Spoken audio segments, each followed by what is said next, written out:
Welcome to this piano course. We're going to take you from an absolute beginner level up to an intermediate level in the piano, and by the end of this course, you're going to be able to start learning any song on the piano with confidence, quickly, and self-sufficiently. We're also going to go through a couple of songs as case studies together, step by step. Since all the songs that you're going to want to be able to learn on the piano are notated as either chord songs or on sheet music, we're going to learn how to play chords, read music, play the music together, and you're going to learn how to improvise your own songs. Now, you don't need any previous musical experience, and your age group does not matter.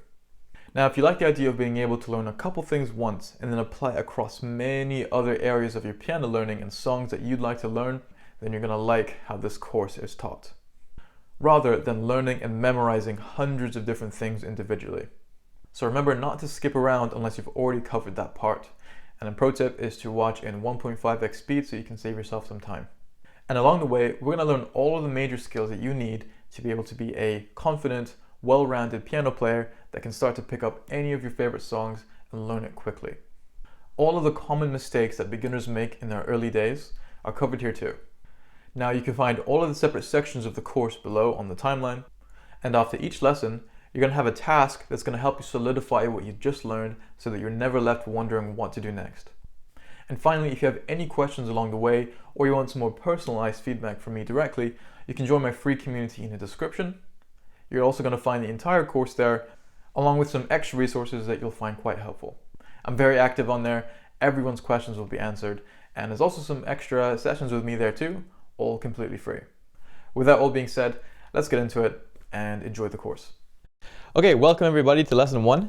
And in this lesson, I'm going to teach you the note names. I'm going to show you the white notes and the black notes. I'm going to show you the finger numbers. I'm explain all of these things that are going to basically warm you up to the piano in case you have absolutely no piano experience whatsoever. So if you feel like you already know the note names black and white, you're comfortable with your finger numbers and you know octaves and all of that, then you can move ahead. But if you don't know what I'm talking about, then watch this video. Okay, so we're just gonna start right away. And firstly, you can see that we have white notes and we have black notes, right? And again, if you've not really seen or played the piano before, or you're not musically experienced, this looks a little bit intimidating. But once you start to understand it, you'll become more confident. All of these notes are based on a letter from the alphabet. And those letters go from A until G. So A, B, C, D, E, F, G. So A is over here. I'm just going to demonstrate for now. You don't have to play anything or memorize this, but A is here. B, C, D, E, F, G. Then it goes back to A. B, C, D, and it keeps on going up like that, and it goes the same way down. So we have A, G, F, E, D, C, B, and A. So now you can look at the white notes as actually a cycle between the same pattern. So we have A over here. If you kind of like limit your vision to between my hands over here, every note in between my hands right here are the white notes, right? And then it basically gets like cycled, right?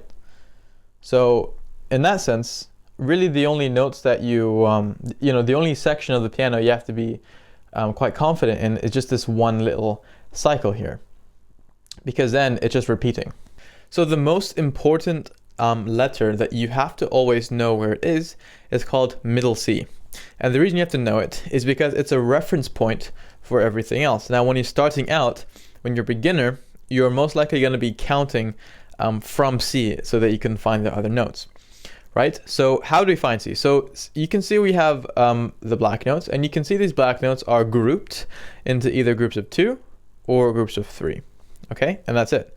So groups of 3, 3, 3, 3, and you have 2, 2, 2, 2. So what you need to do is find the group of 2 that's in the middle of your keyboard or piano. Just, if you kind of like move your hands towards the middle, it should be in this area, and there's only going to be one group of 2 in this area.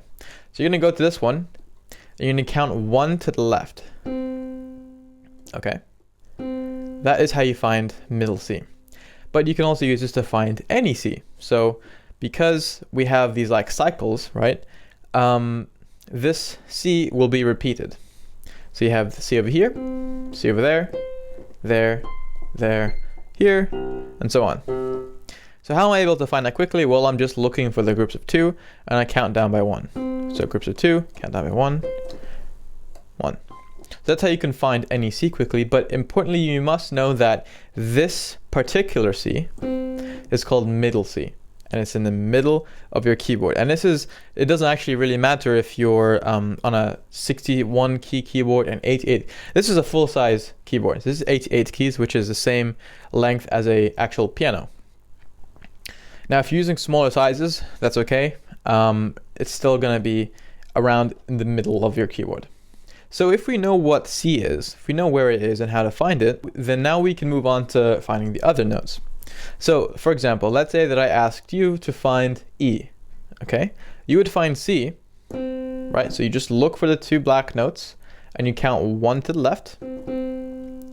To find E, you count up, right? Because E is obviously after C. So C, D, E. And that's it. So we're gonna do this little exercise just to kind of warm me up to the piano. And I'm gonna ask you to find G, all right? Now you can play any G, right? It doesn't have to be the one in the middle. You can play any G at all. So I'm gonna play a G that's kind of in the upper regions of the keyboard, just to prove that this works with anywhere. I'm first gonna find C. So I find 2 black notes, all right? I go 1 to the left, that is C. Then I count up, D, E, F, G. Okay, so we're gonna do one more. And this time I'm gonna give you the task and then you pause the video, try and do it. And then when you think you have the answer, you unpause and then I will show you how to do it, right? So I want you to find any A, okay? So pause the video now and find an A. Okay, so to find an A, let's say that you picked an A in a lower register, right? You would find C. So 2 black notes, 1 to the left. You can count either up to A or you can count down, right? If you count up, it's C, D, E, F, G, then A. Or you count down, so C, B, A. And that's how you find the notes. Now, hopefully that simple exercise just shows you that you have a set amount of letters and basically repeat it. So you have this word that you're going to hear very, very often called an octave. An oct, coming from octagon, octopus, meaning 8, right? So what you need to know is if you pick any white note and you count 8 notes, either up or down, including the one you started on, you will land on the same note at a different pitch. Okay, so let me demonstrate. So let's say we took D. If I count 8 notes up, I'll land on D. 1, 2, 3, 4, 5, 6, 7, 8. So these 2 are the exact same note. And you can do that going down. Right? Those are 8 notes apart. So if I say play C 1 octave below middle C, that means that you find middle C, which is over here, 1 octave below. So you could count 8 notes down. Or, and this is the method that I prefer you learning, which is to recognize the pattern, okay? Now, the pattern is that, for example, this C, you just immediately look at 2 black notes and you look 1 to the left, you know that C. Over time, this is going to get obviously much more stronger, and you don't actually have to consciously practice this because, either way you will get used to it. But the way I want you to learn this is to try and actually focus on the pattern, because you're going to learn this way faster. Promise you, way faster if you actually focus on doing this. So we have this C. I'm looking the octave down just based on pattern. I'm not even going to count. So I'll just look for the next pair of 2. 1 down. That's it, right? So let's say it's a note that you're not so accustomed to, right? So let's say I wanted you to find an F. So you would first find F. So C, D, E, F. And you look at the pattern. So you can notice here that we have 3 black notes and this is the first. Okay, so 1 to the left here. This is the beginning of these 3 black notes. So then if I look at any other group of black note, I just look at the beginning white note that starts off this little sequence. And that way you don't have to count, you're really just looking at the pattern. So I'm going to give you 2 or 3 notes, and I want you to try and memorize what position it is, just like the pattern of it. So we already know. So the first note I'm giving you is C. The second note is F. And the third note is A. Now the reason I want you to memorize these 3 positions is because I want you to have sort of anchors to the piano, something that you can look at and say, okay, that is my reference point, that is where I'm going to be working with. So I want you to memorize these 3 positions. We have C, you go 2 black notes, 1 to the left. We have F, you have 3 black notes, 1 to the left. And then you have A, which is, you could memorize it in different ways. You could either find C and count 2 down, right? So you have C, 1, 2. Or you could look at these 3 black notes and say it's kind of like 2/3 in. So you count 1 black note, 2 black note, and then you play the A there. I want you to memorize those 3 positions. Just pause the video right now and take a couple seconds just to play around with it. But it is more important than you would think that you are at least comfortable finding this. And once you've memorized it, I want you to just for a couple seconds, play those 3 notes at different octaves, okay? And once you've done that, then continue this video. Okay, great. So the next thing that you need to know is your finger numbers. So your fingers have numbers attached to them. So let me explain. The right hand, we have the thumb will be number 1, the index finger will be number 2, then 3, ring finger is 4, and pinky is 5, right? So it's pretty intuitive. So we have 1, 2, 3, 4, 5. And your left hand is the same. Your thumb is 1, index is 2, then 3, then 4, then 5. So make sure you're not confusing it as pinky being 1, then 2, then 3. It is, your thumbs are always number 1, okay? Then 2, then 3, then 4, then 5. So they're kind of symmetrical. So that being said, I want you to play middle C with number 1 on your right hand, which means your thumb. Okay? Now I want you to play D with number 2, which is your index finger. Then play E with your 3rd finger. Play F with number 4. And then play G with number 5.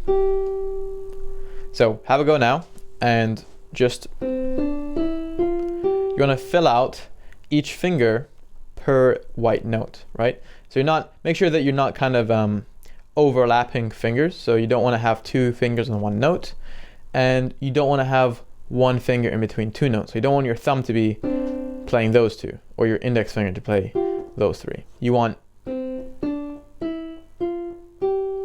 that's what you want, okay? Now, finger independency is something that we're gonna obviously work on, and you're gonna find it much more comfortable to play that. But for now, I know it probably feels very awkward for your fingers, because intellectually, and you're gonna hear me repeat this a lot as a theme in this course, but intellectually you are ready, and you might find it very easy, but your mind to muscle connection has to be strengthened, right? And for that reason, it's kind of a bit frustrating to know that you should be playing it better, but it doesn't feel like it's at that level. So you really just want to practice that, okay? And just really repeat it. And once you're done with that, you're going to take your left hand and your pinky will go on the C, 1 octave below middle C, right? So this is middle C, octave below. You're gonna play that with your pinky. So you can let go of your right hand for now. Then 4 will play on D. Then 3 will play on E. 2 will play on F. And 1 will play on G.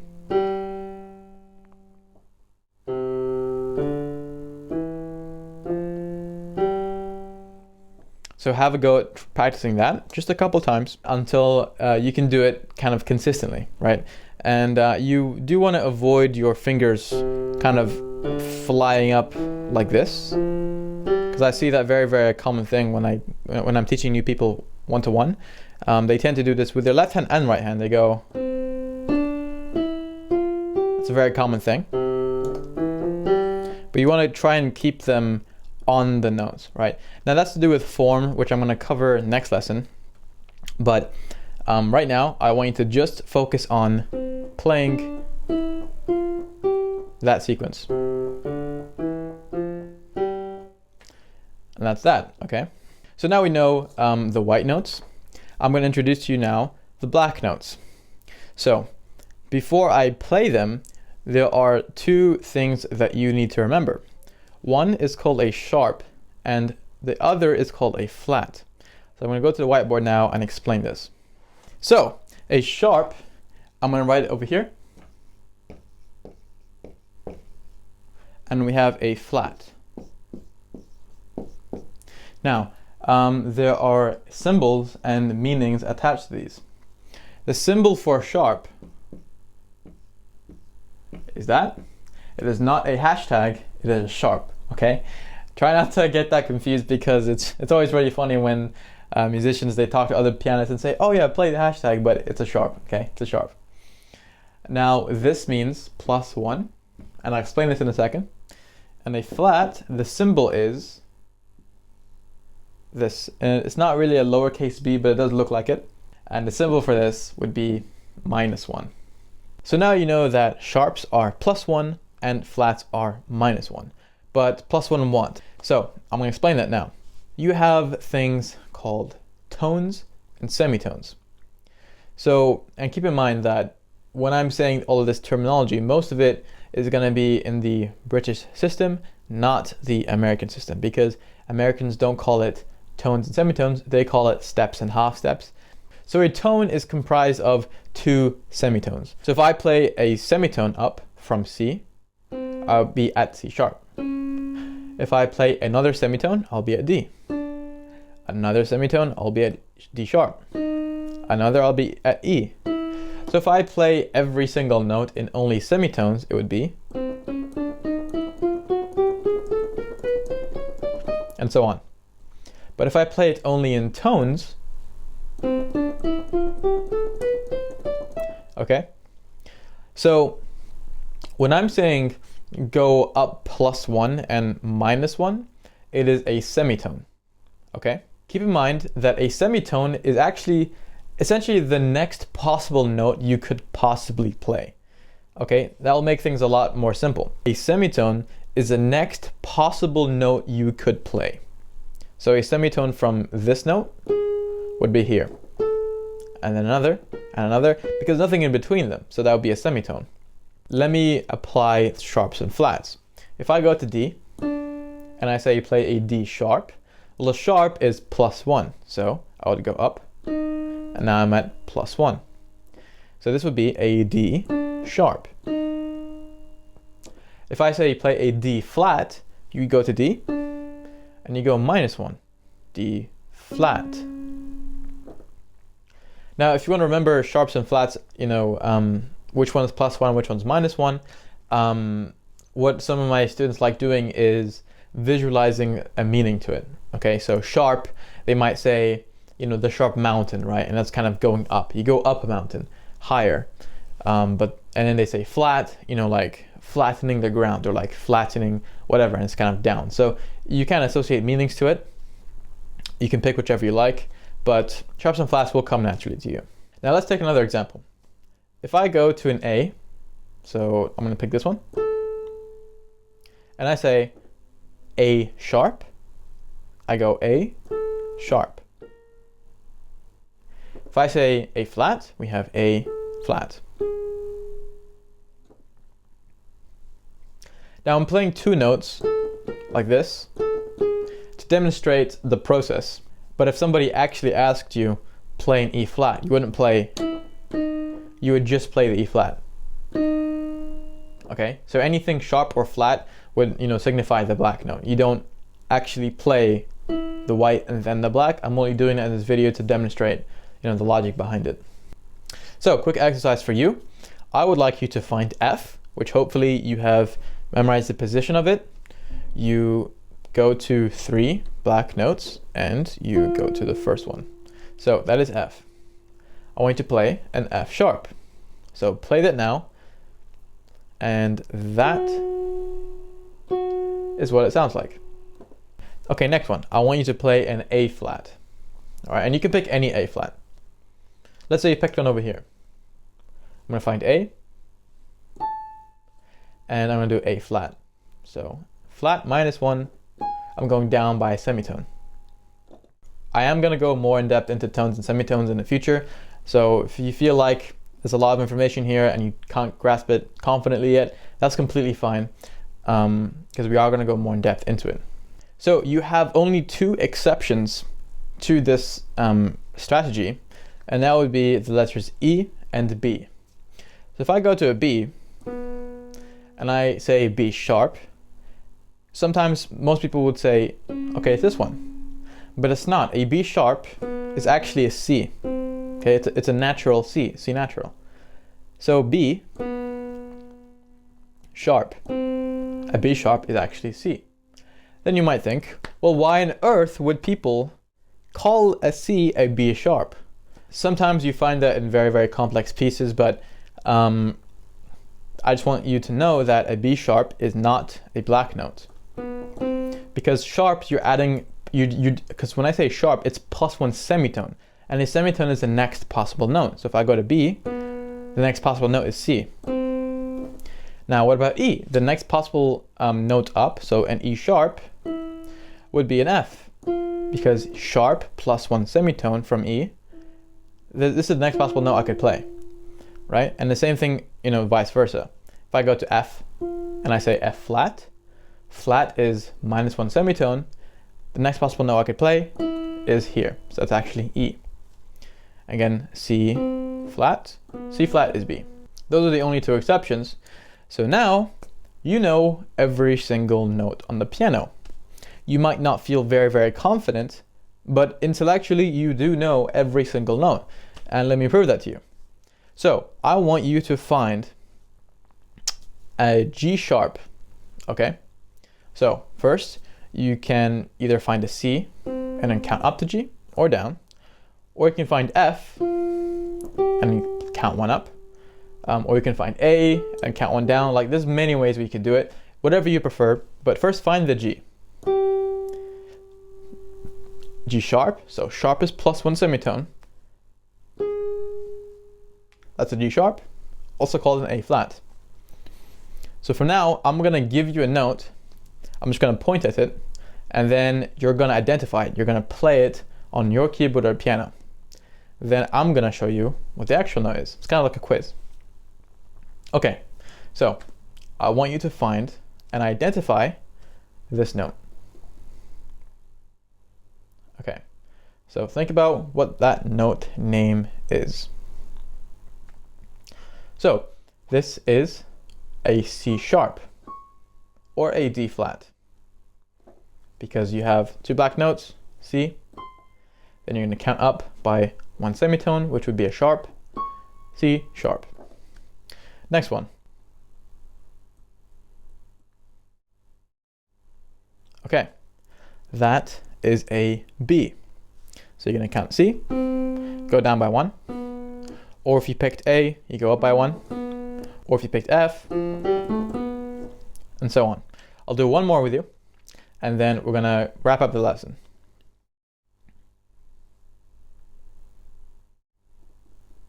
This one right over here. So that would be a D sharp or an E flat. Okay, so hopefully now you're able to look at a piano in a different perspective, and you can say, okay, so now you have some strategy to it. Now you know where C is. You should know where F is. You should know where A is. You should know how to identify any white note, how to identify any black note, and you should know the finger names. It sounds like a lot, but if you pretty much follow this lesson, then those are the things that you know, and now it's just a matter of building on top of those in future videos. The task I'm going to leave you with that I want you to practice before you go on to the next lesson is play this with your right hand.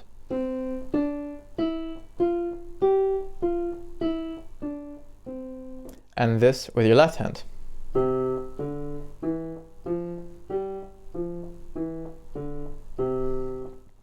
And once you are comfortable doing that, you don't have to be very confident, but you just have to be comfortable doing it, right? It doesn't have to be like very, very scary. Then move on to the next lesson. And each lesson I'm gonna leave you this little task that you must do before you move on. Okay, great job this lesson, and I'll see you in the next one. Okay, welcome back to lesson 2. And in this lesson, I'm gonna teach you about posture. I'm gonna give you some finger exercises and just continue laying down the basics to get you started on the piano. So when it comes to posture, this is a very overlooked thing with beginners. So posture, there's a couple things that you need to keep in mind. The first thing is your body's posture. So you want to keep your feet generally flat on the ground. You want to keep your shoulders relaxed. You want to keep your elbow also relaxed. And probably the most important thing is keep your wrist relaxed, but in a specific shape. So for example, when you're playing from last lesson, you could be playing it like, and you want to avoid that. You want to keep your wrist much higher, but don't do it so high that it's strange, right? So you want to kind of envision that you're holding a ball. Like if you held a tennis ball in your hand right now, your hand would make a certain shape. So your wrist is kind of relaxed, but slightly levitated in the air.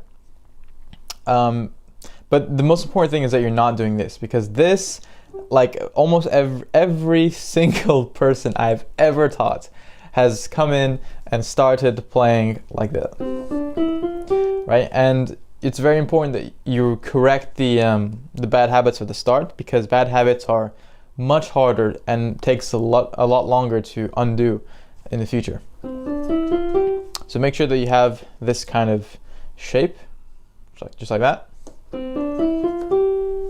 So, you know, you might find that when you're playing something that's uncomfortable to play, just because, you know, it's difficult and you're still getting used to it, you're gonna be tensing especially your shoulder, and very typically your dominant hand's shoulder, right? So if you're right-handed, it's gonna be likely your right shoulder. So being aware of your tension is important, because you're going to have that a lot.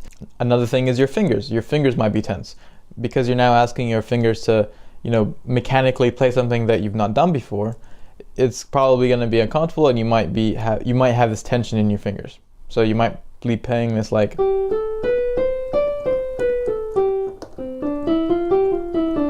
and you probably can't tell from my playing, but there's actually a lot of stress and tension in the actual tendons of the hand, and you want to avoid that. So the very first step is just to be aware of that in the first place. You want to try and be aware of tension in your body. Okay, that's just a principle that is a very, very, very good habit to have, especially to start. So we remember from last lesson that, you know, I asked you to play on the right hand and this on the left hand. Now, I don't know what speed that you currently have it to, but if you have at that speed, you're doing, you know, much, much better than expected. So the next step is to actually put them together.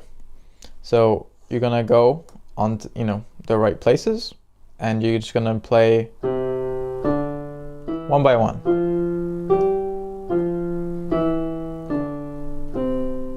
And this might seem tricky and very strange, but that's because you're asking your brain to combine both halves, right? Because your right brain controls the left side of your body, and your left brain controls the right side of your body. And you're making new connections, and that's why it's going to take some time before you can become that confident. It doesn't take that long, but it does take a little bit of time. So be patient with yourself and just take it step by step. Literally one note at a time. That slow. Literally that slow. It seems counterintuitive because everybody wants to go really fast at the beginning, right? Like I was there. Everyone wants to go fast because it sounds nice, it sounds cooler, makes us feel better that we're doing good. But just take it one by one. It's not about what it sounds like, it's about the brain changes that you're forming. Have a go at practicing that. So pause the video now and just try that. Okay, so you may have noticed that one or two things probably happened. Your timing is probably syncopated, which is the opposite of synchronized.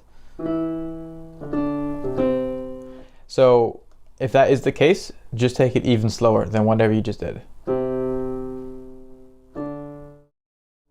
And if it helps, you can count to yourself, kind of like a beat, right? So you can count 1, 2, 3, 4, 1, 2, 3, 4. For example, 1, 2, 3, 4, 1, 2, 3, 4, 1, 2. So now you have something to actually keep you on beat. The other thing that probably happened is that you had some tension in your wrists, fingers, or you just generally might not have had great posture. If you did have good posture, then that's great. So remember that both wrists have to be in this, ideal position where it's kind of as if you're holding a ball, a tennis ball, or just like an umbrella shape with your hands. Now, don't be so, strict and to the dot about it. Don't be too harsh on yourself here. Don't, try and exactly keep your wrist exactly there, exactly for that right time. It's much less about, always doing the exact ideal posture, and it's more about avoiding the bad thing, right? So it's more important to me right now that you're not keeping your wrists too low or even too high. It's more about avoiding that than it is to exactly keep it in an ideal situation. Does that make sense? So just keep that in mind, and that's something that you're going to want to develop over time. The thing I said about shoulders is that you might find some tension in your shoulders as you're playing that. You want to just be aware of that tension and just relax the shoulders. As soon as you feel tension, relax it. When you feel tension in your fingers, relax your fingers a little bit more. If you think your wrists are too low because it feels, a bit strenuous, you want to also relax that. Bring it back up. One more thing I'm going to point out is that your elbows, you want to make sure that they're not kind of to the side like this. You probably can't tell with the camera view, but you don't want to have your elbows kind of like this, because you're going to be collapsing in the joint in your shoulder, and it's also going to cause you tension. So if you feel like tension is always there, it might be your elbow. So you want to just keep your elbow relaxed, kind of tucked, into your body in a natural position.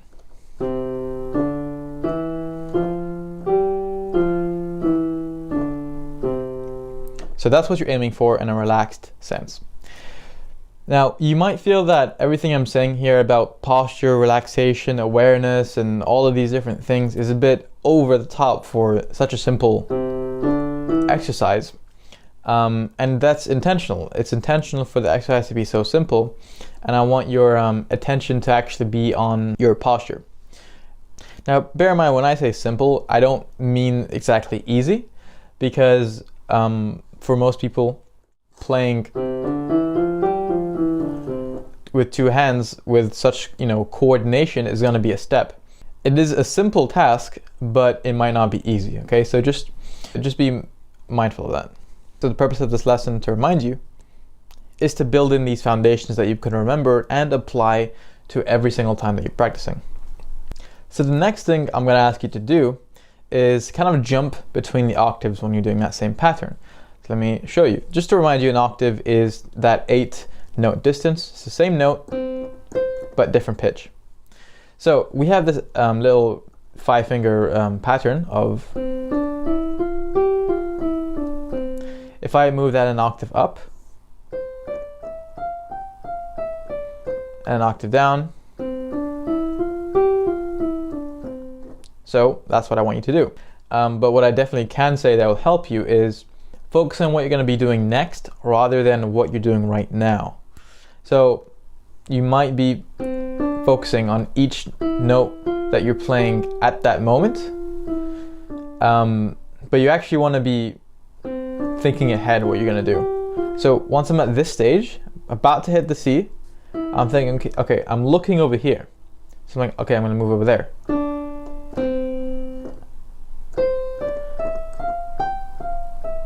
And now I'm looking here. So you want to look ahead. So have a go at doing that. Take it as slow as possible. Slow enough that it's impossible for you to make a mistake. That's how slow I want you to take it. Then for your left hand,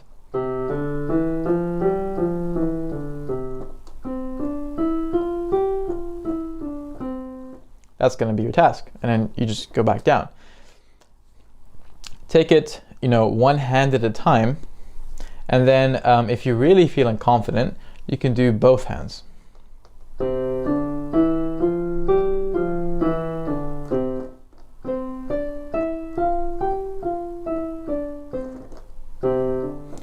So I know that is a bit of a jump, but the key here is to take it step by step. Nothing's too hard if you take it in enough small, easy steps. Okay? Nothing is too difficult. Remember, I was in your exact position. I was still learning all of these basics. I am obviously never got to the stage I'm at right now without being in your position. But what you have to know right now is simply to be relaxed before you play. And this has a huge effect on your playing, your performance, your composing, your connecting with the music, connecting with listeners, all that stuff, which I'm going to explain. But what you need to practice right now and make a habit of is to just take a deep breath in before you play. Okay, so and just relax your body.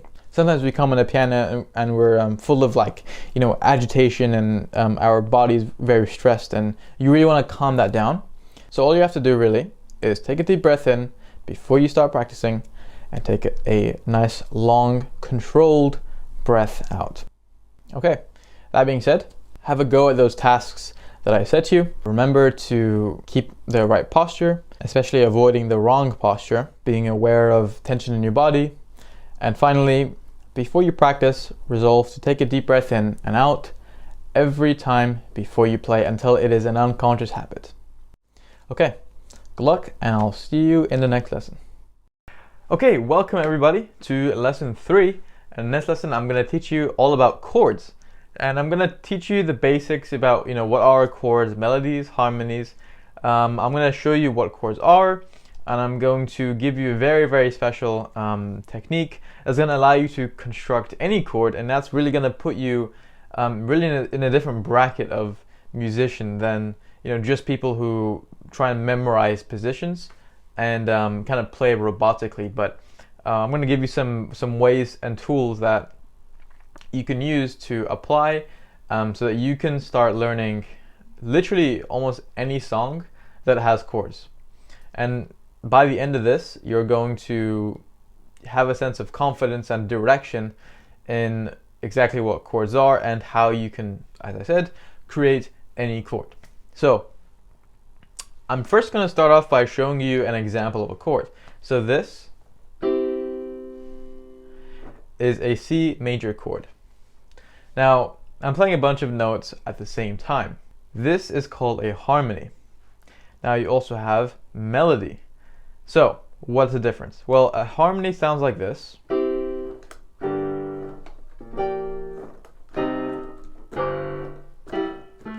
Doesn't matter what you're playing. As long as you have 2 or more notes playing at the same time, that is a harmony. Okay, I'll say it again. If you have 2 or more notes playing at the same time, that is a harmony. So, doesn't matter. They don't have to have any correlation with each other. It has absolutely no difference. Then you have melody. So melody is when you have several notes playing one after the other. So here are some examples of melodies. Or it doesn't really matter what it is. As long as you have several notes playing one after the other, that is a melody. So a chord just like the C major chord. I'll explain why it's called major, why it's called C major, and all of that stuff. But C major chord would be called a harmony because you have two or more notes playing at the same time. But why would it not just be called a C harmony? Well, because a chord is structured. It has some structure to it. So what a harmony is that it could be two or more of anything. It could be, it actually does not matter at all. But as soon as you have structure to it, it's a very specific type of structure. So this is based on the C. So now I'm going to actually start to explain what these chords are. So C major, you have what's called a root note, right? So if you take the C major chord, C major, so C would be the chord's based like its root, all right? So it's based off of C. And I'm going to kind of show you what, traditional one-to-one teachers would show you. And I would say, okay, this is C major. Remember those notes. You have C, you have E, and you have G. Great. So you can have a go at playing that. C, E, and G. You're playing that with number 1, 3, and 5 at the same time, and try and keep the correct form. Make sure your wrist, and just be aware of any tension and just relax it, and just try and play that in a relaxed manner. So you want to play F major, for example. Okay, go to F play that with number 1. Could be any F, doesn't matter, but and then play A with number 3 and C with number 5. Play it together and you have F major. So now we know a bit more about chords now. We know that it is a harmony that has some structure, and you might have already guessed what that structure is. It's normally in a 1-3-5 fashion. So 1, 3, 5. And it's not only talking about the actual fingers, but the pattern on the actual keyboard. So generally, you're playing one note, skipping one, playing one, then skipping one, and then playing one. So you have a 1-3-5 pattern. So if I go from C, so I play it, skip, play, skip, play. Now you have C major. What about F major? Skip, play, skip, play. Great. Now, that is really about as far as most teachers will teach you, partly because most teachers are classically trained and they will teach students classically. And I'm not saying that to hate on those techniques or teachers or anything. I'm just saying that the people who go to one-to-one traditional learning, they are going to learn classical training. But and in classical training, you don't find a whole lot of chord knowledge. So the other thing about chords that you might be wondering is, why is it called major? Are there any other options? So it's called major, C major, for a particular reason. You also have something C minor for another reason. So you have major and minor. This is called a tonality. Okay, so tonalities, it is either major or minor. That's all you need to know. So if I say play C major, you're playing C, E, and G. If I say play C minor, you're playing C, E flat, and G. Now that traditional one-to-one teacher will just tell you remember those notes, with no sense of like actual understanding. It's just you're memorizing the notes, which it does work to a certain degree, but that's not really what you want. One other thing that you need to know, and that is called chord progressions. So chord progressions are the most common way of movement in a song, in a normal pop song, or in fact most songs in general. So a chord progression might sound like this.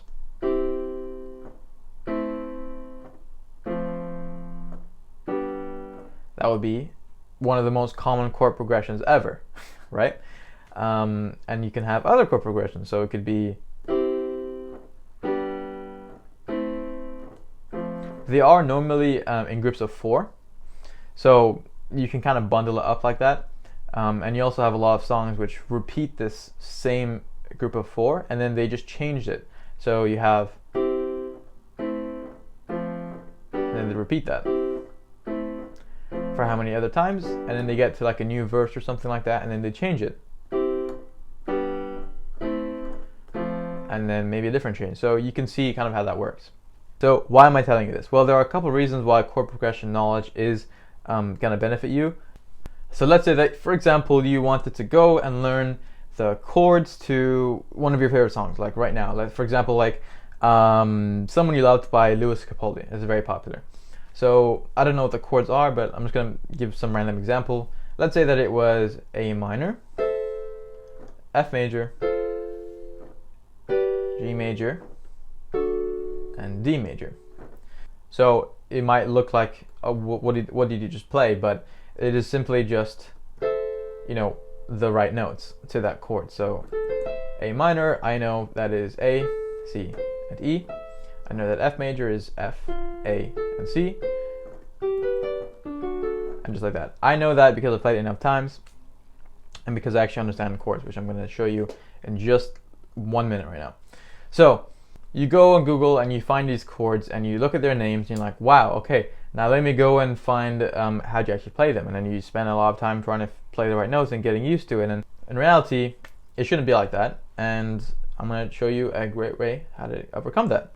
So here is this technique I'm going to show you. It is based on the use of tones and semitones that I taught you in the first lesson.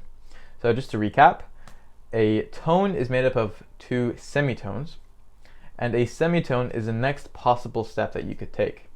So if I'm starting on C, a semitone up would be C sharp over D flat, then a semitone again, D. So I've played 2 semitones, which is equivalent to 1 tone. So 1 tone from C would be D. Another tone, that's a tone. So if I play from E to F, that's going to be a semitone because it is the next possible note that I could play. Although by ear, it sounds like a tone, but in reality, there is nothing in between for it to count as a tone, since a tone is 2 semitones, but it's a semitone gap. So hopefully that makes sense. Again, I would recommend that you have a notebook of some kind, or that you can just refer back to when you finish the course so that you have everything in a way that you can understand.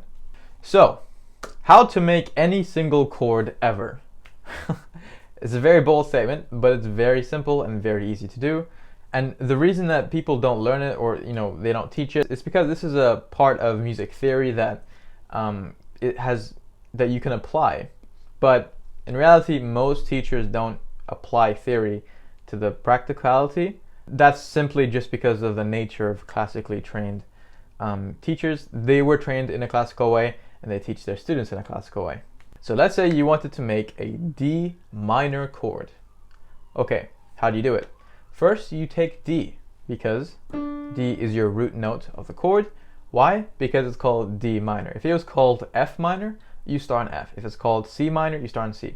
C major, start on C. If it's called, E flat major, start on E flat. Same principle. Okay, so for you to create any chord, there are 2 numbers you need to remember. As I said, you have 3, 4. Okay, I'm going to put a comma there, and you also have 4, 3. So you're remembering only 2 numbers, but you just have to remember the pattern, which is not that difficult. You just reverse the numbers. So you have 3, 4, and 4, 3. Now, what does this mean? So if you want to make a minor chord, you have 3, 4. If you want to make a major chord, I'll write chord here. You use 4, 3. But 3, 4 what and 4, 3 what? So these are semitones. Okay, now what can we do this? If you want to make a minor chord, any minor chord, let's take D, right? So you can look at your piano right now. You hit D. Okay, so you count 1 semitone up. We're going to count 3 semitones first, okay? So you have D sharp, or you can call it E flat, but I'm going to call it sharp just for the sake of it. So you have D sharp, that's 1 semitone. So you don't count the initial one, right? So D is 0, D sharp is 1, E natural is 2, then you have F, which would be 3. So we're going to stop there. We're going to mark that F. So I'm going to demonstrate this on the piano, but you're going to mark that F. So it's going to be D and then F. Okay, so we've done 3. Now count 4 from F. Okay, so F is 0, and then F sharp is 1. G natural is 2. G sharp is 3. And A natural is 4. So you have D, F, and A, and that is the D minor chord constructed. It's very, very simple. It's very, very easy. It's going to take you just literally 1 or 2 tries to look at it and do it, and then it's going to be very easy. And in the future, it's going to be so fast, and there really are only a set amount of chords that you can play. So in the very near future, you're just going to be able to play the chord without having to calculate it like how I do. So if you want to make a major chord, you count 4 and then 3 semitones, right? Make sure they're semitones, right? The next possible note, right? So if you're on an E natural, an E to F is not a tone, it is a semitone, right? So think of semitones, the next possible note. It's very, very important, because a lot of people in the beginning, they get confused because it's not explained very clearly to them. So I want to be very clear. Semitone, the next possible note. And when you're counting chords, you don't count the actual note you start on.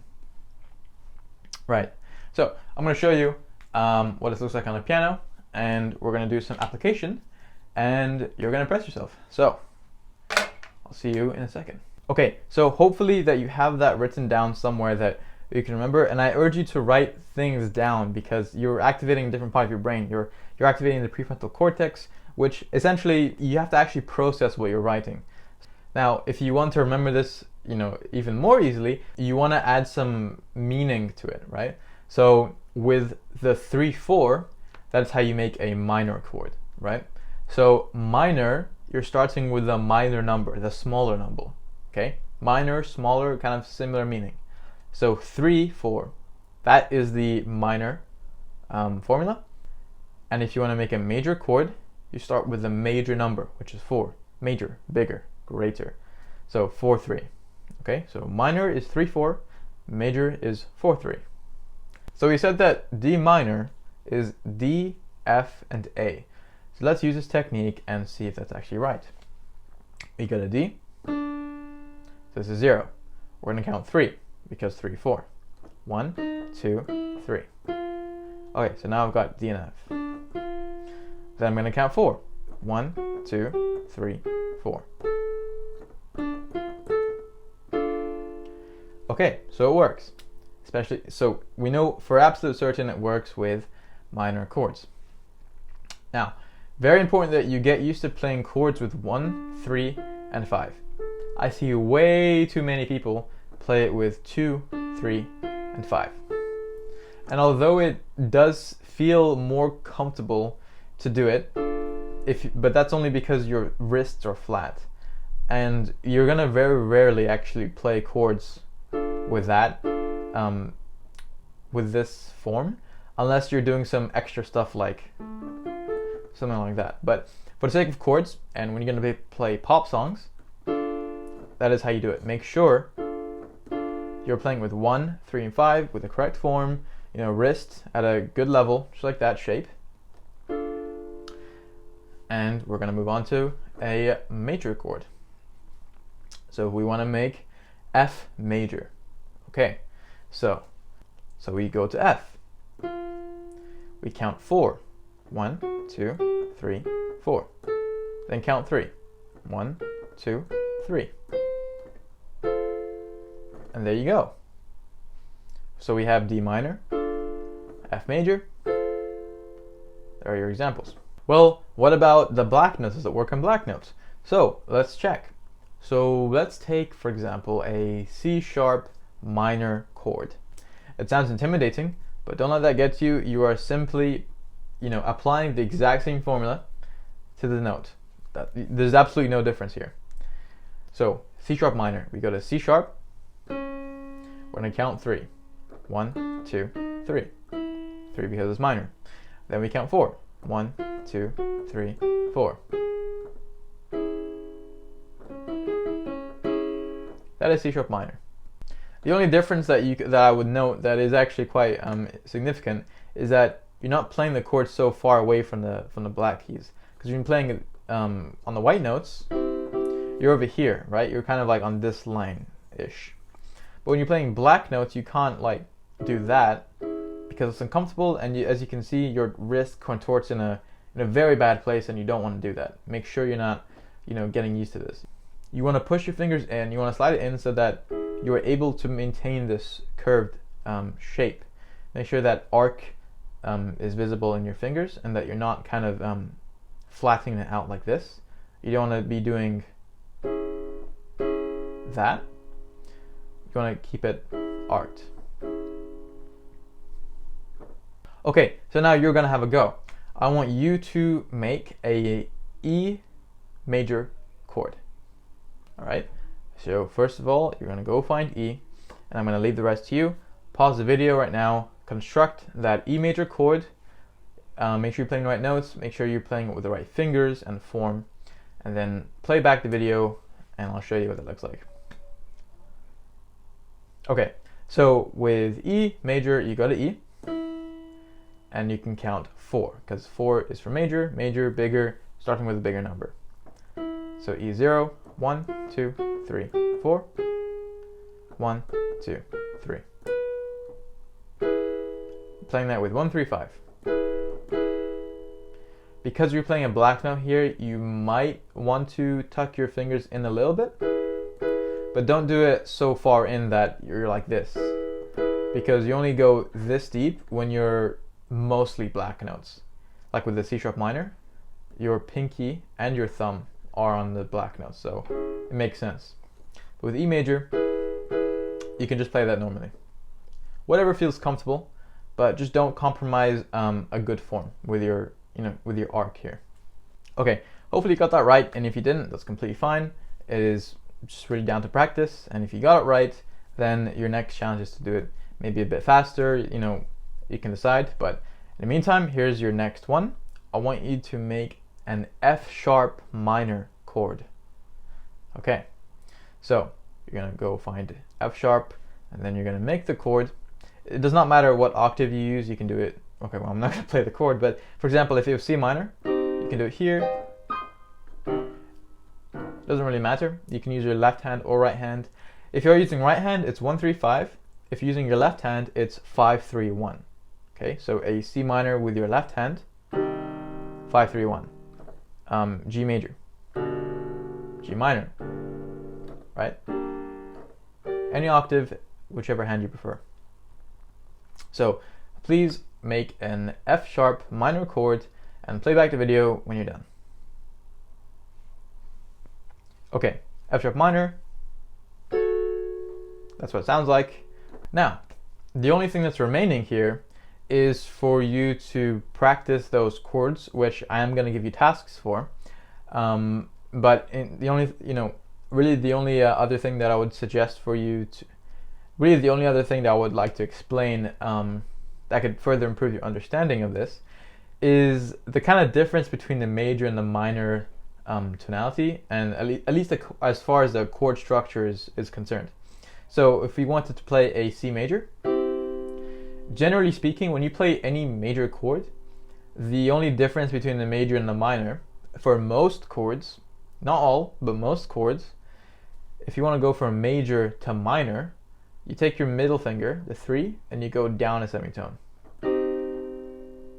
That is usually the case, right? So let's take a D minor up to a D major. D minor, so I know it's D minor because 1, 2, 3, 1, 2, 3, 4, to D major. Now I want you to listen for that difference. The oversimplified version, major is happy and minor is sad. So now you really have the tools to create any chord. Now you do have more complex chords, but they are all based on that foundation chord that you have just learned how to create for any major or minor chord. So, for example, extended chords, right? I'll explain this in future videos. We have inversions. You have, 7th chords. you've got a bunch of stuff. But like I said, I'm going to go more in detail into these chords in a future lesson because I want to give you the basic, the foundation, a strong foundation, so that we can just get onto that case study as soon as possible, which is going to be literally next lesson. But here are your tasks. So do not move on until you've done these to a satisfactory level. So write this down so that you don't forget. But I want you to create C minor, create C major, then create E major and E minor, and then create C sharp minor and G sharp minor. I want you to create all of those chords and then just practice switching between the major and minor and check if it's right. So for example, if I say, C major, switching from major to minor would be, okay? Like I said, you're mainly moving that middle finger, the third finger, up or down. So if you're going minor up into major, you're moving the middle finger up. If you are already in major, you're already up, and you're going down to minor, your middle finger goes down. For example, D major. I go down to minor. Okay, you don't go from major up to minor. Major would be up and minor would be down. So major, this is up, going down to D minor. Now, is that right? Because you might practice and you might say, okay, I moved my middle finger, but I don't know if it sounds right. So you check it. If you went from D major to D minor, but let's say, for example, you did this, you need to check it. So D minor. So that's the note. So see how this works. So those are your tasks. And I want you to also practice every single chord that you're doing with the left hand and right hand. And then your extension would be to do both at the same time. So for example, whatever you want. Okay, so hopefully you get started on that. I would suggest you do that, right now, or just wait until whenever you're free. But I will see you in the next lesson, and great job today. I'm very excited for you. Okay, welcome back everybody to this very quick lesson. I'm not going to spend too much time on this because it's really meant as an introduction for the type of music that you're going to be playing, which is going to be the Hallelujah case study. And I want to take this opportunity to explain the way that those kind of pieces work, how you can read them, and how you can go and basically find your own songs to play and learn. But what you should look for and the things that you should be aware of, that if you're not aware of, you're not going to play the song accurately and you're not going to play it well. So I just wanted to give you a bunch of these tips that's going to help you for sure. By the end of this lesson, you're going to be confident in what you're looking for, what you're not looking for, and how to actually understand what you're looking at and be able to play it. So I'm going to give you an in-depth example of that next lesson where we're doing that Hallelujah case study, as I mentioned, but I needed to just give you this introduction. So the first type is sheet music. And sheet music, obviously you just go and buy it, or you download it, or you print it, whatever. But you get it in front of you and you practice it, you read it, and obviously you play it by the end so that you achieve a certain result. The second type is chord music. It's just a very loose term to describe music that you read of usually pop songs that you go into Google and you find piano chords to and you play along. So I'm going to show you what that looks like in a second. But to quickly compare, when you read sheet music, you have, a lot of information. Now, once you're able to look at and understand this information, then you practice it, your end result is going to be much more rich and complex than if you were to just read chords, which does not actually have much instructions at all, except just the note name. Depending on what kind of music you're going to want to be playing on a particular day, or if you want something to study as an actual piece, or if you want to very quickly play a nice pop song, it would vary. So I'm going to show you this example of what you're going to find on Google. There's going to be two symbols that you're going to see that you need to understand the difference of. So I'm going to give an example of a G chord. So if it was wanting you to play a G major, it would just leave a G. It would not have any other signifiers of major. Anytime you just see the letter name, it automatically means the major chord of that, okay? So to find how to actually play that, you're just gonna play, obviously, 4 then 3 semitones, and you construct it. So if it wanted you to play a G minor, you're gonna see a small m, and the m signifies the minor. So no matter what letter you have at the beginning, as long as it has an m there, it means minor. So that's going to be 3 then 4 semitones. So that could be A or A minor. It could be a B flat major or a B flat minor. You have, it could be a G sharp or a G sharp minor. So no M is major, M is minor. Those are the only two things you're going to see. There is one exception to this rule, and that are seventh chords. But you're not going to learn that right now. You're going to learn that in a future lesson. But this is the basic knowledge that you need to know before you go and find some music to play. Because most pop songs out there are going to follow the structure. You're not going to find seventh chords very commonly. Okay, so the next tip I want you to keep in mind is the actual markings. Now, like I said, I am going to show you an example of this in a second, but let me just explain this first so you know what you're looking at. If you were to go and find a song, and let's say it was Hallelujah, these are some of the lyrics. It's like a lyrical extract of the song. It goes, well, it goes like this, the fourth, the fifth. So that's part of the song. Now, what you're going to find is that you have a certain chord over these lyrics. I don't know off the top of my head, so I'm just going to make them up. So don't take this seriously, but do take the actual positionings seriously. I'll show you. Here is an example of what you might find. Well, it goes like this, the fourth, the fifth. We have a C on top of the goes, so that's a C major. We have an F major on top of the, and a G major on top of the again. So you can see that it's asking you to play a C major on top of the word goes. Now it's at the beginning of the word, so that means that you play at the start of the word. You don't delay it, so you play well it goes instead of well it goes, right? Now sometimes, and this is the reason why I'm actually explaining this to you, sometimes the markings are not accurate. There's not really any particular clear reason as to why, but I can tell you as an absolute fact, the markings are not 100% accurate. So what do I mean by that? Sometimes it will tell you, well, it goes like this, the fourth, the fifth. And it's saying play the F on the. But in the actual song, you don't hear the chord change until fourth. So this is actually early. So when you're practicing the song, you're actually playing it wrongly. And obviously you don't want that because you're developing a bad habit. And when it comes to you singing along to it, when it comes to singing with your friend who knows it, that's going to cause some confusion. So what should you do about this? Well, you should listen to the song that you're going to be learning.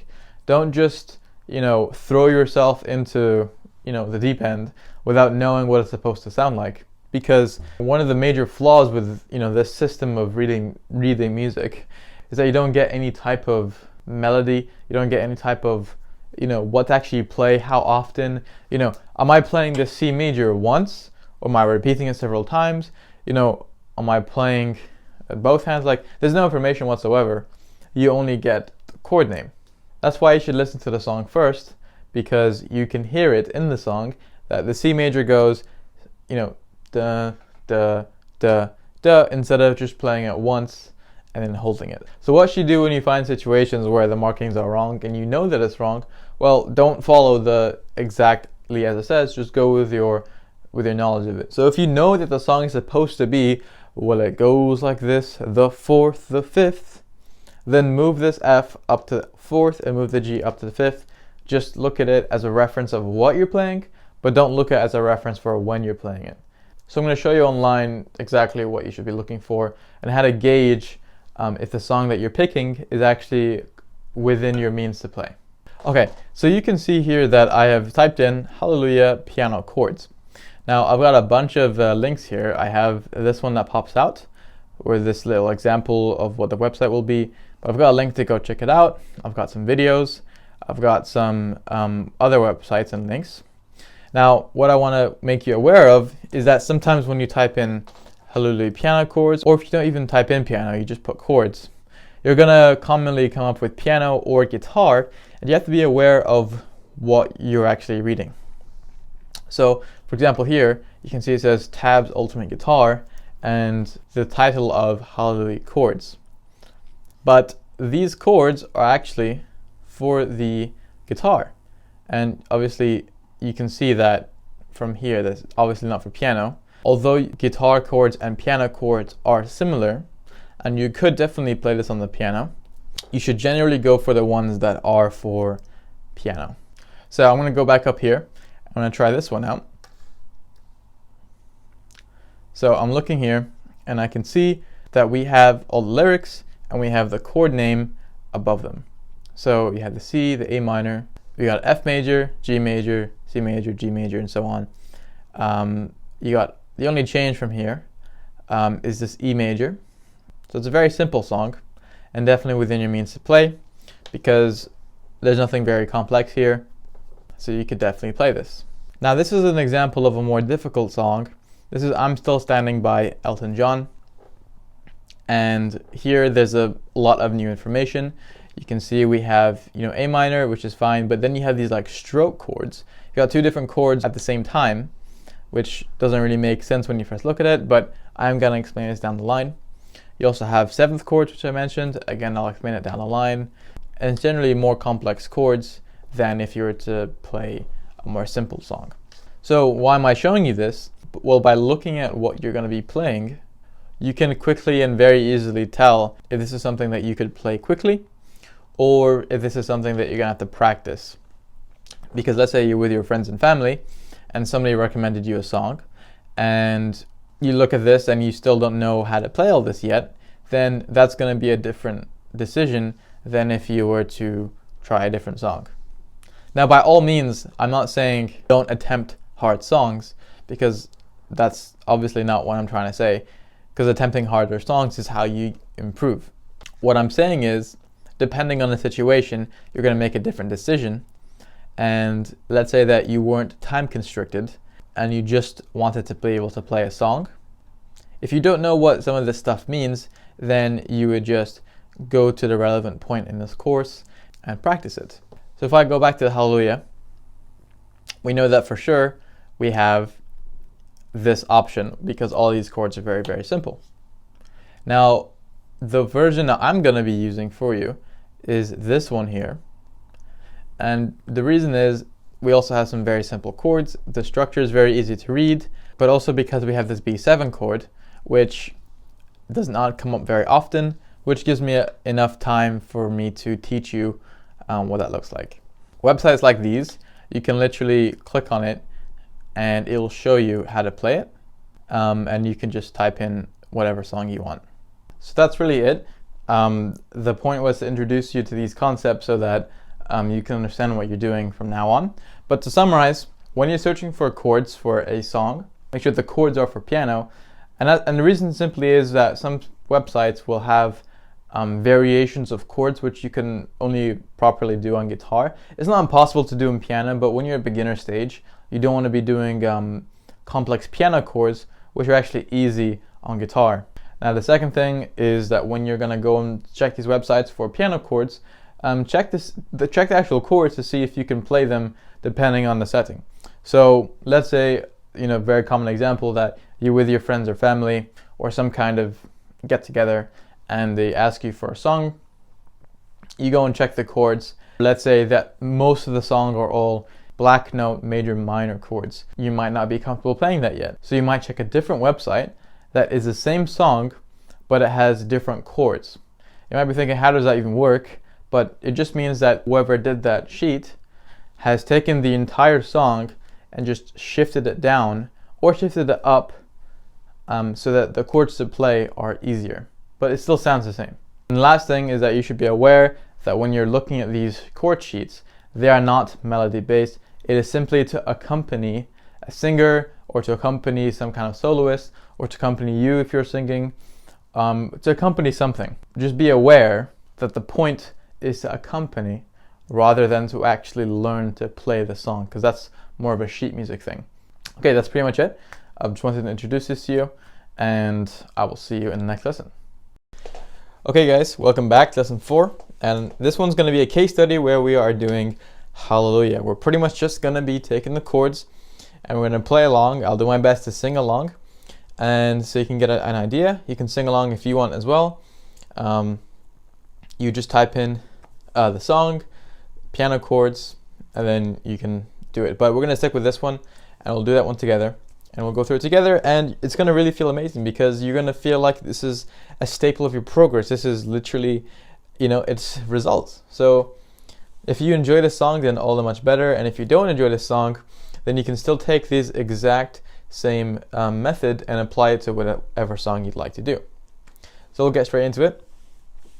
We can see that our introduction chords are G major, E minor, C major, and D major.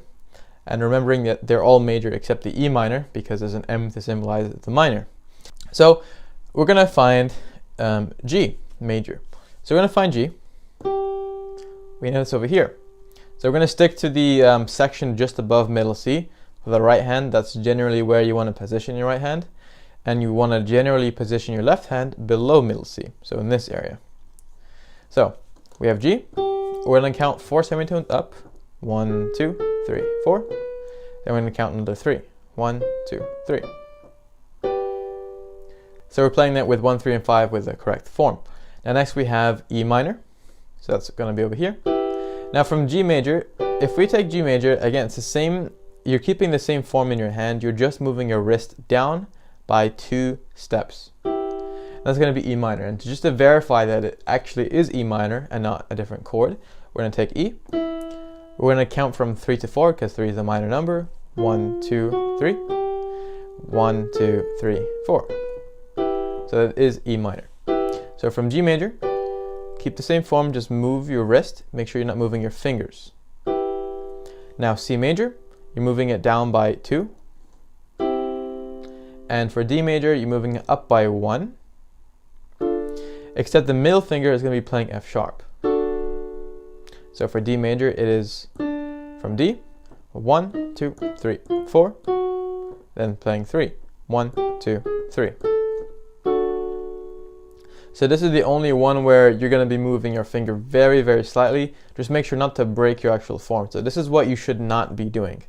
So going from C and then moving your fingers and then doing D major, you should move your wrist up by 1 and just moving your middle finger up. That's all you're doing. So together they are.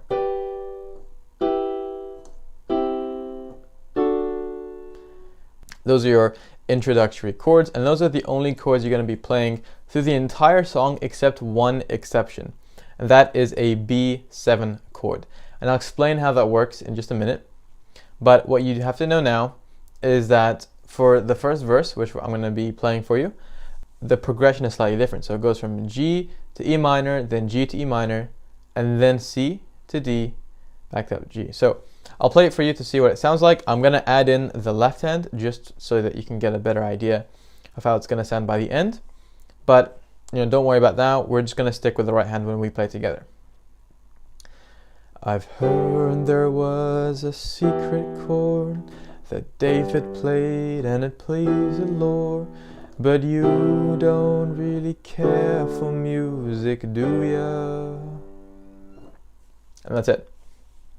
So, I was moving my hands from chord to chord fairly fast, especially for a new player. So again, don't worry if you feel uncomfortable with that. What you should be trying is just practicing that transition. So we're going to transition from G to E, then back up to G, then to E again, then C, and back up to D, and then back up to G.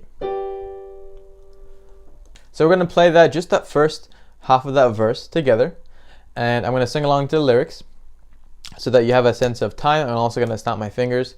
So I'm going to count in 4, and then we're going to play on 1. So remembering that you're just moving your wrist and slightly changing your finger for the D major. Hopefully you are comfortable playing each of those chords to begin with. And just memorize those patterns on how you're going to change between them. 1, 2, 3, 4. I've heard there was a secret chord that David played and it pleased the Lord, but you don't really care for music, do ya? 3, 4. Okay, so hopefully that's not too much of a challenge. What you might be struggling with is the speed in which you're transitioning and just generally having confidence in doing that, but that's really okay. You just need to do that for just a couple minutes and you should be fine with that. So either take a second right now to just practice doing that. It doesn't have to be particularly loud, but just make sure that you're not playing so softly that some of the notes are not even distinguishable. So I'm going to quickly go over how to play the last chord, which is a B7 chord. The rest of the chords you know. Now this is a chord that is a bit more complicated than the rest, and they have different fingerings, but it's not a huge jump. It is just slightly different. This is how you play a B7 chord. So it sounds very unique, and that's because of that I did 7th. So all the chords you're going to be learning in this lesson and playing is G major, E minor, C major, D major, and that B7 chord. Now you won't actually learn 7th chords and extended chords. There's much more other types of chords such as sustained chords, and you're not going to need to know that right now because we're going to cover that once we do scales. But in terms of how to actually play it, you put your thumb on B, and this is going to be the B just below middle C. So middle C is here, you're playing the B with number 1, you're playing an E flat with number 2, an F sharp with number 3, and an A with number 5. Now this is going to be one of those occasions where instead of playing a chord with 1, 3, and 5, you're playing with 1, 2, 3, and 5. Now an easy way to transition from the D to a B7 is when you play the D major, you keep number 3 and 5 exactly where it is, you don't move it at all. All you're doing is moving 2 fingers. Your number 2, your index finger is moving 1 semitone down, and your thumb is playing B. That's it. So if you pay attention to my fingers here, so look again, look only at my 2nd finger, and now look only at my thumb.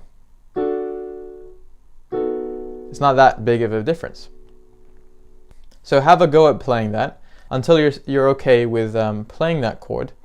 And remember that it's okay to feel that your hand is a little bit uncoordinated or uncomfortable. Just try your best to maintain the arc in your fingers and that your wrist is slightly elevated as if you're holding a ball. So I'm going to sing and play the second half of the verse so that you know what it sounds like and that what we'll be doing together. 1, 2, 3, 4. Well, it goes like this: the 4th, the 5th, the minor fall, the major lift, the baffled king composing hallelujah. So you can see when I did the D major to B7, it flowed very, very nicely. And there's 2 reasons for that, because I anticipated the change, because this is what a lot of beginner people do. They change too late and it sounds laggy, like, and it's forced or it's a bit behind, what have you. So I'd like you to practice just transitioning from the D major to the B7. That's the main thing. The other transitions are very simple. You're only moving your wrist by 2 or 1 notes. Before we play this together, pay attention to the pattern that we're going to be playing. You have the chords on screen. So it's going to go from G major down to C major. Okay, you're not going up, you're going down to the middle C. Up by 1 for D major, up by 1 for E minor, back down, up by 1 to D, and then transition to B7, and then back up. So notice that you're not jumping across the piano. You're not playing G and then C over here. That's not what you're doing. So we're gonna have a go at playing this together. Just make sure that you're okay with the transitions. So hopefully you've done a bit of practice of that. And you'll find, if you haven't already been doing this, that you should be kind of playing along the video. So you don't want to be watching the entire video first and then practice, because the nature of how I've designed it is that you play as we go, so that you're not spending too much time on this, and that also your productivity goes up. So we'll have a go. It's just going to be your right hand on from the G over there. 1, 2, 3, 4. Well, it goes like this: the fourth, the fifth, the minor fall, the major lift, the baffled king composing hallelujah. 4.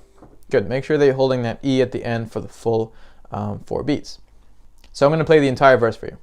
And you can either pause or play along with it so that you can get down where those transitionings are, and you can become more confident and comfortable with that, because then we're going to be adding in the left hand to add some more richness. So you do not have to play along with this, but you should be practicing this part either way. 1, 2, 3, 4. I've heard there was a secret chord that David played and it pleased the Lord, but you don't really care for music, do ya? 3, 4. Well, it goes like this: the fourth, the fifth, the minor fall, the major lift, the baffled king composing hallelujah. 3, 4. Okay, try that. You could sing along yourself, which I actually recommend. I'm going to play now with the left hand. So it's going to be the same concept as last lesson, where you're playing the root note of each chord in the left hand, but on the entire octave. So for example, when we're playing the G, we're playing the G in an octave there, and for E minor, and so on.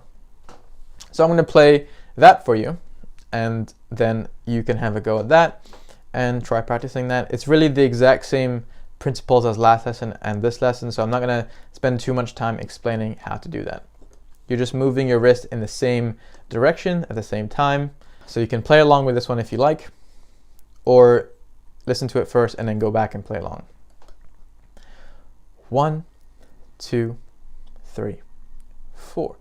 I've heard there was a secret chord that David played and it pleased the Lord, but you don't really care for music, do ya? 3, 4. Well, it goes like this: the fourth, the fifth, the minor fall, the major lift, the baffled king composing hallelujah. 3, 4. Okay, so have a go at that if you haven't already. That is pretty much the entire song, actually, because the rest of it repeats. The only exception is the chorus, which I'll play for you very, very quickly because it's quite simple. If you want to have a go at practicing this as well, then go ahead and do that, and you can also do the rest of the song if you like. So I'll play from the end of the last verse. The baffled king composing hallelujah,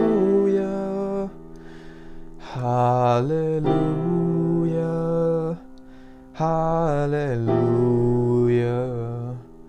hallelujah, hallelujah.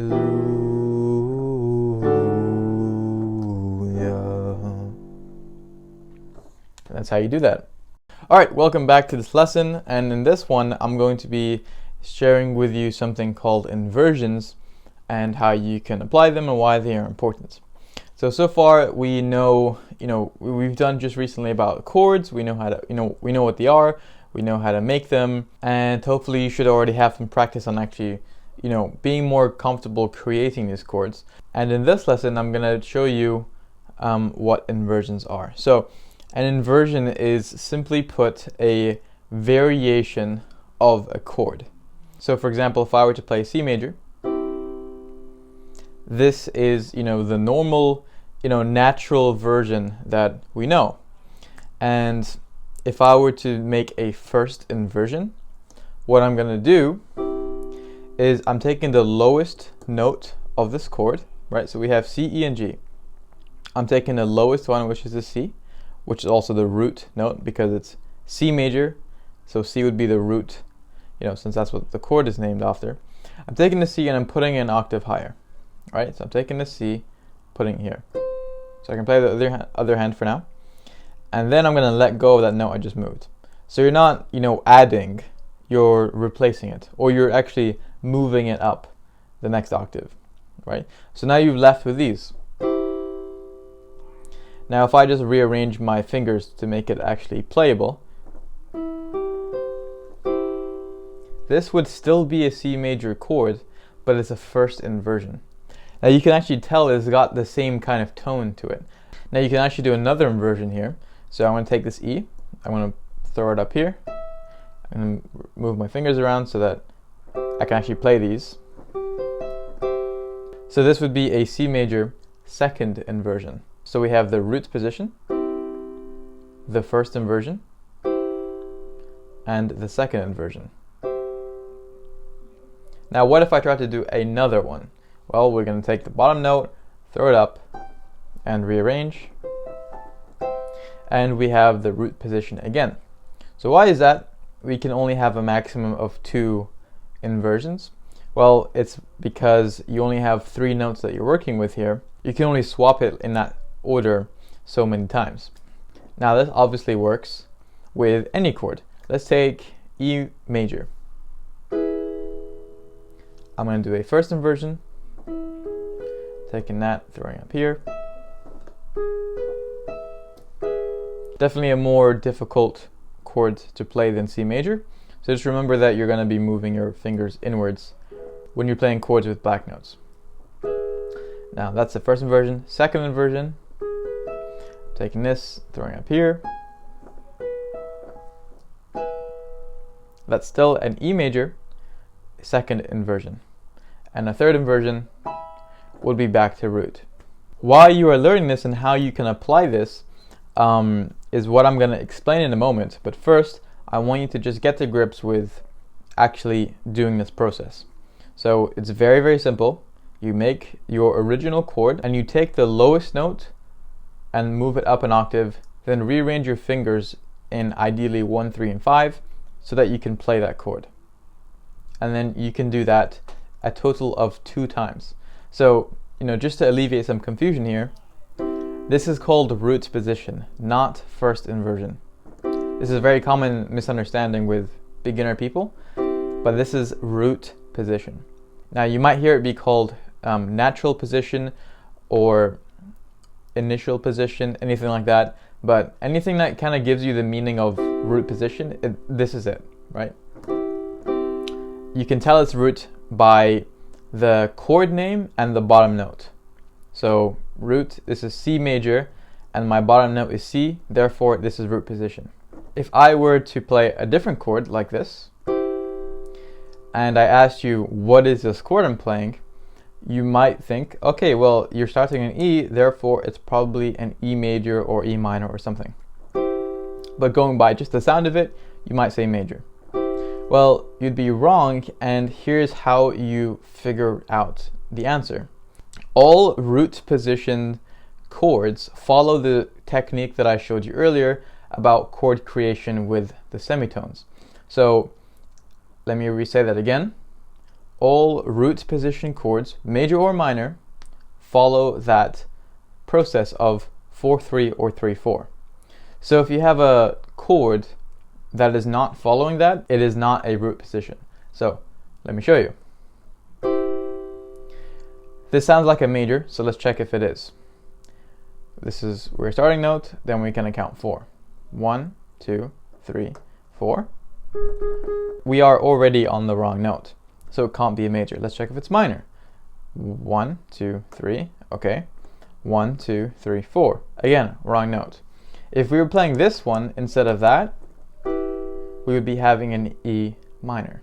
But because the note is not the B and it's the C, it is not an E minor, it's a different chord. So that was just to clear up some common misunderstandings. So let's get to the actual exercise here. I want you to create a first inversion of G major. Okay, so you're just gonna pause the video right now and have a go at that on your own, then unpause when you feel like you're ready, whether you think it's right or wrong, and I'll show you how we do it. Okay, so we're gonna take G major. So first we're gonna find G, count 4, then 3. So 1, 2, 3, 4. 1, 2, 3. Right, first inversion. So we're gonna do this process one time. We take our bottom note, which is the G, throw it up here. This is the note you're left with, and you're gonna rearrange your fingers so that you can play it with one hand, because when you're actually playing something, you don't want to play chords like this. You want to play it with 1, 3, 5. So that's what it should sound like.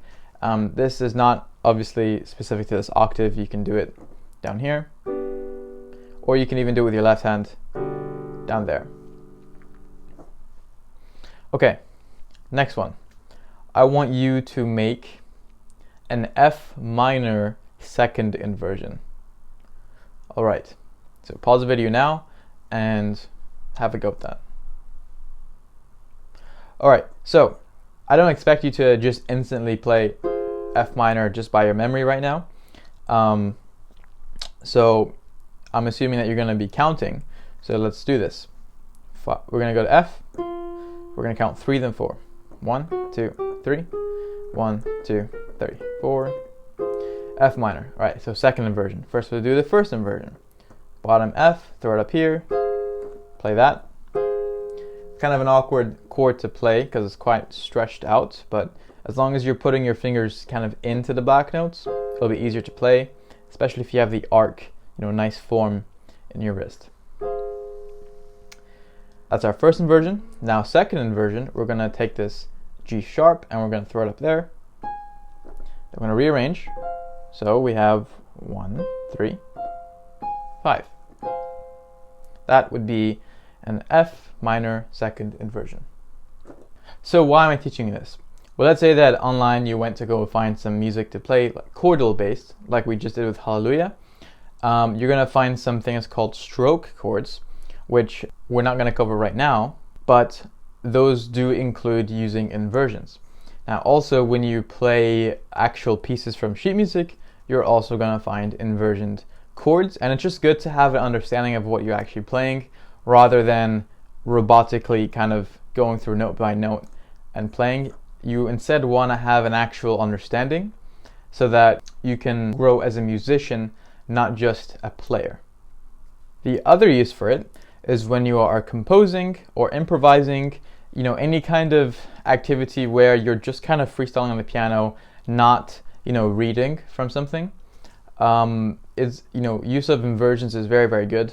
And this is actually the reasons why songwriters use inversions, because songwriters are, sometimes they are composers. You have some who just write lyrics, and you have some who do lyrics and the chords. And when they do that, they use these inversions that you are learning right now.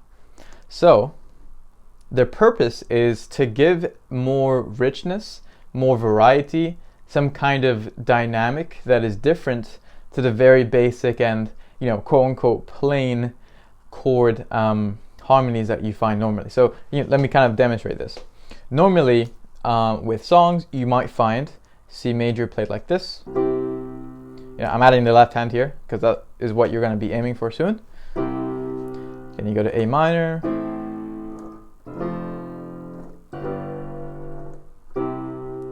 Now most people will play chords like this, and don't get me wrong, there's nothing wrong with it, but sometimes people want to add a specific change. So they would add inversions in the right hand, for example. So instead of playing C major as the root position, they will do it as a first inversion. So we take that up, throw it here, and now you're left with this. But you still keep the left hand on the same, note, because you're playing a C major, chord. You don't want to play, an F, because that's not really considered a C major. That will be a completely different chord. That is the alternative. So just, to show you, instead of playing, you might be playing instead, and it instantly sounds, better. So if I demonstrate for you that little, chord progression there, with, mostly using inversions compared to the normal way of doing it, this is going to be the difference. So here is this normal way.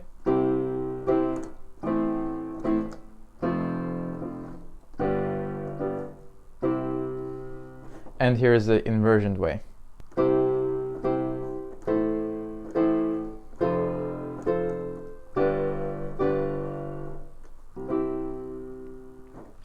Now you might have been able to spot that not only does it sound different and it sounds kind of more flavorful, but it also is easier to play on the right hand because you're not jumping around so much with your wrist.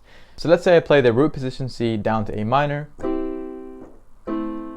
then F, then G. You can see I'm moving around like this, which is, again, nothing wrong with it. But if I didn't want to do that, I could use inversions. So now, first inversion C is very, very close to a second inversion A minor. Right, so A minor, first inversion, and then second inversion. Now if we take that first inversion C again, we can see that it's, so the A minor, all you're changing is one note. So that's another use for inversions, and does not only apply to right hand, but you can also use it in the left hand, but we're not going to cover that right now.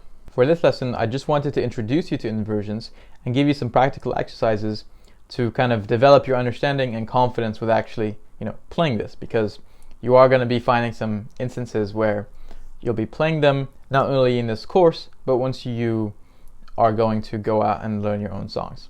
So I'm going to give you 5 different chords that I want you to play both possible inversions and do this for each of those 5. So for example, if I said F sharp minor, okay? So you make the F sharp minor, and then just by me doing quickly, I know it's this. Then a second inversion would be that. So I want you to repeat this process for 5 chords and do it right hand and then left hand. I know we're not giving the left hand that much attention right now, but most people are right hand dominated. Even left-handed people somehow find their right hand more relaxed.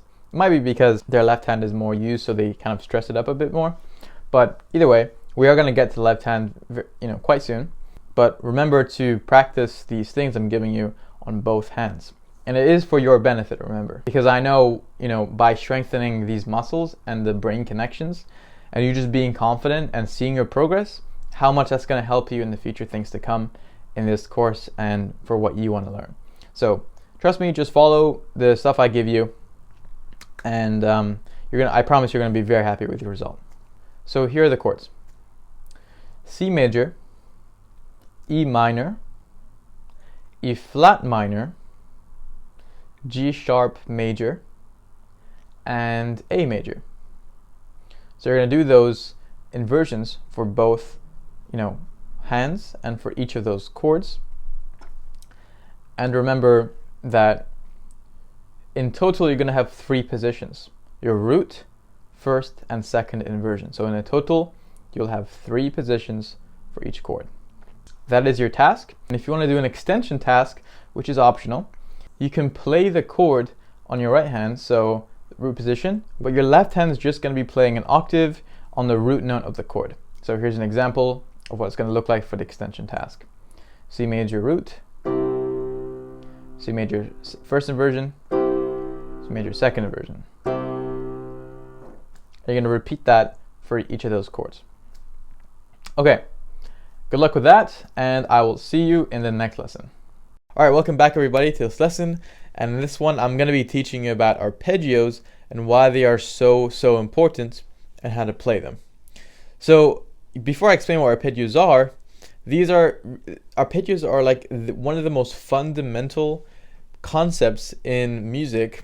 It's not a difficult concept, but it's a very commonly used technique that you're going to be finding in a lot of piano music. You're going to find it in literally any other instrument that you're going to go and learn if you want.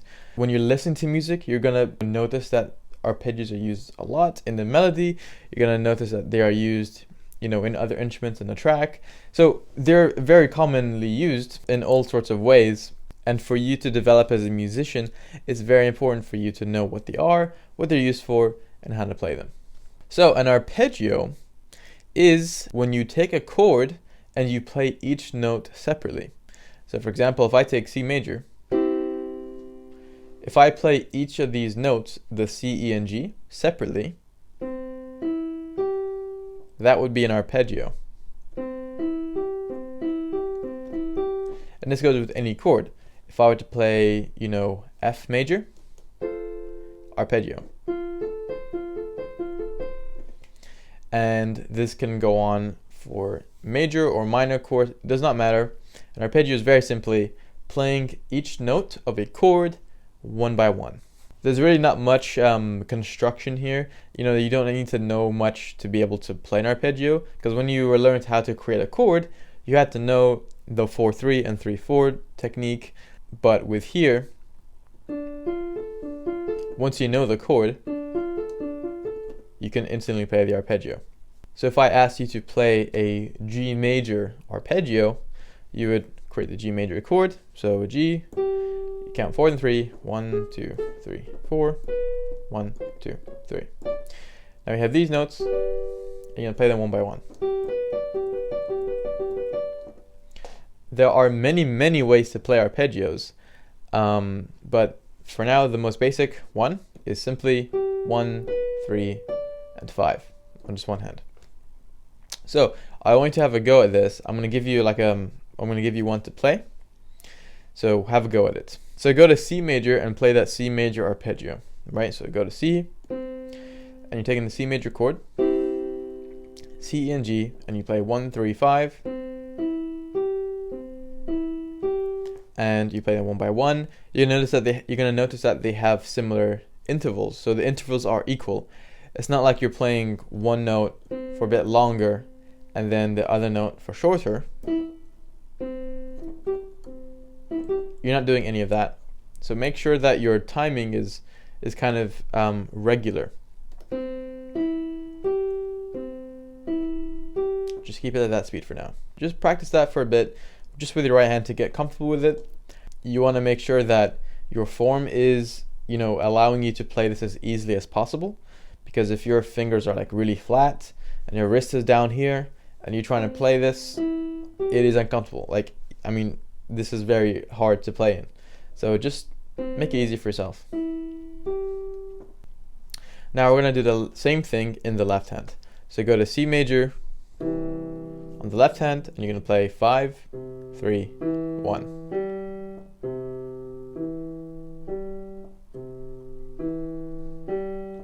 So I'm going to count for you first, 1, 2, 3, and then we both come in on the 1. I'm going to explain this more in detail, soon, but for now, just come in on the 1, and then we play together. So here's an example: 1, 2, 3, 1, 2, 3, 1, 2, 3. So let's try that together. You're going to go on your left hand on the C major arpeggio. So I'm going to count 3 first, and then we come in on 1. 1, 2, 3. 1, 2, 3. 1, 2, 3. For some of you that might seem a bit too slow, or it's too easy, but the purpose of this is just to get you used to playing, equally in time, because we're going to start to make it harder. Now do the same thing on your right hand. So you're going to go C major again, and we're going to play right now. So I'm going to count 3 first, and then we play on 1. 1, 2, 3. 1, 2, 3. 1, 2, 3. Okay, so that I would call that level 1. Now, please go through that again if you're not comfortable doing that yet with each hand separately, because it's best that you are comfortable doing that before we move on to the next level. So have a go at that again if you're not already comfortable, and if you are, then we'll just move right on. So here's level 2. We're going to play both hands at the same time. Might be a bit intimidating, but I promise you it's very, very easy. So you're just going to put both your hands on C in the correct places. So your left hand will be 1 octave below middle C. You're going to put your pinky there, 5, 3, 1 on the C, E, and G. And the same on the right hand from middle C, 1, 3, and 5. And here's what you're going to be playing. So here's, the example. 1, 2, 3. 1, 2, 3. 1, 2, 3. That's it. So have a go practicing that just now.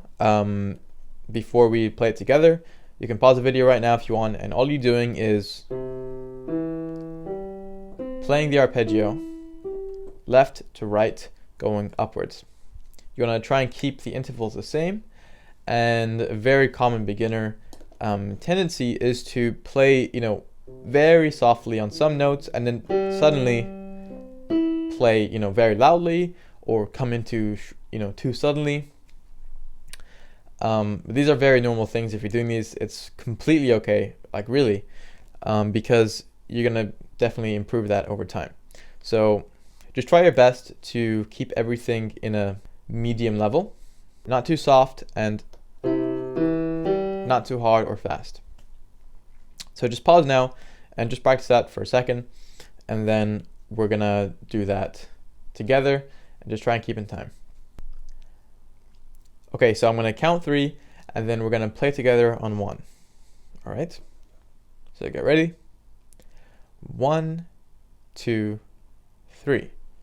1, 2, 3. 1, 2, 3. Good. We'll do that one more time, and we're going to do that twice. So that time we did it, once through, and then now we're going to play it twice. So that's the fast version. Obviously, we're going to take it much slower. So 1, 2, 3. 1, 2, 3. 1, 2, 3. 1, 2, 3. 1, 2, 3. Okay, no matter how you did there, I can guarantee it was better than you did at the very beginning. So either way, now you know kind of what to expect, and this is the level that I'd like you to be, playing at comfortably. So if you're not comfortable with that yet, then, take some time just now to practice that, and then we're going to move on to a level 3.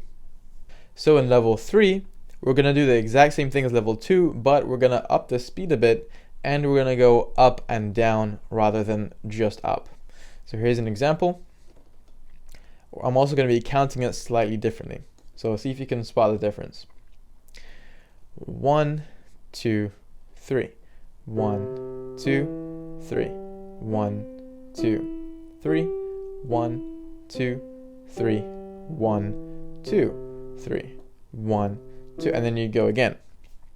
So there, once you go up, you're counting 1, 2, 3, 1, 2, 3. Then when you get to the last note, you hold it for 2 beats rather than 1. So 1, 2, 3, 1, 2, 3, 1, 2, 3, 1, 2, 3, and then again 1, 2. So on the last note, you're playing it twice if you're going to go back up. So take a second just to practice going up and down and counting, in the right time. So it'll be 1, 2, 3, just as you were. Practice that, and then we're going to have a go together. Okay, so we're going to go together. Remember to keep the right form. You don't want to have flat fingers or a low wrist. You're going to be comfortable, and just relax your elbows and shoulder. So we're going to go 1, 2, 3. 1, 2, 3. 1, 2, 3. 1, 2, 3. 1, 2, 3. So you might be uncomfortable doing that yet because you've yet to, build the strength in your fingers, but arpeggios is one of the best things you could possibly do to increase your finger strength, because here you're individually playing one note after the other, and you have to actually think about your time. You have to think that, and you have to strengthen your individual fingers so that you're not playing anything way too softly or way too loudly. You have some control. You're actually hitting the right note, and you're not, playing two notes at once, for example. And you're absolutely gonna find it in pieces that you're gonna learn. I can guarantee you that in some form or another, you will see arpeggios in a song that you're gonna wanna go and learn that, has melody. Now, speaking of melody, I did briefly touch on this a few lessons ago when I was explaining what melody was compared to harmony, and I'm going to quickly recap. And the reason I'm teaching you this is because you're going to be playing them quite differently from each other. You're going to play them at different times, in different ways. They're kind of in separate categories, but they're both incredibly, incredibly important. And it's also quite good to know how they relate to each other. So, to recap, melodies are when notes are played one after another, and harmonies are when notes are played at the same time. So an example of melody would actually be an arpeggio because you're playing one note after the other. Now with harmonies, if you were to play a chord, one hand, two hand, doesn't matter.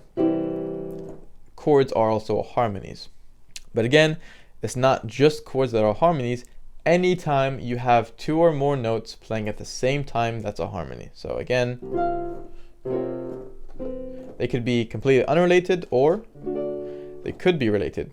And I'll explain, this relation thing also later. So now that hopefully you're more comfortable with arpeggios, we're gonna play an exercise that I will create for you. Like I'll compose it for you, and then we will do that together. Now this is going to be a very common thing that you're going to see throughout this course, where I will compose something specific to the exercise and concepts that I want to be teaching you, because frankly a lot of materials out there that teach concepts like melodies and harmonies and arpeggios versus chords, the sound of them is quite like cheesy almost, like it's way too simple. There's no like middle ground. It sounds too childish even. So what I like to do is compose something that will sound really nice, that you can actually enjoy playing, but you'll also benefit hugely from the actual exercise itself, that's based on where you are if you're following this course chronologically. So here's what we're going to be playing together. We're going to do a C minor arpeggio instead of a C major arpeggio. So C major would be this, and a C minor, right? Because that's C minor chord. And then we're gonna raise this pinky up to this A flat. And then back down to C minor. Now I'm gonna explain this so that you can actually understand and not just, robotically follow everything without having any idea why that works. So when you're playing this C minor arpeggio, this is, very naturally the C minor arpeggio. There's nothing different about it. But when we raise this pinky here, the sound quality kind of changes. It's moving in a different direction. But the reason that sounds that way is because it's actually an inversion. This is an arpeggio inversion. Now let me show that to you. If we go to C minor, that we're in our natural position, then I'm going to go to A flat major, which is here. Why I picked this one is another concept of music theory, which I'm not going to explain now, but we're going to go to the A flat major here. Then I'm going to do a first inversion. So I'm taking this A flat and I'm throwing it up here, And now the notes I'm left with. And there you go. That is a first inversion A flat major, which is very close to the C minor. So for that reason, that's how that works. So here's what we're going to be doing together. And this is the right hand. I'm going to still be counting in 3. So 1, 2, 3. 1, 2, 3. 1, 2, 3. 1, 2, 3. 1, 2, 3. Back down. 1, 2, 3. 1, 2, 3. Back up. 1, 2, 3. 1, 2, 3. So very simply, for each arpeggio, so for the C minor and the A flat major, you're playing the arpeggio twice and then shifting. So if I were to do it very, very quickly,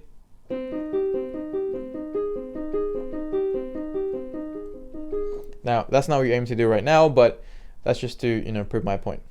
So practice doing that on your own for a second, and then when you're ready, unpause the video and we'll have a go together. Okay, let's have a go at this together. 1, 2, 3. 1, 2, 3.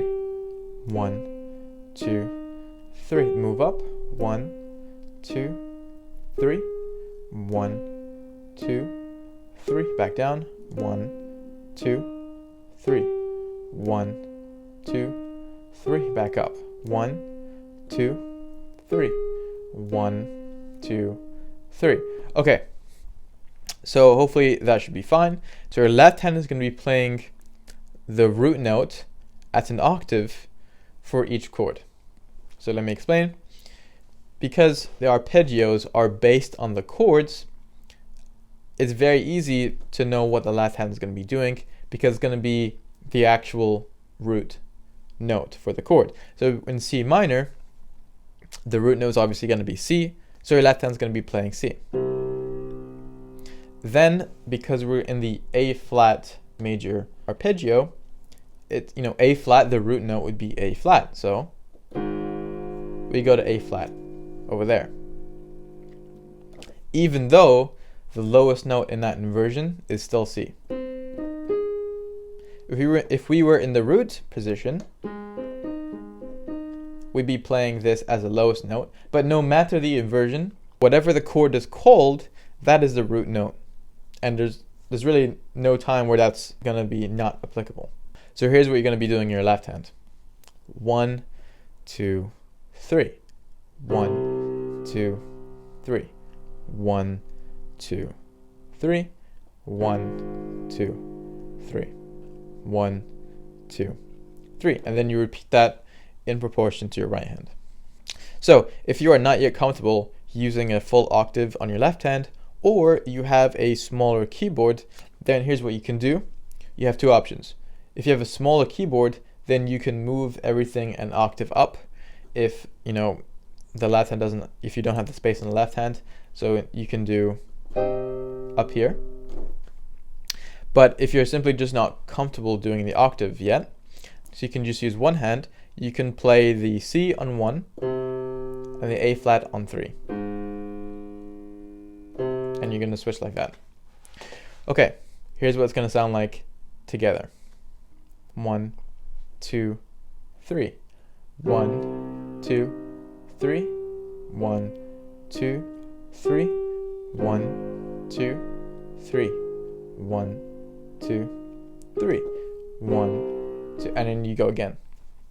Okay, so pause the video and practice that on your own for a while. And when you're ready, come back. But I would suggest that when you're practicing, you try and keep a time, right? So you can either use your foot, like 1, 2, 3, I don't even know if you can see, or you can say it out loud, or even both. Okay, so come back when you're ready.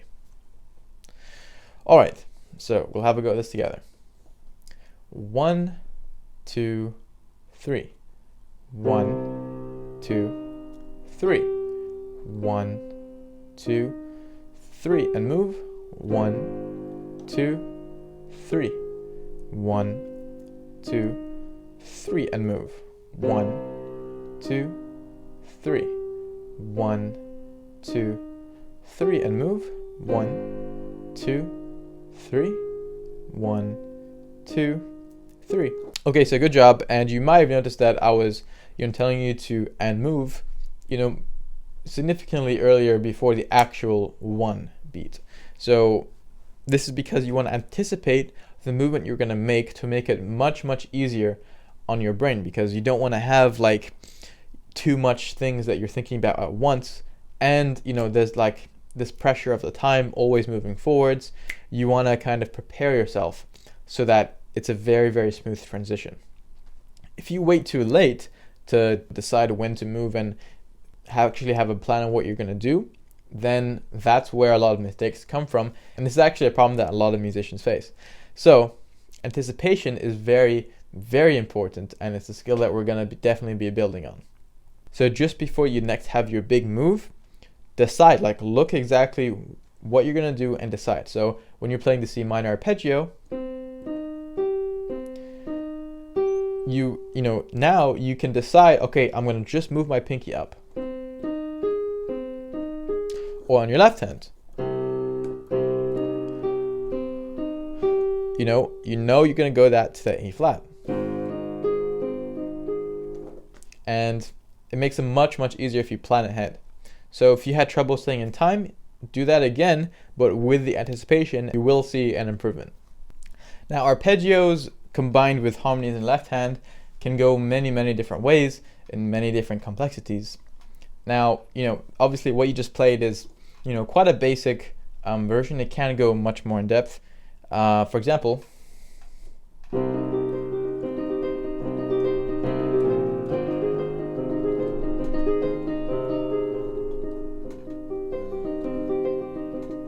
so you can see I'm using a lot of different things. I'm using the pedal, which you'll learn about, different variation of that arpeggio, but we're definitely going to work you up to that higher level. But we got to take it step by step first. Now I'm saying this because it's very common for people at the start, especially, to make things much more rushed than they have to be, because it sounds cooler. Like, of course it sounds cooler when you do. Of course it sounds cooler, but if your mind to muscle connection isn't there yet, you're asking your brain and body to do too much before you can actually do it comfortably. And for that reason, when you go really fast, you might not have control. So you might be doing and getting the wrong notes, and you're off time, different strengths, which also we're going to get to. But for now, take it slow and do the tasks that I say do them, because everything is planned in a specific way to get you there efficiently. Now, for your actual task, there are 2 things I would like you to practice.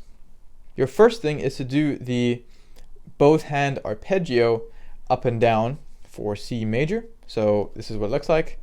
1, 2, 3, 1, 2, 3, 1, 2, 3, 1, 2, 3, 1, 2, 3, 1, 2, 3, 1, 2, 3, 1, 2, 3. I want you to practice until you can do it at that level comfortably and in a controlled way. Now the second thing is just basically to practice that exercise that we did together of 1, 2, 3, 1, 2, 3, 1, 2, 3, 1, 2, 3, 1, 2, 3, 1, 2, 3, 1, 2, 3, 1, 2, 3. Now, ideally, it would be great if you can get it up to that level. It might take you, a little bit longer than your previous exercises have been. But if you can get it up to that speed and control, then that would be going above and beyond what, people at your level would be doing right now. So, take your time with both of those. And your extension task is to do the arpeggio run, but on a different key that is more difficult. So I'm going to pick for you D major. So instead of the C major, you're going to do it on D major. And it's the exact same concept of you take the chord, the 1, 3, 5, and you just play that one by one, because that's the chord. You do it on left hand, and back down. And that would be your extension task. So that's all for this lesson, and please watch the next lesson once you're comfortable with those initial two tasks. And obviously your extension task is optional. All right, I'll see you soon. All right, welcome everybody to this lesson. And I'm going to be talking with you about rhythm, time signatures, and chord variations. So this is going to allow you to play chords in a more interesting way, in a more enjoyable way, actually playing it, but also for the listener, give you an all-around confidence boost when you play anything, not just chords, but this will also translate into your other upcoming skills, especially when you go and try and learn chordal-based songs online, and you just see chords, but you don't have a sense of, how quickly you're playing it, in what way. This is going to help you massively with that. So to start off with, let me explain what rhythm is. It is a very important component that you find in all music. So a rhythm is describing how fast you're playing certain sounds and the gaps or silences that are in between those notes. You might have a bunch of notes that have short gaps of silence in between, and you might have other groups of notes with long gaps of silence in between. And this collection of playing and not playing notes and how fast is what makes up rhythm. So to give you a demonstration, I'm going to play something that has a very, very simple rhythm. Now I'm going to play something which has a more complex rhythm.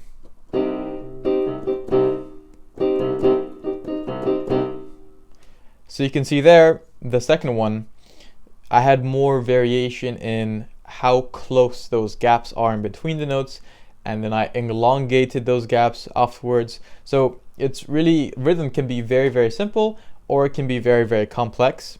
One other thing to note about rhythm is that it has a sense of beat, like it follows a steady beat. There's usually this consistent movement about it. You can, like snap your fingers to it, you can clap your hands to it, you can move your body to it. That rhythm that you feel when you're at the dance floor, for example, or you're just listening to music and it makes you want to move your body, or you're moving your head to it. That's what I mean by the steady beat to the rhythm. So this beat I'm describing can be counted, and this is essentially what time signatures are. Now, time signatures, I'm not going to go into huge depth into right now because that's going to be coming later. I'm just going to give you enough for you to understand the concept in a way that will be very useful. That's also not going to confuse you, because if I give you too much information now, it might be a little bit too much for this stage. So, to keep things simple, there are two types of beats that I want you to be aware of. You have 4 and you have 3. So you can clap like 1, 2, 3, 4, or snap your fingers, whatever you want, like 1, 2, 3, 4, 1, 2, 3, 4. That's a very, very, very common beat that you find.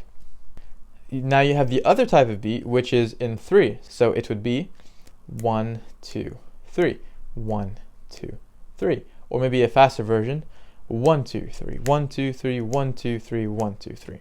You find 3 times mostly in waltz songs, like in classical pieces, but you also do find them in a bunch of modern music as well. So when I'm describing this beat with either 4 or 3, these are called time signatures. I'm just going to refer to them as times, just to avoid, any confusion of, signature or whatever, because again, I will explain that later. So I might say, okay, I'm going to count in 4 time, or I'd say, okay, I'm going to count in 3 time. And the only difference there would be if I'm counting up till 4 and repeating, or if I'm counting up till 3 and repeating. That's the only difference. So to explain this, I'm just going to create something in 4 time, and then I'll make you something in 3 time. 1, 2, 3, 4, 1, 2, 3, 4. 1, 2, 3, 4. 1, 2, 3, 4. 1, 2, 3, 4. 1, 2, 3, 4. And here's an example of 3 time. 1, 2, 3, 1, 2, 3. 1, 2, 3. 1, 2, 3. 1, 2, 3. 1, 2, 3. Now that we have the foundations down, we can start to explore more interesting rhythms for chords. Now, so far you may have been playing chords in one of these ways, so either like this, or like this, or this full version. Now, ideally, you're at this full version, like you can comfortably play this, but if you're not yet and you still need to practice that, obviously that's fine, and you could just follow in whatever form you're comfortable with right now. So I'm going to play this in 4/time in a very, very simple rhythm. Every beat is going to be a note. Okay, so 1, 2, 3, 4. Every time I snap that finger, the beat will be when I play that chord. So here's what that would sound like. 1, 2, 3, 4. 1, 2, 3, 4. And you would just repeat like that. Now, if I want to make it slightly more complex, I could play twice every time I do the beat. So for example, 1, 2, 3, 4. 1, 2, 3, 4. Now I could also simplify it. So for every 2 beats, I will play once. So to demonstrate, 1, 2, 3, 4. 1, 2, 3, 4. And I just want you to pay attention that I'm holding the notes down for, the full length of that. I'm not cutting it too short. So instead of playing 1, 2, 3, 4, I'm extending it to that full length of the beat. So 1, 2, 3, 4. So let's actually start to look at your options for when you're going to go and look at chords for, online songs. So let's say that the sequence of chords you saw online for a song that you like had C major, A minor, F major, and G major. This is a very, very common sequence or progression, and this is what they sound like: C major, A minor, F major, and G major. Now when you're online, kind of like how we did for Hallelujah, and you're just seeing chords, it does not tell you how to play rhythm. It does not tell you how fast you're going to be doing it. It does not tell you when to have more complex rhythms, when to have simpler rhythms, when to hold back. It doesn't give you any information like that. So in those situations, it's really up to you and just the general pace of the song, because you might know the song itself. So if you know Hallelujah and you know how it's supposed to sound, then that will be your kind of guideline for what rhythm to play. Here's how you may have been playing chords online up until now. 1, 2, 3, 4. 1, 2, 3, 4.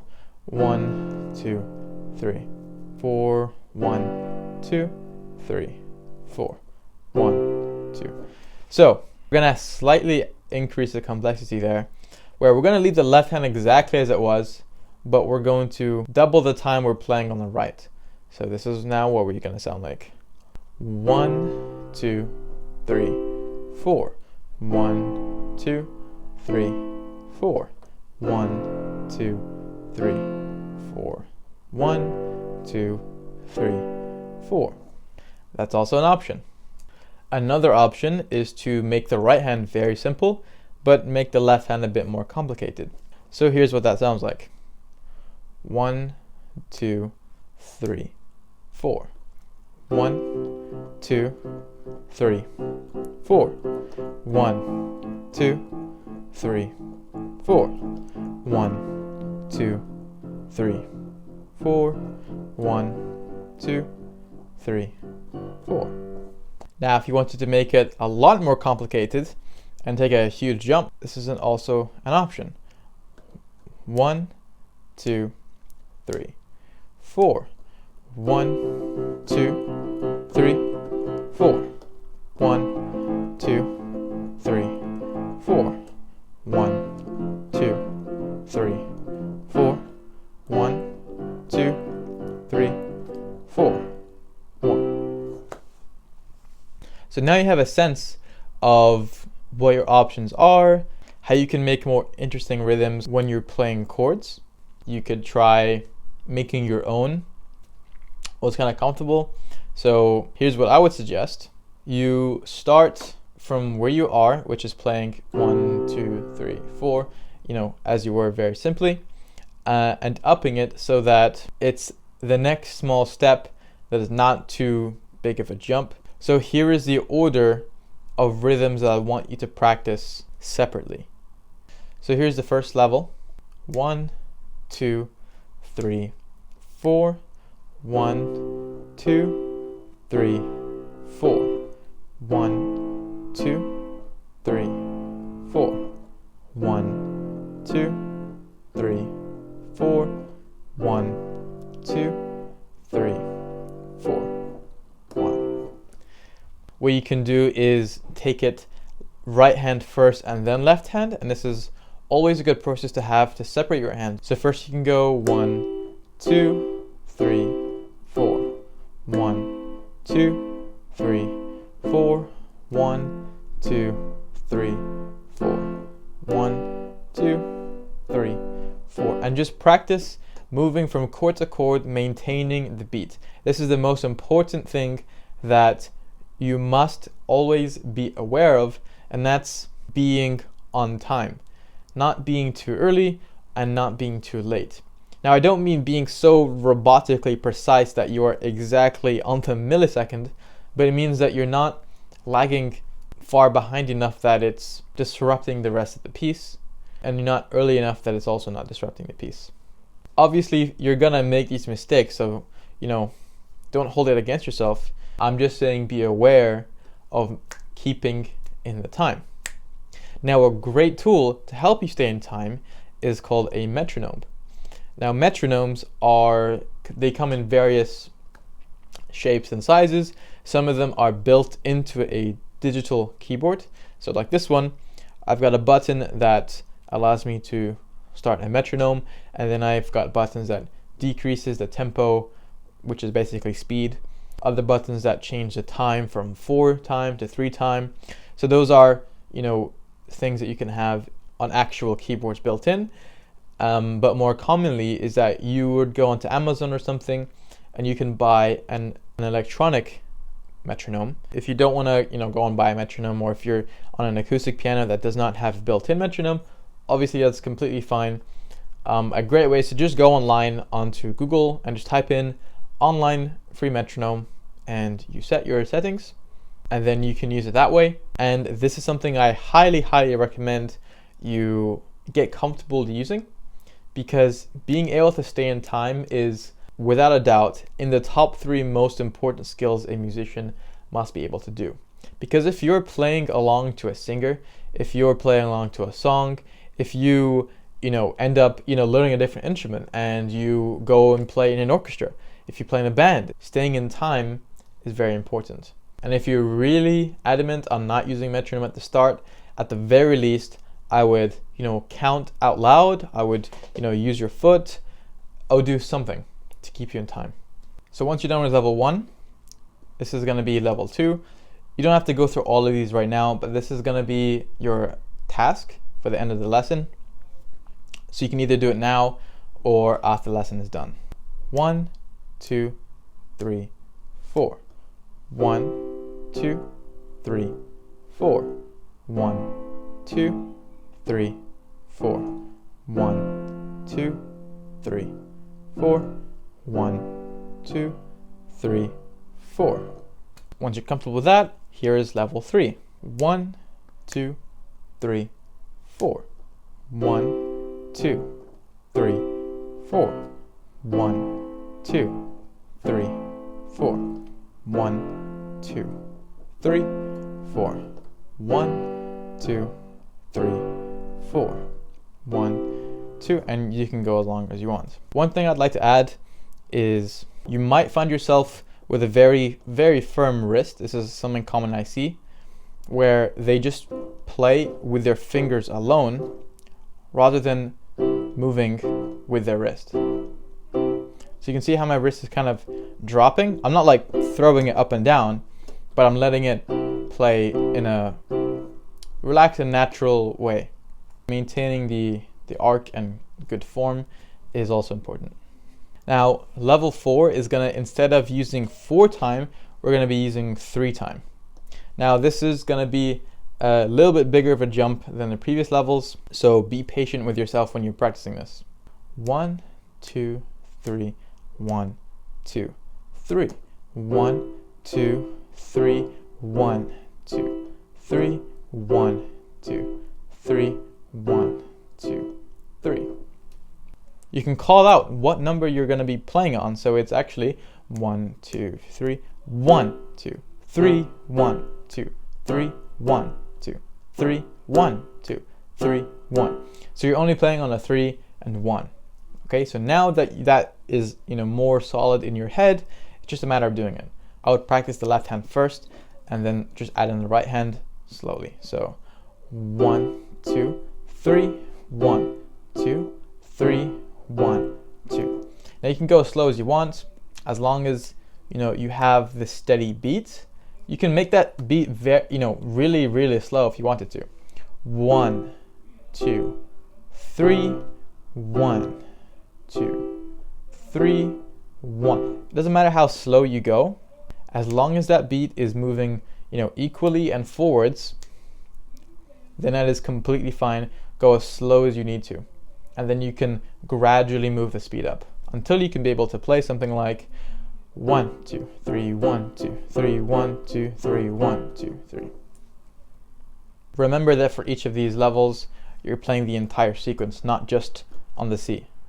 So doing levels 1 till 4 is going to be your task for this session. Try not to rush through. Take it one hand at a time and go slowly at the start until you can go comfortably, and only move on to the next level once you've done it 5 times through comfortably. Now level 5 is completely optional. That is if you're very confident in levels 1 till 4 and you want an extra challenge. This is going to be it. 1, 2, 3, 1, 2, 3, 1, 2, 3, 1, 2, 3, 1, 2, 3, 1, 2, 3, 1, 2, 3, 1, 2, 3, 1, 2, 3, 1, 2, 3, 1, 2, 3, 1, 2, 3, 1, 2, 3, 1, 2, 3, 1, 2, 3, 1, 2, 3. And there you go. So if you want to just practice that and figure out that yourself by chance, you can obviously do that. But if you want me to explain an easier way to get this done, then here it is. You can subdivide the counting into saying 1, 2, and 3. 1, 2, and 3, because the and is that extra beat that we're adding. So it would be 1, 2, and 3, 1, 2, and 3, 1, 2, and 3, 1, 2, and 3, 1, 2, and 3, 1, 2, and 3, and so on. So that's how you could count it. It's much easier that way. Take it slow, and if you're really confident, then you can go faster, but maintaining the same beat. That is going to be the hard thing to do. 1, 2, and 3, 1, 2, and 3, 1, 2, and 3, 1, 2, and 3, 1, 2, and 3, 1, 2, and 3. That's what's going to be challenging if you do want to take this challenge. But either way, if you're doing 1 till 4 and you're fine with that, you are more than prepared to move on. So good luck, and I will see you in the next lesson. Okay, welcome back everybody to this lesson, and I'm going to be explaining to you scales. Now scales, for those of you who had previous lessons, or somebody who's taken traditional piano lessons, scales might be quite a trigger point for you, and it is, rightfully so, for a lot of people. And the reason is that most piano players started when they were younger and they were aiming to take an exam held by ABRSM, Trinity, these different examination boards. But all in all, they have to practice certain things assigned by them from the syllabus. Amongst those things are scales. Now, the way that those exams work is that you have grades that increase in difficulty that you take, most commonly every year. Now, whether you're at grade 1, grade 5, grade 8, you'll always be practicing scales, and it's a requirement that you have memorized a certain amount. This is where the dread comes from, those exams, because especially when you start to go higher up in those grades, you take lessons for a few years, you're going to realize that you have to memorize perfectly, like 50, 60 different scales, and you have to memorize them perfectly, and in these different variations, these different forms of playing them. Now, I'm not just sitting here bashing on those exams. I don't actually have anything against those exams because I did them myself and I learned a lot. The only concern I have is when people realize that the traditional route is not what they want. They feel like they have no other option but to just, YouTube some tutorials and just kind of recite. But you're not actually learning. One thing I wish they did in those exams is teach theory. But because I have studied theory, I can show you this technique which you have like no idea how much time this is going to save. You have no idea. Before I just explain what even scales are or why you should learn them, let me just quickly preface that there are obviously benefits to memorizing perfectly every single scale.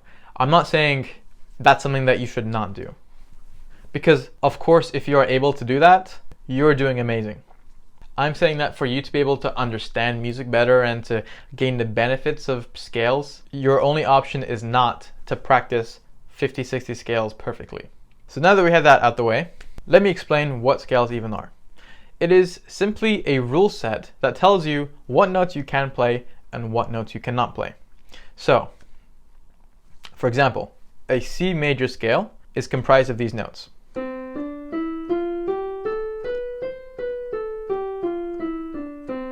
We have 8 notes, right? So all scales are made up of 8 notes, and we cannot play any black notes. We can't play any of these white notes. Now you might have guessed already, but you could have a C minor scale. So this is what that would sound like. Now don't worry about, wondering why is it specifically these black notes, because there is theory to that, which I will teach you soon. But for now, you just need to know that in this specific minor chord, that is simply the order of notes you play. Like there's no other way of going about it. That is simply C minor scale. If we take another look at this zone we have here, of these 12 different notes that you have, okay? 1, 2, 3, 4, 5, 6, 7, 8, 9, 10, 11, 12. This is C again, so it's not different. So these 12 different notes, we know that each of them repeats. But now you have to know that each of these notes have their own scale. And each of those scales could either be a major scale or a minor scale. I will say that you can have variations, like there are actually 3 different types of minor scales that you could play, but we're not gonna focus on any of that right now. But I just thought I'd mention that just so that you're aware. So let's take a look at the actual scale. We know that for C major, we're playing these notes, but one of the mechanics of the scale are called degrees of the scale. So you're simply taking those 8 notes, that order of the scale, and you're counting it from the distance of the root. So if I take C, which is the root of C major, obviously, that would be a second, a third, a fourth, fifth, sixth, seventh, eighth. The eighth is obviously also an octave and the root.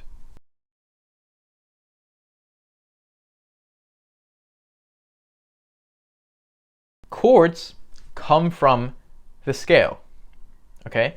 It's not that scales are simply just related to the chord, or that scales come from the chord.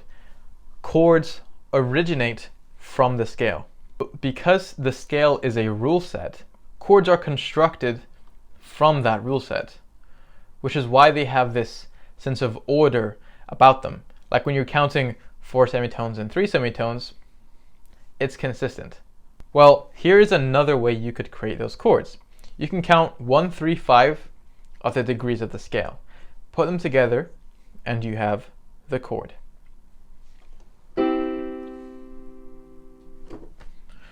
Now you might be thinking, well, what if I wanted to make a minor scale?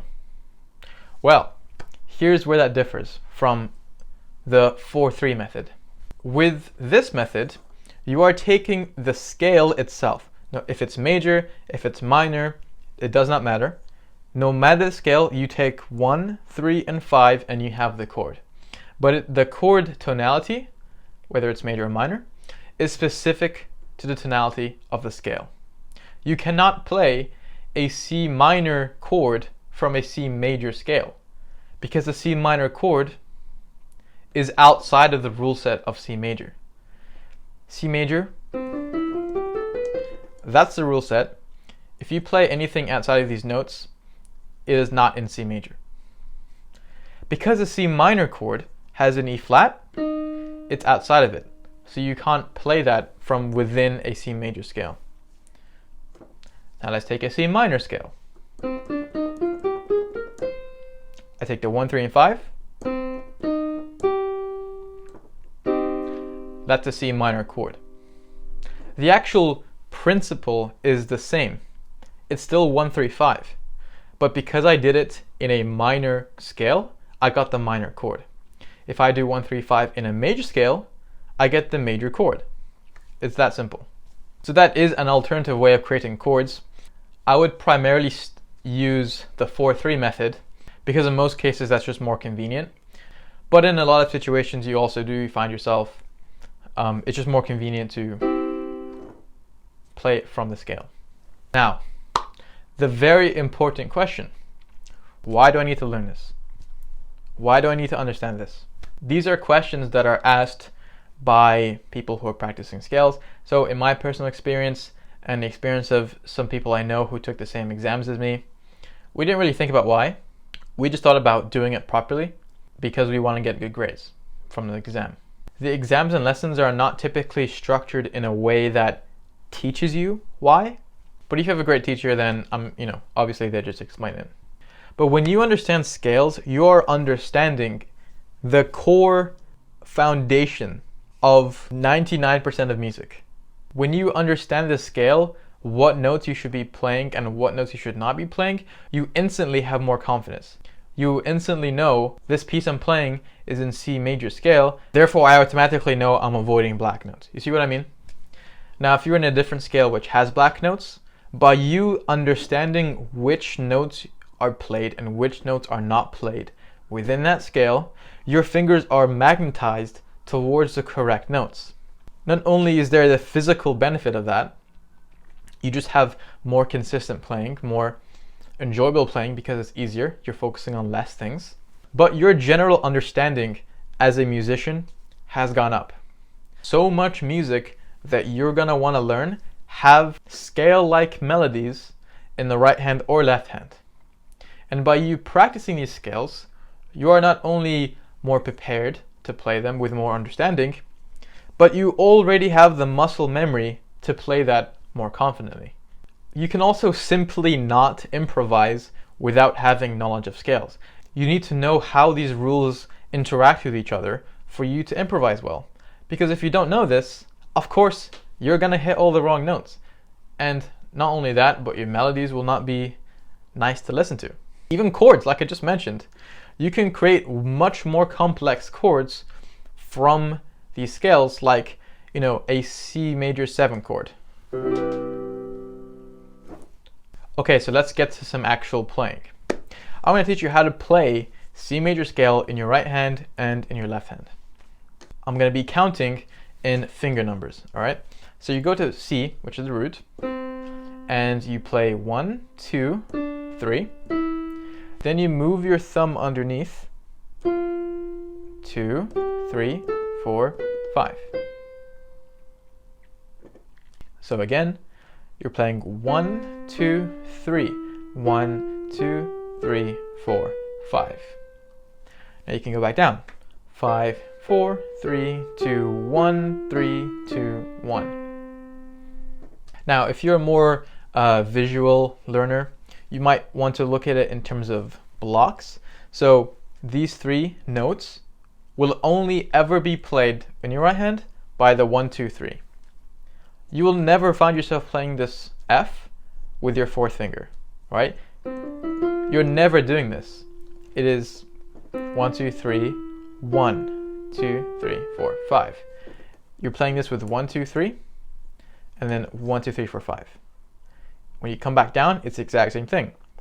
You're playing 5, 4, 3, 2, 1, 3, 2, 1, 1, 2, 3, 1, 2, 3, 4, 5. You need to make sure that you're bonding your fingers to certain notes.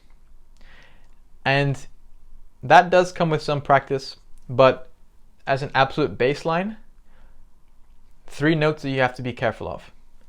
The root, you always start and end with 1. You always play E with 3, and then you make your transition. And you always end on the C with number 5. So I'm going to play through the scale again, and watch for those checkpoints of C, E, and C.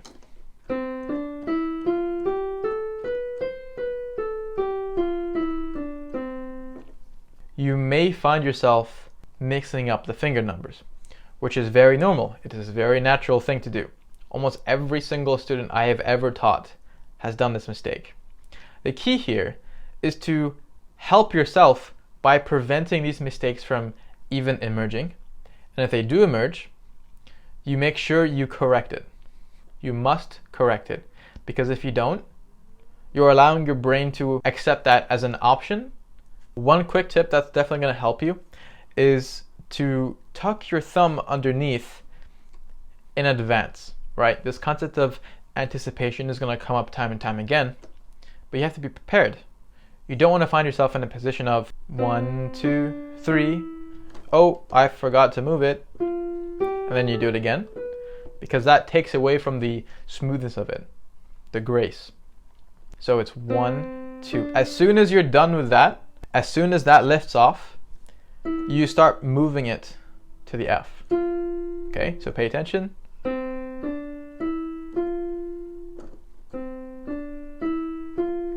You can see this wrist movement as well, moving in this direction.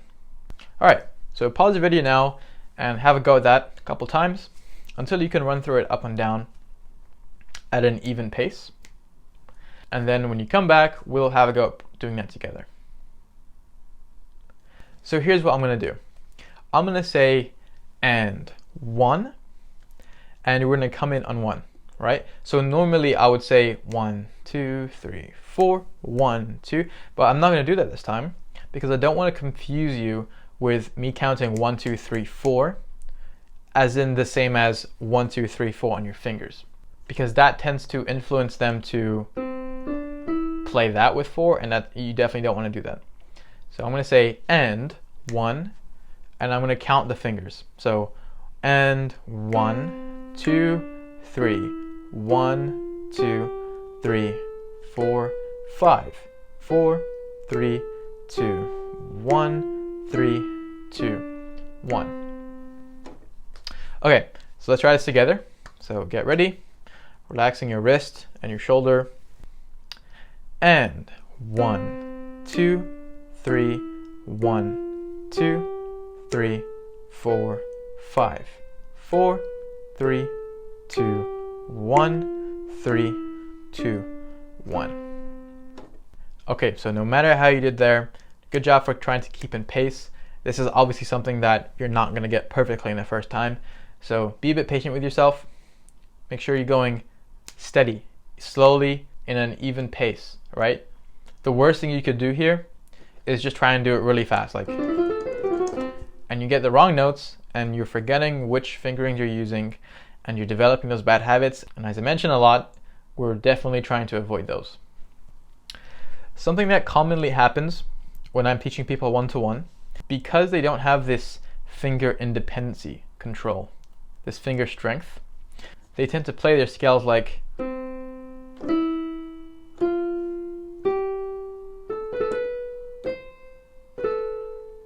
that, and that's completely normal. Don't, hold it against yourself if you're playing like that, because this is normal. It's not because you're doing, worse than average or anything like that. It is simply the actual mind-muscle connection that you have.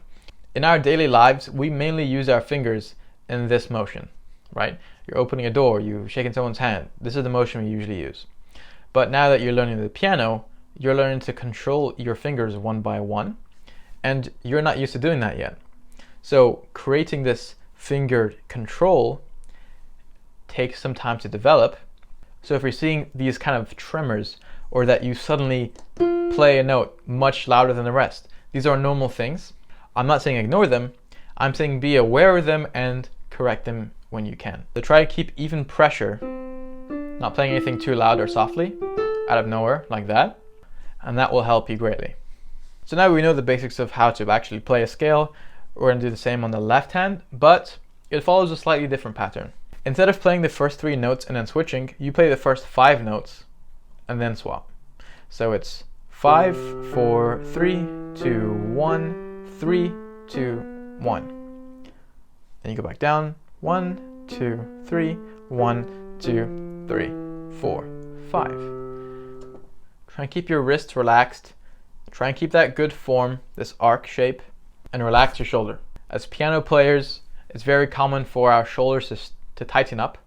For now, at least be aware and relax it when you can. Similarly to the right hand, you're having benchmarks on when you're transitioning, what notes you must play with what fingers. So the root C is with 5. You get to the G, you're always playing that with 1. So every time you see a G, you're playing that with 1. Then the top C is with number 1. So your checkpoints per hand. Left hand is C with finger 5, G with finger 1, and C with finger 1. Then for the right hand scale, you're playing root C with finger 1, E with finger 3, and top C with finger 5. This process that you've just learned on how to play a scale with your right hand and how you play a scale with your left hand applies to 98% of all scales that you learn. No matter major, minor, B flat minor, F sharp major, no matter what it is, it still follows the 1, 2, 3, 1, 2, 3, 4, 5 for right, and 5, 4, 3, 2, 1, 3, 2, 1 for left. Take this slowly. Be patient. Once you are able to go up and down 5 times in a row at a steady pace, right hand and left hand separately, then you are ready to move on to the next lesson. Your extension task for this, it is completely optional for now, but that would be to try and play both hands at the same time, which is going to feel a bit strange because different fingers are doing different things at different times. This is what it sounds like.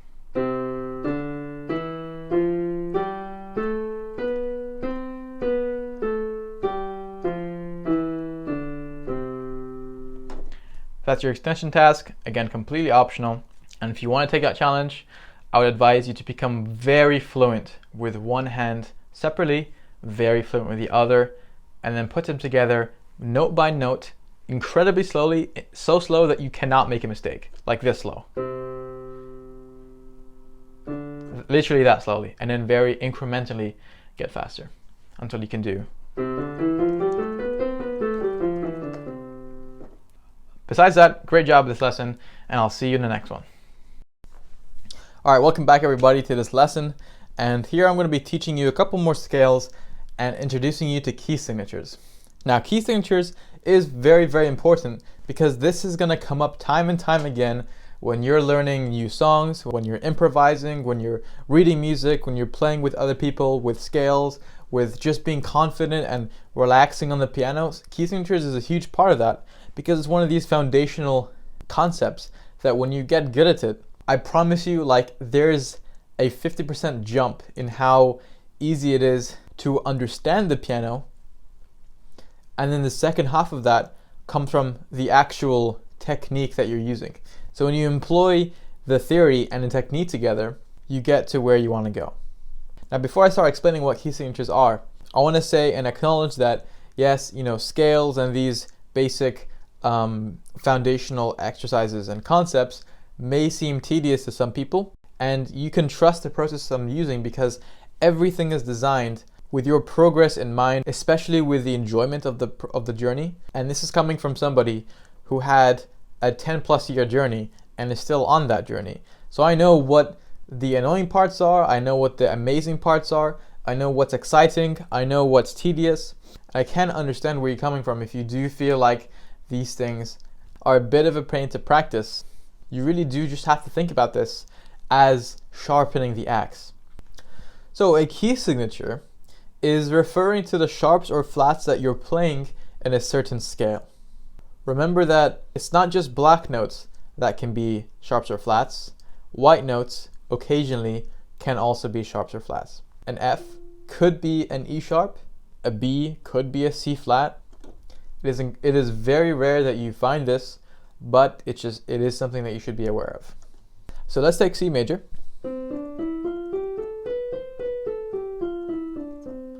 You can see that we do not have a key signature. We're not playing any sharps, we're not playing any flats. And in fact, C major and one other scale are the only scales in music that don't have any sharps or flats. That one other scale is A minor, which is played like this.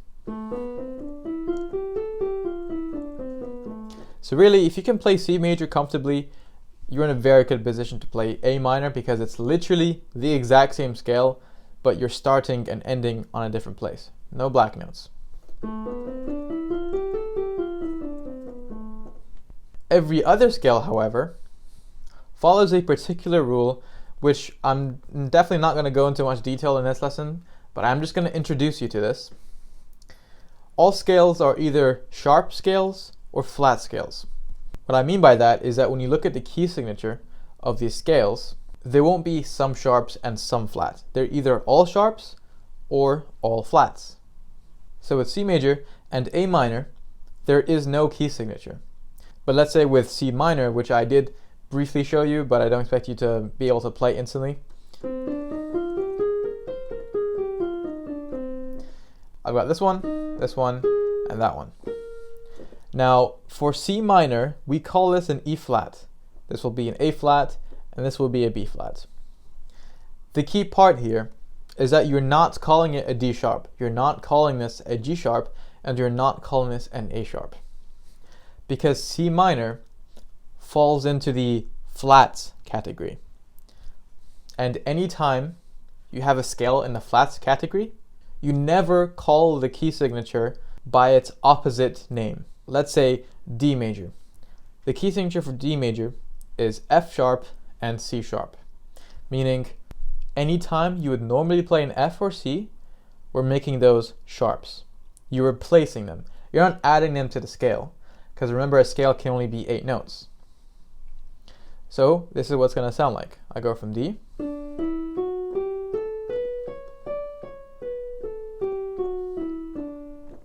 and you can see how I'm playing these two sharps. Now, again, I am not calling this G flat or D flat.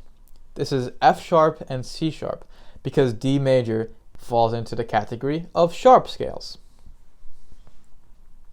The reason it's so important for you to understand this is because there are scales which have very similar black notes.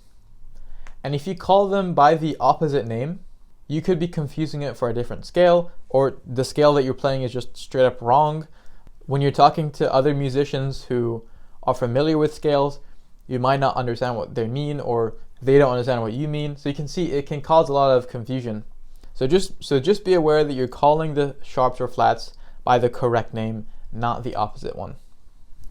This is much easier to follow when we start reading music soon, but just for now, it's important that that's clear. Okay, so let's say that you are learning a new scale. Let's say that we did G major. So G major, obviously we're going to start on G and end on G. But you need to know two things: the key signature and the pattern you're using. The pattern you use, which is what fingerings you're using. So right hand, as we saw last lesson, is always going to be 1, 2, 3. 1, 2, 3, 4, 5, right? Like 1, 2, 3, 1, 2, 3, 4, 5. 1, 2, 3, 1, 2, 3, 4, 5. 1, 2, 3, 1, 2, 3, 4, 5. No matter the scale, it's always 1, 2, 3, 1, 2, 3, 4, 5. But there are one or two exceptions. But just for the most part, think about it like that. And the left hand is 5, 4, 3, 2, 1, 3, 2, 1. So like I said, the pattern does not really change, but the key signature does change from scale to scale. And it can change quite vastly. At the stage that you're at right now, you're not going to be able to just calculate or figure out the key signature of any scale until I teach that to you in the circle of fifths. So for now, I'm just going to tell you the key signature, and you're just going to practice the scale with the right notes. So let's move right into it. We're going to fly through a couple scales. I'm going to introduce them to you. I'm going to give you a bit of time to practice that, And then at the end, I'll show you everything we did and how to do it, and that will be your task. So the first thing we're going to do is G major, and the key signature for G is F sharp. So we're going to play 1, 2, 3, 1, 2, 3, 4, 5. Notice that I'm not adding the sharp to the scale, I'm replacing it from the natural version. So this is what some people do.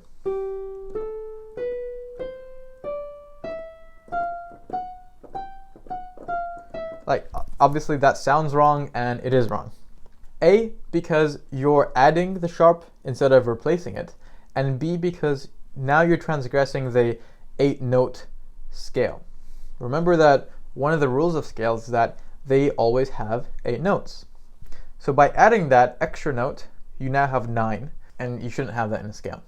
So just remember that key signatures replace the natural versions of their notes. One quick tip that will make it easier for you to practice is to say aloud the letter that you're playing.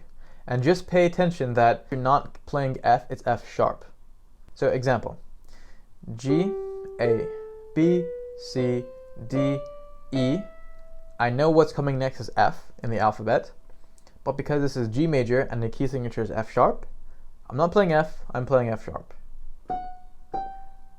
And then I can come back down. Notice the 5, 4, 3, 2, 1, and then 3, 2, 1. So pause the video now and just have a go at that a couple times on your own until you can just get the gist of what notes you're playing and how you're doing it. Remember just to relax your shoulder, elbow, and wrist, and to go slowly, okay? You do not have to go that fast. In fact, you don't have to go at any particular speed. The only thing that matters is that you are at the steady pace and that you're hitting the right notes. So go so slowly that it is impossible for you to get a note wrong, even this slowly. It really does not matter because you're going to be making it gradually faster over time anyway. So really, just start slow and go at a steady pace. Pause the video now and have a go. Okay, so we're going to play this together so that you can get used to this process. I'm going to be counting the finger numbers, not the beat, right? So I'm not counting 1, 2, 3, 4, 1, 2. I'm not counting the beat, I'm counting the finger number. Okay, so get ready, get into position. I'm gonna say and then we come in. And 1, 2, 3, 1, 2, 3, 4, 5, 4, 3, 2, 1, 3, 2, 1. Now, once your right hand is comfortable, and by no means does it have to be perfect at this stage, I'm just introducing you to the scale so you can get a gist of how to play it. Once you've done that, you're going to do the exact same thing on your left hand. Okay, so you're going to go 5, 4, 3, 2, 1, 3, 2, 1, 2, 3, 1, 2, 3, 4, 5. Now, when you're playing right hand or left hand, just make a mental note of what finger is playing the sharp or flat. So, with G major on the right hand, it's going to be 4 on the right hand. And that will be one of your checkpoints. For the left hand, it's going to be your number 2. So, right there. So to recap your process as we move through each scale, you're going to identify the key signature. Make sure you're replacing the natural versions, not adding to them. Okay, so you only have 8 notes total. You play the right fingerings slowly until you can comfortably play the scale at a steady pace. Okay, go as slow as you need to. And then step 3 is to play the left hand once you're done with the right hand. So we're doing that process for each scale. Okay, that's G major. Now the next one we're doing, D major. The key signature for D major is F sharp and C sharp. Again, you don't have to commit this to memory right now, but it is obviously very helpful if you do. I know that anytime I would normally play F or C, I'm making those sharps. So I'm playing the right pattern because I'm on the right hand. So 1, 2, 3, 1, 2, 3, 4, 5. 1, 2, 3, 1, 2, 3, 4, 5. 4, 3, 2, 1, 3, 2, 1. I'm making that mental note. Okay, what finger am I playing these sharps on? On the 3, okay. On the 4, same. Okay, your ascending scale and your descending scale should look exactly the same in terms of fingering. Your left hand,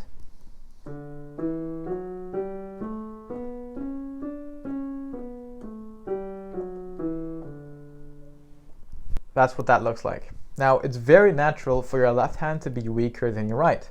That's because most of us are right-handed. So your left hand might take a bit more time than your right hand, but just give them both equal patience and try not to rush through things, because a great quote by an incredible pianist goes by, so somebody asked him, how do you play every single note correctly?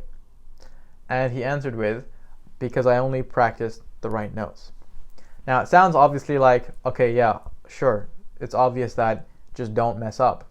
As I'm telling you, go so slowly that you can't make a mistake. And if you do make a mistake, of course, that's fine. Don't, hold it against yourself. Set yourself up for success, that you can play it easier. Don't just try and go on the first try, on the right hand or left hand. Okay, so pause the video now and have a go at playing D major until you can do it with some comfort. It doesn't have to be perfect right now, just so you can get the gist of it. Now, the last scale we're doing together is A major. Notice that these are all major scales so far. And the key signature to A major is F sharp, C sharp, and G sharp. So, these are the sharps we're playing. Again, don't call them flats. If I play A to A, replacing the natural versions of those keys with the sharps, this is what I get.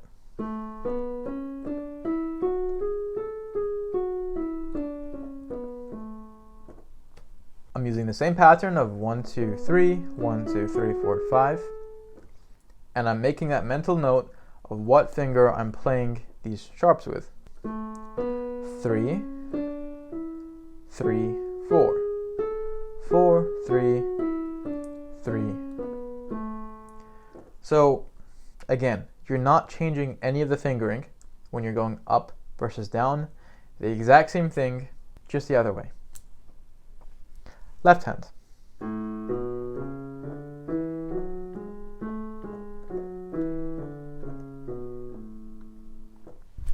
Now, I do not by any means expect you to be able to play A major at that standard right away. In fact, that's the level which I would ask you to aim for, but take it slow. So you can go.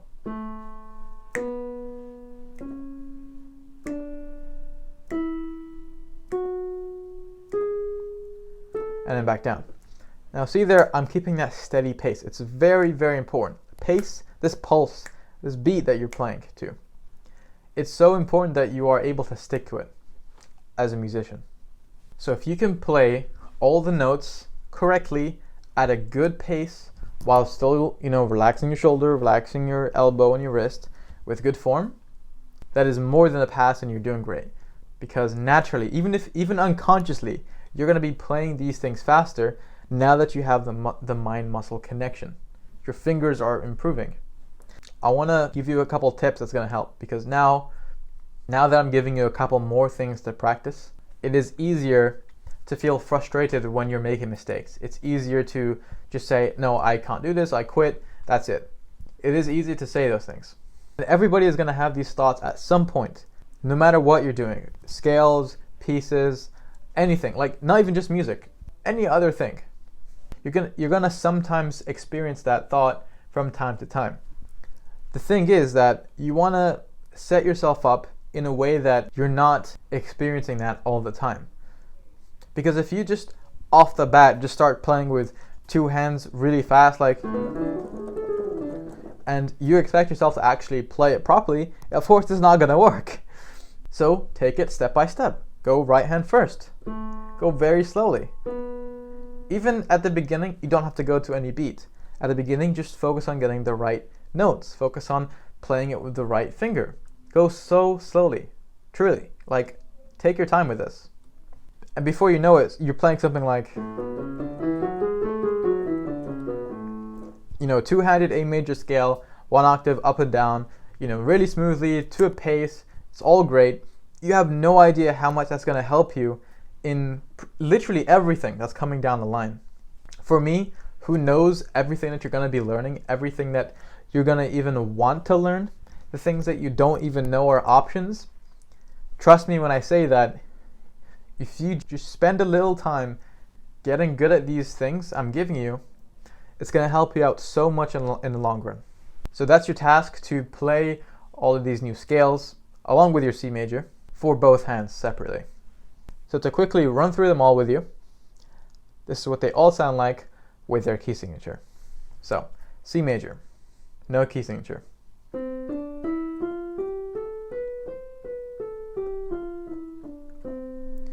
Go slow as you want, as long as you're consistent with a good pace. G major, key signature of F sharp.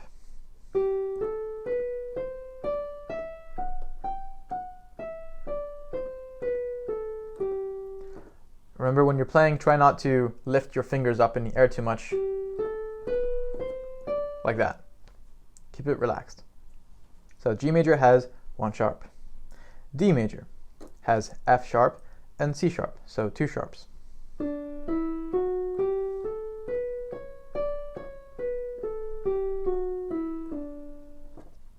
Now, 3 sharps, A major, F sharp, C sharp, and G sharp.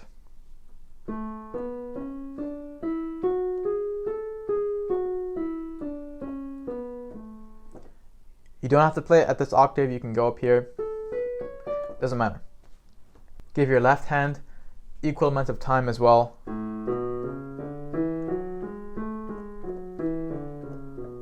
Because you want your left hand to be developing with your right hand. Just like if you go to a gym and say you want to work on your arms, but if you don't work on your legs, it's going to be disproportionate. So that's your task, and only move on to the next lesson once you are comfortable doing those. Your extension task, if you really want a challenge, is to do one of these scales 2 hands at a time. Start with the easier one of G major and go very, very slowly.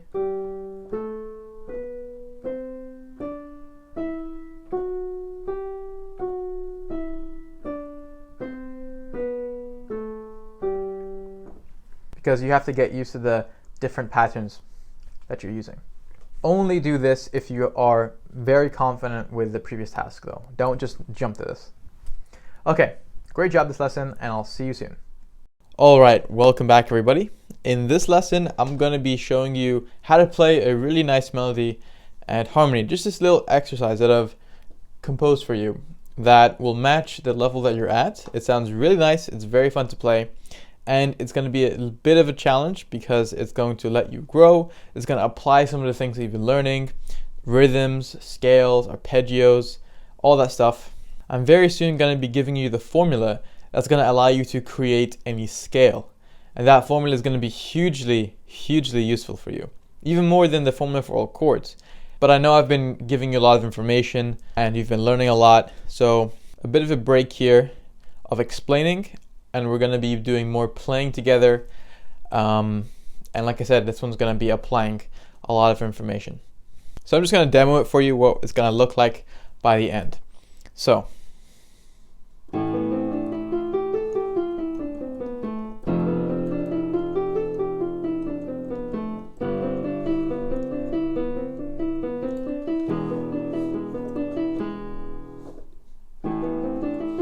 And then it's going to repeat. So you can probably see a couple elements here that you might already know. You can see that we're playing a scale. That scale is A minor. And you would know that because we're starting on A, and we're obviously not playing any sharps or flats. And again, A minor and C major are the only 2 scales that don't have a key signature.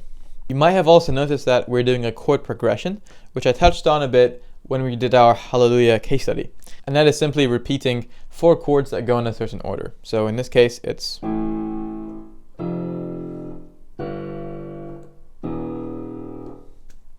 if your piano does not go down that low, you can just do it with one hand.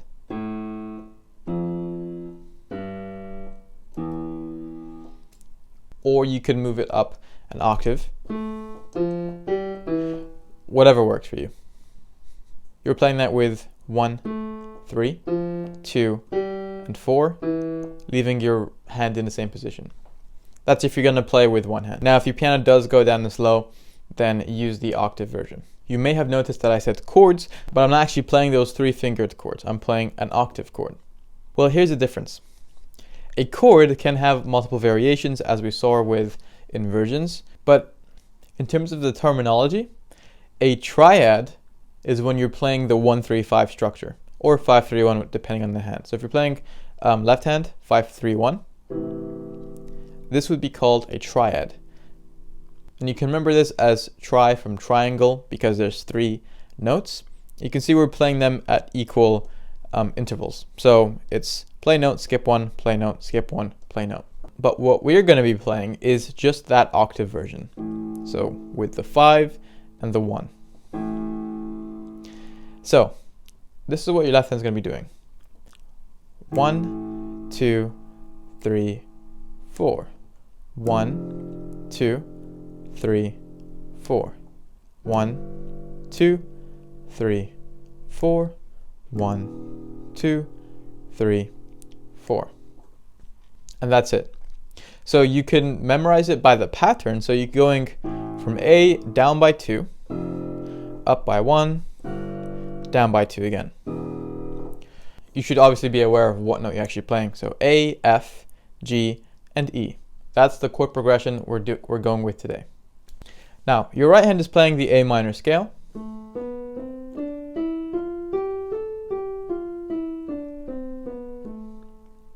Which hopefully should not be a big challenge to play if you practice the things I said last lesson. But just remember you're doing 1, 2, 3, 1, 2, 3, 4, 5. Now, I know I've been saying this a lot about the fingering, exactly what you're doing. I know I've been repeating it a lot to the point you may have been sick of hearing it. But it's so important that this is something you're comfortable doing because your focus should not be on the fingering. Your focus should be on staying in time, should be on the right notes. It's most ideal that you are comfortable enough eventually that you can do it by muscle memory. So in our song,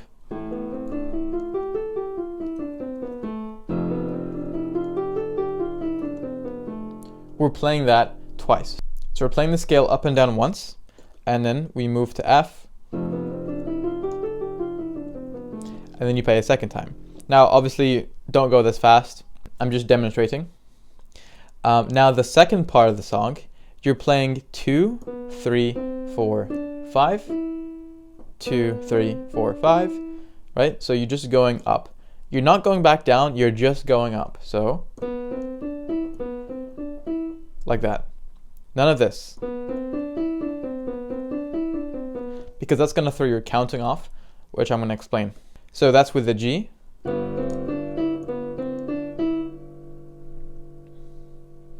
And then, this is the tricky part, you go to E, and as soon as you play 1 with the G sharp. And you can see I'm playing these notes.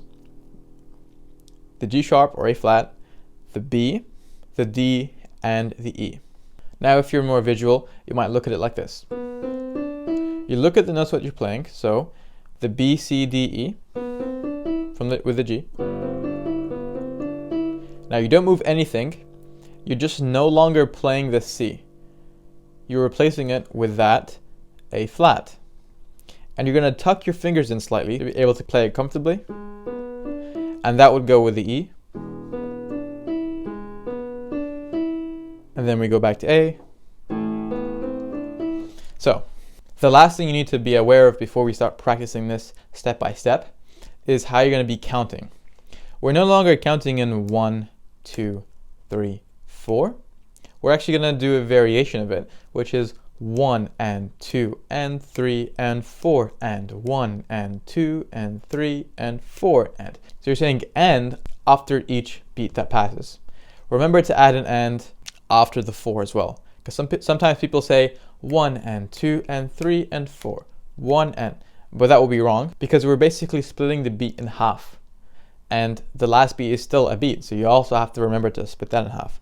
1 and 2 and 3 and 4 and 1 and 2, repeats like that. So that's how we're counting. I'm going to be snapping to the main actual beat, so my snapping will be still on the 1, 2, 3, 4, but I'm also going to be aiding you with that and so 1 and 2 and 3 and 4 and. So our first step that we're going to practice is playing the A minor scale in time. So this is how it's going to be: 1 and 2 and 3 and 4 and 1 and 2 and 3 and 4 and. So you're holding that last A for 2 of these half beats. So you're saying 4 and, rather than 4. Okay, you're leaving it 4 and. So to demonstrate a little bit faster: 1 and 2 and 3 and 4 and 1 and 2 and 3 and 4 and. Now the only tricky part here in terms of that scale and the counting is this last bit over here. So watch very carefully what beat I'm saying with which note. 1 and 2 and 3 and 4 and 1 and 2 and 3 and 4 and 4 and 1. So this G will be both 4 and it's also going to be the 1. So the primary beat. It's with the snap. Make sure you're not playing 1 on the A. This top A is going to be and. So really quickly again: 1 and 2 and 3 and 4 and 1 and 2 and 3 and 4 and. So pause now and practice that on your own. Just the right hand, stay in time, and count out loud. I'll see you back here in a second. Okay, so hopefully you're comfortable with that. Now, the next small step we're going to be practicing is our left hand. We're going to be holding this for 4 beats, and then 4 beats again, for a total of 8 beats. So to show you: 1 and 2 and 3 and 4 and 1 and 2 and 3 and 4 and 1 and 2 and 3 and 4 and 1 and 2 and 3 and 4 and. So you're counting till 4 twice, and then you move to the next chord. There's not that much to practice here, because if you're keeping your shoulder, elbow, and wrist relaxed while you're playing this, you're not going to have that much trouble. Besides, maybe if your fingers are a little bit shorter and you find it difficult to reach all the way to an octave. But in terms of technique, there's not that much going on here. But that's when you're looking and focusing this as you're playing. When you're actually playing both hands at the same time, it becomes a bit more complicated, because naturally your focus is going to go to the thing that's most complicated, which in this case will be that A minor scale. So what might happen is that you're playing this and then you go to the wrong note, or you spend too long here finding which note to play. You're delaying the beat, and like we always say, staying on time is very important. So here's an example of what some of my students might do when you're making this mistake. They're focused on the right hand, not anticipating here. And then they stop for a couple seconds, and you can see that they're not on time. So for that reason, you should anticipate the move, look at your left hand, and just as a reference, so what you're going to do. So this is going to be what it looks like. I'm going to go very slowly so that I have time to explain what's happening. I'm focusing on my right hand here. And now I know what's happening here, so I don't have to focus so much on my right hand, because I know that all I have to do left is this. So I don't have to think about it much. At this point, I'm no longer looking at my right hand, I'm looking at my left hand so that I can gauge, okay, where am I moving? 2 steps down. Just as a reference for how much I'm moving my hand. Because if I don't look at my left hand, I might get it wrong. And I go down there. So you really just look at your left hand as a reference, then move back to the more complex thing. Back at my right hand. Left hand.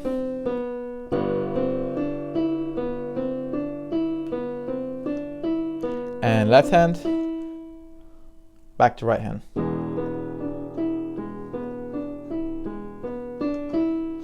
So you can see that there's this decision making that's happening quite fast and you want to do it ahead of time.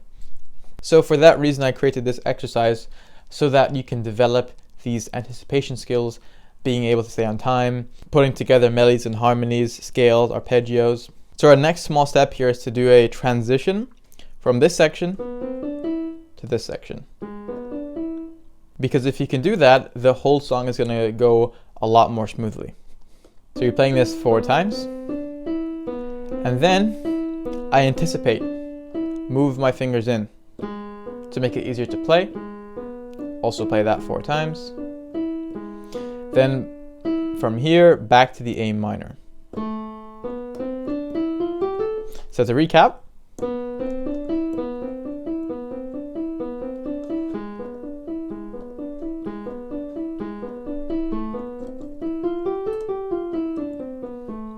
you don't at all have to go that fast. I'm just demonstrating what that looks like all put together, at a fast and smooth pace.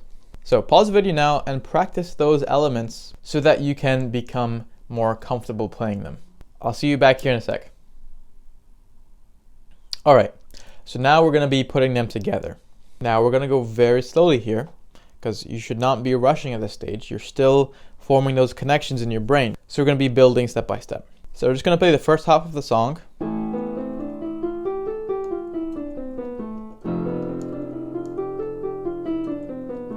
That's it. Now we're going to go slowly. You can either play with me now and I'll count for you, or you can watch first and then go back and play with me, or you can practice on your own, whatever you prefer.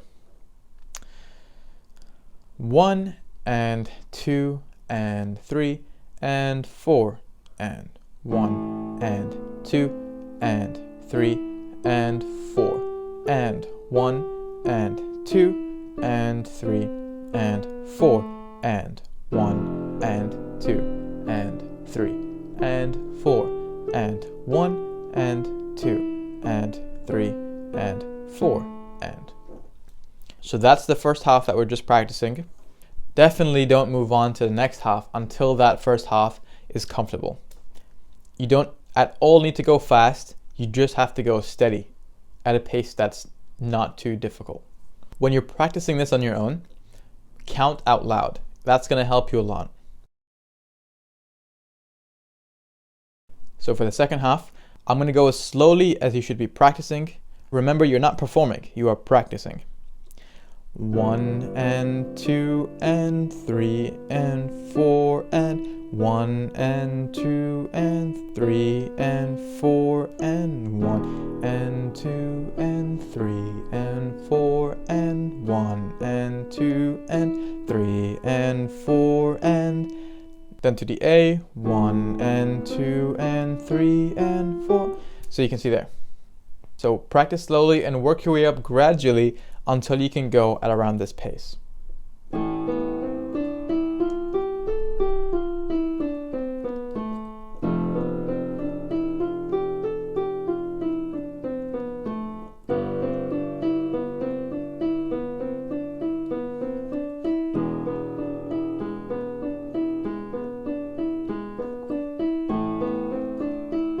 And so on. That is your task. Have fun with it. There is no extension task here, except maybe if you want to go a bit faster, but make sure that you're not compromising your steadiness and your time. Alright, great job this lesson, and I'll see you soon. Okay, welcome to this lesson, and here I'm going to be explaining how to create any major or minor scale. So we already know how to make any major or minor chord using the 4-3 or 3-4 method, but with scales, this is going to be a lot more useful because like we already discussed, most of the music that you're going to go and learn has a key signature, which is another way of saying it's in a scale. So for you to instantly become more confident in learning and practicing that piece, you should know the scale. But there are loads and loads and loads of scales. Normally in traditional lessons, you would just be memorizing how to do it. So you just memorize that is D major, and you play it with those two black notes. There's not really any system to follow there. There's no theory being involved. And when they go to learn pieces, yes, because they know that scale off by heart, it is going to be much easier to learn and play that song. But the only issue is getting to that point of memorizing all those scales, because it takes a very long time. So alternatively, there's a formula in music theory that you can use to create any scale, no matter if it's the first time you play it or the 100th time you play it. So I'm just going to give it to you right now. To create any major scale, you need to follow TTS, TTTS. The T and S's stand for tone and semitone. So to demonstrate that this works, we're going to take C major, a scale that we already know how it sounds like. If this system works and we follow it, we should get that scale, note for note. So TTS, TTTS. You do not count the first note. You don't count the root that you're starting at. So this will be 0. I'm going to count a tone. So D. Because this C sharp, that would be a semitone.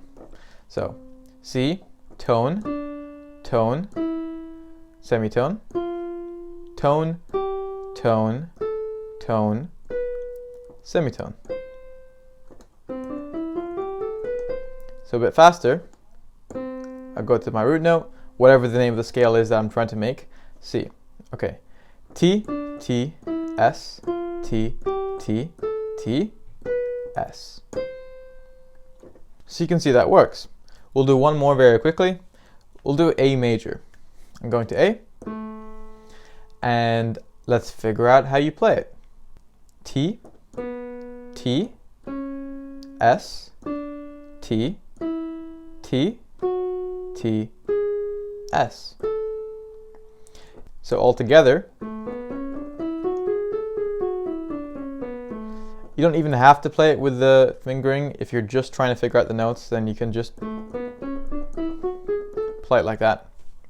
Now, if you're ever stuck on where to make the tone jump and where to make the semitone jump, just remember that 2 semitones is 1 tone.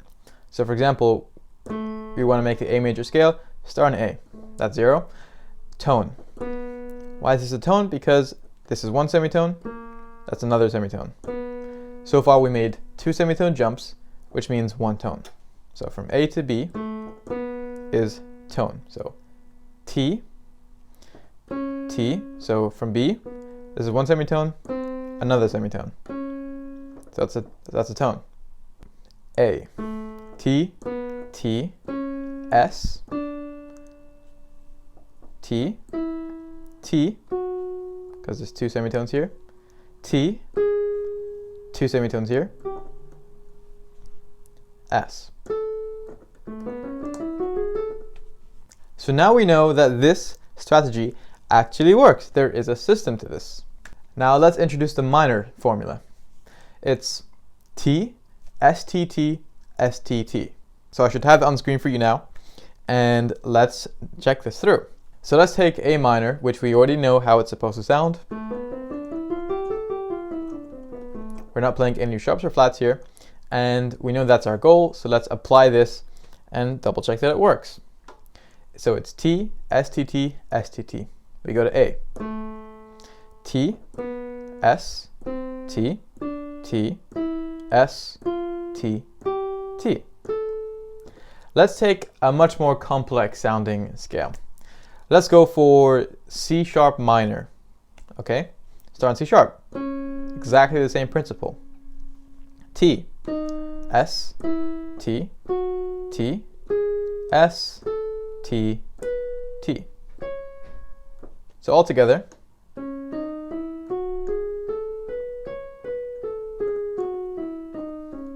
That would be the C sharp minor scale. You have no idea how much time this is going to save you. This method is going to be very useful in 3 major occasions. The first is when you're trying to practice a new scale and you want to find out what the notes are. You can use this. The second is when you're learning a song, when you're reading the sheet music, you're going to see that it's in a certain scale, and by being good at the scale, you're going to automatically get much better at the actual piece, because now your fingers know, okay, these are the notes I can play and anything else is not in that scale. So that takes your mind off of so much options, because now you're limited in your parameters. And the third biggest occasion that you're going to be using this for is when you're improvising or composing, because once you've decided on a scale, it's going to be very easy to improvise from there. But we'll talk more about that in that module. Now, by no means am I telling you don't practice scales anymore. Yes, of course, if you did apply this and you just figured out what the scale looked like, it's going to benefit you. But there are so many benefits to actually practicing the scale itself. You have better independent finger strength, which is a huge, huge deal, because that's going to allow you to play the more complex, more beautiful sounding rhythms and melodies a lot easier. Your fingers are already used to moving in a certain pattern. They're already used to making these transitions with the thumb going underneath and then continuing. These are things you come across a lot. And once you have developed the muscle memory to do that, playing them in actual songs or improvising makes it a lot easier. Everything goes a lot smoother. It's also a really great warm-up. By actually playing and passively memorizing how to do it, you're building very slowly a bank of scales that you become quite confident in, and that is going to serve you very, very well. So, although you can use this technique to just create any scale, don't just neglect actually practicing it, okay? Because I know that is very tempting, but trust me, you don't want to just skip out on this. So we're going to do an exercise here where I'm going to name you a scale and you're going to create it and play it. That's going to kind of help you set this in stone into your mind about how this works and how universally applicable this is. I'm going to do a quick example of what we're going to be doing together. I will name a scale like B flat major.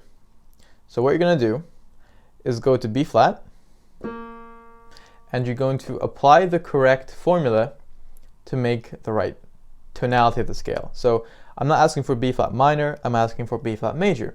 So you're going to be doing TTS, TTTS. If you want to remember these formulas more easily, I personally memorize better through sound. So for me, it helps when I think of it like TTS, TTTS. And then for minor, T, STT, STT. That's how I remember it. But you can also do it just by visual. Like you can picture the pattern itself in your mind and see how it's laid out. So for example, with a minor especially, you just have a T at the beginning and then it's STT, STT. It just repeats in a very easy way to remember. So for B flat major, we're doing a major scale, so you're going to apply the major formula. We're going to go to B, T, T, S, T, T, T, S. Then you're going to play that with the correct fingering. So right hand is going to be 1, 2, 3, 1, 2, 3, 4, 5. 1, 2, 3, 1, 2, 3, 4, 5. And then come back down if you can.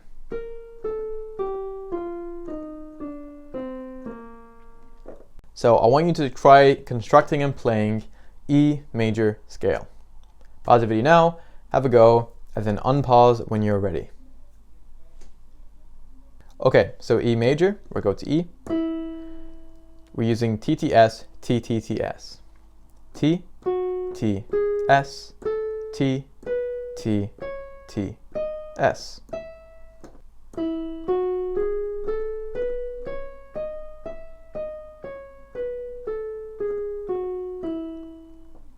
We'll do one more, and then I'm going to give you your tasks. So I want you to make an E flat major scale. Pause the video now, and then come back when you're ready. Okay, so E flat major.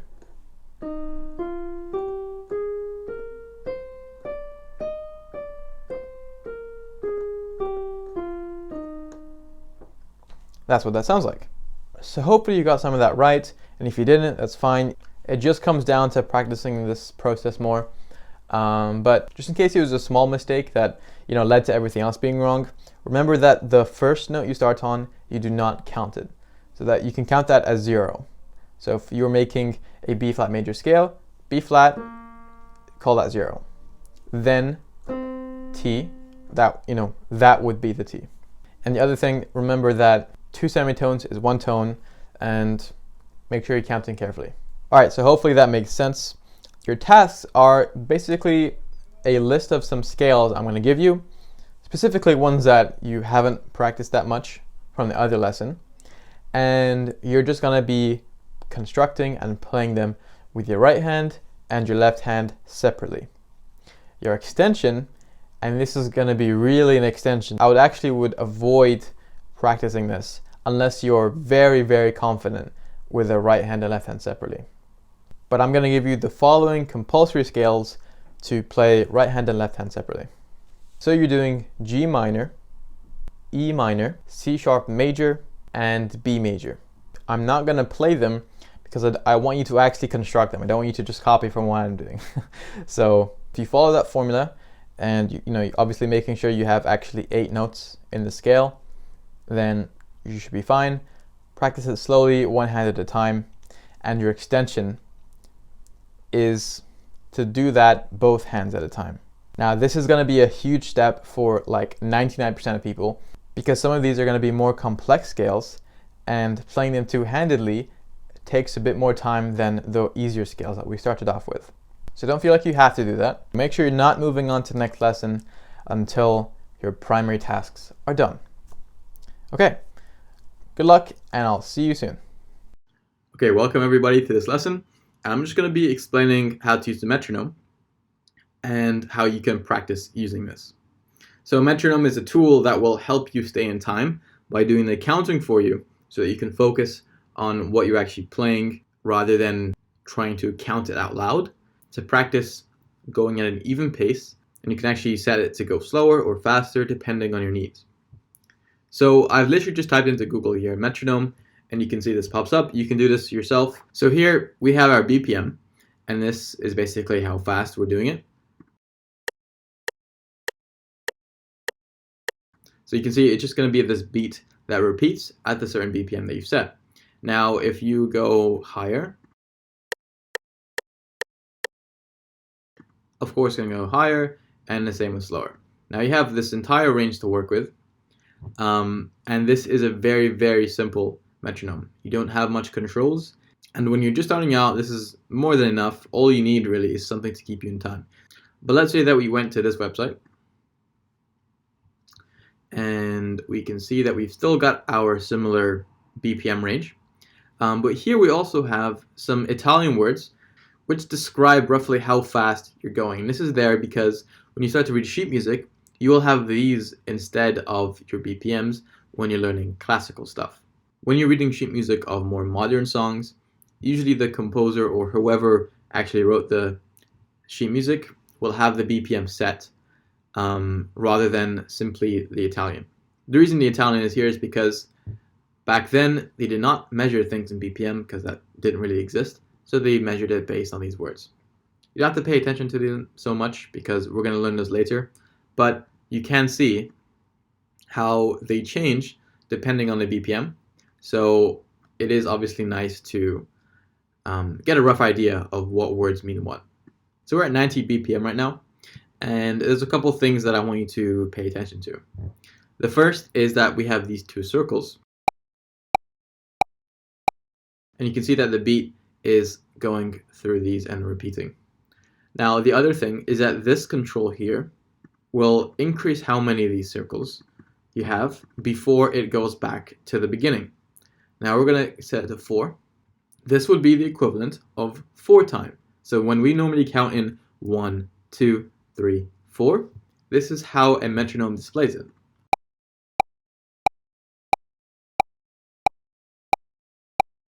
Now the only issue so far with this metronome is that you have no idea of when is 1, because obviously it's not counting the numbers. You need some kind of audio cue to tell you when we're back at the beginning of this loop. So that's why you want to have this selection on. And here, you can see it's a lot easier to know when's the first beat. You don't need to pay attention to any of these controls. They just give you subdivisions of the beat. So for example, this one.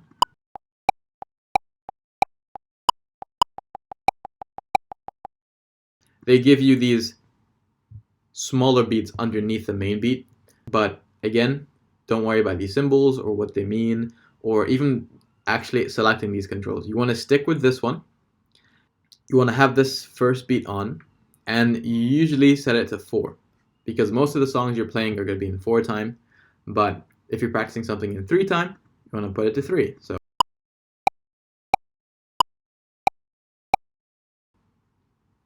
So let's say you're practicing scales and you want to count in 4. You can set it here, and you want to start slow. So let's say you go to 80 and you have the first beat on, and you go.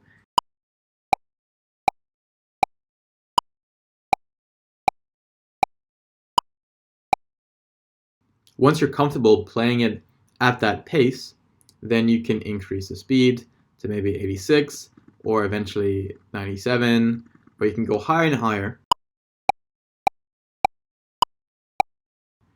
to increase your pace and stepping up the challenge each time you get very comfortable. Now, metronomes obviously are not just used for scales. They're also for arpeggios, chords, and most commonly used when you're practicing songs. We're going to be reading music soon together, and so much information that you've just been learning is going to be notated on sheet music. They usually have more complex rhythms. It's a good idea to have a metronome on when you're practicing keeping the right pace. Keep in mind, you want to avoid using a metronome when you're still just starting out with a new exercise. If I taught you how to use a metronome at the very start, and I said, practice your scale with this metronome, play it on, and now go ahead. But you've never played scales before, you don't even know what you're doing. Now you have this constant moving beats, that's going to pressure you. So at the beginning of any exercise that you're doing, you want to always get comfortable with the actual technique first, and then once that's down, you can put a metronome on and start very slowly. You can go all the way down if you want, and you can practice it like that. You usually want to keep on this here, where you can stress the first beat, because that gives you a sense of where beat 1 is. But you can take it off if you feel like it's necessary. That's how you use a metronome. If you're using a digital metronome, you can set things like volume. You can have a lot more complex options, more than these things you have here. But again, don't pay attention to that. You want to set it at 4/4, which means 4 time. So 1, 2, 3, 4. And if you happen to use a keyboard which has a built-in metronome, you can usually just figure out how to actually turn it on, how to turn it off. It's usually straightforward. Sometimes it's really difficult too, actually, because they don't really give much information. But usually it's the same thing of volume up, volume down, increase the tempo, decrease tempo, stuff like that. Okay, that's pretty much all there is to it, and I will see you in the next lesson. Welcome back everyone to this lesson, and here I'm going to be showing you some much more advanced chords that you can play to instantly make your playing much more beautiful and have a much richer quality to it. So I'm actually going to be teaching you 4 new concepts here. More full chords, stroke chords, 7th chords, and extended chords. Now it is likely that you have seen 7th chords already, possibly even extended chords, even though you might not know what they are, because they are very commonly used in chordal based songs that you'd go online to follow. Stroke chords are also common there as well, so this lesson is going to help you play those. The reason I did not teach this earlier is because you need to have an understanding of scales to be able to get this concept. So that's why you are learning scales first. So the first thing is more full chords. This does not really have a technical name to it. It's just a more richer version of an original triad chord. So for example, let's say you're asked to play A minor. You might play it like this, or like that. Now it sounds good, but you want to make it better. So here are your options. So we have an A, C, and an E to play with. Now in our left hand, we're playing two A's, we could have our second finger play this E here. That already gives it some more tone. We could take our original right hand chord, and because we're working with either A, C, or E, I have an E over here that I could work with. So I'm going to move my thumb down here and replace the A with my second finger. So now instead of playing, we can now do something like this. Now that has improved it. There's actually loads of other variations you could do here. So instead of this octave with the E, you can actually play the triad plus the A. So you can see you have the triad chord here, and I'm adding the octave A on top. And then in my right hand, I can do an inversion of the A minor chord. So I'm going to do a first inversion, which if I take the original, A goes up there, I swap. So that's the first inversion, and I'm just moving it down here. So altogether, again, that sounds a lot better than just, because that is a very overused method. There's nothing wrong with it, it's just that if you want more interesting sounds, you have options. You can repeat this process with any other chord and move around these notes more as you please. So very simply, it's the normal triad chord. You take those notes and give them to other fingers where you can. Let's say you're making a chord change here and you're doing A minor to F major. You can do A minor, first inversion F major, and then for each of those, do that fuller version. So you just add the octave note on the end, so.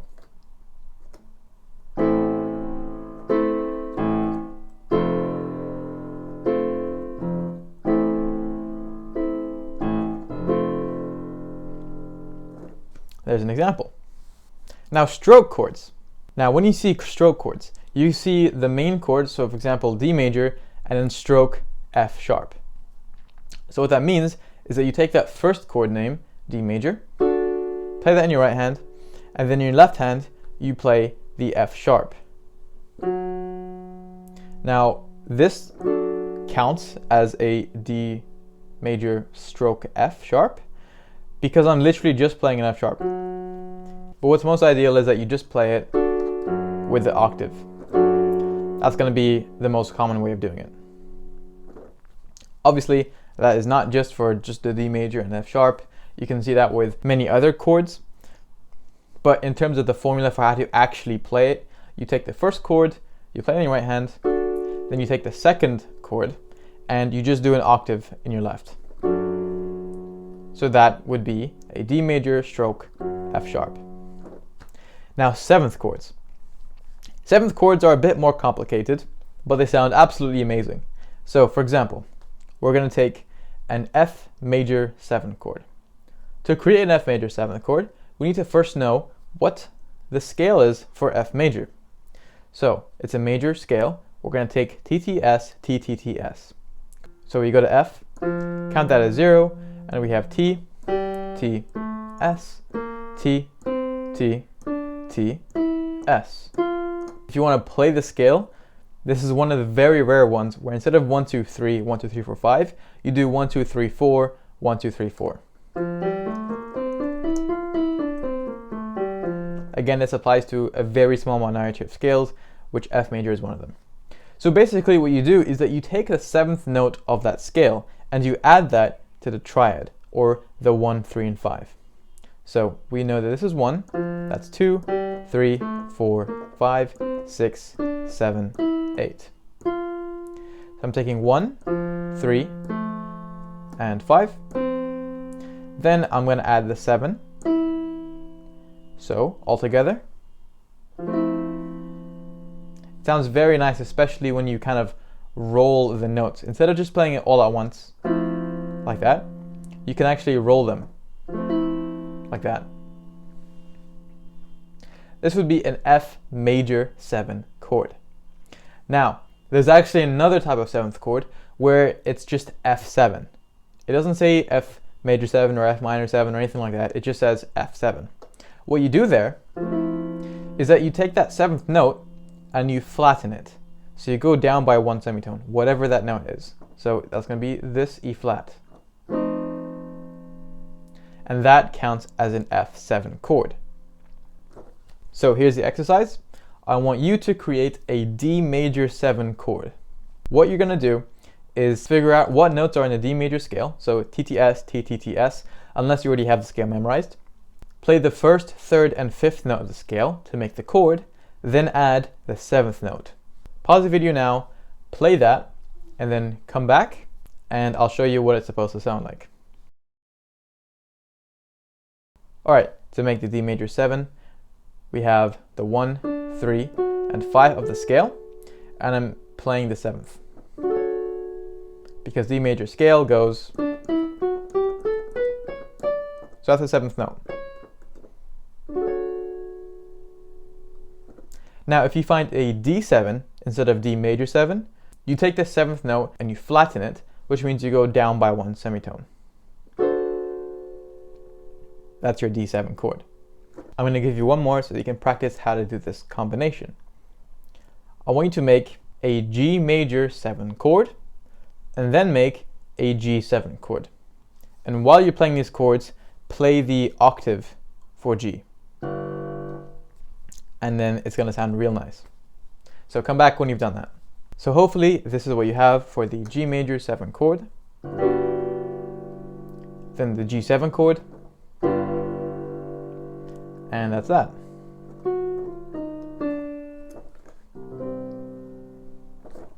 Now, finally for extended chords. This builds on the idea of 7th chords, of counting numbers from the scale and adding. I'm going to take A minor because it's going to be easier to demonstrate this. That's our A minor scale. Now, we already know that this is number 1, 2, 3, 4, 5, 6, 7, 8 degrees of the scale. But what if we go beyond this? So we have 1, 2, 3, 4, 5, 6, 7, 8. We're counting this as 9, 10, 11, 12, and 13. So again, this is 8, and then 9, 10, 11, 12, 13. So if you're asked to play an A minor 9, you take your A minor chord, you add the 7, okay, so A minor 7. Then we take the 9th, so this is 8 and then 9. That would be an A minor 9 chord. Sounds very complex. Now what you can actually do here is if you take away the 7th, so you're only left with the triad, and then add this 9, this is an A minor add 9. It's only an A minor 9 when you have the 7th in it. When you take away the 7th, it is literally A minor chord and you're adding the 9th. So it's well named. You're almost never gonna see that level of complexity, but what you will see for sure is the 7th chords, but that's there so that you know how to play these chords if they come up. We're gonna do an exercise so that we can kind of set it in stone here how to make these 9 chords. I would like you to make a D major 9 chord, please. So remember your process step by step, pause the video, and come back when you're ready. So to make the D major 9, we're gonna take our actual triad. Then we're gonna take the 7th note, which is this. I'm gonna move my hands around here so I can play a bit easier. That's our D major 7. Then I'm gonna add the 9. So this is 7, then 8, and then 9. Then this would be a D major 9. If this was going to be a D major add 9, I remove the 7. With the 7, D major 9. You might have guessed that you can also do, for example, an A9 chord rather than an A major 9 chord. Similarly to how you can have an A major 7 chord that's different to an A7 chord. So our A major 7, we make our scale, which is, then we take our triad with a 7, that's our A major 7. Now flatten this, you have A7. Now if I add the 9, that's an A9, because there's no major 7th, it's just a normal 7. So that would be A9. Again, that's a very rare chord that you come across. So a quick recap of everything that we did so far. So just to make more full chords, you take the 1, 3, 5, which is your triad. So let's take D major. And I'm just going to allocate those 3 notes in different places to different fingers, so I can end up with something like, so you can see it's actually just that triad, but kind of thrown all over the place here. Now for stroke chords, if it says A minor / C, you take A minor and then throw a C on the bottom end. That's A minor / C. Now for 7th chords. For major 7th chords, you take the 7th note of the major scale and you add it to the triad. So obviously right hand or left hand. And if you want a minor 7 chord, you do the exact same thing in the minor scale. So D minor, I take the 7th note, so that is D minor 7. To make the D7 chord, we take our major 7th and we go down a semitone on the last note. That is a D7 chord. Now major 7th chords are actually some of the most beautiful things that you could play on the piano, because they have this really nice harmony to it. You can actually mess around with these major 7th chords, minor 7th chords, and you can make something really, really nice. D major 7, and I said play that with an A major 7. So what I'm going to do here is have a bass line. So you can see here my left hand is actually going to be substituting my thumb on my right hand, because that way I have the fingers to mess around with the 7th. D major 7, I can go into A major 7, and then you can mess around with some melodies, keeping within the notes of the scale.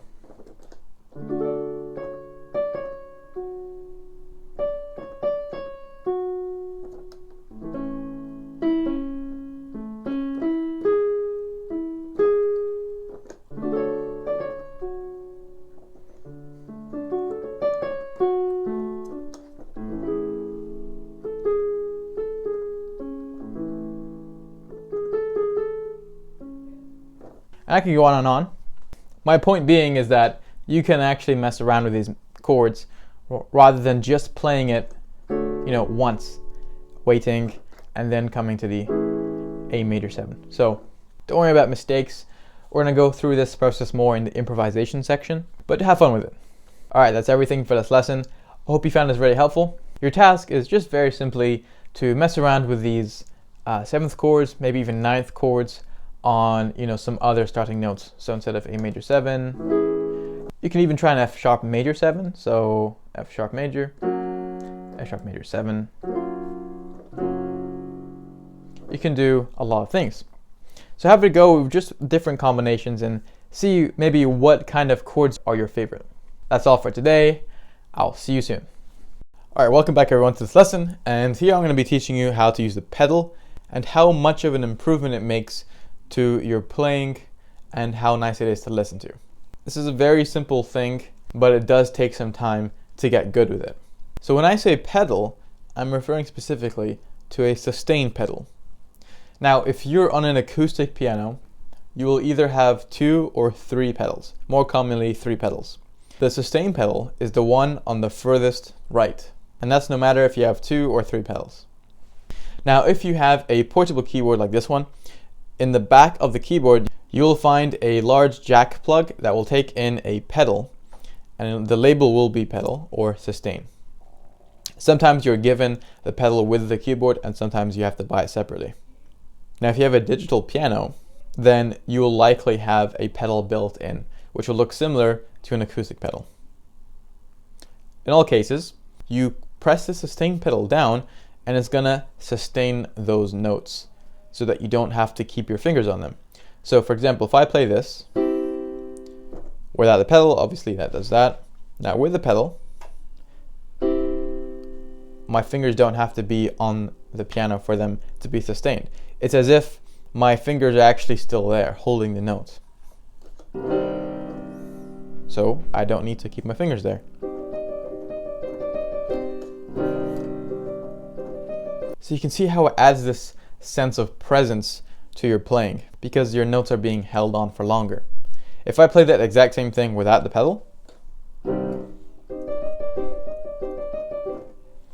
it doesn't have the same effect. Now, you should not use pedal for every single thing, because sometimes you should not use pedal because it's intended that you have that effect of jumpiness, which you can't achieve with a pedal. Now, you may have noticed already, but on the visualizer keyboard above here, you're going to see that the notes are blue when I'm not using the pedal, and the notes are red when I am using the pedal, and it signifies all the notes that are currently held down. So to demonstrate, with the pedal, you can also see the small red dot that's filled in next to sustain, and that tells you if the pedal's on or off. So you can see here, on, off, on, off, on, off. Pay attention to that, especially when you're trying to figure out the timings of the pedal. Now, the most common use for you right now is when you're switching between chords. So for example,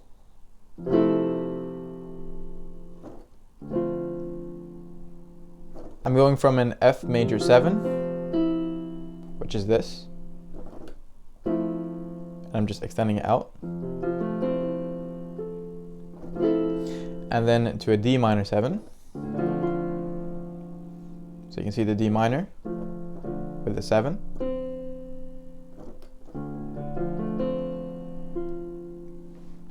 Now if I do that with the pedal,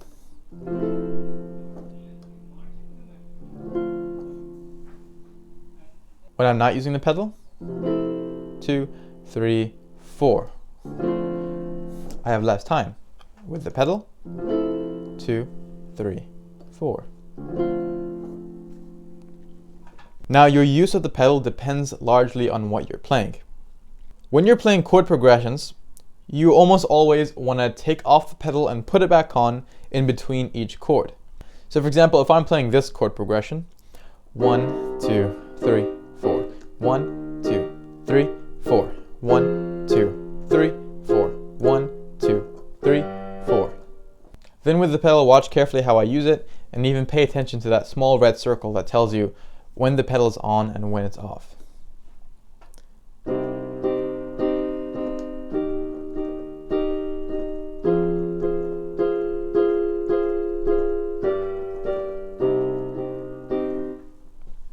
Now, what a lot of beginners tend to do is they put the pedal on, fine here, they take it off, then they put it back on as they play the next one. And so when you're hearing it fast,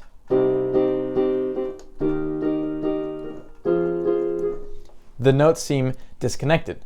So what I'm doing is I'm keeping the pedal on until just after I've played the next chord, then I remove it and put it back on. And that way it gives the effect of all the notes are connected. So here's what I'm doing. Pedal still on, take it off, and now back on. Okay, so.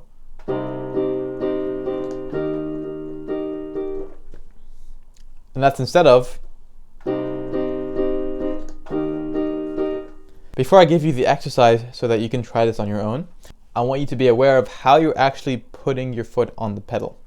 You want to avoid raising your entire leg up and down like this to put it on.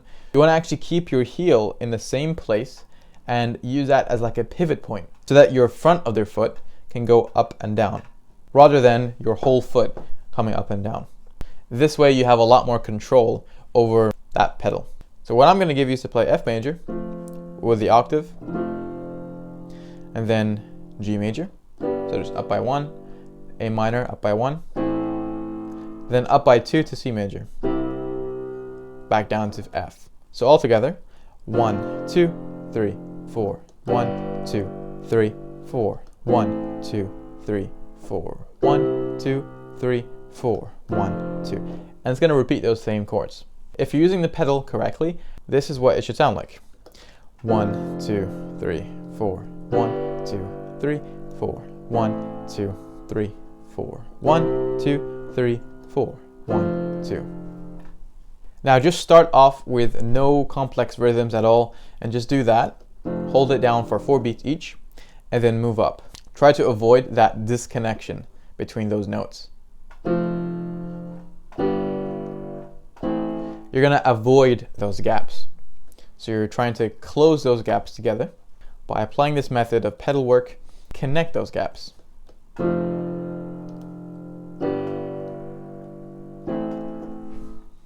Okay, have a go at doing that, and then come back when you feel comfortable with that. Alright, hopefully that was okay for you. And now you can start to do some more complex rhythms. We're just going to keep it fairly simple for now. So I'm going to play it for you without the pedal so you can see exactly what I'm doing. 1, 2, 3, 4. 1, 2, 3, and 4. 1, 2, 3, and 4. 1, 2, 3, and 4. 1, 2, 3, and 4. 1. And now with the pedal and slightly faster. 1, 2, 3, and 4. 1, 2, 3, and 4. 1, 2, 3, and 4. 1, 2, 3, and 4. 1. So again, you're aiming to close those gaps in between each chord by using the pedal. So before I leave you to practice that, I'm going to show you just the pedal work by saying off, on, off, on. That obviously just means pedal off, pedal on. I'm not going to use any complex rhythms here. I'm just going to play it normally. On, off, on, off, on, off, on. So you're doing it off, on when you play the next chord, not before it, because then, because you haven't played the chord yet, you're going to create that gap. And that gap is what you're avoiding for the context of this particular exercise. You can have different pedal methods for different things. So have a go at doing that and then come back when you've got the gist of it. Now don't worry if you feel like you're not comfortable with the pedal yet, because obviously this is not an overnight thing. This definitely strengthens itself over time the more that you use it, even just passively. Even if you don't give it too much focus, it will get better as you play the piano with pedals. So we already know what arpeggios are. They're when you take the triad of a chord and you play them one by one. Or back down. But what if you take that arpeggio and fly it up and down on the piano? Well, here's what that would sound like.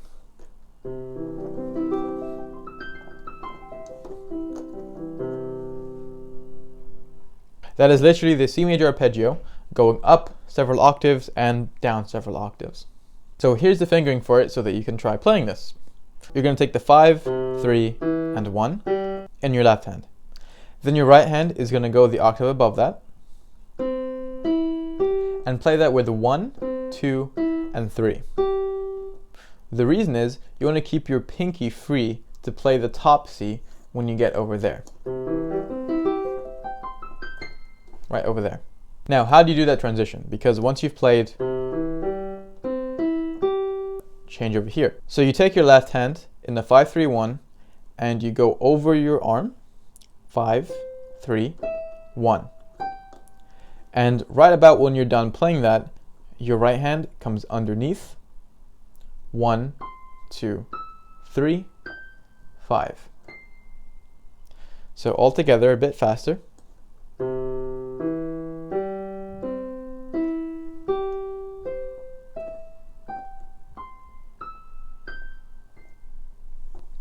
Anticipation in this part is very important because otherwise you're going to delay your transition.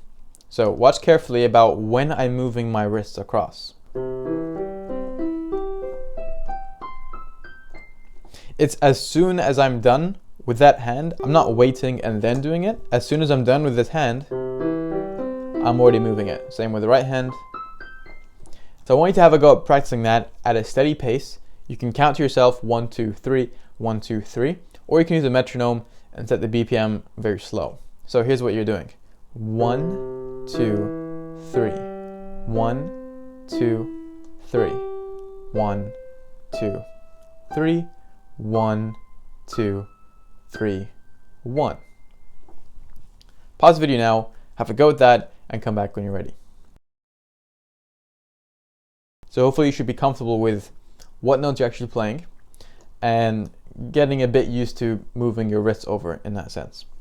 Now obviously I'm not expecting perfection here. I'm teaching you how to do it because you'll practice this outside of this lesson and get better at it. So don't hold it against yourself if you can't do it in an amazing sense right now. Now once you reach the top over here, you're keeping your hands in the same place. You're not moving them anywhere. And you come down. Right hand is done, moving it over. 3, 2, 1, 1. I'm always keeping the same finger pattern of 5, 3, 1 in the left hand and 1, 2, 3 in the right hand. And I'm playing it with the 5 when I get over there. So in a more smooth sense, 1, 2, 3, 1, 2, 3, 1, 2, 3, 1, 2, 3, 1, 2, 3, 1, 2, 3, 1, 2, 3, 1, 2, 3, 1. And now with the pedal. So here is where you get the more graceful sound to it.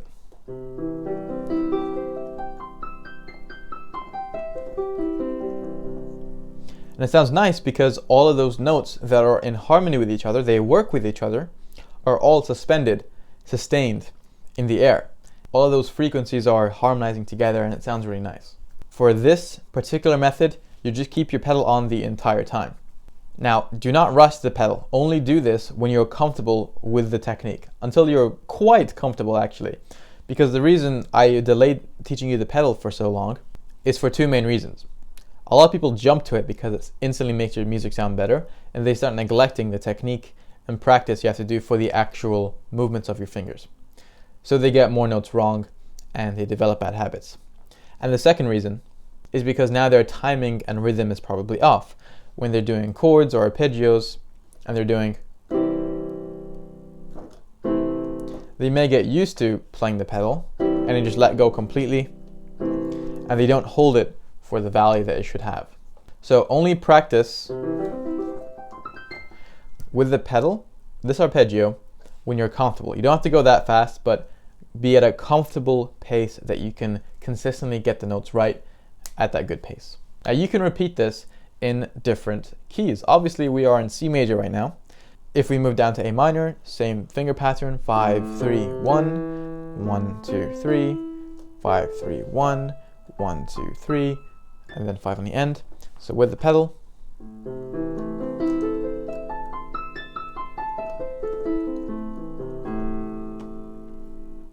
you want to generally keep your finger pressure and how hard you're doing it even.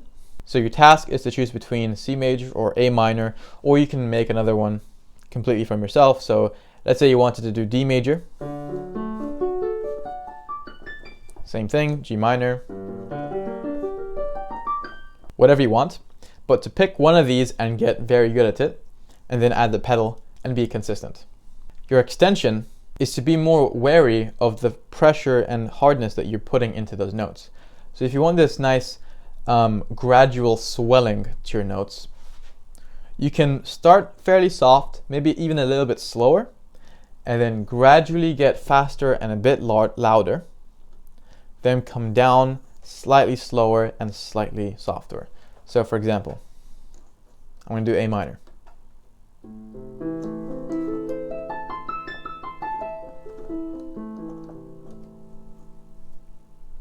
That's your extension task, and that is how you use the pedal with chords, arpeggios, and these techniques will largely replicate themselves in most other styles of playing.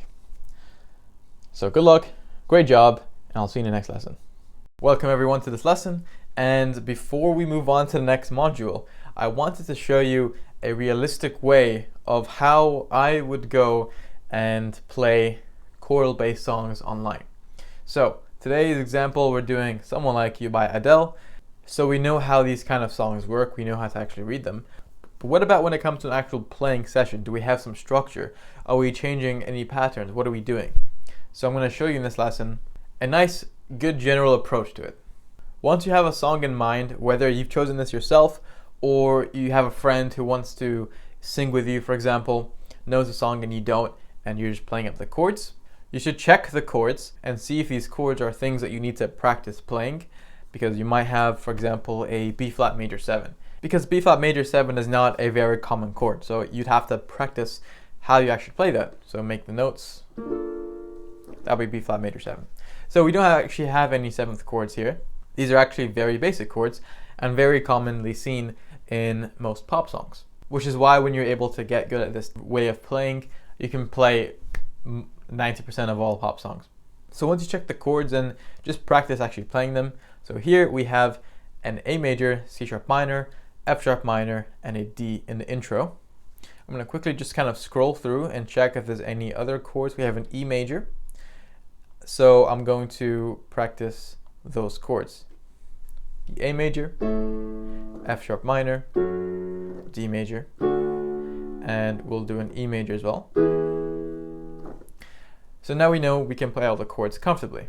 Now you want to actually listen to the song, because if you don't know how the song goes, you won't get a sense for how fast it goes. Because if you happen to have never heard the song Someone Like You, you might think it goes, I heard that you're settled down, that you found a girl and you're married now. You have no idea. So you should listen to the song so you know how fast it goes, what kind of rhythms to play, and a general sense of the tone. So I'm just going to play an extract here.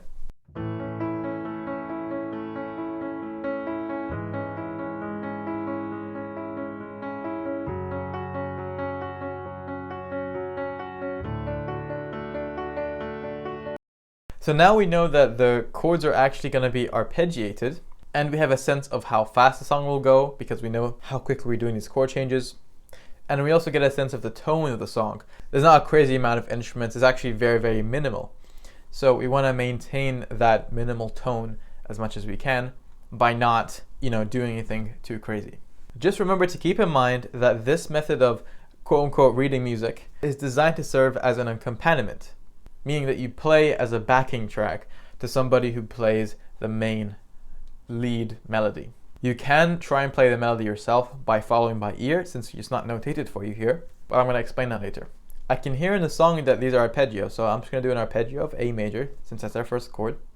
Now the next chord is C sharp minor, so we're going to do an arpeggio of that. But that does not sound the same. So let me try maybe an inversion. I'm going to play a chord, move that up here. That still doesn't sound right, so I'm going to do another inversion. I'm throwing the E up here, replacing it. That sounds right. So I'm going to move that an octave down. Okay, that's right. So we have A major, then C sharp minor, second inversion, then F sharp minor. Let's try the arpeggio chord. Not too far off. I'll try an inversion. That sounds pretty close, so I'm going to go with that. And then we have D major. Let's do an inversion. And that sounds right. So all together, so I'm going to play my right hand with the left hand so I can get it as close as I can to the actual song.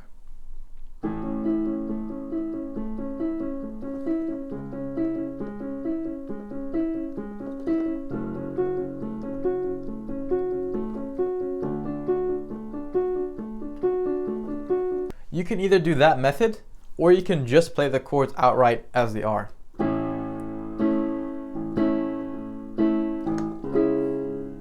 It's still gonna fit because obviously it's still the right chords. It just depends how accurately you want to get it and the purpose of what you're doing it for.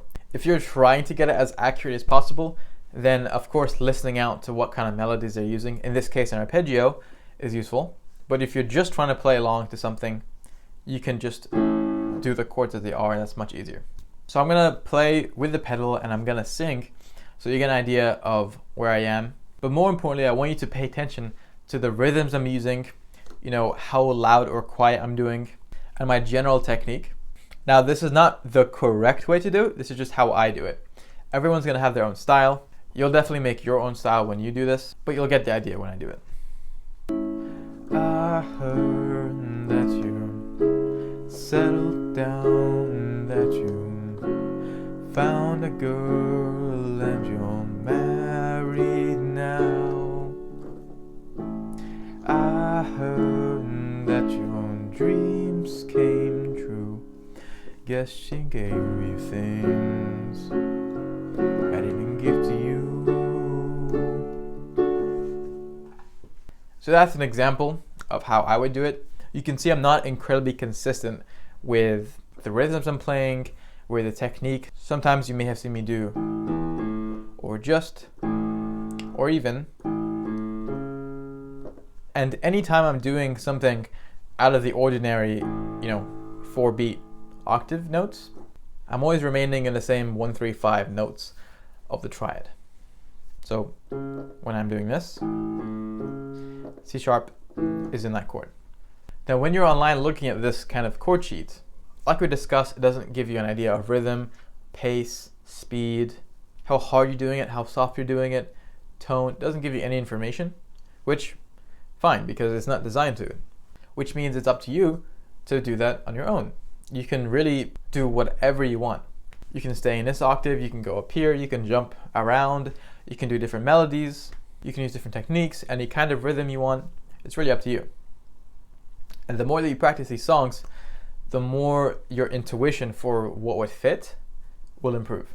I'm just going to play really quickly the pre-chorus and chorus so that you know the general structure of how to increase your rhythm and volume in accordance to the actual structure of the song. So pre-chorus, you're getting a bit louder, bit more rhythmic, and the chorus should be this kind of peak of the song, so you should go much further.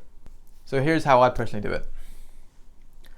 I hate to turn up out of the blue uninvited, but I couldn't stay away, I couldn't fight it. I'd hope you'd see my face and that you'd be reminded that for me it isn't over. Never mind, I'll find someone like you. I wish nothing but the best for you too. Don't forget me, I beg. I remember you said sometimes it lasts in love, but sometimes it hurts instead. And then after that, you can tone it down.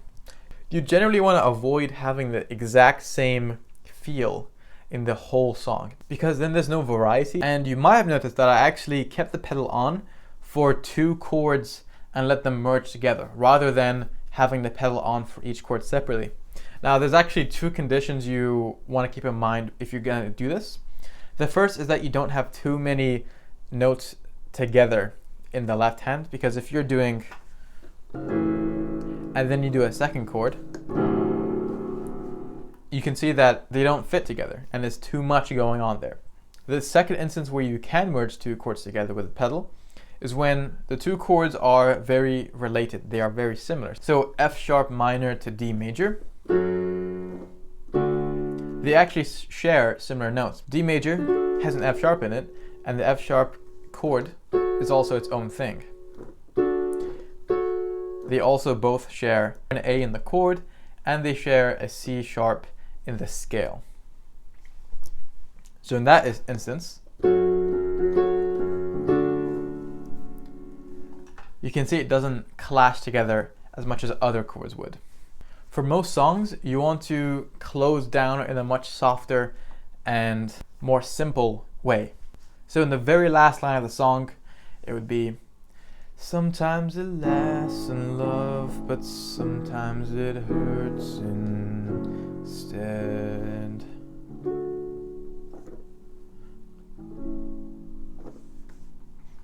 That would be an ideal way to close the song. for most pop songs. The last thing I want to touch on is playing the melody by ear. So when I say play by ear, it means that you listen to something and you try and figure out the notes based on what you just heard. If you've heard the song a lot, you have an idea for what the melody is going to sound like. So we know that the melody goes, I heard da da da da. Obviously it's a lot more clear if you listen to the official song rather than my singing, but it's the same principle. We have an idea for what it's supposed to sound like. I'm going to keep it very simple in my left hand so that I have some time and brain power left to figure out what the melody could be. Now, quick tip, the melody is usually mostly in the same notes as the triad. So in A major, it's mostly gonna, start or finish on these notes, and they might have kind of these passing notes that are not in that triad. So that's something you could keep in mind to make it easier. I heard, so that's too low. We can go higher in the same chord. So I heard, okay, that's right. I heard that you settled down. I know that it's going to be probably these notes or this because that's in the chord of the C sharp. So settle down, that you found a girl and you're married now. And if you wanted to, you could keep on going, listen to the song and then trying to find what the right notes are. For pop songs, usually it's not too difficult because they usually keep the melodies in accordance with the chord. If you wanted to actually play this song as a full-blown piano song with, very beautiful harmonies and more complex left hand, amazing right hands, and you just generally a joy to play on, rather than just using this, that's where sheet music would come in. And you're going to learn that very, very soon. So your task is to pick any song that you like. Usually ones that have lyrics of some kind because they follow a chord structure that you can play. Because if you try and play film music on chords, it's going to be difficult to find. So pick any song, listen to your actual song, and try and play with it. Just have fun with it. I'm not going to give you a lot to do because we're about to start a new module. So enjoy, and I'll see you in the next lesson. Okay, welcome everyone to Module 3. And in this lesson, I'm going to be introducing you to how to read sheet music. This is going to be one of the most pivotal lessons that you're going to have in this entire course because reading sheet music is what's going to allow you to apply your piano techniques, read any kind of song that you would ever want to learn, and be actually able to understand and play it. It's important that you focus and even take notes during this lesson because it doesn't have to be anything grand, just something brief so that you can look at it and understand what you're reading. It's worth mentioning that there are other techniques out there to be able to read sheet music, but what I'm going to be teaching you is the most reliable, tried and tested method that exists. This is the fastest way to read music. There are even people who create their own methods, like completely ignoring sheet music and just making their own variations of being able to read music. But the problem is, although it might be a clever way of doing it, music doesn't actually exist. People don't write music that way. This is how music is written. So here you can see we have 5 lines here. We also have 4 spaces. Okay, 1, 2, 3, 4 spaces and 5 lines. Now, this shape here is called the stave, and this is where music is notated so that you can read it. Now you have something that's called a clef. This is going to be the treble clef. The treble clef tells us which pitch range in the piano that this section here is symbolizing. What I mean by that is that, first of all, this stave here, the higher you go, the more to the right and upwards you go on the piano. And the lower you go, the more down and left you go on the piano. So this symbol here is the treble clef. I'll write it. It's indicating a particular part of the piano, but we'll have more on that later. The treble clef, in general terms, means you play with your right hand. Now, you actually have another kind of clef for your left hand, but again, we'll do that in a second. Well, how do we actually read this? So, as I mentioned, you have 5 lines and 4 spaces. Each of these symbolizes a note, and we have a sentence that we use and remember so that we can easily identify what those notes are, until over time you're able to just look at it and just from the muscle memory you can identify it. But at the beginning stage, all that matters is that you remember the sentence themselves. So what is a sentence? For the lines, you have a different sentence than the spaces. So for the lines, it is every good boy deserves football.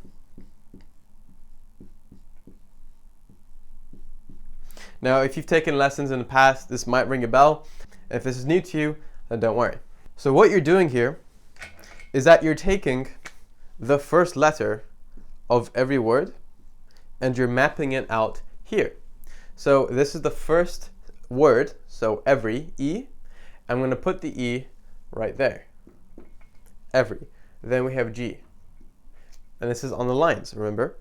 Then we have B, then D, and then F. Now there are variations to this. Some people make their own up. This is just my one I use. I just happen to remember it. You can say every good boy deserves fun. It could be fruit. It could be fudge. It could be anything. So you're more than welcome to change this up. Just make sure you can actually remember it. So how can we actually use this now? If you find a note, let's say on the second line, that is going to be to G. If you have a note on the second to last line up here, that's going to be a D. You have an F up here, and so on. Now what about the spaces? What's the sentence for that? Well, a spaces is less of a sentence, actually more of a word. It is F-A-C-E, which spells out face. So I'm not going to need to, do the blue here because it's very self-explanatory. You put the F, the first letter, into the first space. Okay, we count the first, liner space from down, then upwards. So, this is very common in beginners. They think that the top one is actually number 1, but that's number 5. So this is the 5th line up here. So to count it very quickly, first line, second, third, fourth, fifth. And for the spaces, the first space, second, third, and fourth. Now, where do these fit in here? Well, you just take the first letter into the first space. So that's going to be F. We have A here. So second space, second letter. C. And then E. So F-A-C-E. And now you can get an idea for how these things link into the stave. If you happen to be writing or drawing this all out into your notebook or anything like that, 2 tips you have to remember. The first, don't worry too much about drawing the clef correctly. It is a bit of a strange symbol, but if you do want to draw it correctly, you take your pen or your pencil, you go clockwise, and then you go up, and then to the left, down, and do a flick like that. Again, it doesn't really matter if it's good or bad, because you as a piano player are not going to find yourself in many positions where you have to actually draw it. That's more for a composer who's writing pen and paper. The second thing is that you have to make sure, very, very sure, that if you're drawing any of these in, these circles, these notes, they must be very clearly either on the line or in the space.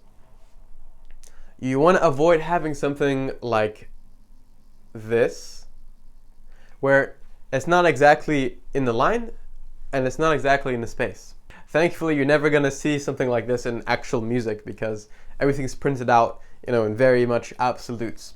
But if you're drawing, to avoid confusion for yourself, make sure it's definitely on the line or in the space. So, this is all well and good, but how can we take this and actually play it on a piano? Well, that's where this clef comes in. When you have this clef, middle C, okay, so this is treble clef, middle C is actually over here. It's kind of got its own line here, its own small line. This line itself is called a ledger line, and it just means a line that's outside of the 5-line stave.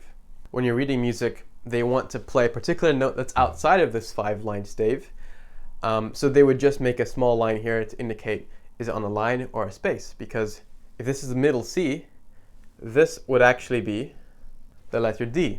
One note up, and that's clearly in a space. Okay, so like I mentioned, this here is middle C on the treble clef. And that's what I mean by clefs symbolize different places on the keyboard. If you imagine the full length of the piano, this captures a small part, and the clef indicates which section of the keyboard it's indicating. So as you're watching this video right now, play middle C. Right now, play middle C, and that is going to be this note over here. Which means that if you have a note over here, right, which is the first space, that has to be directly above middle C. So if you go to middle C and you count up to F, this is where that would be. The other thing, you'll notice that we have two Cs. We have middle C here and we have a C up here. That is simply one octave above. So if I have a C over there and this distance here, that's going to be 8 notes because these are both the same C. So let's double check, right? This is going to be C, and we're going to have a D over here, right? The next note, and then E, which is the same over here, right? First line, and then F, G, A, B, C. So hopefully that makes a bit more sense now how everything is connected. These are not just kind of random notes that fit together somehow. These are actually one note apart. So actually what you're looking at here is the C major scale, right? C, D, E, F, G, A, B, C. Now what if you wanted to play a C but an octave even higher? Well, again, this is where ledger lines come in, and hopefully this will make a bit more sense now. C, D, E, F, G. So G is going to be sitting right on the space here, right? We don't call this a line. We call that a space because it's not going through the line in the same way, for example, this B is, okay? Don't worry if you feel like you can't memorize this right now. We're going to have a separate exercise for that. Just explaining how this works. So that's G. And then for A, I'm going to draw a line, and that would be A. Now, 2 notes above A is C. So actually, if I have 2 lines, that's going to be C. I know that might look like a bit of a jump, because I'm just throwing all this at you. But this and the next few lessons, we're going to take this apart and do exercise together, so it's going to make a lot more sense. Again, I'm just showing you how all the mechanics fit together right now. So in a nutshell, that is how you identify what notes are in the right hand. So I'm going to show you how to remember all of this in a way that makes sense, and I'm going to quiz you on it to test your memory. And that's going to help with your learning tremendously. Okay, so it's a very common issue to have a lack of clarity for which sentence to remember, if it's going to be used for the lines or used for the spaces. So it's an incredibly simple way of memorizing it, which is just to check, does it have 5 letters or does it have 4? Because there are only 5 lines on the stave. So the sentence of face, or I say sentence, but you know what I mean. So saying face, F-A-C-E, it can't go on the lines because you only have 4 letters, F-A-C-E, and you're trying to fit them onto 5 lines. So that automatically, it can't go there. Now what about for every good boy deserves football?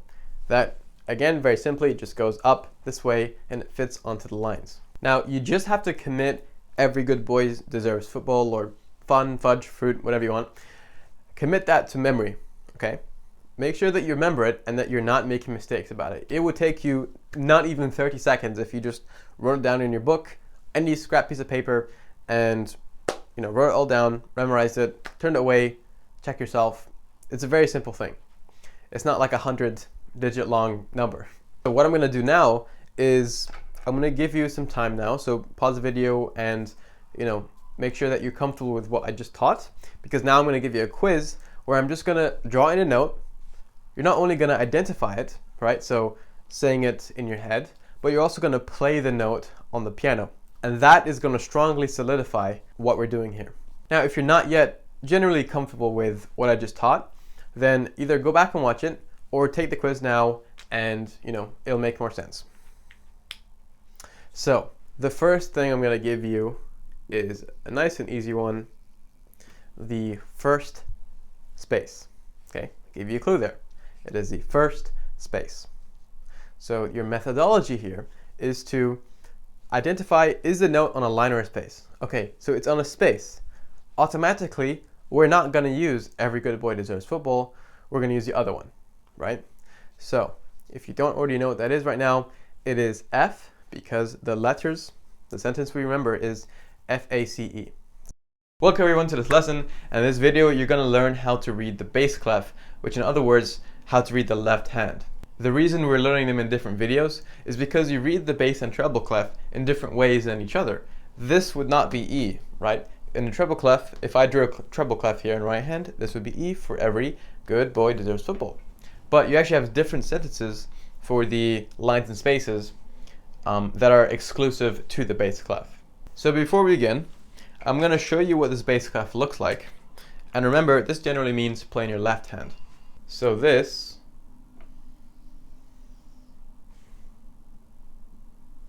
would be the bass clef.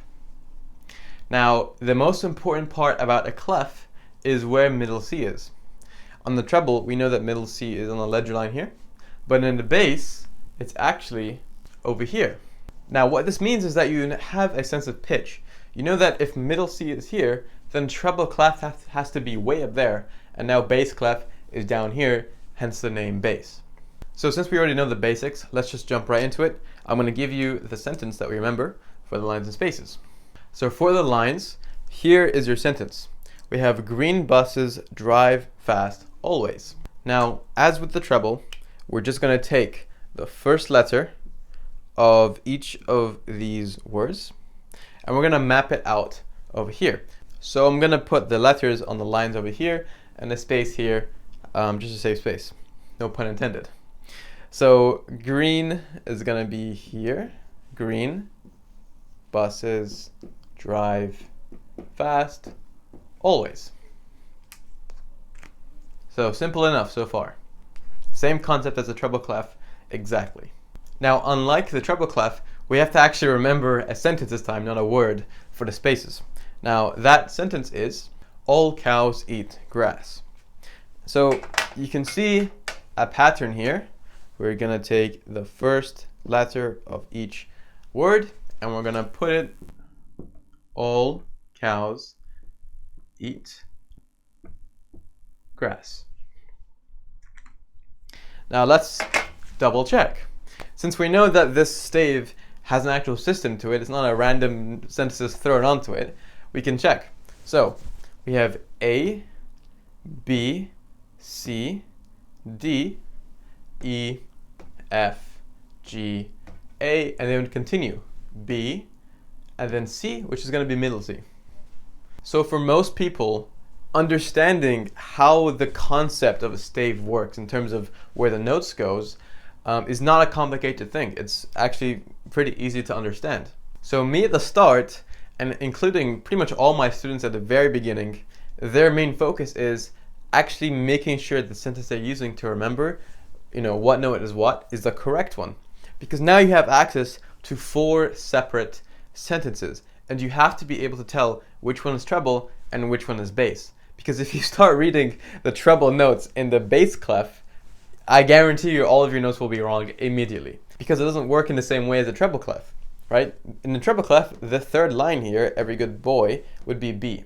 But in the bass, it's a D. Now there are some, tips and tricks that will let you instantly switch clefs easily when it comes to reading it, which I'll teach you later on. But for now, let's focus on making sure we know the sentences correctly. If you haven't already, I would very strongly advise that you write the lines and spaces sentences down for the bass clef and the treble. The reason is not only are you going to be able to just instantly flip to the page and refresh your memory, but you're also, by the fact that you're writing it, you're activating a different part of your brain, which processes the information into your writing. Nobody writes things down that their brain is not actually processing. Sometimes you're listening and maybe you daydream, maybe you didn't quite understand what they were saying, but when you come to write it down in your own words, that's what lets it stick a lot better.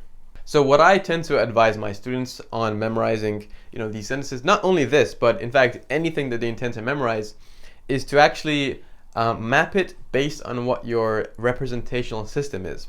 In short, people have a representational system in their mind, which is their preferred way for their brain to store and process information. That's why some people are better as visual learners, some people are better as auditory learners, and others are kinesthetic, and so on. So if you know that you are a visual learner, I'm sure that you can take some kind of quiz online, but if you know that you're a visual learner, you can memorize these sentences as visual cues. For example, green buses drive fast always. The example I like to give my visual students is, imagine you're standing on the side of the road and you see, cars and motorbikes, red buses, whatever, and then you see a green bus going so incredibly fast, and you never in your life have you ever seen a slow green bus, right? That's just an example. You can make your own. Most men are visual and most women are auditory, but it can vary greatly. You might feel like you're someone who learns better through sound, so you could think of this like standing on a field and you can hear all the cows in the field, like their sounds, eating the grass, because cows eat grass. It's pretty logical sentence. So that's a way that could help you memorize these sentences if you have trouble with them. Another quick tip is specifically for face, which is what we use for the spaces in the treble clef. Faces in the spaces would be a good sentence to remember for that. Faces in the spaces, they rhyme and it makes sense. But when you think of space, it's higher up, right? It goes up and up. And the treble clef is higher than the bass clef. I just want you to get a gist of these sentences and understand how they work and how they fit into the staves. You don't have to feel like you have to be perfect at this right now, because we're going to do exercise together on this where being practical with it is going to help you greatly. So before I quiz you on this, we're going to recap all 4 sentences. Then I'm going to quiz you on the treble clef and the bass clef and see how well you can do. Okay, so here's my chart. I've drawn it out for you. Yours can be a lot more neat than mine if you want to draw one out. Here's all of the sentences that you have to remember so that you can identify any note on either treble or bass clef. The lines for the treble: every good boy deserves football. Spaces, F-A-C-E, you can remember it by faces in the spaces. Bass lines: green buses drive fast always, and the spaces, all cows eat grass. Another association that I just came up with that you might find very useful is that green buses, or buses in general, and cows for the bass clef, they're both on the ground, right? They're both low to the ground. And what else is low to the ground? Low is like the bass clef, because the bass is, it's bass, it's low. So that's a way that you can connect these, and you can make your own as well. So take a good look, because I'm going to quiz you in a second. Pause the video now and make the notes if you want to. And if not, we're going to go straight on to the quiz.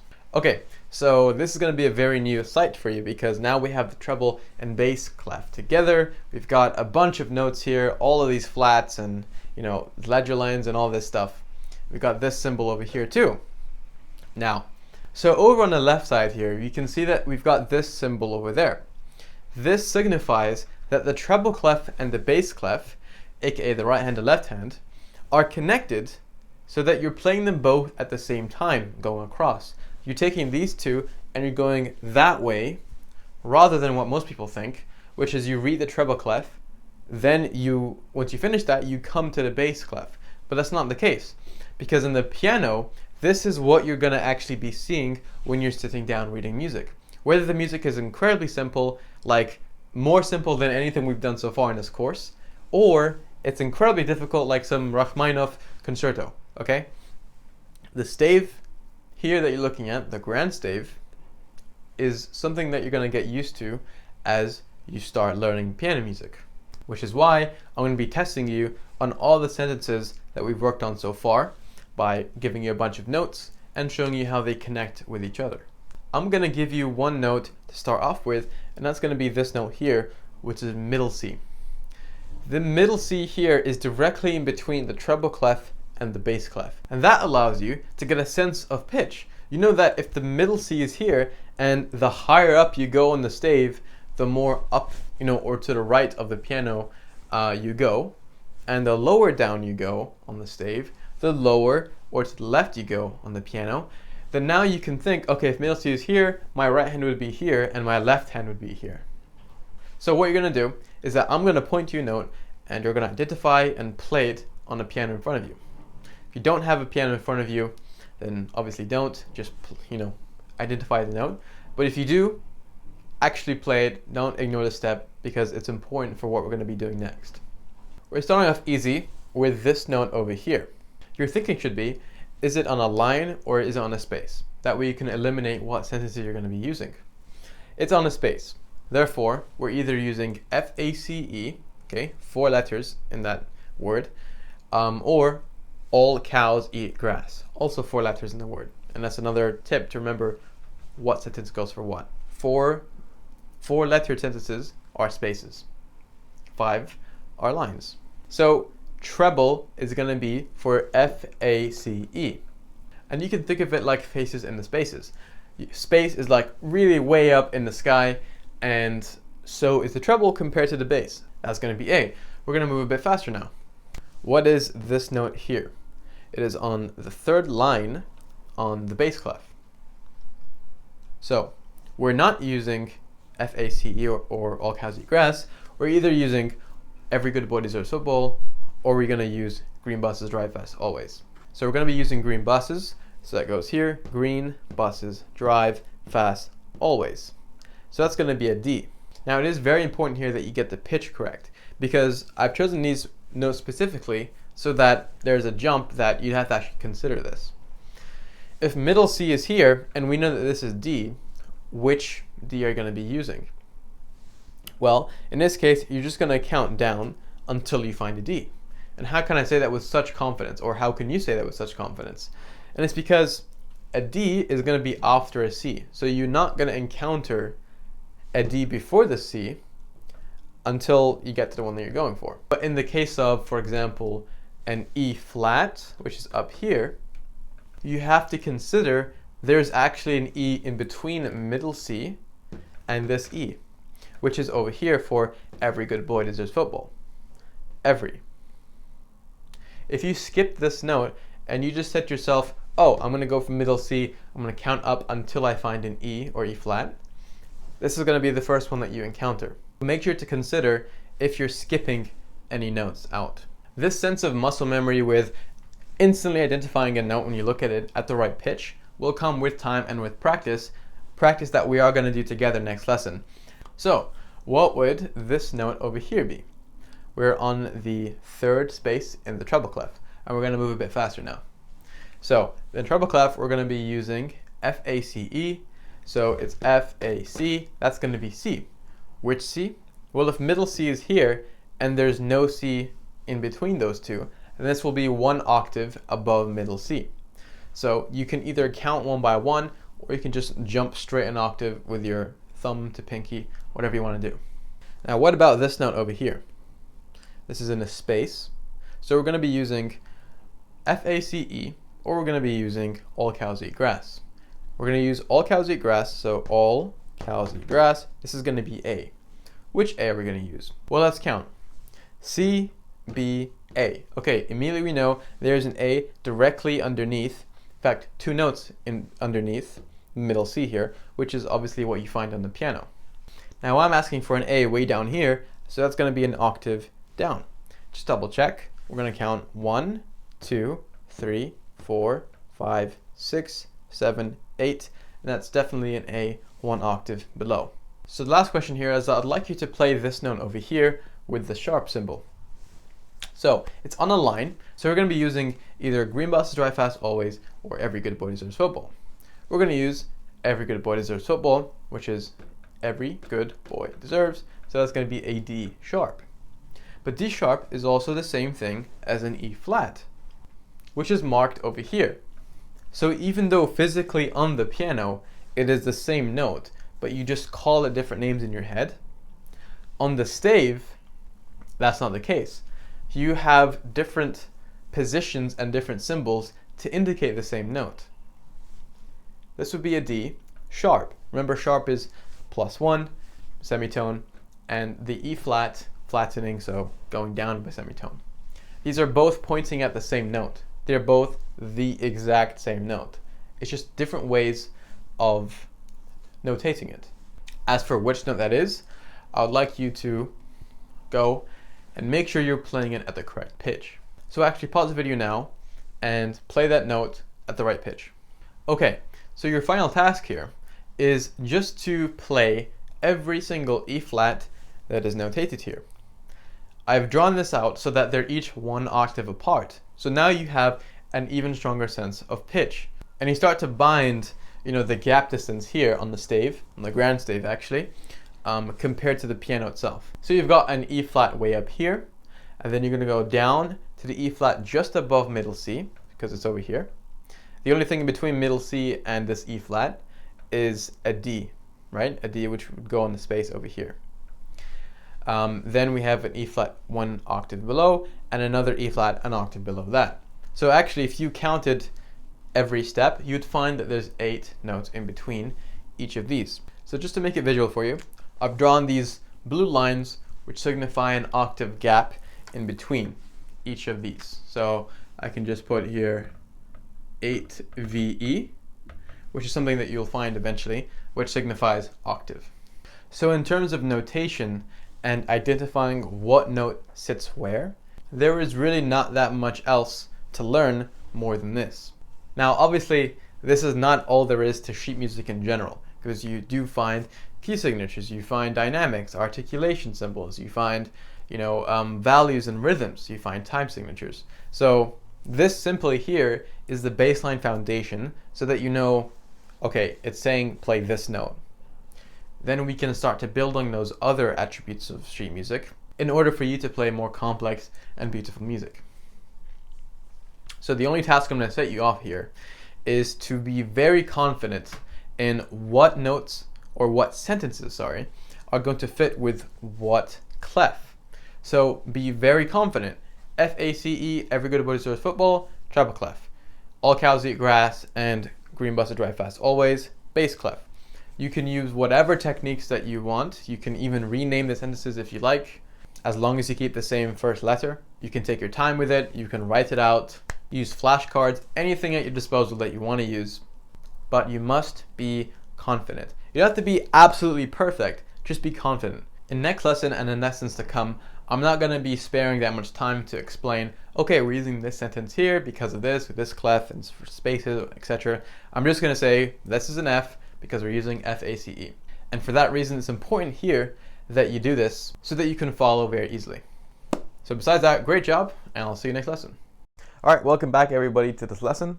And in this video, we're going to start applying and practicing how to identify notes on the stave.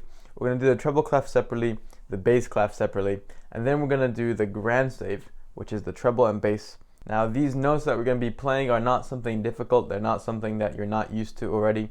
We're taking it step by step here while you start to become comfortable with actually looking and understanding the stave. So if you look over here, we have a series of notes that play one after the other. And this, if you remember, is called a melody. There are no harmonies here. We're not playing any notes at the same time. This is all one after the other. Now you may already know what it looks like because this is a recognizable pattern that we've done before. This is actually what C major looks like if it was notated on a stave. So you can see that the notes here are actually empty circles. Now this does have its value meaning. It just means that every note you play, you hold it for 4 beats. That's all that means. We're going to go a lot more in depth into values and symbols in a very soon lesson, so you don't have to pay much attention except to focus on what note it's actually signifying you play. So we read from left to right, always. And we can see from the leftmost side, we have a middle C. Okay, that is middle C on the treble clef, which means it's corresponding to this note. The first note you see on that stave is middle C over here. Then we have D. That's going up by 1 note on the piano, but it's also going up by 1 note on the stave. Another note up, same interval. And it's going up one note, or one tone actually, at a time, until you get to the C one octave above middle C, which is the last note on the stave. Now, obviously, being able to play C major is not something beyond you. We've done this before, and you've played much more difficult scales than this. So I want you to just play the C major scale, 4 beats per note, but the important thing here is that you look at the stave, or otherwise known as the score. Score just means the sheet music. Since you already know C major and you're comfortable with it, we're going to go quickly. So I'm going to count 1, 2, 3, 4, 1, 2, 3, 4 for each note, remembering each note will be 4 beats. Very important here that you are looking at the stave. You can obviously check your fingers when you have to transition for your thumb and so on, but it's important that you start associating the stave differences to the piano differences. So here's the example. 1, 2, 3, 4. 1, 2, 3, 4. 1, 2, 3, 4. 1, 2, 3, 4. 1, 2, 3, 4. 1, 2, 3, 4. 1, 2, 3, 4. 1, 2, 3, 4. 1, 2, 3, 4. Now, because on the stave here, we're not going back down, it's just an upwards, ascending scale for 1 octave. That's where we're going to stop. So pause the video now and try that. And again, I must emphasize here, look at the score. Your brain will naturally start making these connections subconsciously, even if you don't, consciously tell yourself, okay, so this is one distance, it's the same as the stave. Your brain will do that for you. So pause the video now, have a go at that, and come back when you're done. So while we're looking at this stave, we're gonna warm you up, just to kind of keep you in the flow of things. We're gonna recap on identifying these notes. So I'd like you to tell me what the 4th note on that scale is, but looking at the stave, okay? So don't look at your piano, look at the stave, and say what that 4th note is. There's multiple ways you can do this. You can do the sort of fast version. You count from C up because it's just the 4th note, but I would not recommend that, because when you start to actually try and identify notes in more complex music, you're not going to have the same root note reference point like you do in the scale. So I'd recommend knowing which sentence to use. In this case, it'll be face. It's on the first bass, so we're going to use F, which means that is an F directly above middle C, which is right here. Now I'd like you to tell me what the 7th note going from left to right is on that stave. So I'll give you a couple seconds to think about it. Again, try to avoid counting it on the piano and just taking the shortcut. Just look at that stave itself. So if you don't already have it now, it's going to be a B, because we're using Every Good Boy Deserves Football, and that's the 3rd line, so it's a B, which is here. Okay, we're going to move swiftly on to the bass clef. So here, this is the exact same scale, but we're playing in the left hand. And remember that the note on the far right, the last 8th note, is actually middle C. That's where middle C sits on the bass clef. And it's the exact same middle C that you find on the treble clef, right? Remembering on the grand stave, they both share that note. They're both middle C. So the last note is going to be up here, and the bottom note is going to be over here. So we're just going to play that through on the left hand, and I want you to take it slow while looking at the score. So, for example, I'm looking at the score right now. I'm not even looking at my hands. And I'm saying 1, 2, 3, 4, 1, 2, 3, 4, 1, 2, 3, 4, 1, 2, and so on. Pause the video right now and have a go playing the scale slowly, looking at the score. And then come back when you're done. Okay, now avoid looking at your piano or my piano, and try to just focus on the stave itself. And tell me what the 3rd to last note is, or the 6th note. And I want you to focus on actually choosing the correct sentence and identifying it, rather than just counting it up from the root. So I'm going to give you a couple of seconds to think of that now. Is it on the line? Is it on the space? And is it in treble or bass? And which sentence are we going to use? So if you don't already have it, that is going to be an A, because we're using green buses drive fast always. And that A is going to sit directly beneath middle C, which is over here. And that's because middle C is directly above it on the last note.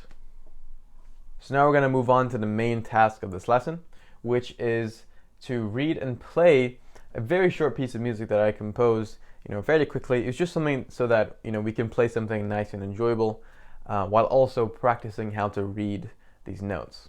So I've made it something that you're quite accustomed to, just, slow harmonies together, nothing that you're not used to. What you're not used to though is looking at a grand stave like this. Here there are one or two new things that you haven't seen before. You can see that we have these vertical lines that are kind of scattered across the place here. And we also have two sets of 4/4. Now those both have meanings. Those lines are actually called bar lines. We also have what is actually the time signature at the beginning. The 4/4 there is a time signature. Understanding bars and bar lines as well as the time signatures is something we're not going to go into much depth right now. But all you have to know is that 4/4 tells you count in 4, meaning count as 1, 2, 3, 4. It is not at a particular speed, which means that you can be flexible with how fast or slow you want to do this. Now let's take a look at the notes. We now have the grand stave, and this is something that you're going to see pretty much all the time from now on. Even if you're only playing the right hand, you'll still see the grand stave and the left hand will still be there, even if there's no notes there. Okay, let's get on to it. We have harmonies all over the place here. In fact, this entire short piece is simply made up of harmonies. We don't have any melodies here, we only have notes played at the same time, which is the complete opposite of the scale that we just played. So a good technique in general is to start with the right hand, because that's our dominant hand, and most people find reading the treble clef slightly easier than reading the bass clef. So we're going to start with the right hand, and we're going to read the notes from the bottom up. So our first note there is an E, because we're using Every Good Boy Deserves Football, and that first note sits on the line. The note directly above that is an A, because it's F-A-C-E, so second space will be the A. Now if I play this E and A together at the correct pitch, that will be these two notes. Now here the fingering is not symbolized, meaning we don't have any markers that indicate which fingers we should use. Do we use 1 and 3, 1 and 5, 2 and 5? This means that it's our decision. But when you start to read proper music, you will have these fingerings most of the time. For now, we're going to stick with 1 and 3. Now the next set is going to be an F and a B, because we're in the first space of an F. So I'm going to move up my thumb slightly, and then we have the B. And then the third harmony, I want you to read these notes. So actually pause the video now and play those two notes indicated now, and then come back when you've done that. So the next two notes is going to be a G and a C. So a G and a C. I'm again just sticking with that 1 and 3 fingering per harmony. So playing those at the same time. And the last one is going to be an A and an E. So an A and an E. This one I'm going to use 1 and 5. If you feel like you have other fingers which would be more comfortable, you can do that. It is your decision. So if I go from the beginning here and I play the first 4 harmonies of the right hand, this is what I'm left with. So I'm going to play them, and then you can pause the video and practice them staying in time. 1, 2, 3, 4. 1, 2, 3, 4. 1, 2, 3, 4. 1, 2, 3, 4. 1, 2, 3, 4. So now looking at the bass clef, most people tend to read notes from the top up because they find the top note is usually within the stave and is easier to read, and other people prefer, like me, to read from the bottom up. So this is completely your decision. But for the sake of this example, I'm going to start with the bottom first. So we can see that our first note at the very bottom is actually sitting just outside of the stave. So that means we just go to the lowest note and start counting down. So the lowest note is going to be G because of green buses. So that G is going to be down here. And I'm going to count 1 note down. So it's an F. Because it's our lowest note, I'm going to put my pinky there. Now if I look at what the note above that is, green buses drive fast, always. Now it's going to be an F because it's F for fast. Meaning that this is going to be an octave chord here. Now you can see in our next pair that actually both notes go up by one note or one tone. So I could just move my two F's here up by one. Or just to be on the safe side, you can read them. So on the bottom note we have a G for green buses, and then the top space is going to be all cows eat grass. So that's also going to be a G. So that's confirming they are both G. And our next note, we're also going up by one note. And our next one is interesting because although we're using a C for all cows on the bottom end, the middle C on the top is actually notated within the treble clef. But that's okay because although visually it looks like, you know, we're not playing this in our left hand and it's actually in the treble clef, we know that that middle C in the treble is the same middle C over here. It's the same note, even though it looks like it's way up there. You might be asking yourself, well, why do they put the middle C directly in between, you know, straight halfway in between those two clefs to make it easier to see? Well, that's because you find other information written in this space and it would kind of get in the way of that. So just know that that fourth chord in our left hand is going to be a C octave with our top thumb on middle C. So to recap, 1, 2, 3, 4, 1, 2, 3, 4, 1, 2, 3, 4, 1, 2, 3, 4. And our right hand to recap is 1, 2, 3, 4, 1, 2, 3, 4, 1, 2, 3, 4, 1, 2, 3, 4. Remembering to change to 1, 5 on the A and C because now the gap distance between the notes is slightly bigger. So both of them at the same time, this is what it's going to sound like. 3, 4, 1, 2, 3, 4, 1, 2, 3, 4, 1, 2, 3, 4, 1, 2, 3, 4. Okay, so try putting that together yourself, pause the video, and if you want, you can play along to what I just played and try to stay in time. Or if you want to go slower, you can do that on your own as well. Okay, so hopefully you've put those two together and you're confident with that. And as always, make sure that you go very slow and step by step so that you're setting yourself up for a more easy practice. You know, don't just try to go all of a sudden, because you might just jump across, you might get the note wrong, you might feel frustrated, and you continuously getting the note wrong. It's a very, you know, common and easy feeling to feel when you're practicing in that way. So for that reason, if you're not yet comfortable playing those four things that we just did, then I would go slower. I'll take it more step by step and just take it one harmony at a time. So once you're very comfortable in the right hand, you can even memorize the pattern itself. Then you put the left hand with it.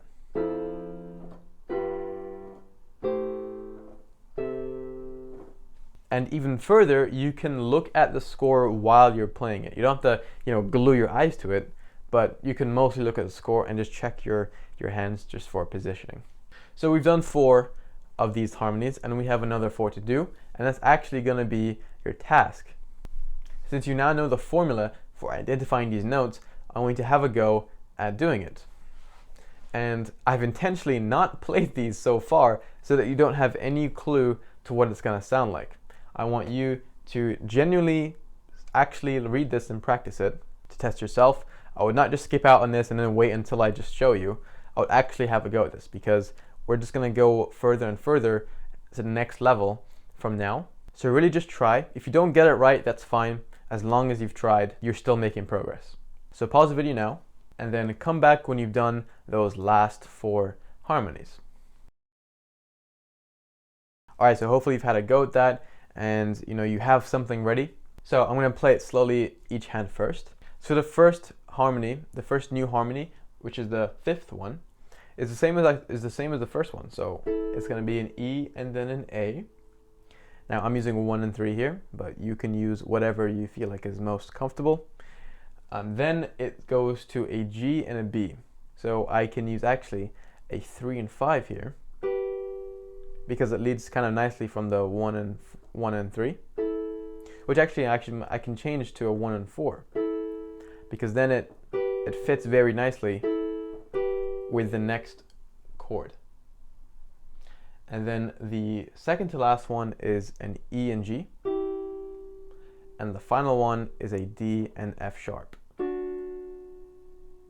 So pay attention to where that sharp is to signify it's with the D. See how it's level with it? The sharp there doesn't mean on both, it means on the one that it's level with. So the sharp is clearly on the space, and so is that F. Therefore it's an F sharp. So for the left hand, this should be a bit easier. We have an F, then we have a G, and then we go down to D, and then D again. So all together, and again, you can use whatever fingerings you like. 3, 4. 1, 2, 3, 4. 1, 2, 3, 4. 1, 2, 3, 4. 1, 2, 3, 4. So that's what that last part should sound like. So now let's look at what it all sounds like back to the beginning. And this is why I specifically chose to create something from scratch like this, where you don't have fingerings, because unfortunately, just kind of how the nature of how it is, unless you were to buy an official copy of a piano sheet music for a song, some of them don't have any fingerings. And this is a skill actually that you develop almost passively just by experimenting with what kind of makes sense, which fingerings to use. Sometimes it's because the people who create the sheet music, just random people who just do it by ear, who are very talented, they don't include the fingerings because they might not play piano, as surprising as that sounds.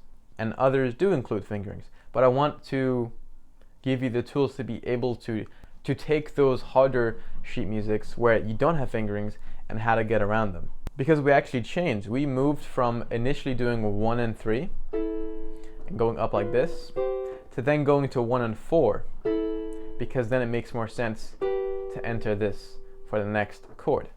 So now I can go back to the start and say, you know what, I'm going to do 1 and 4 instead for all of these, because I don't want to confuse myself with, okay, 1 and 3 this time, and then come back to it 1 and 4. It's a lot easier to just stick with 1 and 4. So hopefully you got a taste of that sort of experimentation with the correct fingerings that you might want to use. So altogether, this is what it sounds like.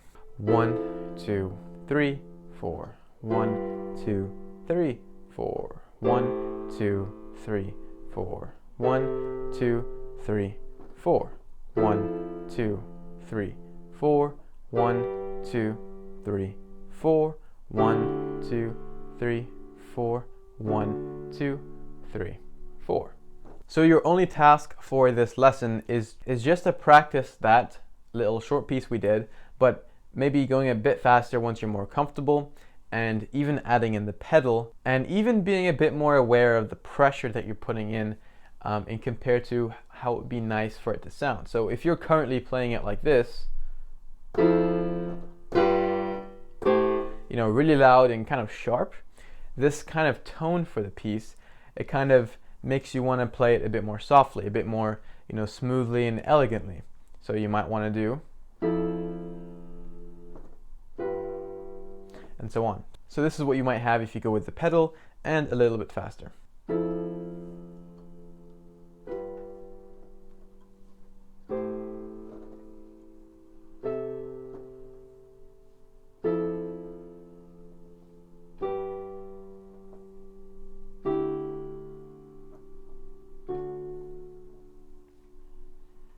So even at the end there, you might want to, drop it off a little bit, go a bit slower, and be a bit softer on the fingers. Great job this lesson, and I'll see you soon. Alright, welcome back everyone to this lesson. In this video you're going to be learning about values. Now, what are values and why are they so important to being able to read music? Well, so far you know how to identify any note on the stave, and that's the grand stave, so that's treble notes and it's also bass notes. But sure, you can say that is a G, I'm playing this G and this B at the same time. We know what the notes are, but how fast are we playing them? Are we holding them down? Are we playing them short or long? How fast are we doing these? Do they have a sense of rhythm? And that's why values are so important. Because when you come to read sheet music, you're going to see different symbols that equate to different values. It means that for this particular symbol, you hold it down for much longer than another symbol. So in this lesson, you're going to learn about these symbols. And by the end of this lesson, you're going to be able to integrate all this information about values, and you're going to be able to put that with identifying notes. And then from there, you're going to be very, very close to being able to read pretty much all of music, because there's not that much else to cover in terms of the fundamentals on how sheet music works. So I'm going to start off by drawing here one of the most common symbols that you have probably seen, even if you have absolutely no musical experience, and that is this one here. So I'm going to draw it quite large so you can see it clearly. So we have a full circle and a line that goes up. So this symbol, there are three components that you're going to see in common with not just this symbol, but the other symbols that you're going to be seeing too. You have the head, which is going to be this circle here. You're going to see that this one is obviously filled out. Then we have the stem, and that is this vertical line. Okay, we don't call this, the line. We don't call this like a tail. We call it the stem. Okay. Then you have the tail, which is actually not present on this particular symbol, but you're going to see it on the next symbol. So this one here actually means a crotchet, and that is worth 1 beat. So whenever you see this symbol, which is called a crotchet, it means you're holding that note down for 1 beat. So I just want to point out here that these names that I'm going to be writing out here are going to be following the English system. Okay? Now the American system follows a very different way of naming these. They have very different names. I'm not going to mention them or bring them up in this lesson, but if you do happen to want the American names, I will give you those just in case you happen to be working with American musicians or at an American school or whatever. Now the next one is actually very similar, and we have our full circle, we have our stem, but we have the tail.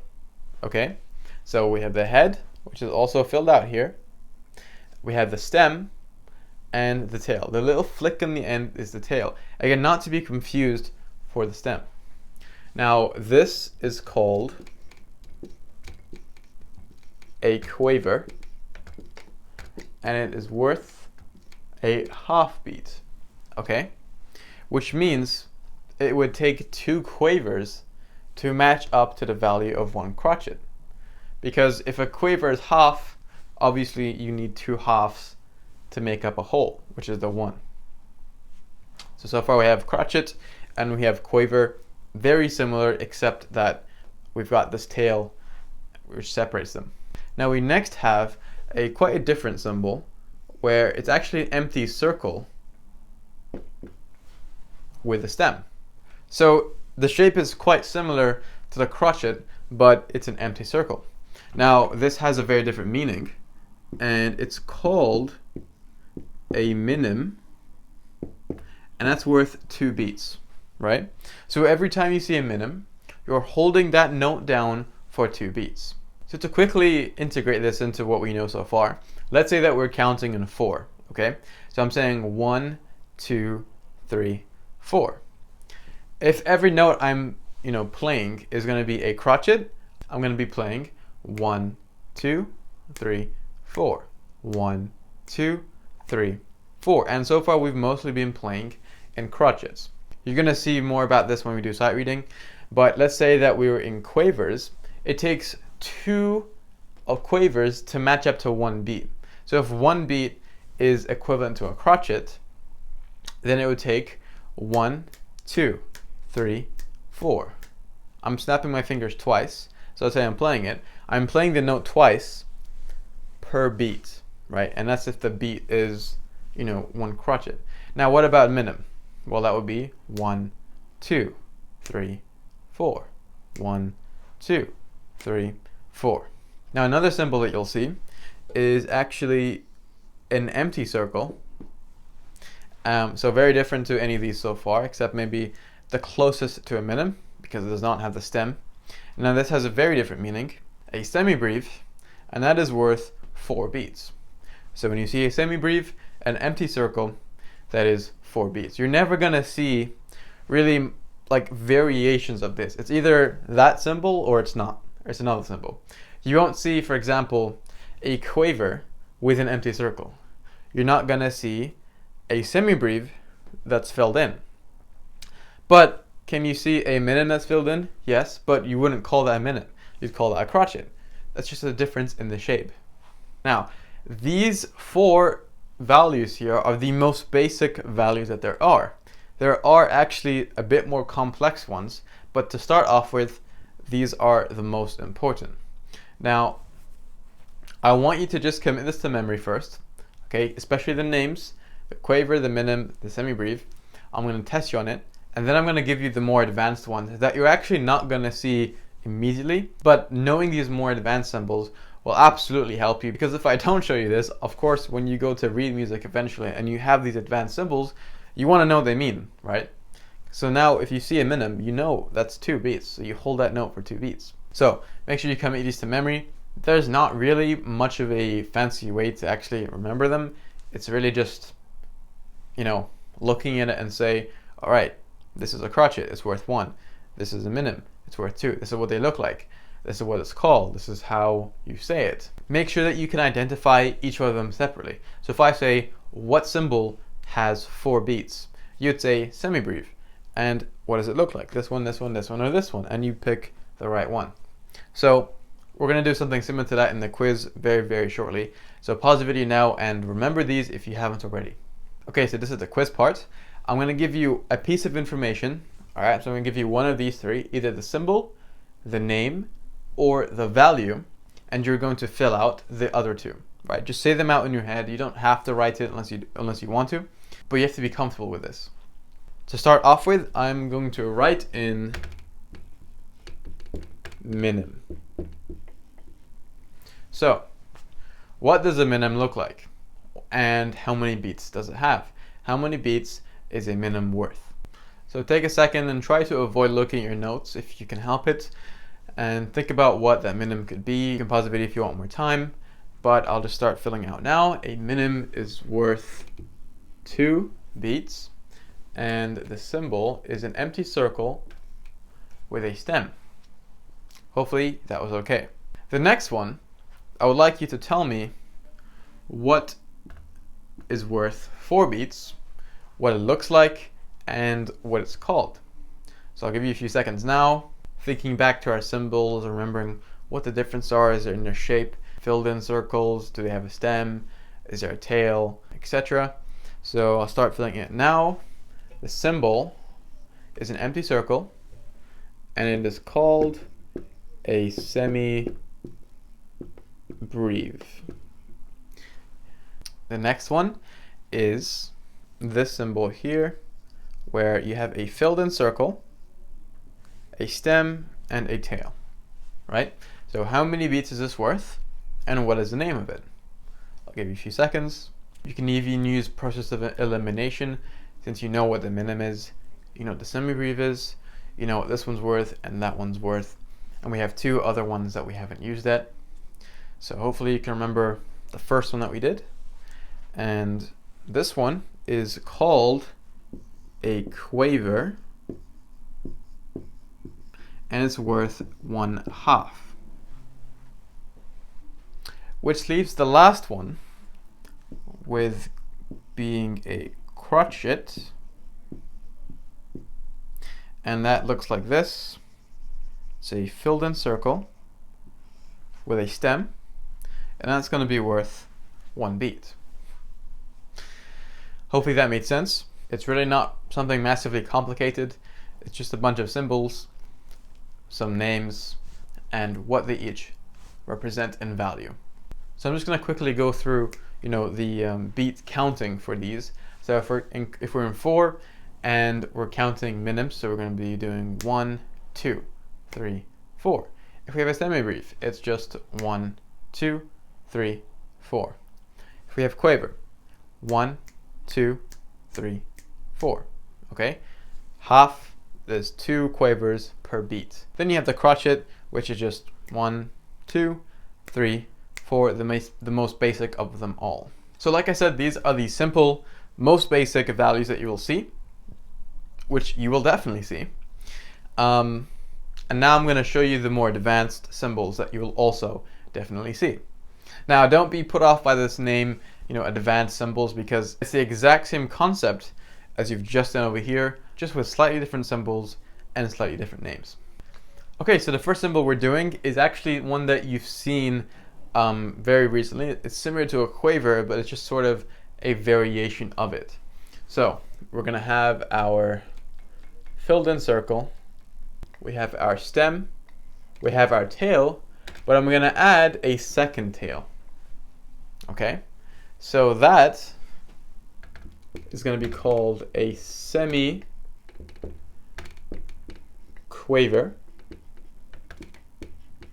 and that's going to be worth 1/4, which means it would take 4 semi-quavers to add up to be 1 beat.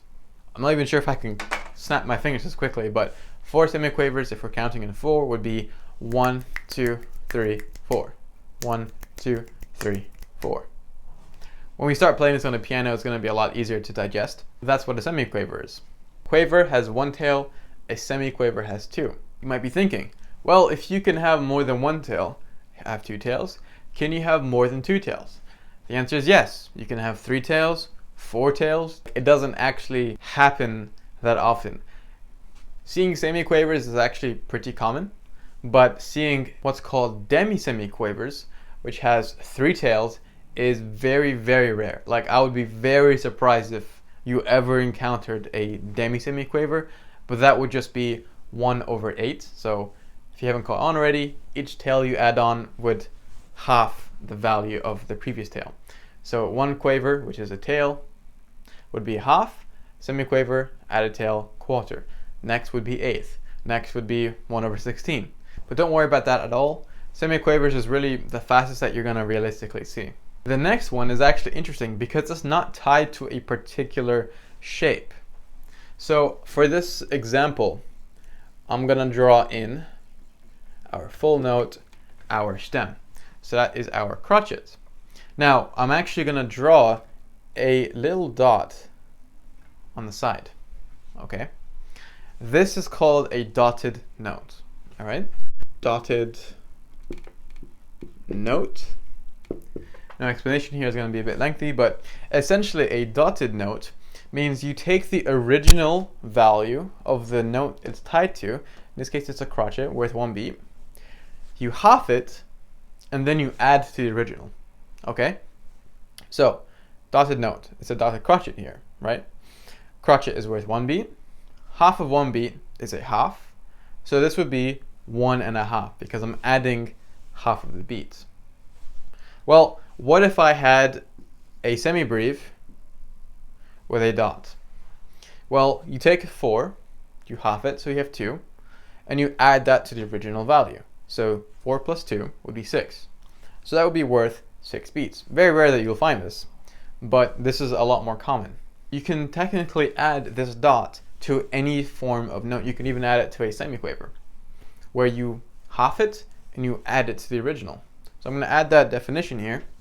So a dotted note, write down here that for a dotted note, you half the original and then you add it on. Now I have drawn in a dotted crotchet because that's the most common form of a dotted note that you will see. You might also actually find a dotted minim. So I want you to think about this and say to yourself how many beats this would be worth. If you see a dotted minim, how long are you holding that note for? Half the original value and then you add it on. So if this is worth 2, you half 2, so you have 1. Then you add the 1 to the original, which is 2. Now 2 plus 1 is 3. So this would actually be worth 3 beats. Again, you can find this on any symbol. So if you want to draw in a dotted crotchet, that's fine. But maybe make a note mentally or on your paper that you can find it anywhere. So in terms of values and more advanced symbols, you have these two as well. So as you can tell, it probably wasn't as big of a deal as you thought it was. Nothing to worry about. Dot note is the only one that you might want clarity on, which we are going to do together. But semiquaver is pretty straightforward. Semi, so you half it, like semibreve. You might think, well, if semibreve and semi is half, then can you have a breve? You can, but the chances of you finding this in piano music is very, very slim. You normally find breves actually in orchestral music when you have a big orchestra, and due to the nature of how an orchestra plays, you know, some notes are holding notes for a very long time to add this thickness. I'll write it down just because if you might ever play in an orchestra or a band, you may find this. So a breve is actually, you have a semibreve, and then you have a line on both sides like that. So you have 2 lines on both sides. This is called a breve, and this is going to be worth 8 notes, which is the reason it's so rare to find. So hopefully you're okay with at least these two and the basic ones, because you're going to find those a lot more commonly than this one.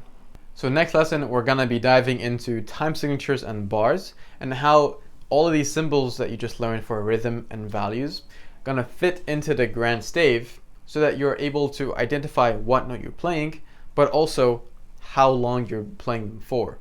And you're going to have some variety, which is why you get rhythm. So your homework task is simply to remember all of these symbols that we went through, be confident in them, because I'm not really going to go through all of these again. Very straightforward thing, and you're more than capable of just committing them to memory. If you do happen to have problems with memorizing these, that's not a problem at all, because as we continue through this course through examples and through our own practicing together, it'll be easier to look at and understand. So besides that, great job this lesson, and I'll see you in the next one. Welcome back everyone to this lesson. In this video, you're going to start learning about time signatures in more depth, and also why and how values, which we just learned in last lesson, will fit into this system, which there's actually a mathematical way that this is done. Don't worry, it's not complex math or anything like that. It's just very basic counting. You'll see what I mean here. So the very first thing is that we already know you have time signatures of 4/4, which we saw in a previous example. I'm going to explain in more depth what that actually means. So we have 4/4 written at the beginning of a piece of music. Obviously, we don't have any notes right here, right now, but this is your time signature. You're going to find a time signature, no matter what, in pretty much every single actual song that you learn. So let's take this time signature apart. There are many time signatures, but we're going to stick with this one, 4/4. The first important number here is the top one. This tells you how many beats. So time signature is talking about beats, okay? So the top number tells us how many times are we counting per bar. Now we're going to explore what bars are in just a second, but the bottom number tells you the type. That's the type of beat, okay? So the top number is how many beats, and the bottom number is telling you the type of beat. Okay, so let's look at the type of numbers that you can find in the bottom of this sort of fraction shape. So the first type is you have 2, and that's going to be describing a minim, okay? So if you had, for example, 2/2, that would be 2 minim beats. I'll explain it in more detail.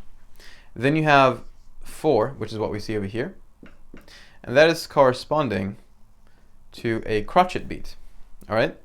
And the last common one that you'll see is an 8 on the bottom number, and that corresponds to a quaver. So these are figures that you just have to remember. It's very, very easy. 2 in the bottom number will refer to a minim. You have 4, which is crotchet, 8 is a quaver. Now let's look at examples of time signatures that you might find. Let's first start with this 4/4. This means that you're going to count 4 of crotchet beats. Okay, 4 crotchet beats. And if each crotchet beat is worth 1, then we're counting 1, 2, 3, 4. Well, what if we have maybe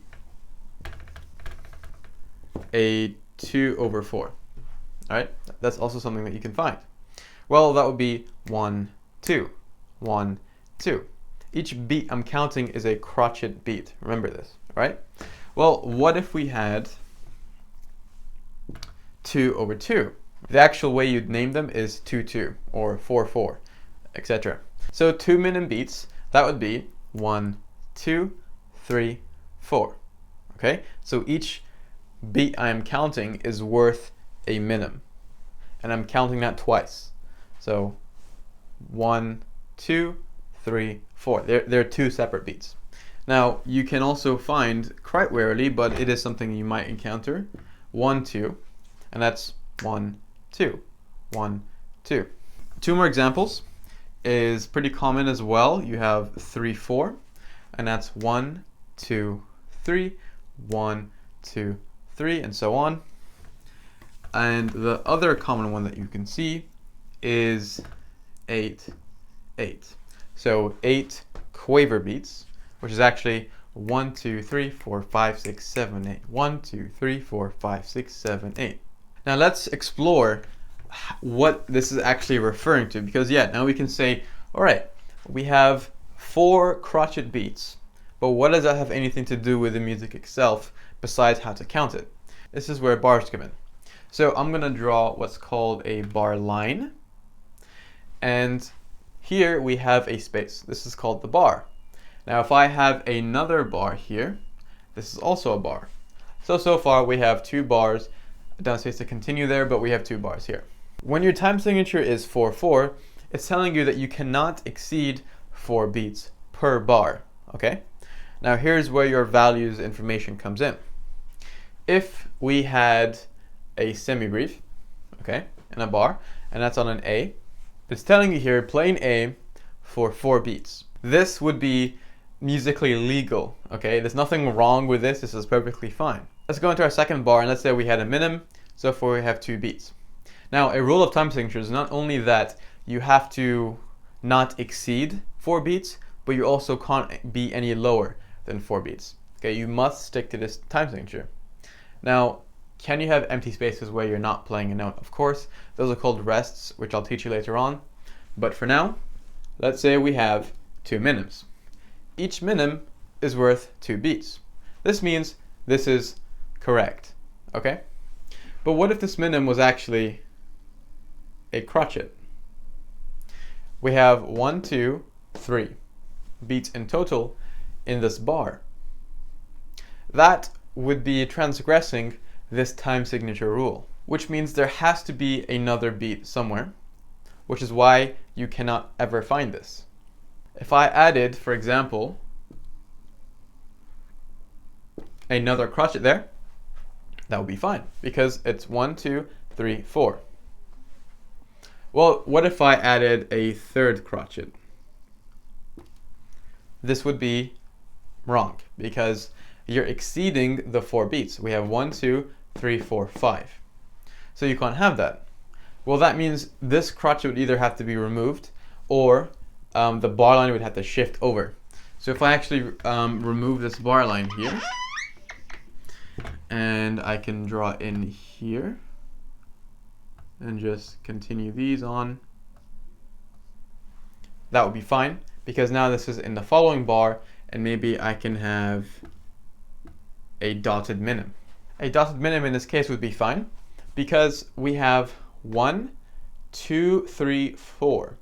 Remember that a dotted minim would be worth 3, because the dot next to it tells us we half the minim and then add it on to what the minim is originally worth, which would be 1 plus 2. Let's say we did not have that extra section and we only had these 2 bars, and that was the end of the piece. Well, there's actually a way in bar lines to signify an end of the piece, and I'll just remove that for you now. So this is called a double bar line, and it's where you have a much thicker bar line followed by a normal bar line, and that tells the player this is the end of the song. Now just keep in mind that I'm keeping all my notes on A right here just for simplicity's sake, but obviously it does not matter where these notes are, but this is generally how the mathematical system of bars work. Now let's give this a practice for a second, and then we'll move on. Okay, so we're in the bass clef here. Just to mix things up, it doesn't actually make any difference, except by how you read the notes and identifying them. Obviously the values don't change. Then we have a different time signature here of 3/4. Now, what I'm gonna do is draw in a bunch of notes, and you're going to identify where you're going to place the bar line. This is a very common example or exercise that you find in a lot of workbooks, but it is a very good exercise to change the way that your mind looks at sheet music. All right, so here I have a bunch of notes focusing here on the values of the notes and the time signature. I want you to pause the video and give a think to where you're gonna place the bar lines. And remember, the only purpose of these bar lines is to act as sort of gates to create a space of a bar. And in that bar is where we conform to the time signature. So just pause the video and think about what your answers are, and then come back when you're ready and I'll show you what they are. Okay, so the first thing we're gonna do is count we have in 3/4. So we have 3 beats to work with per bar. 1, 2, 3. I cannot have any more than that in a bar, so I'm gonna draw a bar line here. 1, 2, 3, because the dotted minim is worth 3 beats, because 1 plus 2, so we're gonna add a bar line there, and we have 1, 2, 3. I can add a bar line there as well. So this would be musically correct. The reason we're doing this exercise is because once you start looking at actual sheet music, you're no longer looking at it in the same frame of mind as, okay, I can understand kind of what it's asking me to do. It goes from that point to, I understand why it's notated like this, how it's notated, exactly what it's asking me to do, and I have no problems with that. Because now you're understanding the mechanics of how sheet music is actually working here. So that is how time signatures and bar lines work.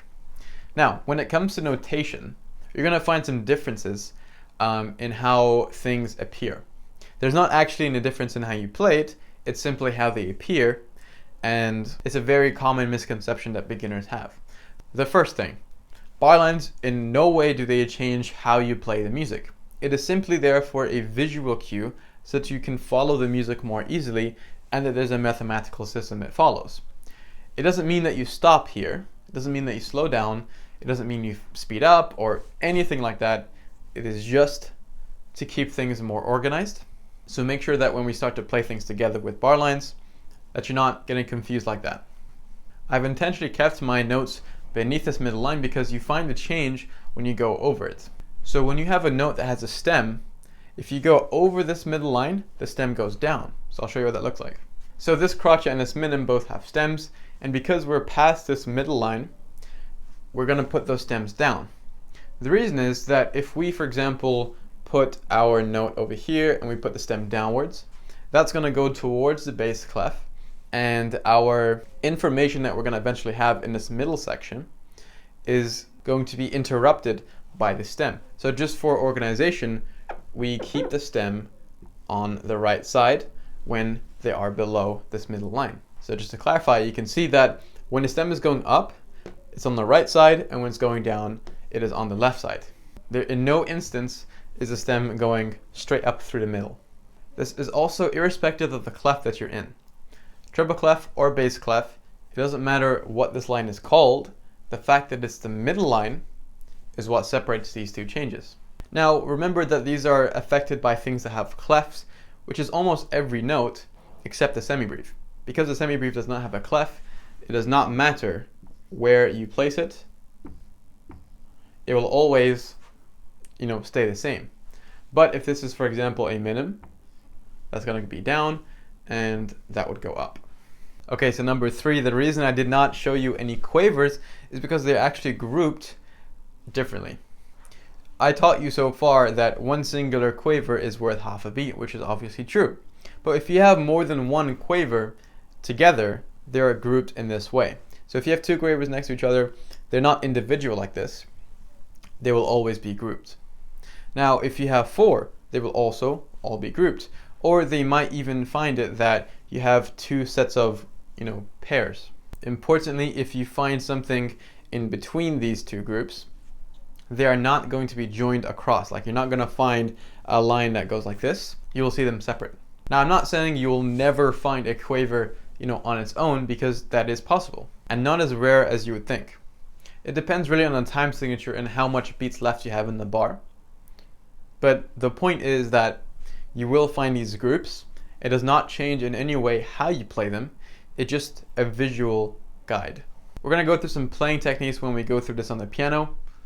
But for now, I just wanted to show you what you might see. Again, these stems are always up here in this example, and this would be if they are below this middle line, so in this section here. If they are above the middle line, they will all be flipped down, okay? So I'm going to give you a bunch of notes, and they're going to be in different places this time, and does not affect their value, so you will just want to pay attention to the time signature. And then we're going to draw in bar lines like we did before. So here are some notes. You can see we have quavers, minims, crotchets, and we're going to add our bar lines. It does not make any difference between how they're grouped or which way they're facing or any sharps or flats. What we're focusing on here is their value. So pause the video and think about where those bar lines will be, and then come back when you're ready. Okay, so to add our bar lines, we have 4/4, so we're going to count 4 beats per bar. We have half and half, so that's going to be 1 beat. So 1, 2, 3, 4. I have a bar line here, and 1/2, 1/2, half, half. So 1 and 1. So this entire row here is going to add up to 2 beats. And then we have 2 beats over here, so there would be a bar line over there, and then the music would continue. I'm going to show you just one more example about how semiquavers are actually grouped into the system, and it's a little different than what you might expect. Alright, so in a very similar sense to quavers, semiquavers also are joined in the same way. We have 2 semiquavers together, they form this shape, and you can see that we have this extra line to symbolize the extra tail when it's on its own. When we have 4 group, it is also the same, and this is not exclusive to even numbers. Of course, you can have odd numbers, you can have groups of 3, you can have groups of 5. It all depends on the key signature and how many spaces you have left in the bar. Again, in the same with quavers, you'll never see semiquavers or quavers overextend past where their value is, particularly when there's something in between that is not in the, you could say, quaver family. Because like I mentioned, you have quavers, semiquavers, very rare that you'll see demi-semiquavers, and you can say that these are part of the quaver family. Crotchets, minims, semibreves, those notes are not part of the quaver family, and therefore you will not see these lines added. Okay, so let's say we have a quaver. If this was a semiquaver, we would have 2 tails. A demi-semiquaver, 3 tails. Hemi-demi-semiquaver, 4 tails. Again, you will pretty much never see this, but I'm trying to explain a concept of these lines when you have group notes. If, for example, we had these as a grouped note, this would symbolize 2 quavers. Then we have 2 semiquavers, 2 demi-semiquavers, hemi-demi-semiquavers. And that's how that works. So that's the reason why we have a semiquaver line similar to the shape of a normal quaver. Before we finish up this lesson, I just want to show you one quick rhythm that you're probably going to encounter soon, is when you have a dotted quaver and then a semiquaver. And so that's what that would look like. It's a pretty common rhythm. Your homework task this lesson is I'm going to give you some notes and you're going to identify where the bar lines will go. Okay, so that's your task. It looks a bit chaotic, but if you count it, you'll be fine. Remember that for this beat here, you have 1 quaver, a semiquaver, and this is also a semiquaver since it's half of a quaver. So that would be worth 1 beat. Besides that, great job today, and I'll see you in the next lesson. Welcome back everyone to this lesson, and in this video, we're going to apply the things that we've been learning over the last few lessons about notation, values, time signatures, and bar lines, and how we can combine that all together to advance us much more forwards towards reading music more confidently. So here in front of us we can see some music that I composed for you, which is going to sound nice, and it's also going to be at the right level for you right now. There's actually a few different things we can see here that we're not used to seeing. The first is that we obviously have some quavers, we have some crotchets, minims, even a dotted note, we have sharps and flats, and even our time signature looks different here. We have a C shape in a time signature, and that means it's in 4/4. This symbol is called common time. It is simply another way of showing 4/4. That symbol was actually originally used in the Renaissance period, and the only other variation of the symbol that you might find is when you have that same C shape but with a line going straight down through the middle, and this means that you're playing in 2/2. So when we look at a new piece of music to start learning, we want to pay attention to a couple things. The first is what the rhythms are looking like in the right hand and in the left hand, and any particular black notes that we should watch out for. So in this example, we have a C sharp in bar 1, so the third note there. It is FAC, so that's C sharp, and then the next bar we have an F sharp, and in the second to last bar we have an A flat. So we have a C sharp, the F sharp, and an A flat. We can see in our left hand that we have a lot of very low notes. We have several ledger lines to show that it's really off the stave there. But if we count the distance, we'll find that they're actually 8 notes apart, which means that there's an octave shape in your left hand. So since we're talking about the left hand, we may as well start with that. So we know the first note in that left hand on the top end is going to be an A, because we have all cows eat grass, so that's going to be an A. And since there is a C in the space directly above that, we know that the A is going to be down here, because the C is directly above it, which means that it's an octave below middle C, which is in that position which we know. So it's going to be this A. We're playing it with our thumb, and you can even count down from that note all the way down. So 1, 2, 3, 4, 5, 6, 7, 8, meaning that we're playing it in our octave shape. Now, if this is too low for your piano, then you can just use this an octave higher. Of course, if that was how it was being notated, it would show differently on the music. But, of course, if your piano doesn't go that low, just use an octave higher. The next two notes is going to be a C sharp, because we have all cows, and then we have a sharp symbol next to both of them, so that's going to be over here. And then our next one, we're going up by one note, and that's going to be a D. And this is going to be our first semi-brief. Now these two so far are minims, so we're going to hold them each for 2 beats. Remembering that our time signature is 4/4, we would count it as 1, 2, 3, 4. And our next note is a semi-breve on an octave D, 2, 3, 4. So we have the first half of the left hand down. If you were doing this yourself, you would have the option of doing, a good chunk of the right hand first, or a good chunk of the left hand first, and then learn the other hand and try and put them together. We're going to go through together a lot more specific techniques on how to tackle reading sheet music step by step in a later lesson, but for now, let's take a look at the right hand. We have an A that is above middle C, so that's going to be over here. And you can see we have a small 1 directly above it. This is called the fingering. This tells you which finger on your hand you're going to be playing that note with. This is not to be confused with the bar number. You can see on the very left hand side above the treble clef we have also number 1. This is telling us what bar number this is, just to make things easier to how we count it. That first bar would be bar 1, and then 2, then 3, and then 4. So we have a 4-bar piece over here. So I'm going to play that A with a 1, and I can count that that's going to be a B in our next note, but I don't have to count it, every good boys, because I know that's simply one note directly above. There's nothing else it could be, there's nothing in between, so it has to be a B. Now if that sharp was not there, we would be playing a C, but because there is a sharp, it's going to be a C sharp. And our next note is the D, and we're playing that with a 1 because of the fingering that's instructing us to do that. So we're going to switch our thumb over. And then naturally we would continue on the E with our second. That's going to be for a crotchet's worth, so 1 beat. And then back down to a D for 1 beat. So altogether our notes, without really looking at our value right now, it's going to be an A, a B, a C sharp, and then a 1 on D, an E, and then back down to D. Now let's apply our knowledge on values. Let's count our time signature first because that's going to make it easier. we have 4/4, so 4 crotchet beats worth per bar. 1, 2, 3, 4. 1, 2, 3, 4.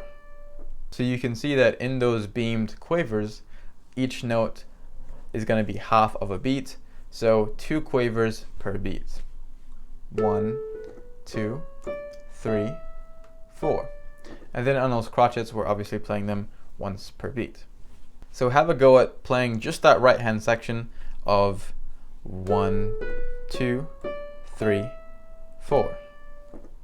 And you can go much slower if you want. For example, 1, 2, 3, 4.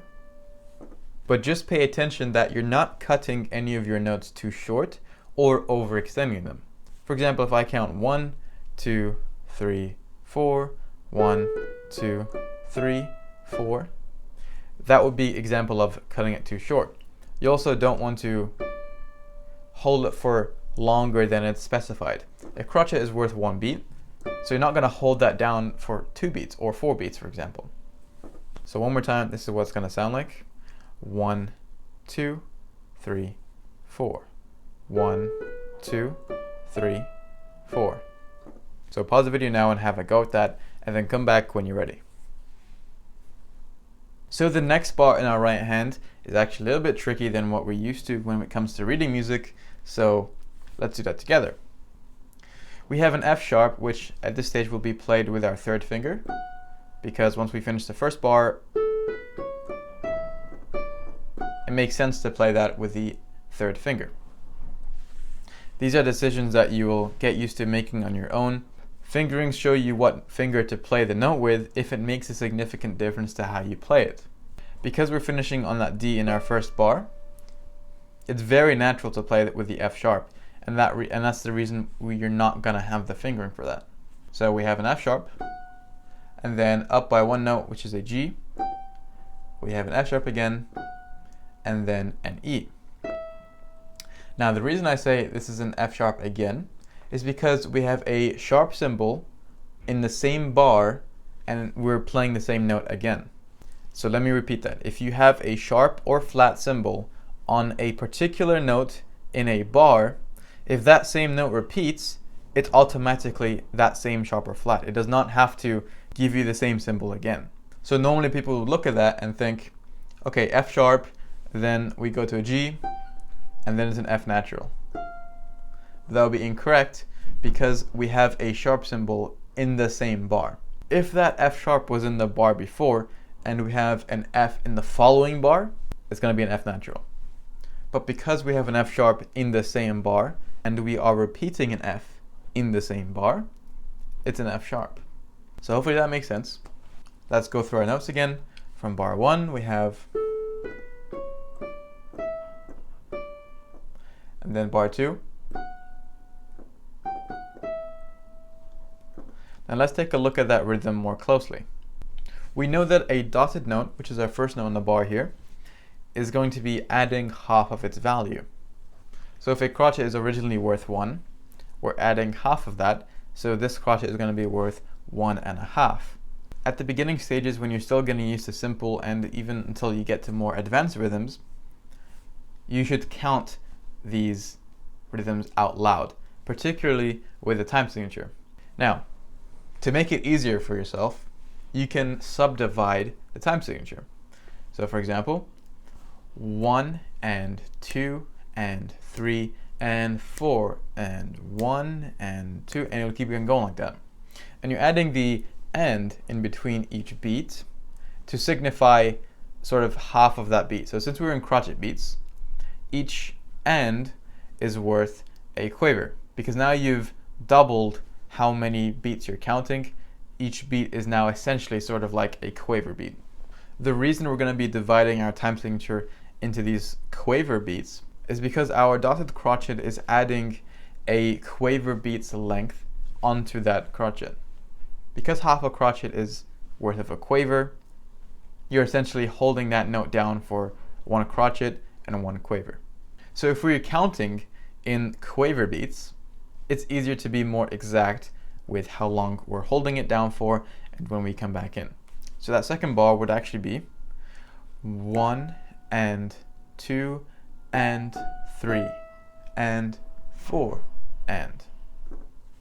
Without having practice or experience in more complex rhythms, it's hard to just instantly say, oh, I'm confident in the timing of this rhythm. Which is why at the start, you should clap it or say it out loud. So if we were to clap this bar 1 and bar 2 the right hand, it would be 1, 2, 3, 4. 1, 2, 3, 4. 1, 2, 3, 4. Remembering our two semiquavers in this bar are going to be much faster than anything else in this piece. I'm going to do the same clapping technique, but counting in quaver beats. So 1 and 2 and 3 and 4 and 1 and 2 and 3 and 4 and 1 and 2 and 3 and 4 and. So we come in on that G semiquaver on the end. It's obviously going to be in the half beat because we're extending that crotchet by 1.5. I'm going to play bar 1 and bar 2 one more time for you in the right hand, and then I'd like you to practice it on your own while counting aloud. 1 and 2 and 3 and 4 and 1 and 2 and 3 and 4 and 1 and 2 and 3 and 4 and. Remember to add in the end after the 4, otherwise counting from 4 to 1 is 1 crotchet beat's worth, unless you're counting in normal 4/4. So once you're comfortable with that, especially with the fingering and staying in time, then come back and we'll start applying the left hand. So in our left hand is going to have 2 A's an octave apart. We're going to hold that for 2 beats. 1, 2, then to C sharp, 3, 4, and then to D for 4 beats. 1, 2, 3, 4. Now pay attention here on the grand stave where these notes are actually lining up.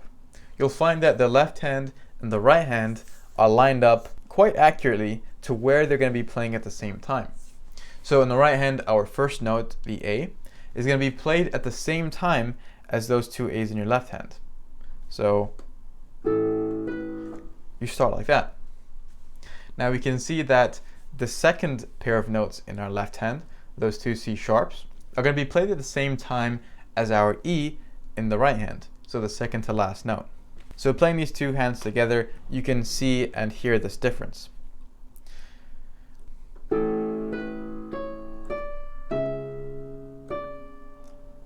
Then in our second bar, we can see the same thing. Our first note is aligned with our left hand notes, so I'm going to play that. And because that's going to be a semi-breve, that's the only thing we play in our left hand, because you can only have 4 beats per bar, and a semi-breve is worth 4. So now I'm going to count in 4/4, and I'm going to play those first 2 bars. 1, 2, 3, 4.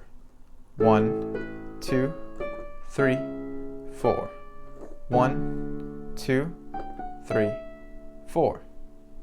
So counting in our quaver beats, this is what it sounds like.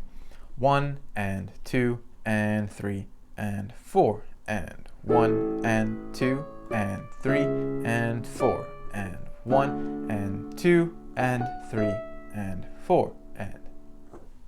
Before you start really focusing on staying in time and counting with a metronome or out loud, it's very important that you are comfortable first with your actual finger technique and what notes you're playing. Because if this is not down first, then everything else will be much harder. You have a weak foundation and it's going to take you longer to get comfortable with this section. So for that reason, make sure that you are very comfortable in what notes you're playing, especially on the fingering, so that transition into our thumb for the D, and for how long you're going to be holding these notes for. Then when you're confident in that, add in the metronome, count out loud if you like, whatever works for you. So pause the video now and practice those 2 bars. Try it as best as you can to stay in time and especially hit the right notes. Does not have to be perfect at all, but just so that you get the gist of how you're playing it. So obviously go as slow as you need to. I'll see you back here soon. So hopefully you have now an idea how we're putting these mechanics together. We hopefully have our first 2 bars down, and we now have 2 bars left. What you'll be doing is trying to play these 2 bars on your own, and then I'm gonna show you how they're actually played. Now I want you to take your time with this. Don't rush too fast just to get out the way, because being able to independently apply what I'm teaching you is gonna really help you, because I'm not gonna be with you when you're practicing your own songs. I'm trying to give you the tools so that you're self-sufficient in this manner. So just attempt these last 2 bars on your own. I would suggest that you take one hand at a time, being confident with the notes and fingerings, and then you can add them both together, paying attention to where these notes start together on the grand stave. Alright, so have a go at those 2 last bars. Just try it and then come back when you're done. So let's explain these last 2 bars. We're going to first look at the left hand, and we can see that our first note is sitting just underneath the bottom line on the stave, and that bottom line we know is a G for green buses drive fast always. So one note below a G is going to be an F, but we have a symbol that is going to be an F sharp.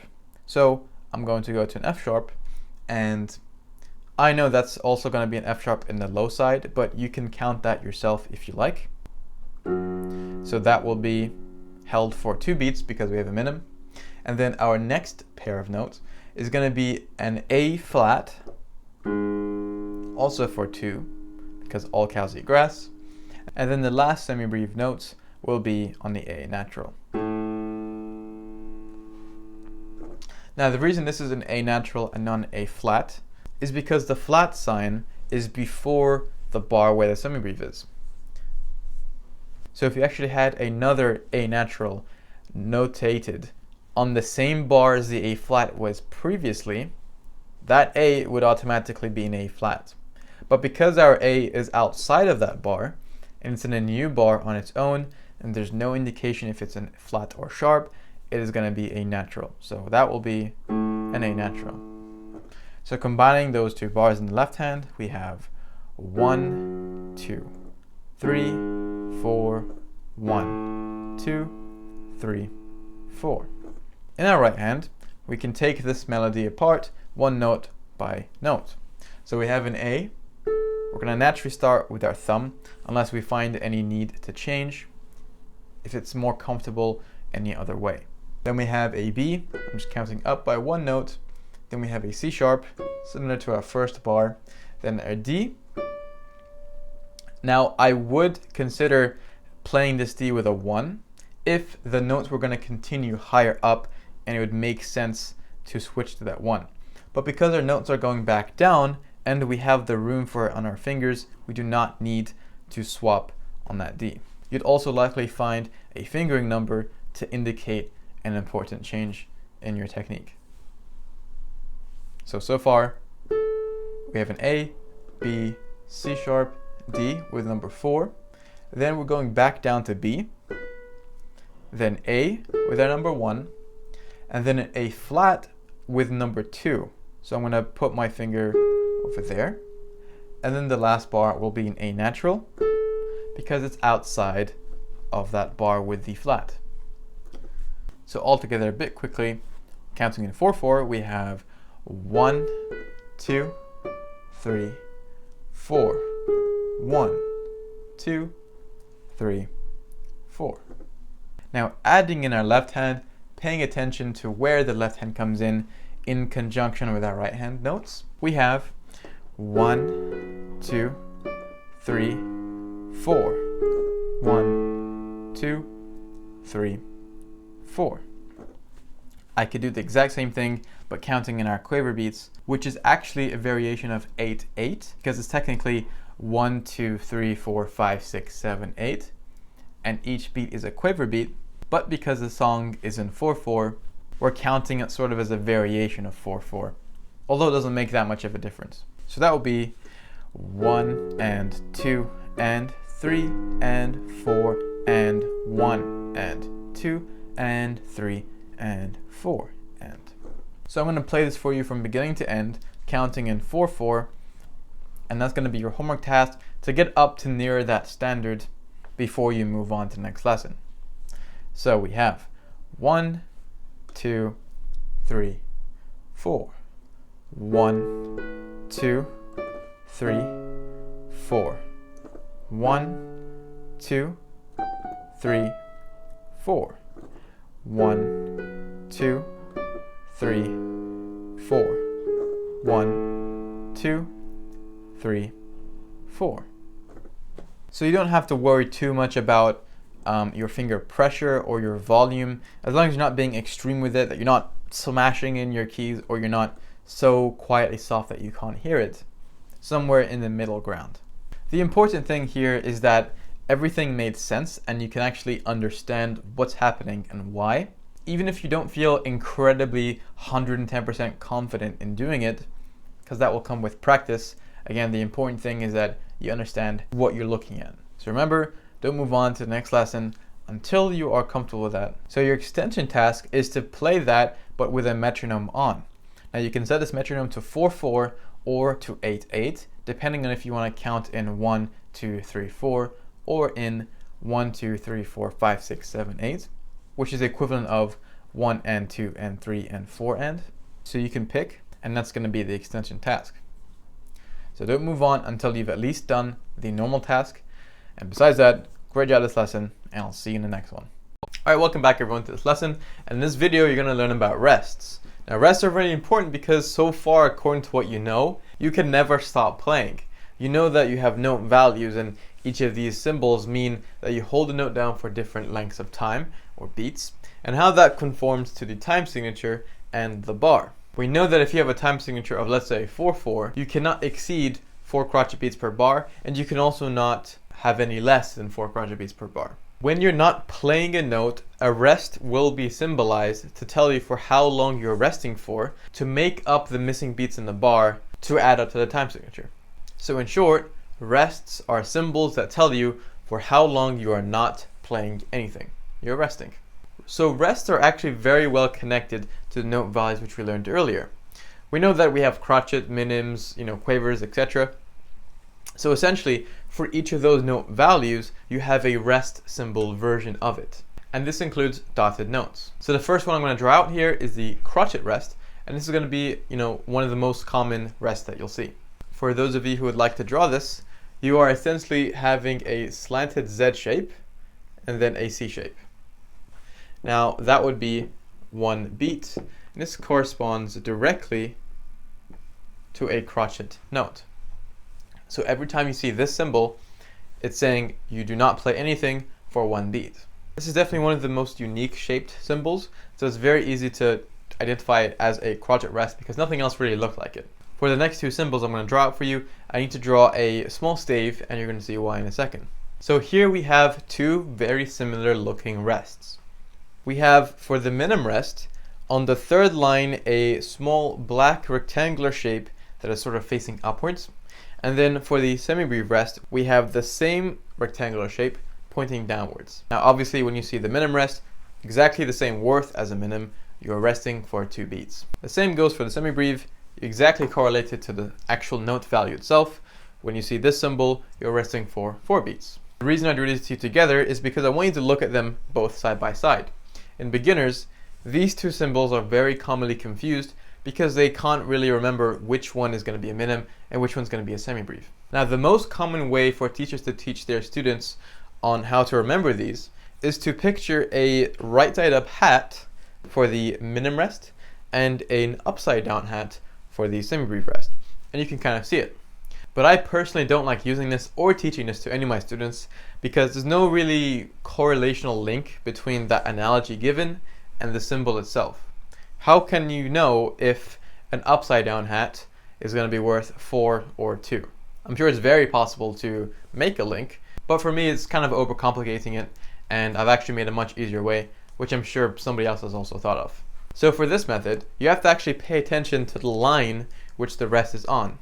You can see for the minim rest, it is on the 3rd line, and this is irrespective of the clef for any of these rests. Okay, it doesn't matter if you're in treble or bass or any other clef.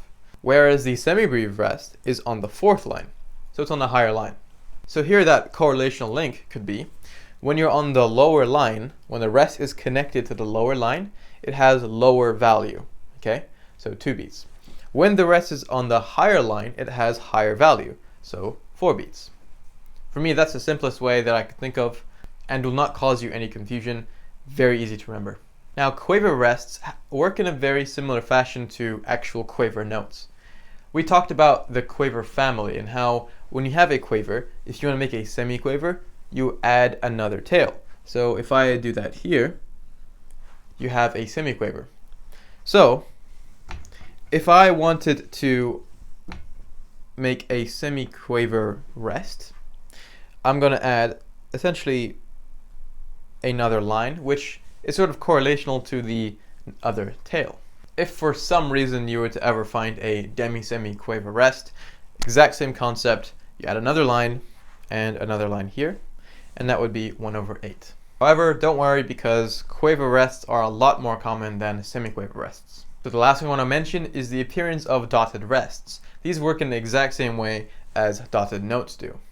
If, for example, you found a dotted crotchet rest, which is fairly common, that would be 1.5 beats, which equates exactly to the same worth as a dotted crotchet. Because half of a crotchet is a quaver, we're adding a quaver's length onto the crotchet. If we had a dotted minim rest, for example, that would actually turn into 3 beats, which would be the same as a dotted minim.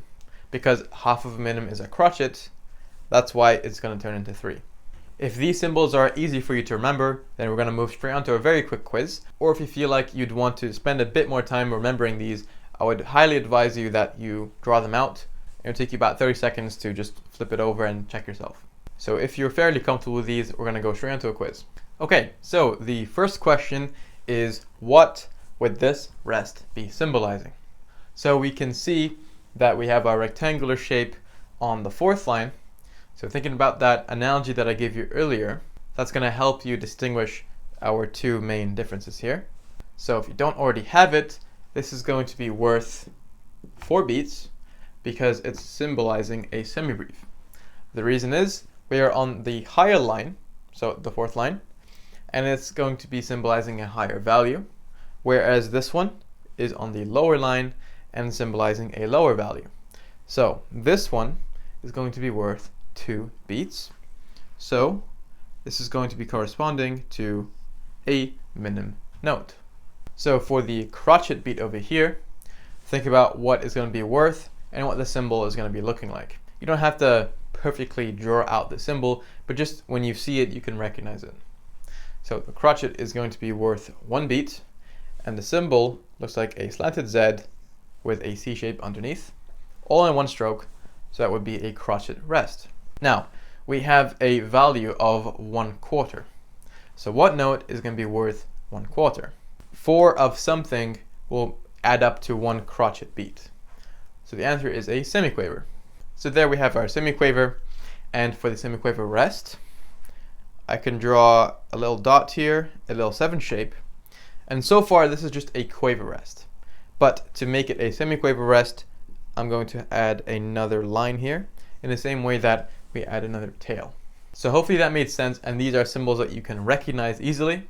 We are going to obviously be seeing this in sheet music together, so even if you don't have full confidence, you'll get better the more we go through this. So now I'll draw for you a bar or two so we can see a practical example of what you might find in actual real sheet music. Okay, so here we have a line. We don't have any bar lines or a time signature yet, and because I wanted to take a second here and explain to you common time, which I touched on last lesson. If we have a time signature of 4/4, so 4 crotchet beats, if you see this symbol, just a C shape, that is the Renaissance era symbol to signify 4/4. So these actually have absolutely no difference except a visual difference. I also mentioned there's another symbol, which is a C shape again, but with a line straight through the middle. This would be signifying 2/2, so 2 minim beats per bar. No difference here in terms of how you play or count. It is just a visual difference. These symbols are going to be more common in sort of classical music that you might be learning, and these two will be more in modern sheet music, but it depends on whoever created the score that you're reading from. before we get to our main exercise, I wanted to show you one thing that is very important that you know. Our semi-brief rest, right, which we know as, we have our 5 lines, and it's going to be on the top line, so the 4th line. We know that's a semi-brief rest, which is worth 4 beats. But the special thing about this rest is that it's also known as essentially a full bar rest. Meaning, although this is actually worth 4 beats because it's a semi-brief rest, this can be used to fill out an entire bar if there's nothing playing in the bar. So even if you're in 3/4, which can only have 3 beats per bar, a semi-brief rest can be put here to signify nothing is playing in that bar. Now you might normally think we'd have a dotted minim rest to signify exactly 3 beats per bar to fill this out mathematically. But because of this specific rest can also be used to fill out an entire bar, it doesn't actually matter what the time signature is under the condition that there is nothing in that bar. If you have even 1 semiquaver in the bar, it would have to be accounted for and the rest would change. So just something to alleviate some confusion, because when you do start reading sheet music, you're probably going to find this and you're not really going to know why. So that is why.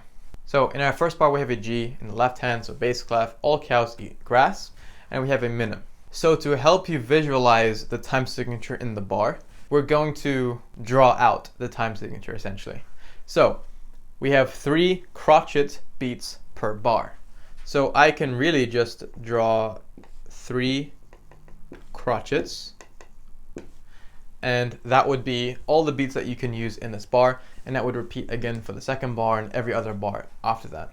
Because a minim is worth 2 beats, we can cross out these 2 and we're left with 1 crotchet beat. For that reason, we're going to add in a crotchet beat rest, because that is just the most logical way of doing this. You're not gonna find like 4 semi-quaver rests to count for 1 beat. Like, that just doesn't happen.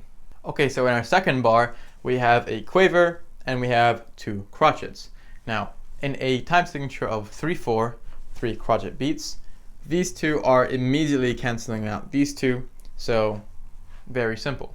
As for our quaver here, it is worth half of a crotchet, so you have to fill out half a beat to make this musically correct. For that reason, we're going to add a quaver rest right over here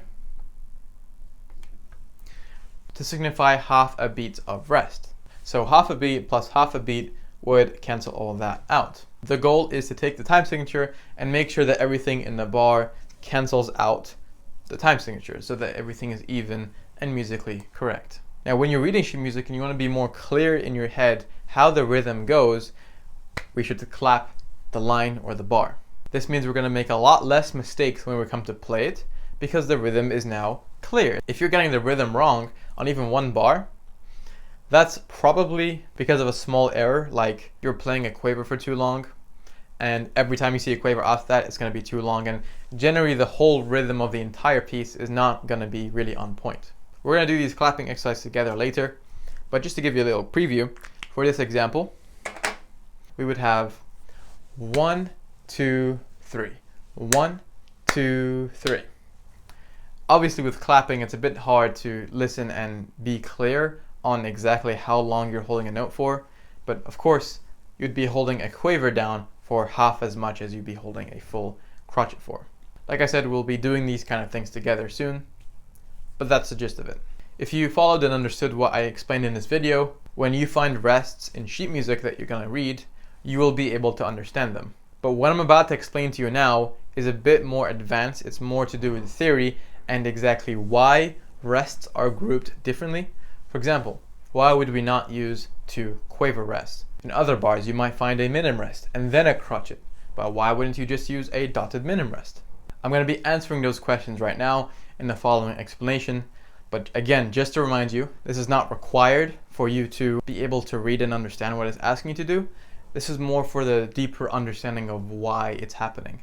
And that would give you more confidence when it comes to reading it. So if you'd like to stop here, that's completely fine. And if you want to continue, of course, that's completely fine. So time signatures like 2/4, 3/4, and 4/4 are called simple time signatures. you have a lot more advanced and complex ones, which you definitely don't need to know now. But focusing on the simple ones, we're going to take a look at specifically the top number. So if you're counting in 2 or 3 or 4. There's a sense of pulse, this underlying beat, that some beats are stronger than others. When you're counting in 2, you have 1, 2, 1, 2. So it would be strong, weak. Okay? So S stands for strong and W stands for weak. 1, 2, 1, 2. For counting in 3, you have strong, weak, weak, strong, weak, weak. For 4 times it's a bit different. You have strong, weak, medium, weak, strong, weak, medium, weak. This plays a big role in how rests are going to be grouped together. But when it comes to you actually playing music, this is a more advanced technique which we're going to go through. But you essentially adapt your playing a bit to accommodate for these strong and weak beats. So there's 2 things you have to understand here. Sometimes you will join rests together, and sometimes you will separate them. In the instances where you will join rests together is when the beat goes from strong to weak or medium to weak. Essentially, the more powerful beat will join with the weaker beat. You don't see strong plus medium here. In all the instances, it's just strong weak or strong weak weak or strong weak medium weak. Now, the instances where you are separating these rests from each other is when you have a weak beat followed by a medium beat. You do not join them, you separate them. Also, a weak beat followed by a weak beat are also separated. Now let me draw this out for you so it can make more sense. So I've not drawn a stave to simplify what you're looking at, and we're working with rests, so where notes are doesn't matter as much. But let's say that this is one bar of 3/4. So 3 crotchet beats per bar. If you have, let's say, a crotchet beat as the first beat, which is where strong is, and remember we're choosing strong, weak, weak because we're counting in 3, like I showed in the previous diagram, you now immediately cancel out this first beat because now, it's separate, like there's nothing you can do with it. So now you're left with 2 crotchet beats, and these are both going to be weak. Now the reason you're not going to find a minim rest, which is worth 2, is because you do not join together 2 weak beats. You separate them. That's this rule over here. So for that reason, you're going to have 2 separate crotchet rest beats. Let's say that instead our crotchet note is going to be on the last beat. So 1, 2, 3. That's going to very easily cancel out the last beat. And it would work the same way if this was 2 quavers. It doesn't matter as long as that beat is now cancelled out. So now you're left with strong and weak. Let's look over here. Do we separate them or do we join them? We're going to join them because strong followed by a weak, it will be joined. So you have 2 crotchet beats merged together. We need a 2 beat rest. So for that reason, you're going to have a minim rest to join them together. Now what if you didn't have any notes in this bar at all and you only had to fill it up with rests? You would not have a minim rest and then a crotchet beat rest. This entire bar would be filled out by 1 semibreve rest. You're going to see this happen about 97% of the time. There are 1 or 2 instances where this will not be the case, but it doesn't really matter that much because you're still going to understand what you're looking at. Okay, so last example, let's say you're in 4/4 and now you're counting strong, weak, medium, weak. You're going to have 4 crotchet beats, so 4/4, and we have 1 beat already filled out on the second beat, so on the 2. Now 2 quavers together is still 1 crotchet beat, so I'm going to cancel this out because there's nothing else we can do with it. Now on the left side, we are stuck with a strong beat. Because it's on its own, there's no rules of joining or separating. There's no choice but to separate it, so it's going to be a crotchet rest beat. As for medium to weak, we're going to join them according to this rule of here where we join. So for that reason, you're going to have a minim rest over there. Okay, so hopefully that made sense. Now, when you read sheet music and you're seeing why rests are grouped in this way, you will understand why, and that's going to increase your confidence in a great all-round sense. So, great job this lesson, and I'll see you in the next one. All right, welcome back everyone to this new lesson. And in this video, you're going to learn about how to quickly read sheet music. Now, what I'm about to teach you is a technique that will allow you to instantly get an idea for what note you're reading without having to count each and every single line and every space. Sometimes there are instances where you can just very quickly identify what note it's asking you to play. You're also going to begin to see some real life examples of rests and where they come in so that you can get used to seeing them especially when you go on to read your own music. So this concept I'm going to go through with you today is called intervals. And intervals are the gap or the space in between two notes. Okay, so let's say that I was on C, okay? And I play C on its own. This would be a second from C, a third from C, fourth from C, fifth, sixth, seventh, eighth. Now this looks very similar to the degrees of the scale, which I described in a previous lesson. Now the difference is that degrees of the scale are very basic and exactly as we showed them last time, whereas intervals can be a lot more advanced, and currently I'm going to show you the simple version. For the case of this example, we're only going to be using this to judge the distance between notes when we read them in sheet music. They're also not tied specifically to a scale in such a rigid sense as degrees of the scale do, but obviously if your melody is going to be essentially a scale, then of course it's going to look very similar. Right, so on the screen now you're going to see a bunch of notes. So we have a middle C in our right hand. I'm going to naturally play that with number 1. Then we have a D, back to C, then E, because that is the first line of the treble, so it's going to be every good boy. Then we'll be back to C, then the first bass. That's going to be F because faces in the spaces, back to C, and then it's going to be every good boy, so it's going to be a G, back down, and so on. So we can continue reading this. Now for the stage that you're probably at right now, you are probably not going to be able to instantly look at a note and instantly identify the note. You're probably still going to be counting them, based on their sentence, like every good boy deserves football, face, all cows eat grass, etc. Now, by no means am I telling you not to use that. But when you have particular cases when the notes are fairly close together, you can use intervals. Now, let's look at our first two notes. That first pair of notes is going to be a C, then a D. Now, that C is going to be on a line, that little ledger line, and the D is going to be on a space because it's in between two lines. That would be an interval of a second. So no matter what, you're playing one note up from wherever you just were. You're going to start to see a pattern here about how to identify these with much more ease. Our third interval is going to be from a C to an E. Now these are both lines. Our C sits on a line, and then our E is sitting on the next possible line. This is automatically a third, okay? So line to line will be a third. Now since we know our starting note is C, a third from C is going to be E. We don't have any sharps or flat symbols in this piece, so it's definitely going to be the right note. So the interesting thing is that these interval jumps are mapped the same way on the piano as they are on the sheet music. A C to E is a third. Now on the sheet music you have C, space, E. On the piano, C, space, E. That's a third. Now let's move on a bit faster. So the C to the F is going to be a fourth apart. Now the C is on a line and the F is on a space. But it's not the next immediate space from C, it's a space after that. Now there's some patterns in your mind that you can remember and picture that will allow you to play these notes with a lot more confidence and ease without having to count out every single note. So it's going to save you a lot of time. The first is that when you have a line to the next line, it's always a third apart. No matter what, it is going to be a third apart. Whether that is the next line above or the next line below, line to line will be a third. So here we have a C and E. They're both on lines. It's the next possible line. Whether you're reading from the C or from the E, it's a third apart. What about these two? Third apart, third apart, third apart. What about spaces? Well, it's the same principle. If you have a space and then followed by the next possible space, whether above or below, it is also a third. So for example, if you look at the screen,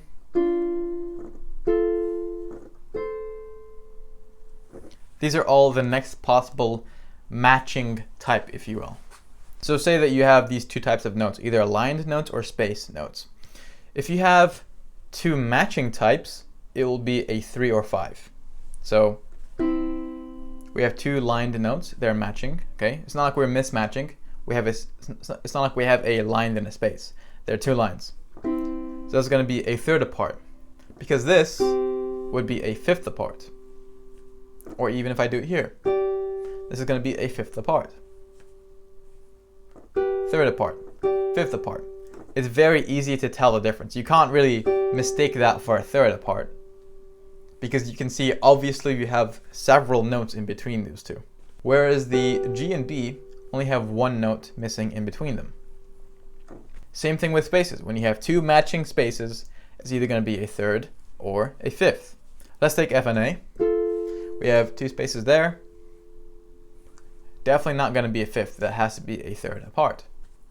That would be a fifth apart. Now, of course, you have two spaces like this. And that would not be a third or a fifth apart. But in this case, there is no point in trying to count the interval gap in between them, because the time they would take you to do that, you could have probably already very quickly identified it using a sentence. So I know the first space is F and the last space is an E according to faces in the spaces. This method I'm teaching you will allow you to play chords and melodies much faster. But if the gap between two notes are really large, there's no point in trying to, count the interval gap. You may as well just count the note itself. Now for mismatched types, where you have a line and a space, it's either going to be a second apart or a fourth apart. So if I go from D, we have a second apart, because that's going to be from a space to line, and it's very close. Like, there's no way you could call this a fourth. That is definitely two. Now, a fourth apart, you have a space and a line with some gaps in between them. What about line to space? Same concept. The important thing here that you need to do to be able to read music fast is identify these shapes and patterns that you'll come across and be able to respond quickly. This is especially the case with gaps of seconds and thirds. Fourths and fifths you can get used to doing, but seconds and thirds are the most important.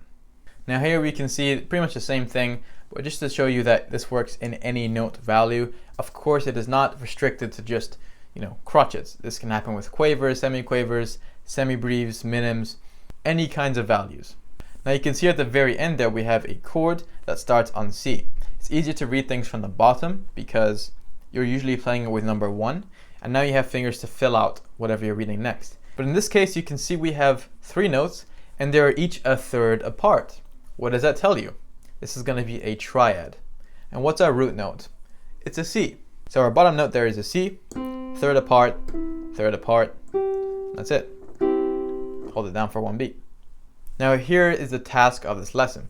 I've composed a very short piece for you so that you can practice these concepts while also having a realistic taste of what sheet music might ask you to do. Now, instead of going through this together very step by step and then asking you to play and then we come back and you check how you did, I'm going to sight read this as though I was actually reading this for the first time. Obviously, I'm going to go a bit slower than I normally would, but I'm going to explain to you my process so that you can see the order in which I do things, and importantly, why I'm doing this in that way. So the very first thing I look at is that we are in 4/4. We have a normal treble clef in the right and a bass clef in the left. So everything's completely normal so far. I can see that we have a sort of repeating pattern in our left hand where we have a low note, then 2 higher notes, and it repeats this process but shifting the note it starts on. And then in the very end, we have some quavers and a quaver rest at the start. I'm going to start with my left hand because we have a lot of repeating notes. So once I get that down, I'm already halfway done with this piece. So the first note is going to be an A in the low end because all cows eat grass. Then our top note is going to be an A as well because on the top line, green buses drive fast always. Then we have a middle C above that, so it's going to be this note as well. And I'm playing those two at the same time after I play the bottom A. That middle C is normally supposed to be attached to my A since I'm playing them both in the same time in the left hand.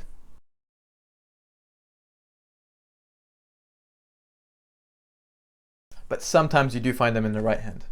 As for my fingering that I'm going to choose, I could do 5, 2, 1, but an easier way, since I'm playing my thumb here anyways, I can do that. And this way, I don't have to stare at my left hand and hope that I land on the right note when I shift. In this way, I'm using my thumb as a pivot point, as a reference point. I'm going to move on a bit faster now. So in our second bar, we have the exact same pattern, but shifted down by a third. So I'm going to go down a third.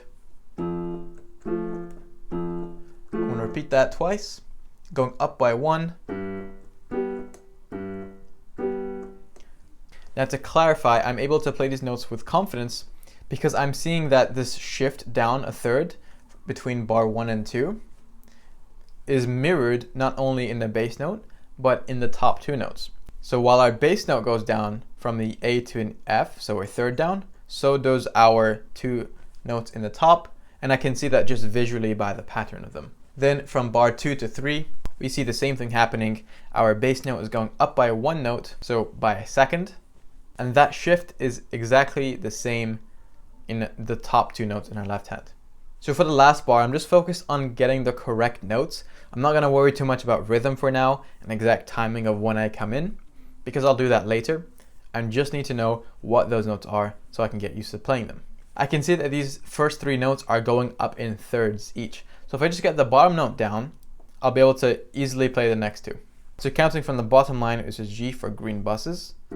A third down to that ledger line will be E, and a third down even further to the next ledger line will be a C. So that means the next note is a third apart, next note is a third apart, and the last note is going to be E for all cows eat. So we have, I'm making a mental note here that it's going to be difficult to reach that note if I keep my fingers frozen here. So for that reason, I'm going to add some wrist movement. You can see how my fingers are not stuck here. That way I can reach that top E. Now quickly looking at our right hand, I can see our top note is a C. I'm playing that with number 5 because I don't see any notes higher than that C in this piece in the right hand. I'm ignoring that middle C because I know this is going to be played with our left hand. So C going down by a second, don't even need to know what that's called, I just know it's going to be a second. And then first line, you can play that with 1, this works so far. Then the second line is A, holding that for 3 beats. Then I'm going to play a B, down by a second, then to a D, since that's obviously 1 note below the E. And then up by a second to that E. So now I'm going to play that but counting it, and especially accounting for those rests. So I'm not going to play for 1 crotchet beat whenever I see that rest. So 1, 2, 3, 4. 1, 2, 3, 4. 1, 2, 3, 4. 1, 2, 3, 4. 1, 2, 3, 4. Now, very important for me to mention, but if I had the sheet music on paper in front of me, as you would when you start to read actual sheet music for songs, I would just make a little note that I'm playing a certain note with a certain finger, just so I never get confused and I can keep consistent with my fingerings. That way, my muscle memory will improve since I'm not changing what fingering I'm using. So for example, I'll put a little number 5 on top of that top C to remind me I'm playing it with a 5. Now before I join hands together, my focus is largely going to be on my right hand. Therefore, I'm going to try and get my left hand to be sort of automatic. I don't have to pay that much attention to it. Thankfully, our left hand are mostly repeating notes that just shift position. So I don't have that much to think about. So I'm going to be counting 1, 2, 3, 4. 1, 2, 3, 4. 1, 2, 3, 4. 1 and 2 and 3, 4. I'm gonna come in on the 1 and because we have a quaver rest at the start. So for half a beat, I'm not playing anything in my left hand. So if I subdivide my 4 crotchet beats per bar time signature, I can do 1 and 2 and 3 and 4 and 1 and 2, and that will let me come in on time. So now that I'm comfortable with playing my left hand, I'm gonna try and play these 2 together, especially noticing how these notes are joined together vertically. We can see our crotchet left hand is going to be vertical with our crotchet rest in the right hand. So when I'm resting in the right, I'm playing it in the left. You can see specifically why I'm timing things the way I am. Because a tempo or speed is not notated here, I can pick my own speed that I think would be comfortable. 1, 2, 3, 4. 1, 2, 3, 4. 1, 2, 3, 4. 1, 2, 3, 4, 1 and 2 and 3, 4. So guess what your task is going to be? You're going to play this exactly like I did at your own pace before you move on to the next lesson. Make sure, again, I am reiterating, at your own pace. Do not think that you have to go as fast as I did. If you went twice as slow but maintained consistency, that is completely fine and completely acceptable. Make sure you're first getting comfortable with what notes you're playing and what fingering you're going to use so that you can stick to it. Then you can be more precise with your rhythm. Then once you're especially comfortable with your left hand, not taking up a lot of your focus, you can try adding these two together. If you want an extra challenge and to make this sound really beautiful, you can try adding in the pedal.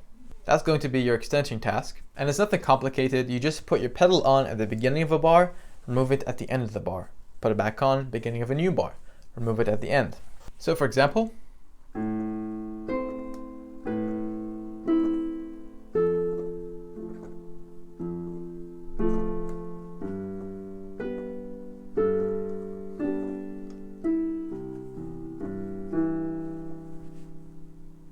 now because your pedal is on, especially for that dotted minim where it's supposed to be held for 3 beats, you're going to end up making it sound like it's held for 4 beats. So even if you just tapped the note for like a quaver's worth, it's going to still prolong for that time. Only use the pedal once you're very comfortable with doing the actual task first. So I'll see you next lesson, and great job today. Alright, welcome everybody to this lesson, and in this video you're going to be learning about key signatures and how they relate to sheet music. You're going to learn how to identify this key signature and be able to see the effect it has on the upcoming notes. The reason this is so important for you to understand is because if you have a key signature, which I'll show you in a second, notated, and you're not following it when you're actually reading the music, a lot of your notes are going to be wrong and you're not going to know why. Now, first of all, to recap, we know that a key signature is the rule that tells us what flats or sharps we're going to have in a scale. But what does scales have anything to do with sheet music? Well, the first thing you need to understand is pretty much every single song that you will ever learn is based on a scale, otherwise known as a key. And key is really just shorthand for key signature, since that's the main part that we're going to be focusing on. Now, beforehand, we have done some scales together, such as D major, A minor, C major, G major, F major, and I've given you the formula on how to create any scale that you would want to be able to play. Remember, scales can either be sharp scales or flat scales. You will not have some sharps and some flats in one scale. They'll either be all sharps or all flats. Now here's the important part. As we know, a scale with a key signature describes to us what notes we have available to us and what notes we do not. At this stage, you're not going to be able to calculate the key signature from just any scale, because I'm going to give you that formula later. But for now, you need to know that, for example, D major has a key signature of F sharp and C sharp. So let's say the piece you're studying is in D major, you would actually find an F sharp and a C sharp symbolized in your clef. This would then be followed by your time signature, which let's say is 2/4, and then you would start to have your music, then you have your bar line, and then you would so on. Alright, so now we have some notes on the stave. We have an F, and we have a G, followed by another G. If you just took these notes and played them as they are, you'd just be playing an F natural, a G, and another G natural. But in our key signature, we have an F sharp and C sharp. So what this does is that every single time that you find an F or a C, they're automatically going to be sharps, okay? So in theory, you're never ever going to play an F natural or a C natural. We know that this song is going to be based on D major, which it means if you played the D major scale using the formula given to create any scale, you're going to become very familiar very quickly what notes you're playing and what notes you're not playing. For example, you're not going to play a G sharp or an E flat. You're going to play only F sharp and C sharp as your black notes. So you can now see why we started with our scales initially, then we move on to this point. Because an F sharp is in the key signature, you'll never find an F with a sharp next to it, right? You'll never actually find the symbol next to the note because that note's already in the key signature. Let's say that instead of D major, we were actually in F major, which has a key signature of a B flat. So you would simply just find a B flat symbol on the correct place, and then any single B that you find ever notated will be a B flat automatically. Now here's a common misconception that a lot of beginners find themselves in. They think that because they're looking at this particular F sharp, it means that if you had an F down here, for F-A-C-E, if you had this F, it's going to be an F natural. That's not the case. This F sharp and this C sharp applies to every single F and C in any pitch. The entire piano does not matter. It's only in these positions for the sake of organization, and it's just easier and more identifiable. Because if it wasn't organized like this, you would have a lot of symbols that, it would be just hard to look at. So we know that the key signature comes from the scale, and the scale is a series of 8 notes that say, which notes that you are allowed to play.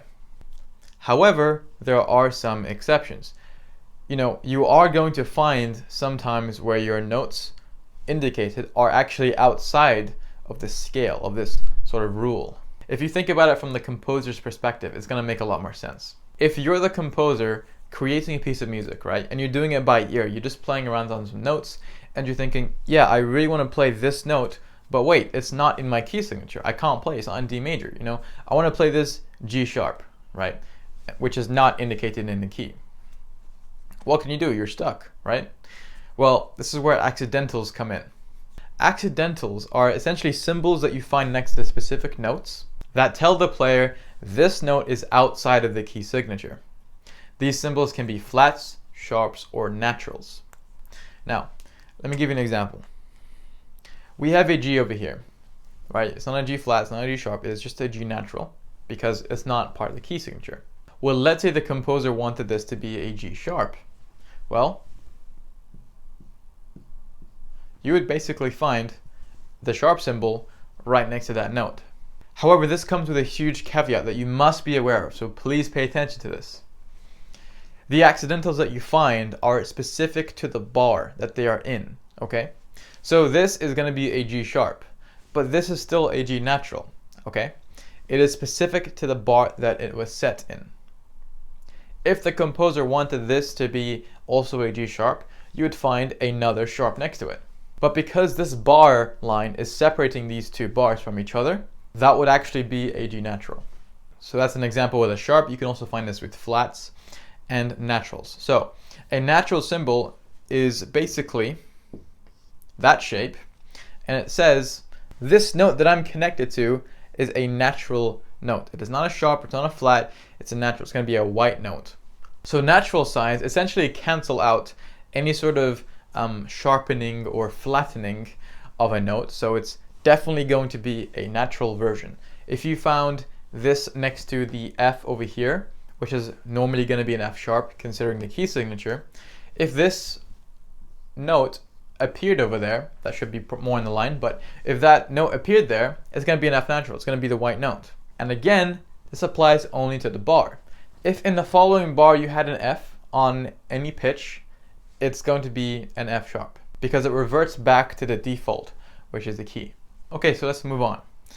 The only difference between clef changes when it comes to key signatures is where the actual symbols will be notated, and that's because of the different note names of the lines. So in treble, our bottom line is E for every good, and for bass clef, this is going to be G for green buses. So if we put a bass clef over here, and we want to think of our key signature. So let's say we're in F major with a B flat. Green buses, you would find the flat symbol over there. Then you would find your time signature, and then you'd have your notes. This key signature obviously meaning anytime you see a B notated on any pitch, it's going to be a B flat. The only exception to this is when you have a natural sign next to that B. So that's going to be obviously the white note. Okay, so here are some notes. We have green buses drive, so D, D. A third down, so that's if you have your keyboard, that's going to be a B. And considering our key signature, it's going to be a B flat. Then a second down, that's going to be an A. So hopefully you're beginning to see how these mechanics of sheet music works and fits together, particularly in coordination with the things that we learned earlier, such as scales. Now we're going to go a bit more in depth into scales and key signatures and how you can more practically use these concepts in another video. But for now, it's just important that you know how a key signature works and how it affects the rest of the notes you're going to be playing and the role that accidentals have also on the notes that you're playing. Remember, When you're reading sheet music, you're always in a key or in a scale. Even if you don't see any key signature, it's going to either be C major or A minor. This might lead you to think, how can two scales have the same key signature? This is a topic called relative majors and minors, which we're also going to be covering. So don't worry if these questions come up and you feel like you're not sure how they fit into this. Again, no worries there. As long as you're consuming and understanding the information that I'm intending you to learn in this video, that's completely fine. So your homework task is going to be a little bit different than you might think it would be. Although we are going to be practicing together a lot of music that contains key signatures, I'm actually going to introduce you to something slightly different. You may have noticed that the order in which we name sharps or flats is actually not alphabetical. We say, F sharp and then C sharp. Why don't we say C sharp then F sharp, since that's alphabetical? That would make more sense, right? Well, there is a system to this, and this system is actually a small cog in the wheel of something called the circle of fifths. For now, all I want you to do is memorize the following. So what you're actually looking at here is a sentence that will help you remember the order of sharps. Here we have a bunch of letters, which are the order of flats. So let's stick to the sharps for now. As we have done in the past, we're going to take simply the first letter of each word. So F for father, C for Christmas, G, D, A, E, and B, so that we can remember this order. So Father Christmas goes down an escalator backwards, and again, you can change the sentence if you want, as long as you keep the first letters of each word. And for the flats, we have B, E, A, D, G, C, F. So I personally remember this as bead, like beads on a bracelet or on a necklace, beads. G, C, F, I just remember the letters, but you might want to think of it as green cars fly, for example. But as long as the order is correct, that's completely fine. You're going to find out what the system is going to be used for in the circle of fifths. But again, all I want you to do is to just remember these two, write it down if you want. But as long as you can recite it from memory, that's going to help you so much. All right, besides that, great job, and I'll see you in the next lesson. All right, welcome everybody to this new lesson. In this video, you're going to learn about relative minors and majors. This is going to be a great tool and concept to have and understand, because you're going to find this come up time and time again. Whether it be the relationship between chords or improvisation or helping you practice the right things for your song that you're learning. It's actually quite a simple concept that can be very easily misunderstood, so I'm going to try and explain it in the easiest way possible. So we know that every scale has a key signature. If we take C major, there is no sharps or flats, so that would actually be its key signature. If we take G major, which you'll see on the screen here, you have an F sharp.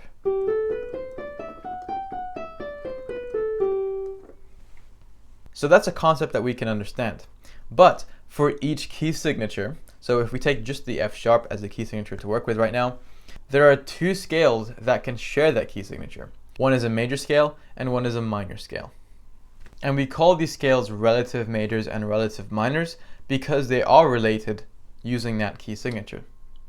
Now there's a very easy formula that you can use to calculate what the relative minor or major of a scale is. And it depends on where you're starting. If you already have the major, you're going to be looking for the minor scale. If you're starting on the minor, you're going to look for the major scale, right? You're not going to find yourself in a position where you're starting on major and you're looking for a related major scale that shares the key signature, because that doesn't exist. So this formula is counting 3 semitones. Now, if you're on major counting to a minor scale, you're going to count downwards 3 semitones. We have G major, so I'm going to just put my finger on G. I'm going to count 3 semitones, not including the note I just landed on. So 1, 2, 3. So E. I'm going to call this E minor.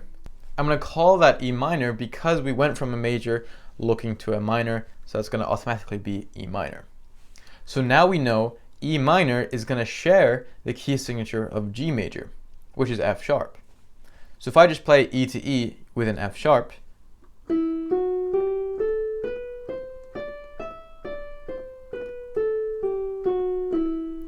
that's going to be the correct way of playing it. If you really want to double check that this is the right way of playing it, if you feel any doubt or you're just not confident yet in playing your scales, you can use the constructing formula to make the E minor scale and just double check that your notes are right. So we're going to use T, S, T, T, S, T, T. So I'm going to go to E, T, S, T, T, S, T, T. That's definitely E minor scale. And clearly, there is only an F sharp in that. So let's take A minor. Now, you might not instinctively know what the key signature of A minor is, because I'm still going to give you that formula very, very soon. And that's the same formula that I use and all the other high-level people use to quickly know the key signature of any scale or the scale of any key signature. So I can tell you that A minor is played like so. It does not have any sharps or flats. Now, we also know that C major does not have any sharps or flats. Does this mean that these two scales are related? Well, let's double check. If I'm starting on a minor scale, I'm going to count up 3 semitones to go up to the major. You know, major, imagining it as being bigger and you're going upwards, and minor being it smaller, going downwards. So, A, I'm going to count 3 semitones, 1, 2, 3. So I can confirm that C major and A minor are 100% related. And again, if you wanted to be extra double sure, you can construct the scale individually to check that the notes are correct using the formula previously given. Now I'm going to give you a very quick exercise here to do that will help solidify this information. In front of you here, you have a key signature of F sharp, C sharp, and G sharp. As a quick side point, you can see that this order of sharps, F, C, then G, follows the same order of sentences that I gave you last lesson as a homework task. Father Christmas goes, then it would be down, escalator backwards. But here you have Father Christmas goes. So just wanted to point that out so you see how that also works. Now, I'm going to tell you that the major scale for this key signature is going to be A major. Okay, so if I start on A, and you could either construct it to hit the right notes, or you can just play A to A and include all of those sharps indicated, so F, C, and G sharp.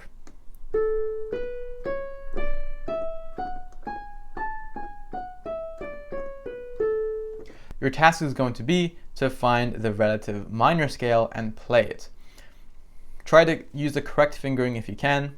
You can do it either in your right hand or your left hand, doesn't really matter. So pause the video now, and once you've tried and played it and you have an answer, resume the video and we'll compare answers. Alright, so we're going to start on A because we know that we originally had A major. We're going to find the relative minor. So I'm going to count down 3 semitones. 1, 2, 3. Now we're on F sharp, so I'm going to count this as F sharp minor. Now again, you have 2 ways of doing this. You can either construct the minor scale itself using the T, SCT, SCT formula, or you could go from F sharp to F sharp and include the key signature as shown. So make sure you're adding the, obviously, F sharp, C sharp, and G sharp, and that you're not playing the natural versions of those. So hopefully what you have looks something like this.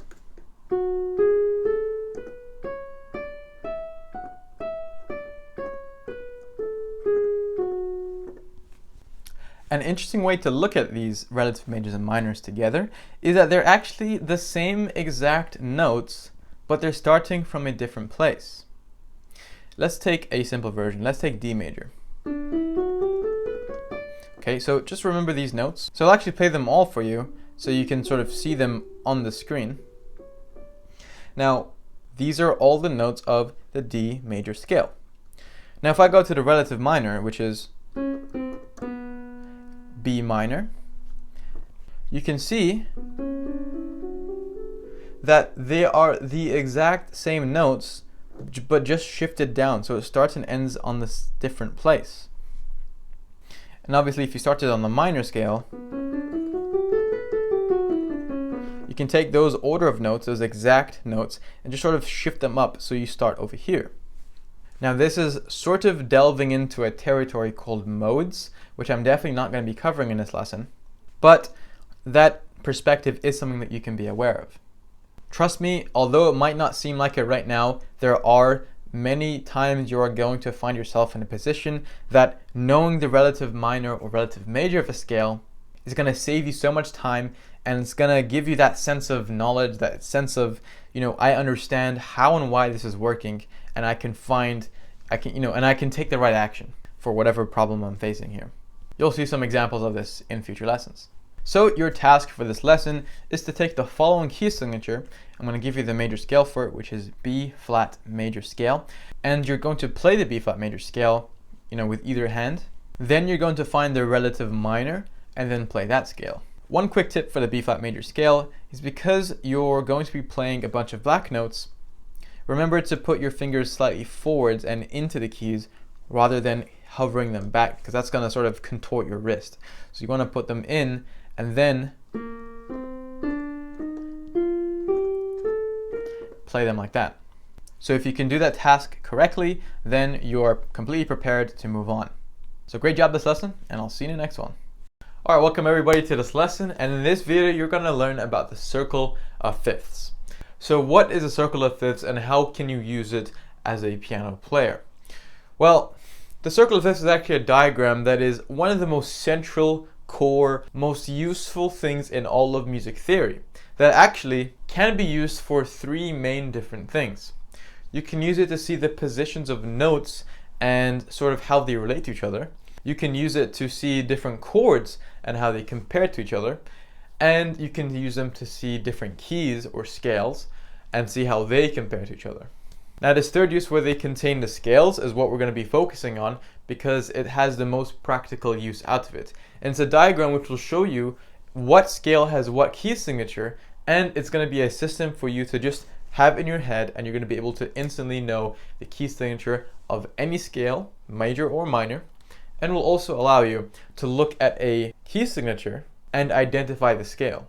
Now the circle of fifths is actually quite an advanced topic. In fact, if you took graded examinations in music theory alone, not even in just instrumental exams, in just music theory, it would take you about 5 or 6 years depending on the board before you can become confident with this concept.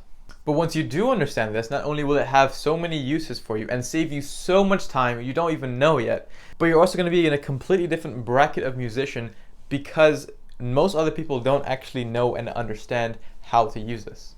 I'm going to explain this in the most simple way possible, so please make sure you're paying attention. Alright, so let's get into it. We have a circle, right? From the name circle of fifths, okay? So it is going to be a diagram of a circle. Now, what about this concept of fifths, right? So what's going to happen is that we're going to just go to C, okay? Since that's our sort of neutral note that we usually start a lot of things from. And I'm going to put C just at the top over here with a little sort of tick. Now C is going to rest always at this position. Make sure that, if you ever draw this, you're not putting it on the side or here. It's going to be in the top, in the middle over here.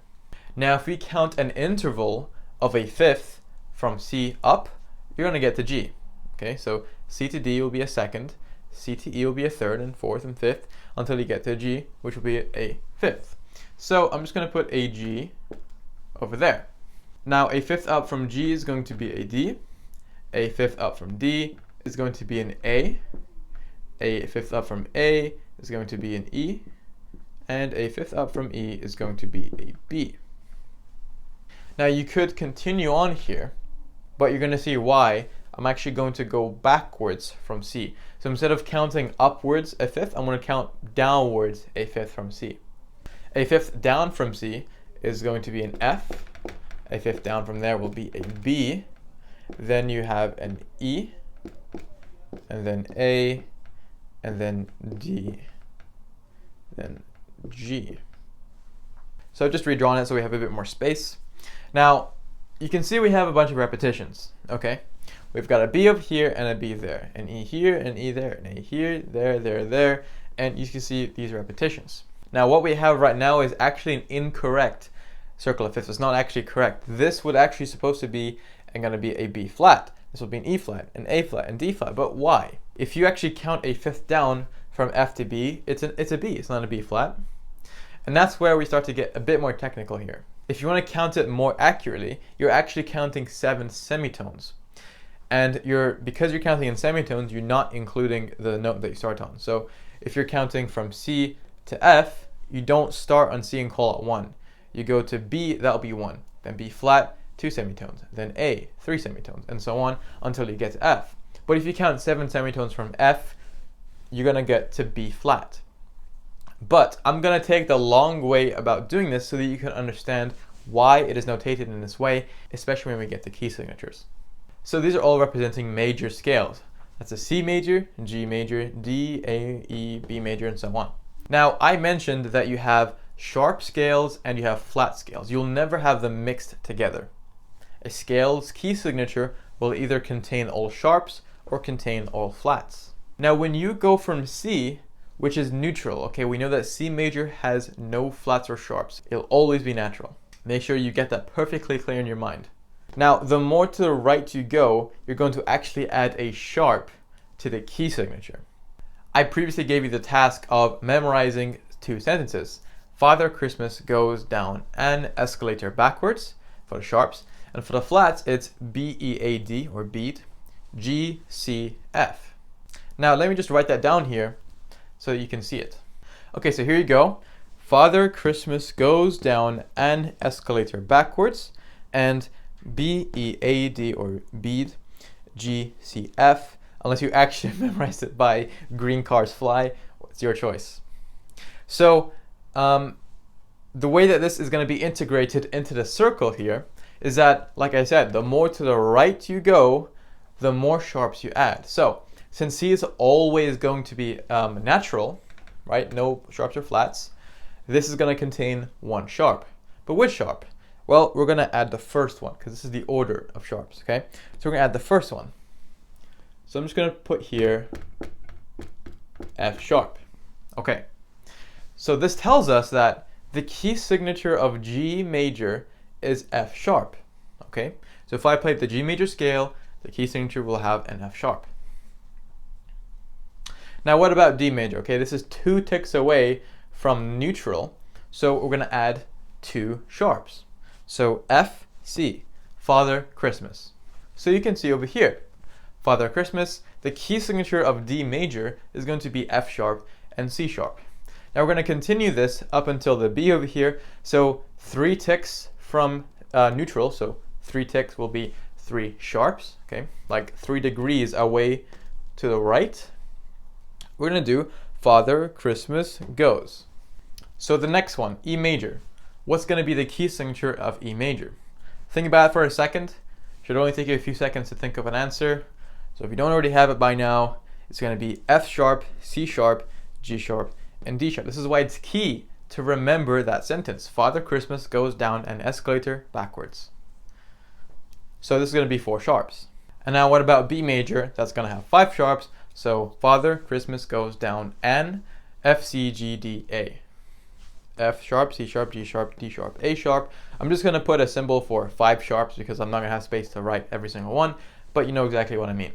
Okay, so now we're going to move on to the flat scales. And you might be thinking, well, why aren't we going to finish the sharp scales? Why don't we just continue? Because surely you can continue to add more sharps, right? We still have, so we've used 5 sharps, so 1, 2, 3, 4, 5. We can still add an E sharp and a B sharp to the key signature, right? There should be a scale that contains 7 sharps. But that's going to be a bit of a gray area, which a lot of people get confused by. So I'm going to leave that to later. So for now, we're going to get the basics down for the flats. So this is the tricky part because this is where the naming of the scale comes from. So again, very important that you pay attention to this. Our first major scale in the flat section, okay, so we're going to the left now. We have F major, right? Now F major is 1 tick to the left, so it's going to be 1 flat. Now what's our first flat?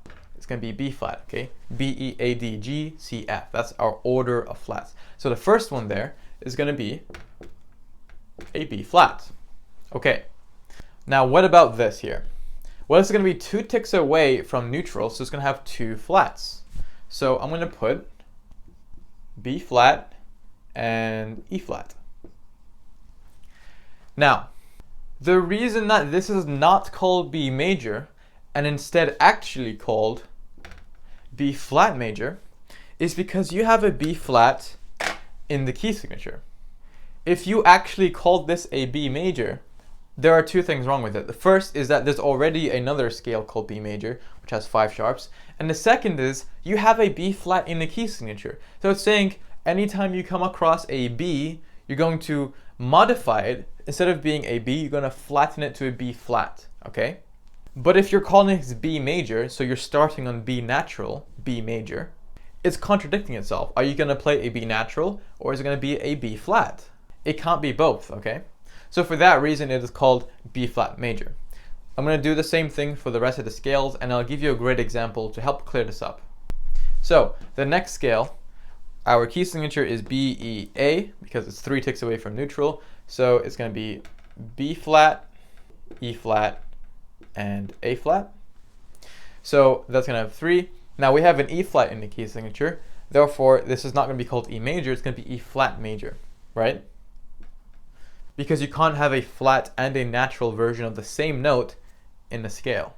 Now the next one, again, we have an A flat in the key signature. So that's going to be called A flat major. Now this one's going to be called D flat major. And I'm just going to put 5 flats, the same I did here, so that I can save some space. So put 5 flats. Now this is where we start to get to this sort of gray area. But first, let me clarify why the system works in this way.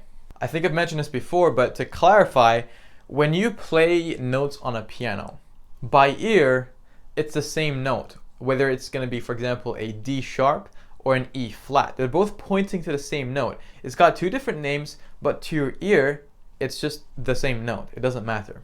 But when it comes to notation and to music theory, and when you're actually looking at notes, they're different notes. It's sort of like you take a D, and now you're modding it. You're sort of changing the quality of D to be a D sharp, right? It's not called an E flat, it's a D sharp. So that's sort of the difference between playing a note by ear and being it represented in music theory. Even something pretty complex like B major scale, right? That has 5 sharps. It's got F sharp, C sharp, G sharp, D sharp, and A sharp. But B sharp is not part of that key signature. So are you playing a natural B, or is it going to be a B sharp? It's going to be a natural B, because 1, 2, 3, 4, 5, there's no B sharp there. So that's simply a perfectly normal B natural. Now, when you're playing, for example, the B major scale, your starts are going to be natural and ending on B natural. Now, one of the most common questions I get by my students when I explain this concept to them is in B flat major, for example, we have a key signature of a B flat and E flat. Now, what if that B flat was actually an A sharp? What if instead of it being called a B flat, it was called A sharp? Would this scale be technically called a B major instead of B flat major? Now, that's a very hypothetical question with a hypothetical answer. Hypothetically, if that was an A sharp, yes, that would be called B major. But that does not exist. Like, you will never find it. For the main reason that sharps don't mix in with flats, and flats don't mix in with sharps. So I hope this is making sense, and I'm about to explain this area here, which gets a bit more complex. I'm just going to remove these sentences here, so hopefully you have it in your mind because you're no longer going to see it on the screen. Okay, so exactly the same thing, just sort of with a bit more space. So we still have other scales to discover that have more sharps or more flats. Now I'm going to stick with the flats for now.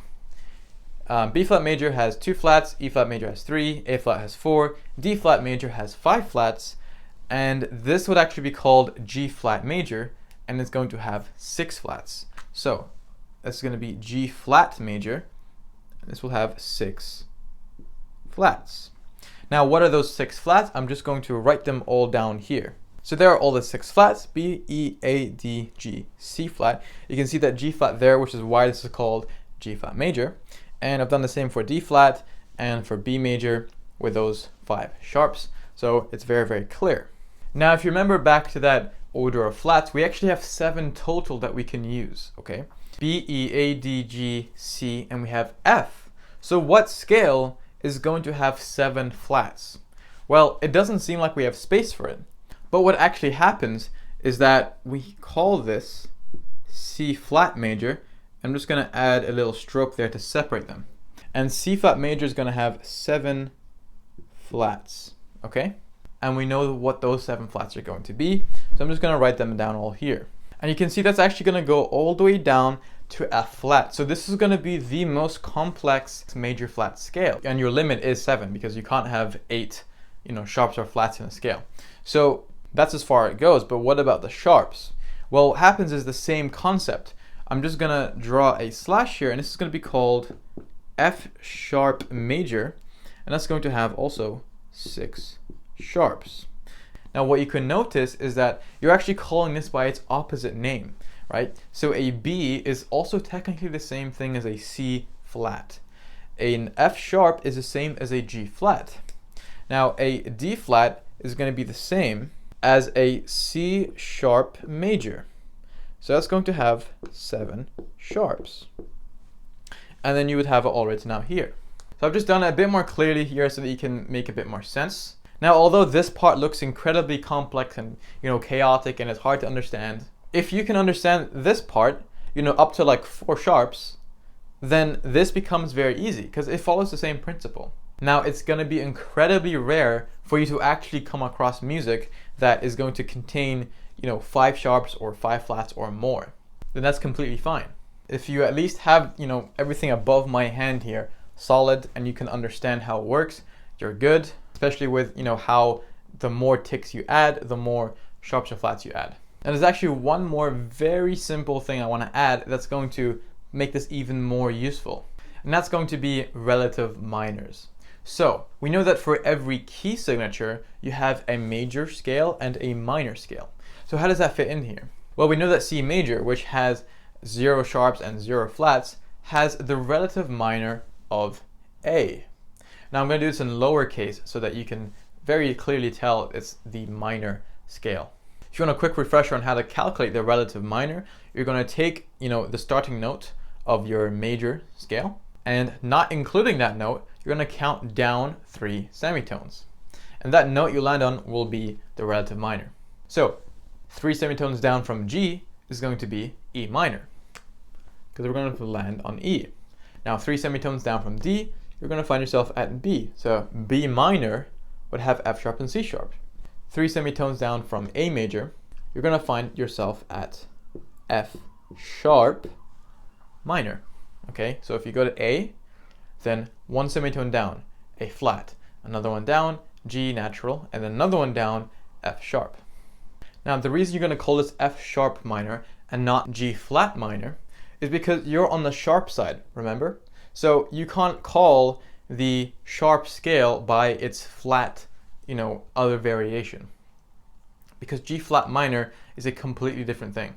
Now the relative minor of E major is going to be C sharp minor.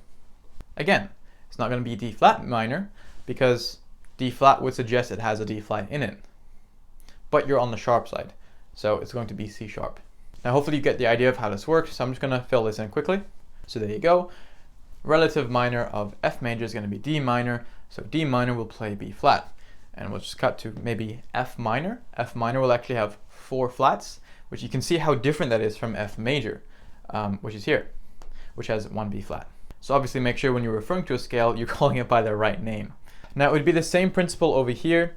You would just draw the relative minor for the one that you're intending to do it for. So B major, the relative minor will be G sharp minor.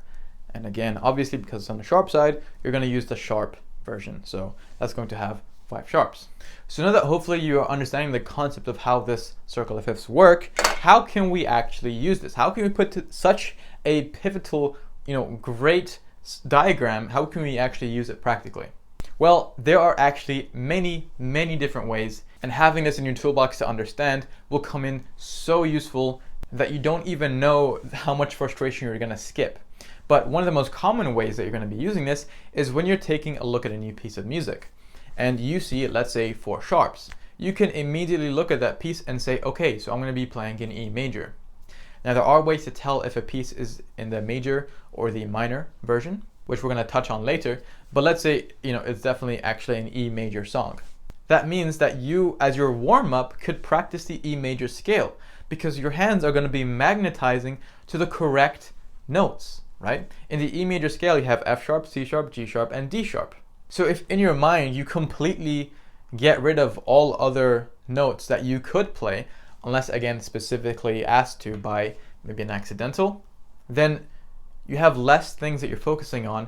You're probably going to make a lot less mistakes. Your practice is going to go a lot more smoothly, and you feel like you can understand the piece. It's not just, a robotic recitation of what you're being told.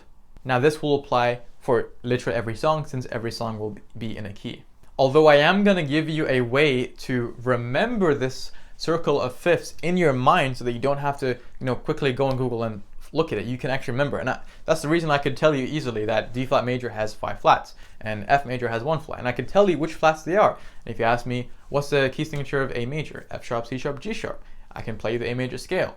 And obviously I could only do that if I understood it, remembered it, and applied it, which we're going to do together. Before I give you a way to remember it, let me just give you one great analogy on why this diagram is so useful. So let's say that you're given these special glasses. And what these glasses do is that they remove all color from your vision. Okay, so pretty much the entire world is just black and white. There's no color, right? Now then you're given a pack of, let's say, 50 colored pencils. And then you're asked, put this in order of lightest to darkest. How are you going to do it, right? You're probably going to mix them up and put them in some sort of order, but they won't be in a system.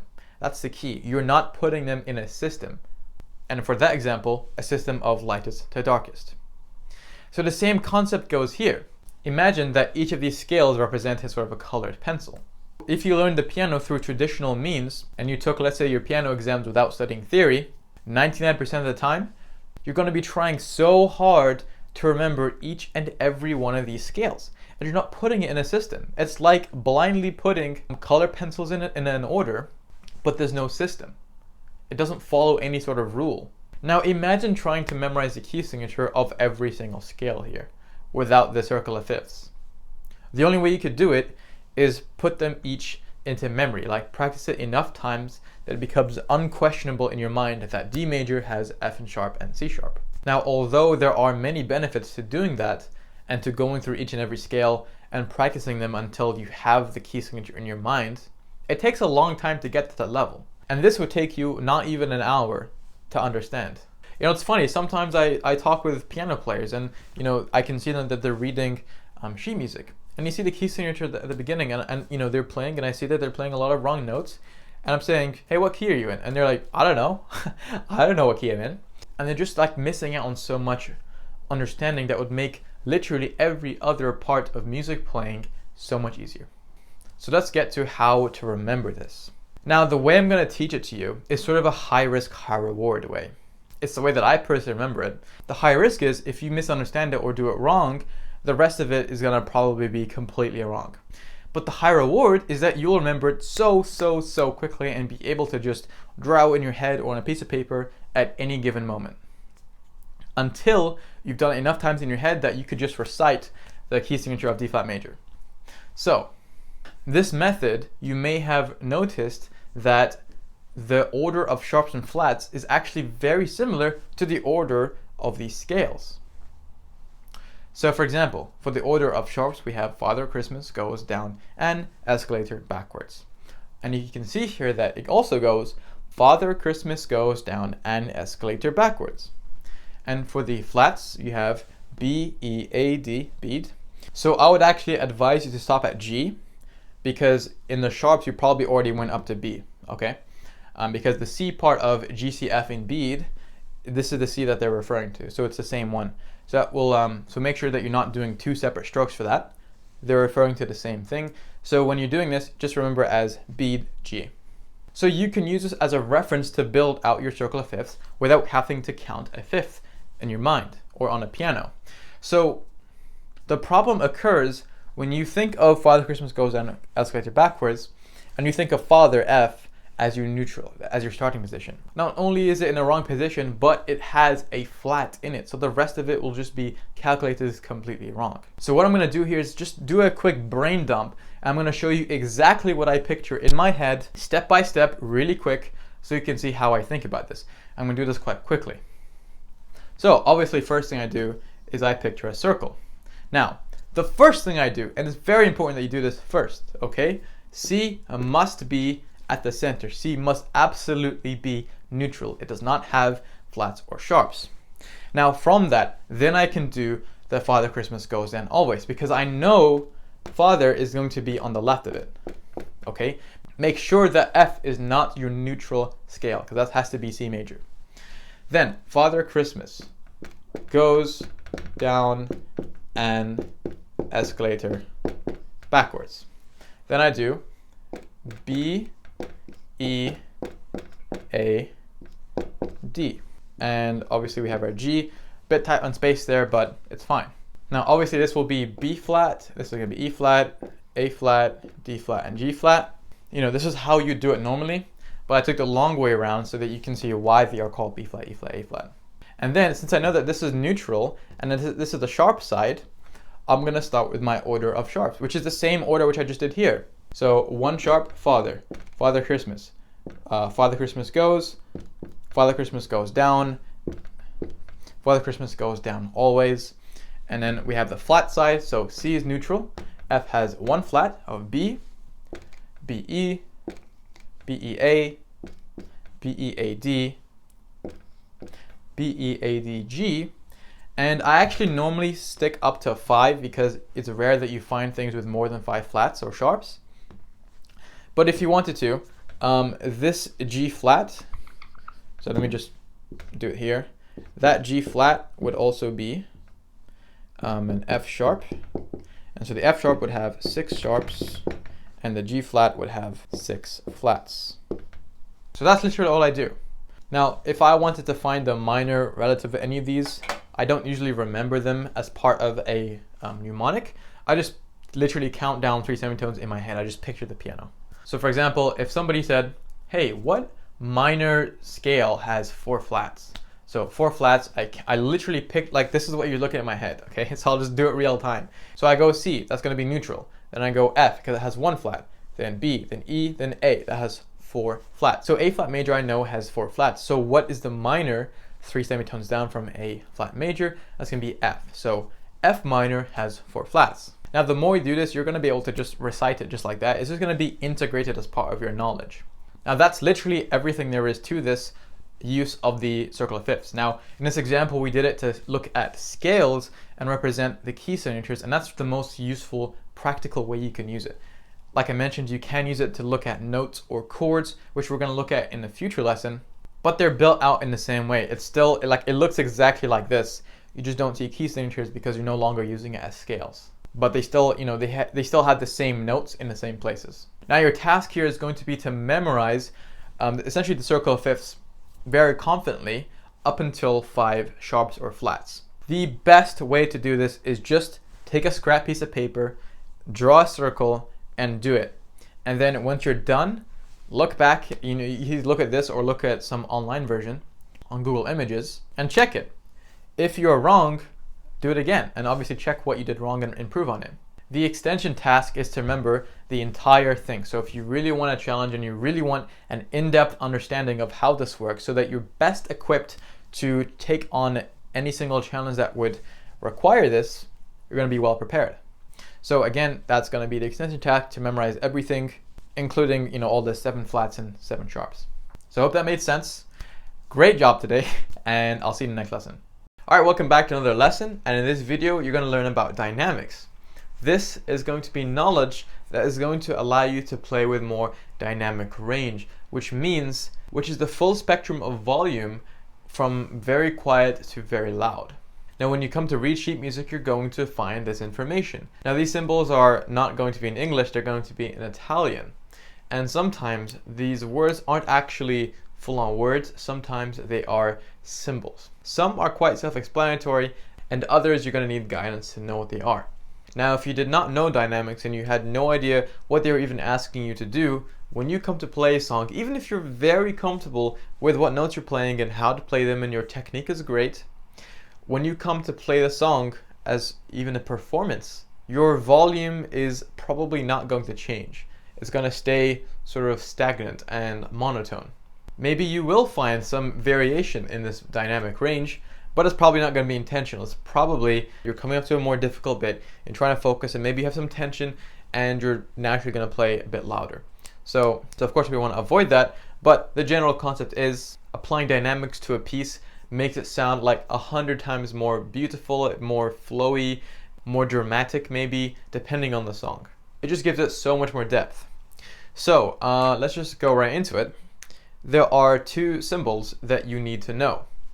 The first is a P. The second is an F. So P is essentially going to be quiet or soft, and F is going to be loud or strong. But let's just simplify and say this is quiet and this is loud. So these are actually abbreviations of piano and forte. You might have thought it was English until you saw forte. So yeah, these are Italian words, and so that's going to be soft, just to be a bit more accurate, and that's going to be loud. And interestingly, this is where the name of piano came from. That's the instrument you're playing. Before the piano, there were other instruments such as the harpsichord. And a harpsichord was very limited in its dynamic range. You could really only play at one volume until somebody invented the piano. But at that time, they called it the pianoforte. And that's because it was the first variation of a keyboard instrument that could play both piano and forte, which gave the player a lot more control. So then it, just got simplified down to piano. So moving on from that quick history lesson, let's look at two other symbols which actually come directly from these two. So we know that P is piano, which is soft, but sometimes you will find two P's. And this would be called pianissimo. So pianissimo, and that would be very soft. So obviously, if you saw a P, you're going to play softly, but if you saw a, what some people call double P, but pianissimo, these two P's, you're playing even quieter, almost to a whisper. Now then you have the other side of the spectrum, where you can find two F's. So that would be fortissimo, and that would mean very loud. So now we have even further ends of the spectrum. Now you might be thinking, is it possible to have three P's or three F's? And that is possible, but very rare. Fortissimo and pianissimo is fairly rare on its own, but having three F's or three P's is very rare. But if you did, that would be fortissimo and pianissimo.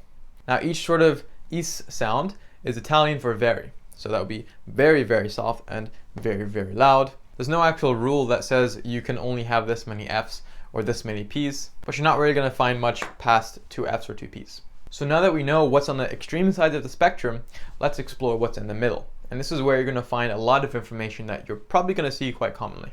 Okay, so you have piano and forte, and directly in between them, you have an M. Now this M is going to be called mezzo. Mezzo in itself means fairly or medium. But saying mezzo on its own is actually not that common. We only put mezzo here because of what's more common, which is mezzo piano or mezzo forte. Now these two are probably the most common dynamic symbols that you're going to see. So that would be mezzo piano and mezzo forte. You would not see them actually written out as words when you're seeing music. You would see the symbols. So mezzo piano would be fairly soft, mezzo forte would be fairly loud. And this is the part where some people get confused, especially beginners who are still getting used to dynamics. Now I've drawn it out in this order for a reason, because mezzo piano is louder than piano, okay? Some people think that mezzo piano is actually quieter than piano, and it's like somewhere between piano and pianissimo. But it's actually louder than piano. It's fairly soft, okay? Same thing with mezzo forte. It's actually quieter than forte. It's fairly loud. So they're both sort of pointing between mezzo, which is the middle point. Now, I would strongly recommend that you actually pay attention to the Italian terms here and how to actually say it. Now, I'm not saying that you need to be able to spell it or that you need to know Italian to be able to understand it. But just look for the patterns, because some people, they would memorize this as P, MP, MF, F, double F, triple F, right? But it's so much better and so much easier to remember, especially when you have the meanings in your head. Again, you don't have to speak Italian or spell it out, but if you know that mezzo means fairly or medium and piano means soft, then you can put two and two together and you'll have your meaning. Now, when you come to see a bit more advanced dynamics, you're going to come across instructions. And these are no longer going to be symbols, but they're actually going to be written out in Italian, and it'll instruct something, for example, ritardando, which is to slow down. So trying to get used to the Italian will actually help you in the long run to understand the more complex stuff. Now, an important thing to note about these symbols, and a lot of the things I'm going to be showing you with dynamics, they are not absolute, which means that you can't tie them to a particular level of loudness or decibels and say that is absolutely 10 decibels, so it has to be this. These are actually your own interpretation, but it's just giving you a sense of the loudness or quietness. Now let me show you two more very interesting symbols. You have this one, and you have this one. So the top one is what's called crescendo. Okay, I'll write it out for you, but it means to gradually get louder. Then you have this one, which is diminuendo, and that is to gradually get quieter or softer.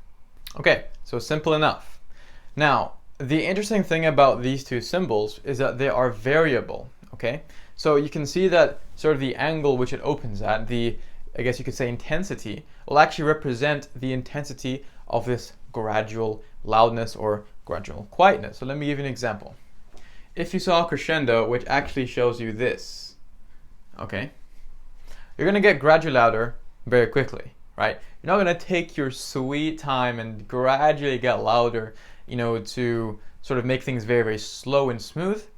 This is gonna be a very fast, gradual loudness, very steep. Now, what if we changed it and instead you have this sort of shape? So it's a much softer effect than if you saw this one, which is sort of the average size. The same effect goes for diminuendo. Now, the interesting thing is that depending on the composer or the time which the piece was written, there are different versions that you can have of this. So the only other notable one is that you'll find cresce for crescendo with a dot next to it to symbolize an abbreviation of crescendo. And you're not going to find any symbols next to it. You would just find crescendo with that abbreviation, and that's it. So that would mean apply a crescendo, gradually get louder, but it's completely, you know, it's to your interpretation. You can make your own judgment and you can decide how much you want to do crescendo by. But if you have direction, right? So for example, if you found fortissimo on one side and you found mezzo forte on one side, so mezzo forte, and you found this symbol, then fortissimo, of course you're going to have to match to what it's asking you to do. And this not only applies for, you know, the crescendo here, but if you had the symbol. So maybe again, mezzo forte, crescendo, maybe forte, right? Or fortissimo, doesn't matter.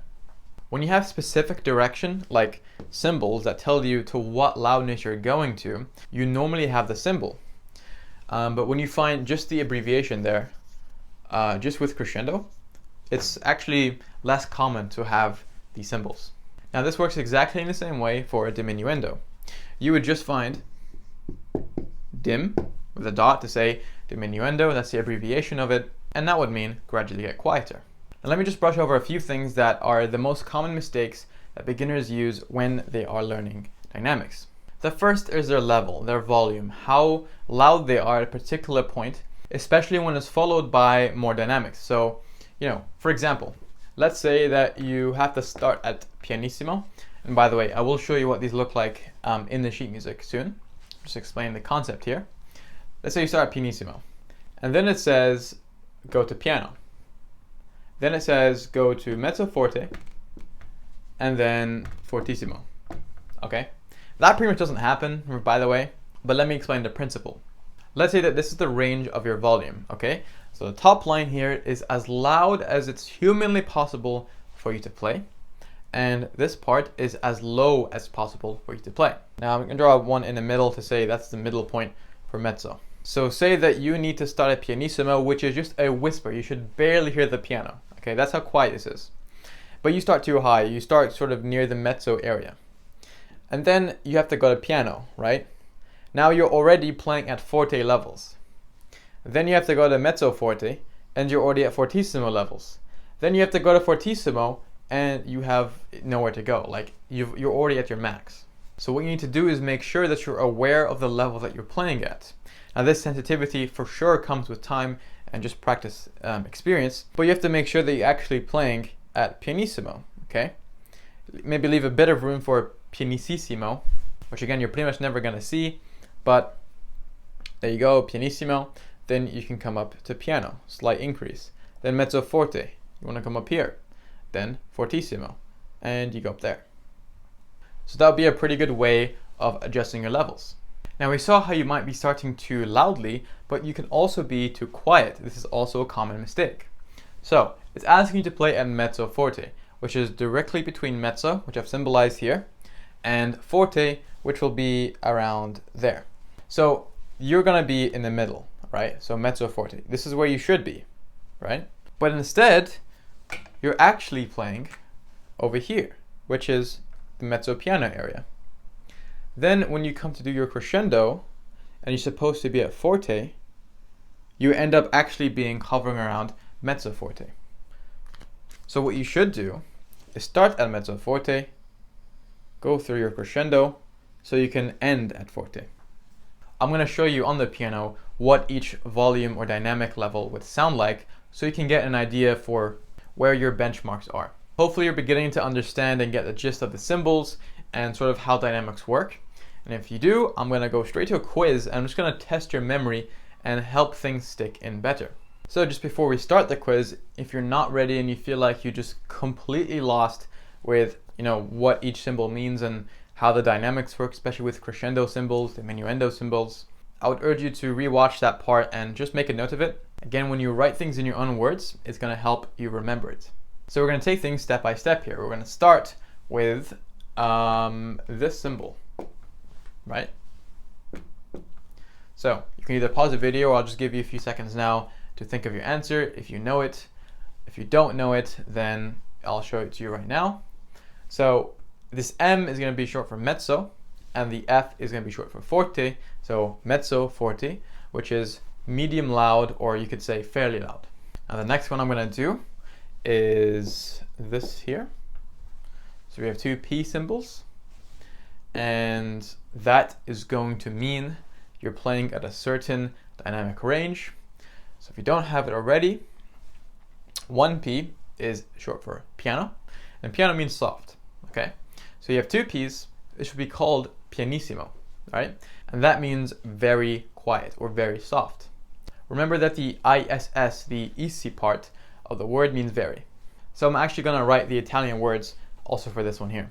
Okay, so the next symbol I'm gonna give you is this one over here. So hopefully you can say the Italian name of it and then say the English meaning.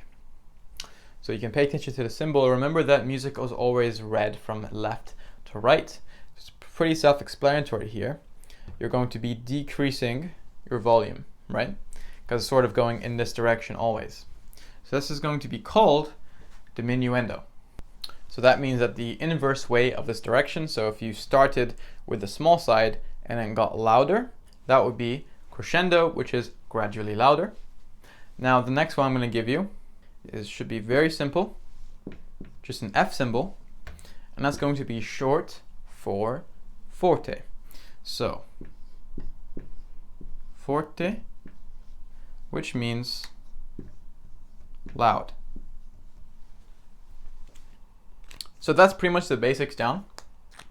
There's not actually a lot else to it than that for dynamics. Now that you hopefully understand what it's going to be asking you to do, from now on it's going to be actually doing it properly, right? Working on your technique and control and giving you exercises that will help you develop your sense of dynamic and what benchmarks are where, so that, forte, you know how loud you're playing then.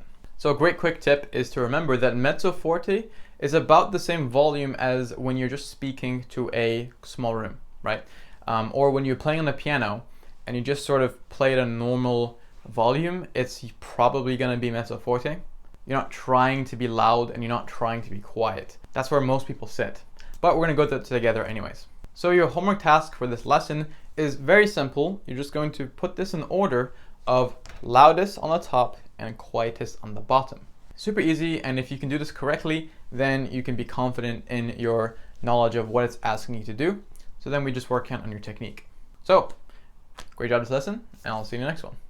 All right, welcome back everyone to this lesson, and in this video you're going to be applying what you learned on dynamics in the previous lesson. So now that you know the theory and you know what the symbols are, what they mean, what they're asking you to do, how do we go about actually playing it on the piano? What techniques can we use to make it easier? How can we help develop our sensitivity to the volume spectrum? And maybe what exercises can we do to help develop this? So those are the things we're going to be covering in this lesson. So let's just get right into it. The first thing we need to understand is what the benchmarks are for piano and for forte. Those are the two sort of extreme sides of the volume spectrum, of course not including the really extreme sides like fortissimo and pianissimo, but let's just stick with piano and forte.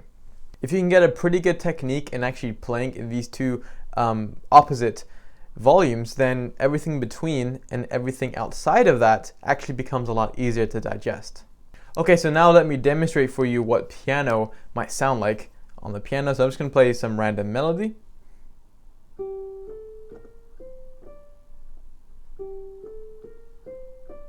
So that's just a sequence of 5 notes played softly, right? That's what piano means. Now if I do the exact same melody, but in forte, which is loud,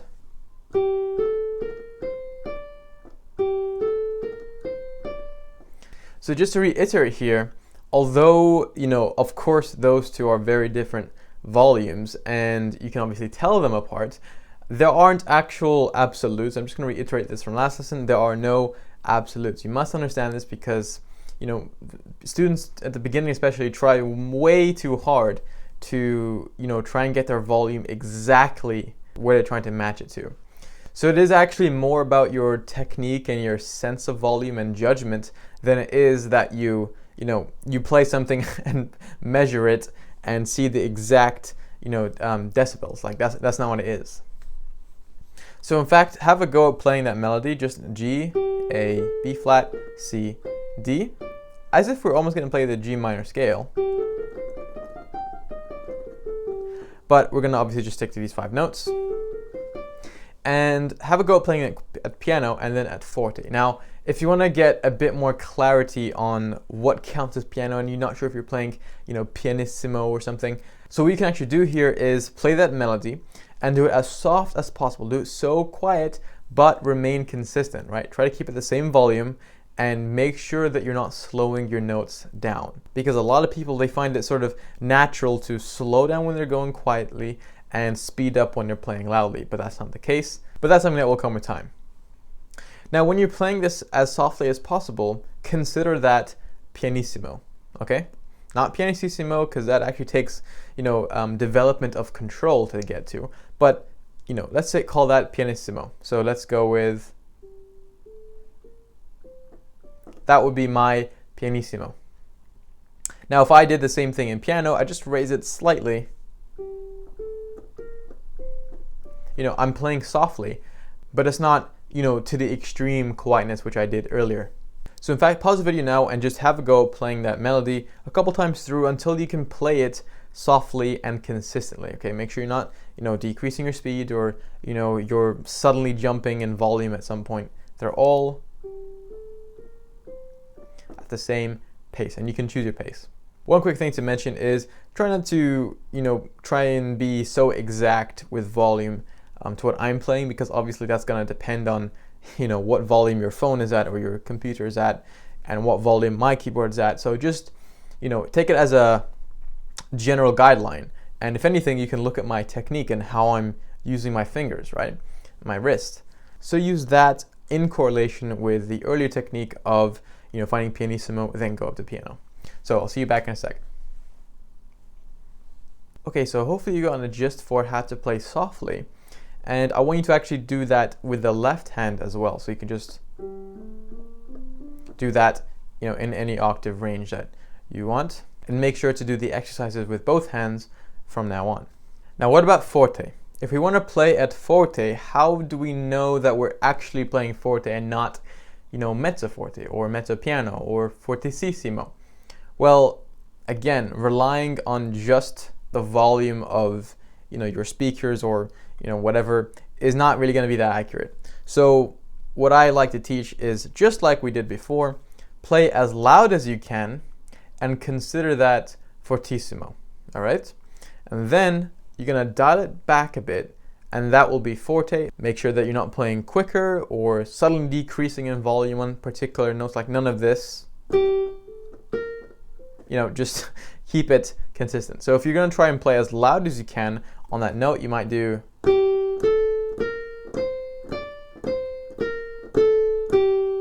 something like that. Then you're going to dial it back so that you're trying to play loudly, but not that extreme. So it's probably going to sound something like this.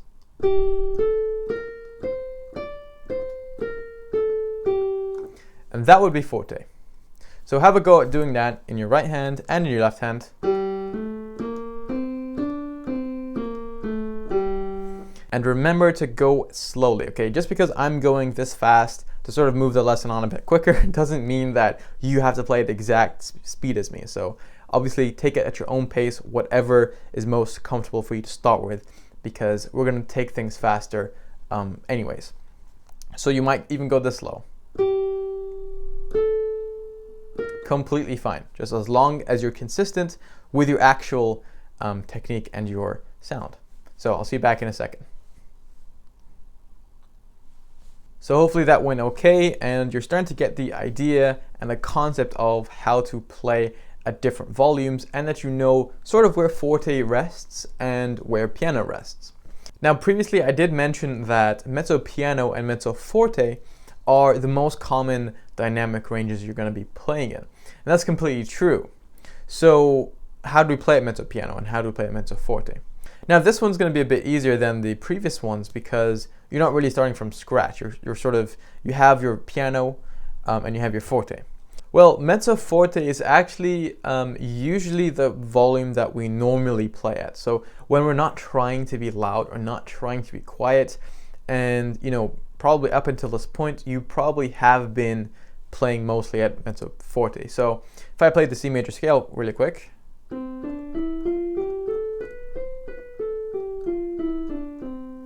that is played at mezzo forte.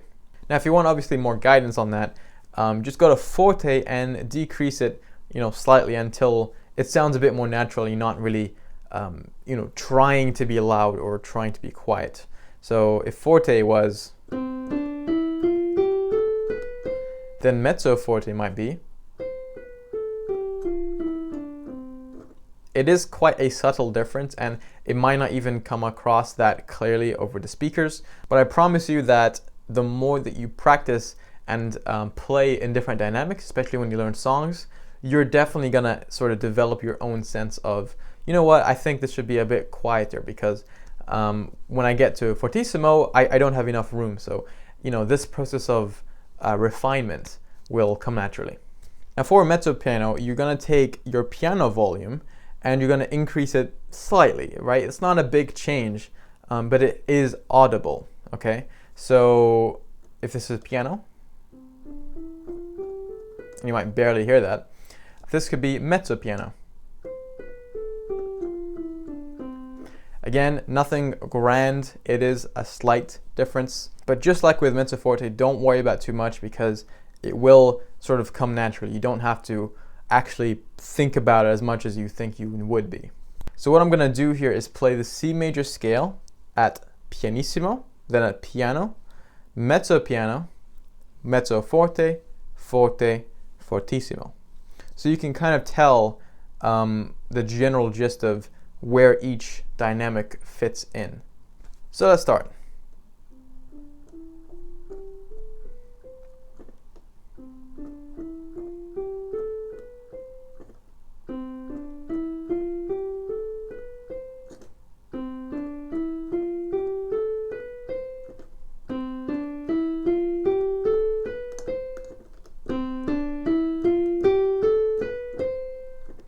Now a slight change in my technique that you might have noticed is that I'm changing which part of the finger I'm using when I'm playing at different ranges. So you might notice that on your fingers, the part just beneath your nail is, when you're playing on the piano, is much harder, and it's easier to play loudly with. But if you're playing very, very quietly, you actually want to move to sort of this pudgy area on the fingertips, because that is more sensitive. Now, it doesn't really work that well with the thumbs, but for the rest of the fingers it does. And it becomes easier to control your dynamic range. One more quick tip here is to use your arms and not just your fingers, right? So your arms, it carries weight, and because you're using this weight to sort of set what range you want to be playing in, your fingers has less work, if you will. If that makes sense. So, for example, if I wanted to play forte and just use my fingers, this is what it sounds like.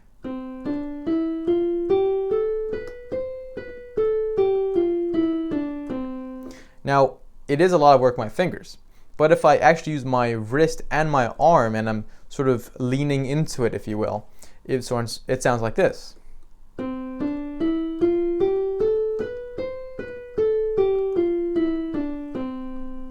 Again, that is definitely something that will come with practice, and even naturally, like, you'll be very surprised at how many things we develop naturally as we're playing the piano.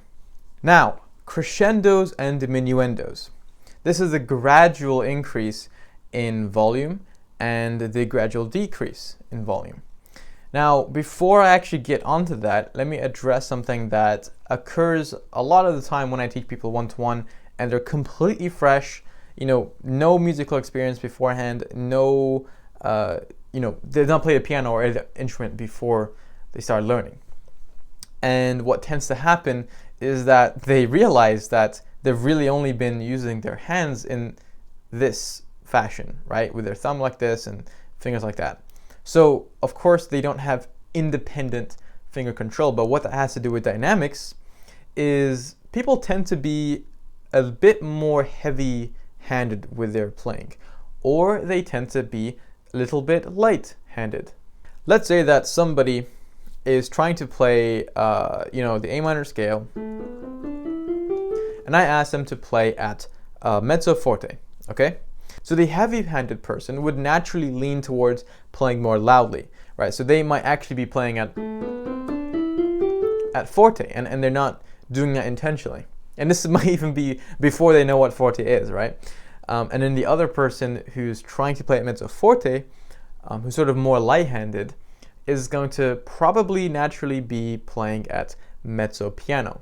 So,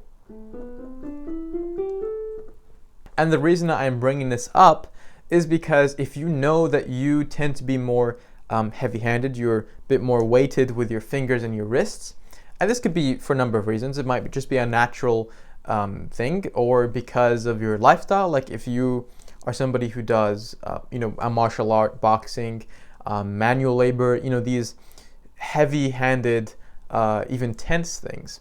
And then, on the other side of the spectrum, like, artists or painters who try to be very light-stroked with their brush. So that could be the difference, but, all in all, if you know that you tend to play louder than you want to, you should be toning it down a bit, right? But that advice, of course, will not apply to the person who's naturally more light-handed. So that's just something I came across the more people I taught. So it's good to be aware of that because you will understand your own tendencies and account for them. So moving on, crescendo. I'm going to play a C major scale, 1 octave and back down. I'm going to do a crescendo going up and a diminuendo going down, so you can see how this works. So I'm going to start at piano, go up to forte, and back down to piano. So my checkpoint is, when I'm at the C, I must be playing at piano. When I get to this C, I'll be at forte, and then back to piano. So here's what that sounds like.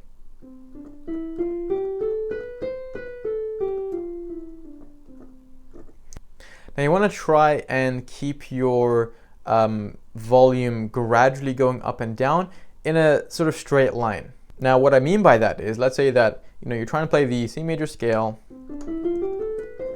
and you start piano, but you go for piano for too long, right? So then you have this sudden jump in volume up here. So right, so it sort of looks like piano, piano, piano, jump up to forte, and then probably the same shape down, rather than ideally a fairly straight linear line. Now when you go and play this on your own, you can tell, right? Like you can tell if you're suddenly jumping in forte. You just have to intentionally listen out for it, right? Like your focus is not just on the notes, because you should know C major scale by now. Your focus should be more on the ear training, which is actually what we're doing here, to develop your sense of volume, right? And if you try and listen out for this gradual sense and avoid, any spikes, then you would account for that and you change what you're doing. So just keep that in mind when you practice something with crescendos or diminuendos. So here are your tasks. Make sure that you are taking your time practicing this and do not rush, okay? Please do not rush for this. You're going to play the C major scale, right and left hands separate, and hopefully you're confident in the C major scale so that you don't have too many things to focus on. And you're gonna just go up and down the octave and make sure that you are playing it at piano, right? So just your right hand, then play a forte. Same with the left hand. Then when you're comfortable with that and you can play each hand separately at either piano or forte, then put both hands together and keep them at the same volume. So piano and forte.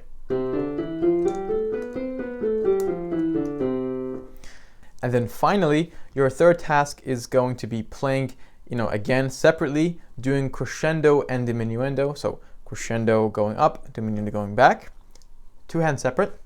Once you're comfortable, put them together. So, and then two hands together.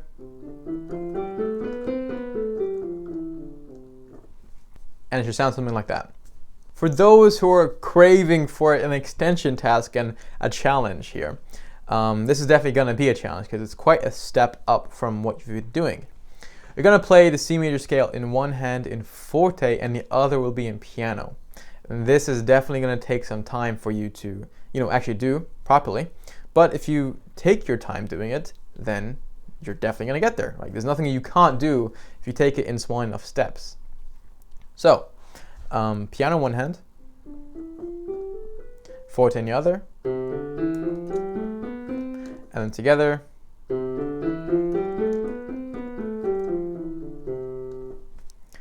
Something like that. And if you want, you can swap them over. So, hopefully that contents of the lesson made sense. And, once you're done with this lesson and you're done with those tasks, you're going to be a lot more prepared to tackle these dynamic ranges. Because when you play music that contains dynamics, it is so, it's there for a reason. Like, it adds so much depth, it adds so much emotion, and, the piano music that people will go on YouTube and find, beautiful, calming piano music, it's because there's dynamic range, right? And of course, there's technique involved and the actual music involved. But dynamics plays a huge, huge part in adding drama, in adding action, sadness, whatever it is. So the better you are at dynamic range, the better you will be at expressing that emotion. So, great job this lesson, and I'll see you in the next one. All right, welcome back everyone to another lesson. And in this video, we're going to actually take a look at a piece of music that I've composed for you. It's very simple. It's got dynamics, it's got key signatures, time signatures, it's got everything that you've learned so far. And it sounds really nice, and it's enjoyable to play. And this is going to show you how much you've learned, and it's going to be it's a good task to help apply everything you've done and sort of practice solidifying it all. And this is really going to serve as a fantastic introduction, or you could say warm-up to looking at a bit more complex and advanced sheet music. Alright, so this is what the piece of music is going to look like. Now you can see there's a lot of things going on here, and let me just point out a few things. Because there's so much information on the sheet music, a lot of people tend to miss very obvious things, like the key signature, right? Or dynamics, or the time signature. And you usually focus on, just the notes, how complex they are, maybe even the fingering that's used, and just try immediately play. But there is a process that you should be using whenever you come to look at a piece of music. There's always a step-by-step process that you need to follow, that if you get used to doing, you're gonna, it's gonna be a lot easier for you to read music more accurately. So, the first thing you should look at is your clefs.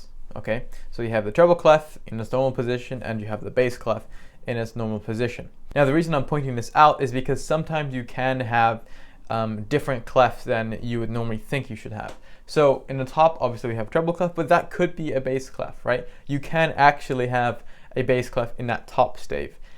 The top stave is not really exclusive to the treble, although like 98% of piano music, treble will be there, and 98% of piano music, bass will be there. But even throughout a piece, like you might find a clef change, and that means that you're gonna have to read the music differently. So you can find two bass clefs, you can find two treble clefs, and it depends on where the notes are, right? So if you're reading a piece that has a lot of high notes and you're playing two hands in the high end of the piano, then you're probably gonna have two treble clefs rather than a treble then a bass. So in this example, we have treble and bass, so of course just make a note of that. You're gonna be reading it normally.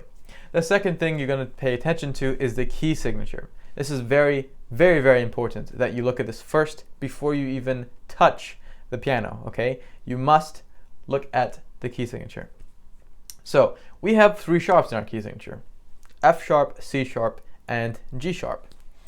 Now, what information can we gather from this? Well, we can find out the scale, right? So what scale has 3 sharps? Let's stick with the major scale for now. So if I just picture the circle of fifths in my head, and I have that sentence of Father Christmas goes down an escalator backwards, and C has to be neutral, so it's got to be in the middle, which means F, which comes before C, will be on the left, so it's going to contain a flat. So flat 1, you could say. Natural, so that's C for Christmas. Then G has a 1 sharp. Then D for down has 2 sharps, F and C. And then A for N has 3 sharps, which is F sharp, C sharp, and G sharp. So the key of this piece is actually going to be in A major. And you might be thinking, well, how do we know it's not in F sharp minor, right? Because if you count 3 semitones down from A, the relative minor will be F sharp. And the most obvious thing is to see what note it starts on, right? So this piece is starting on A, and even when you start playing it, you can sort of quite easily tell if it's in a major or minor. So if you happen to get it wrong, you can just, switch it, right? So we're going to be in A major. Now the next thing I look at is the time signature. So we are in 4/4, so we're going to be counting 1, 2, 3, 4. So if you're going to use a metronome at some point, which I'll talk about in another point, make sure it's at 4/4. Okay, make sure you're not at 3/4 or anything, because that's going to confuse you right out of your mind. So keep it at 4/4. Now the next thing you're going to be looking at is the dynamics. So you want to take a skim across actually most of the piece, in fact all of the piece, and just take a look at what dynamic ranges you're going to be playing at. So we can see at the beginning here we're playing at mezzo piano, and then if I scroll down a bit, we have a diminuendo down to piano, then crescendo up to mezzo forte, then crescendo up to forte, and then you have a rit, which is not really to do with dynamics, that just says slow down. But yeah, so the lowest we're going to be playing at is piano, softly, okay? And then the loudest we're playing at is forte. So what that means is, you're going to be playing your ranges at normal levels. You're not really going to be making any changes. So if, for example, you took a look at a piece of music and you had forte, then up to fortissimo, then up to fortissimo, right?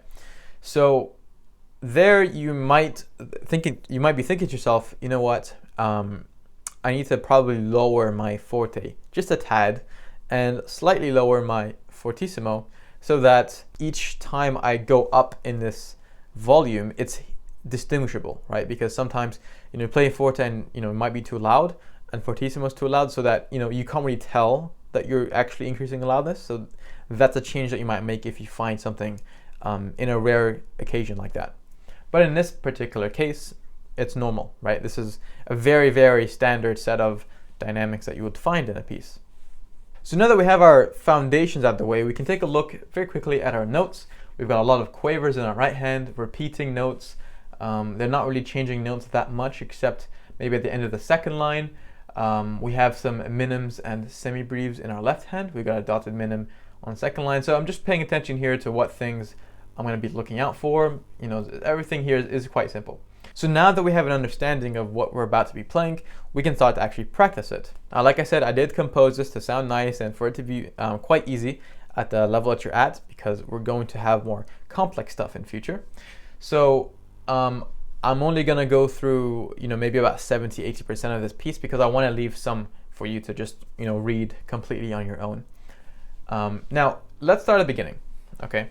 Now, our first note is going to be A, and because we have nothing in our left hand, I'm going to start with my right hand, and I personally tend to always read with my right hand first, considering that's usually where the melody is. So we have an A, and I'm playing that with number 1, okay? So you can see the fingering above the A, and that says it's got a small 1 there, so that's to remind you the fingering. The next note is going to be an E, and that's going to be obviously above the A directly.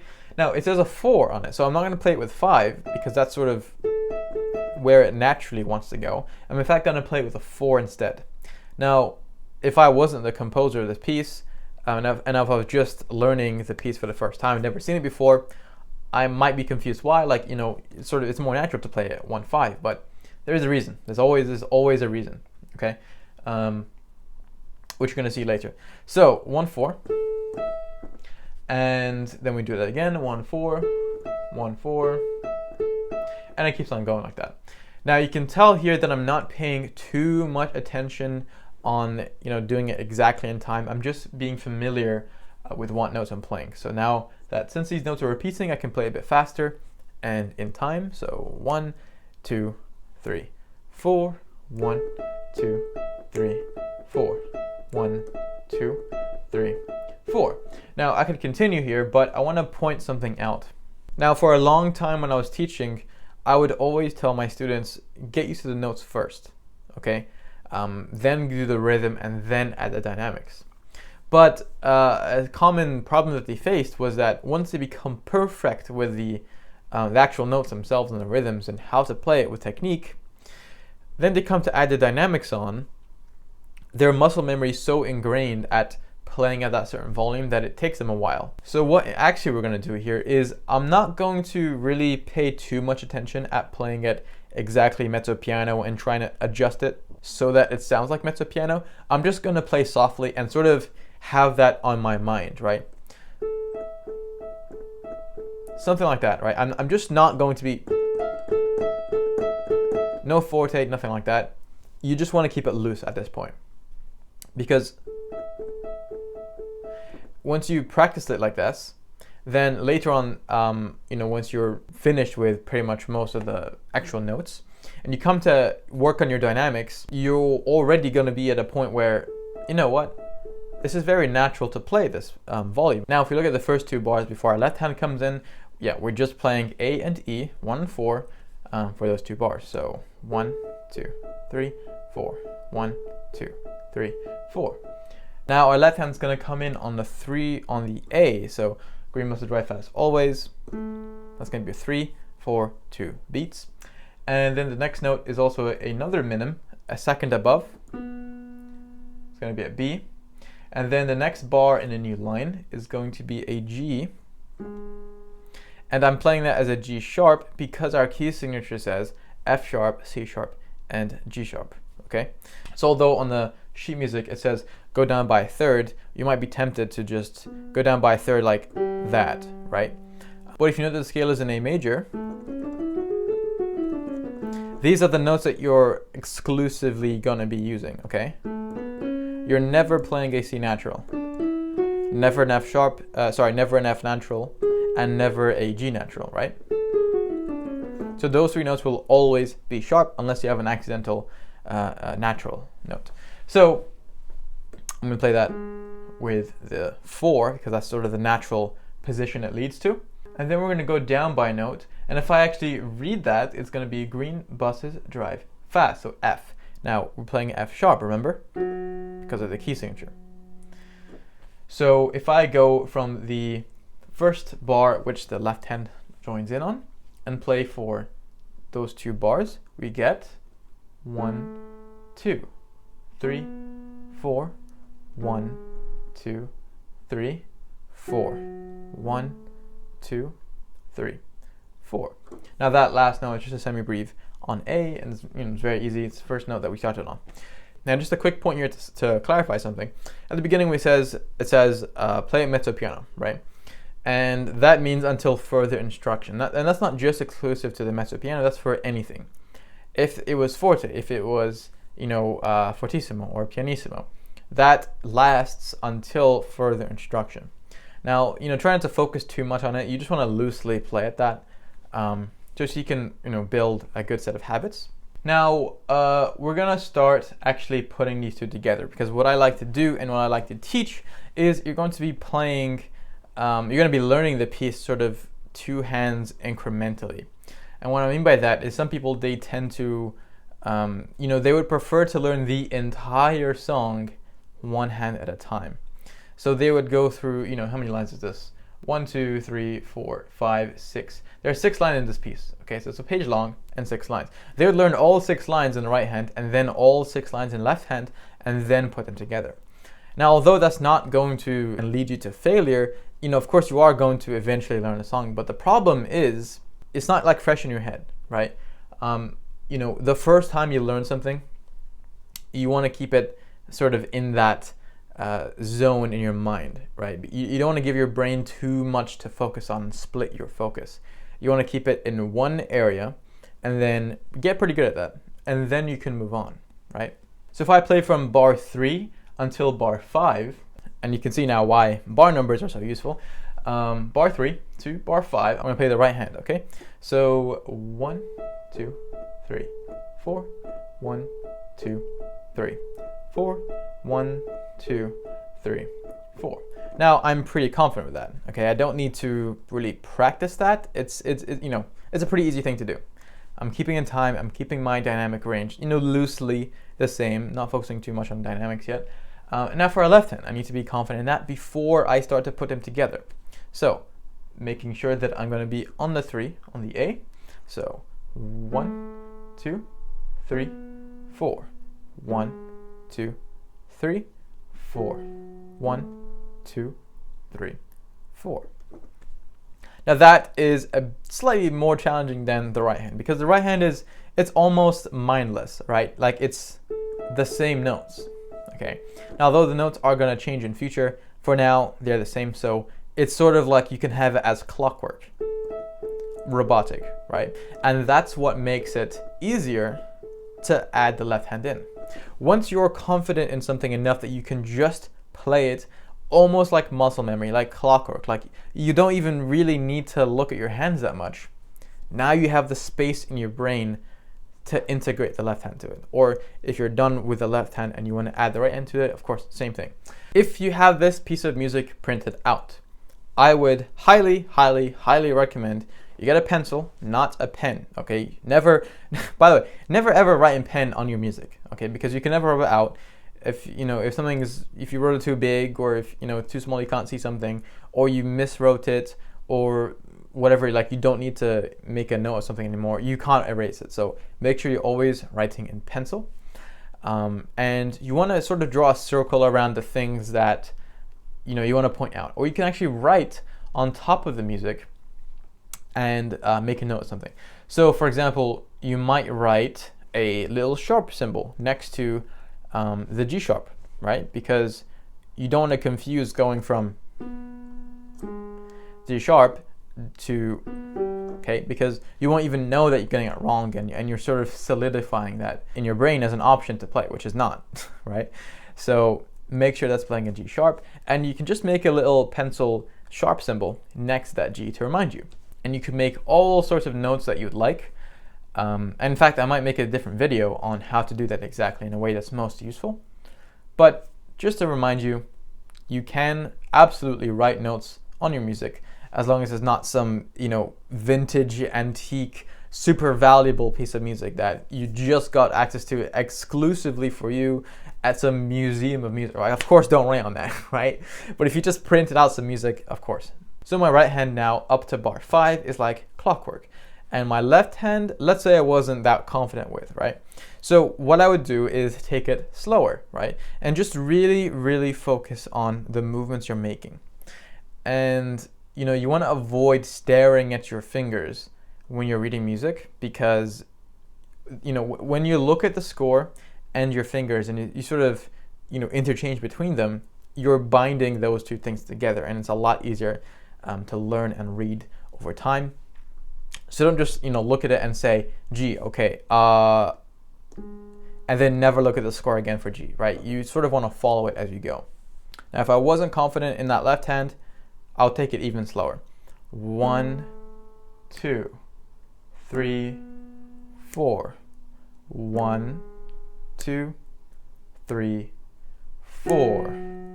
1, 2. Now I did stress those notes so that you can tell when I come in, because that is a dotted minim, which is worth 3 beats.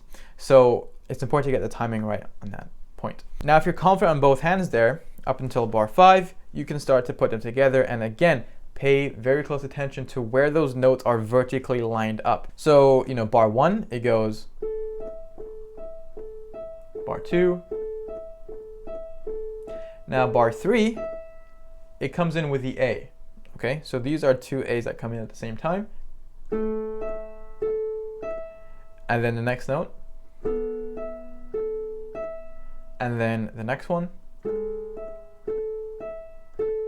Then on the A, halfway into that second grouping, it's going to go then back up to A.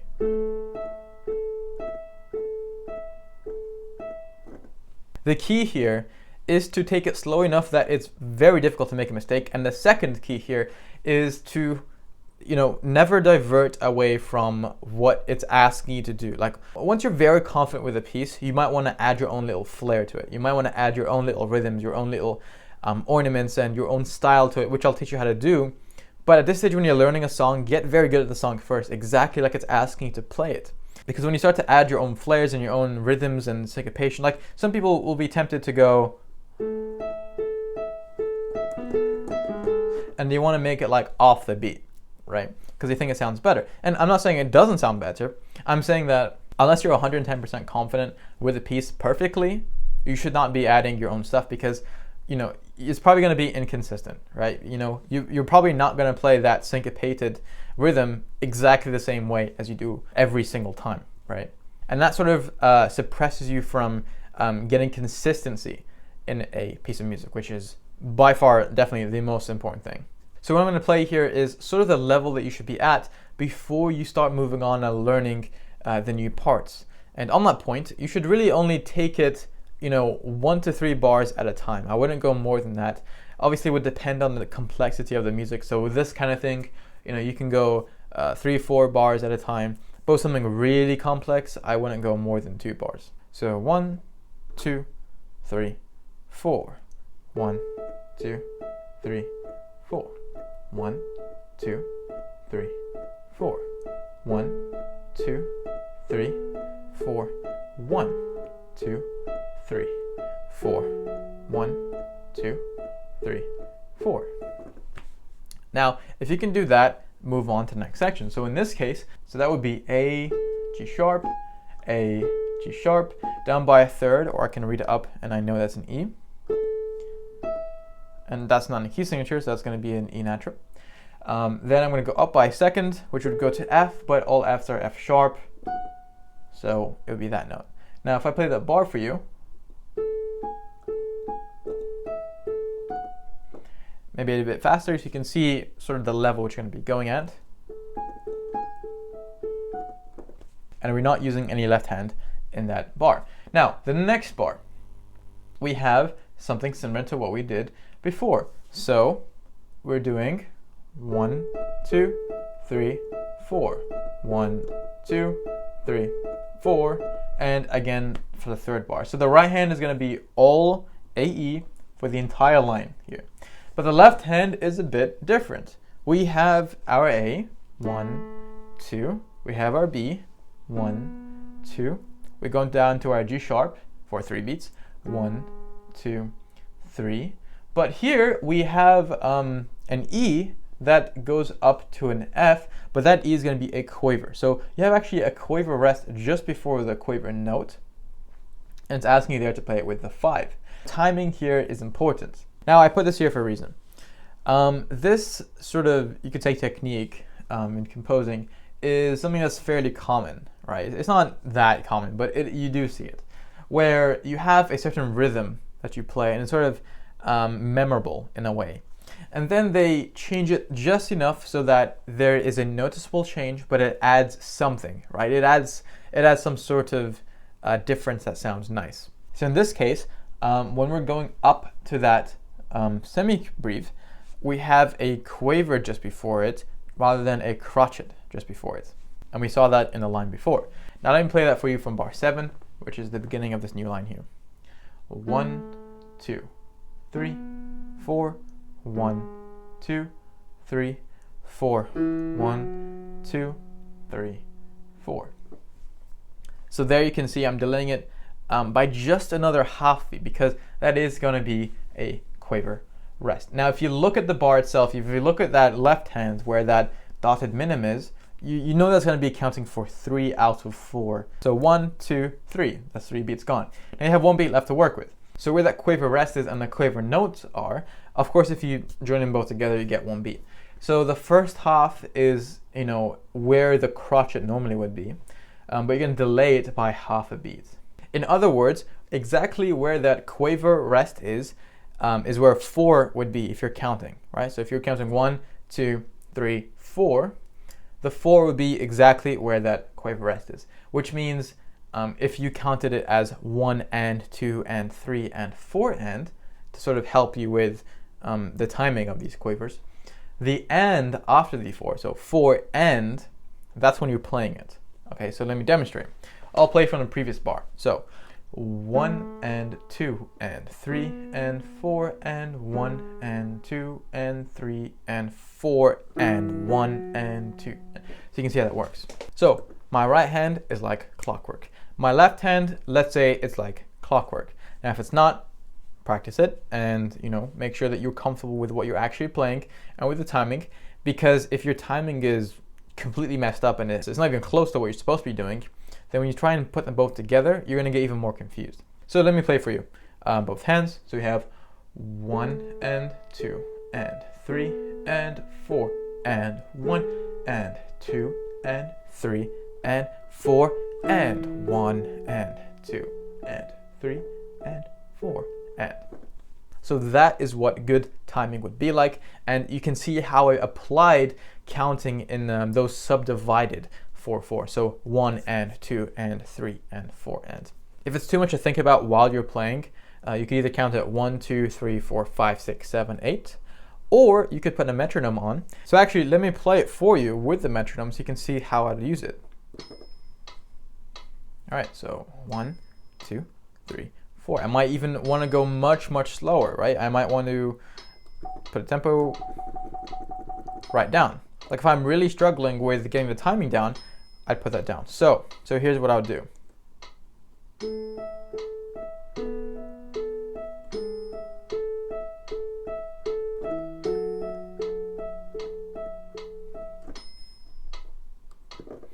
Now, the anticipation there with the 5, you might have seen that, you know, after my pinky was not resting on this F natural, because I'm not going to play an F natural. I move it already to the E because I know that's my next note. Okay, so I'm not going to waste any time. I'm anticipating, and that's what helps me stay on time. So we do have a diminuendo here that goes down to piano. You want to generally do it quite loosely. Again, don't focus on it too much, but, you know, do apply a diminuendo. Okay, so if you're playing it, so if I go from the part, so that's going to be bar 9 going into bar 9.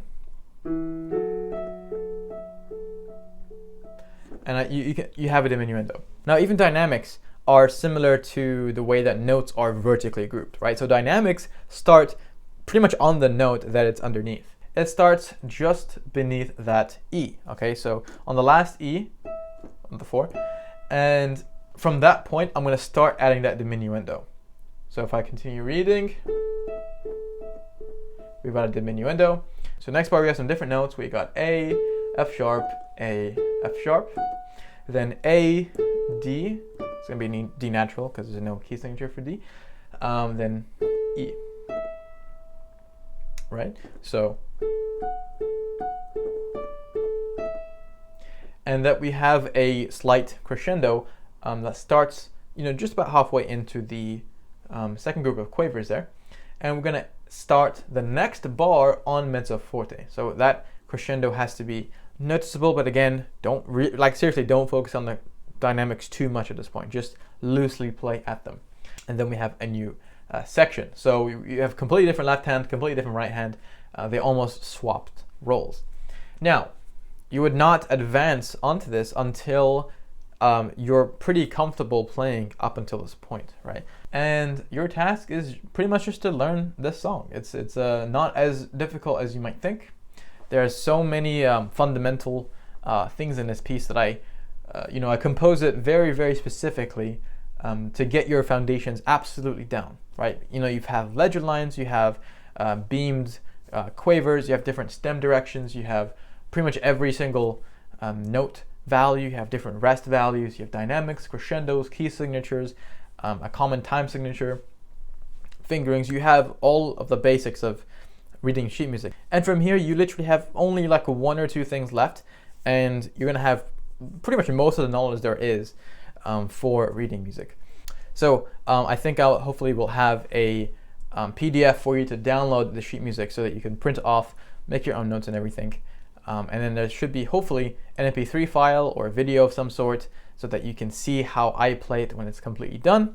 And please only use that for reference when you're actually finished with your song, okay? I'd really prefer if you did not, listen to that and just try and copy it by ear. It's more of a guidance so that you know what it's supposed to sound like. But please don't only do that once you're actually done with most of the reading. So, great job this lesson, and I'll see you in the next one.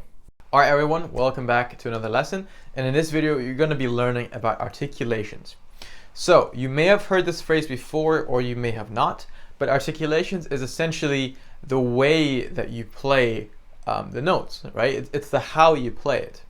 Because, it might tell you exactly what note you're playing and for how long you're holding it for, but then you have sort of the other sort of information, which is how you play it. And articulations are slightly different to dynamics because although they share a similar effect, like when you add dynamics to a piece, and it makes it sound so rich and so, whatever the intention is, so sorrowful, so happy, so dramatic, whatever it is, it gives it that richness. So dynamics are actually based on a section, right? So dynamics, you have forte, right? And it would apply to this entire section until there's a change in dynamic, like a diminuendo or whatever. But with articulations, it is usually note specific, right? So it will be specifically this note you're going to play in this particular way. And so this combination of articulation and dynamics is what gives your music that sense of depth to it, right? If you got a robot to play exactly perfectly to the nanosecond what is being asked, and compared to a human does it, who adds this sense of depth to it, not only is the articulation dynamics a big part of that, but also your general human sense. So let's just get into it. The first symbol, and by the way, yeah, these are symbols, right? You don't normally have them as written words, right? So the first thing is, if you have a note, let's say a crotchet, right? You can have what's called a staccato, right? And this is essentially a dot directly beneath the note. Now, this dot could also be found directly above the note. So this depends on the direction that the stem is facing, all right? Now, what does this mean? So staccato dots mean that you're going to play that note short and sort of jumpy, right? So if, for example, I'm not on my piano right now, but if you had da da da da da, you had 1, 2, 3, 4, 5 notes together, and there's no articulation symbols on them at all. You just have 5 crotchets. With the staccato, it would sound more like da da da da da. So you can see that jumpiness effect. Now, the thing with staccatos is that some people get confused with staccatos and dotted notes.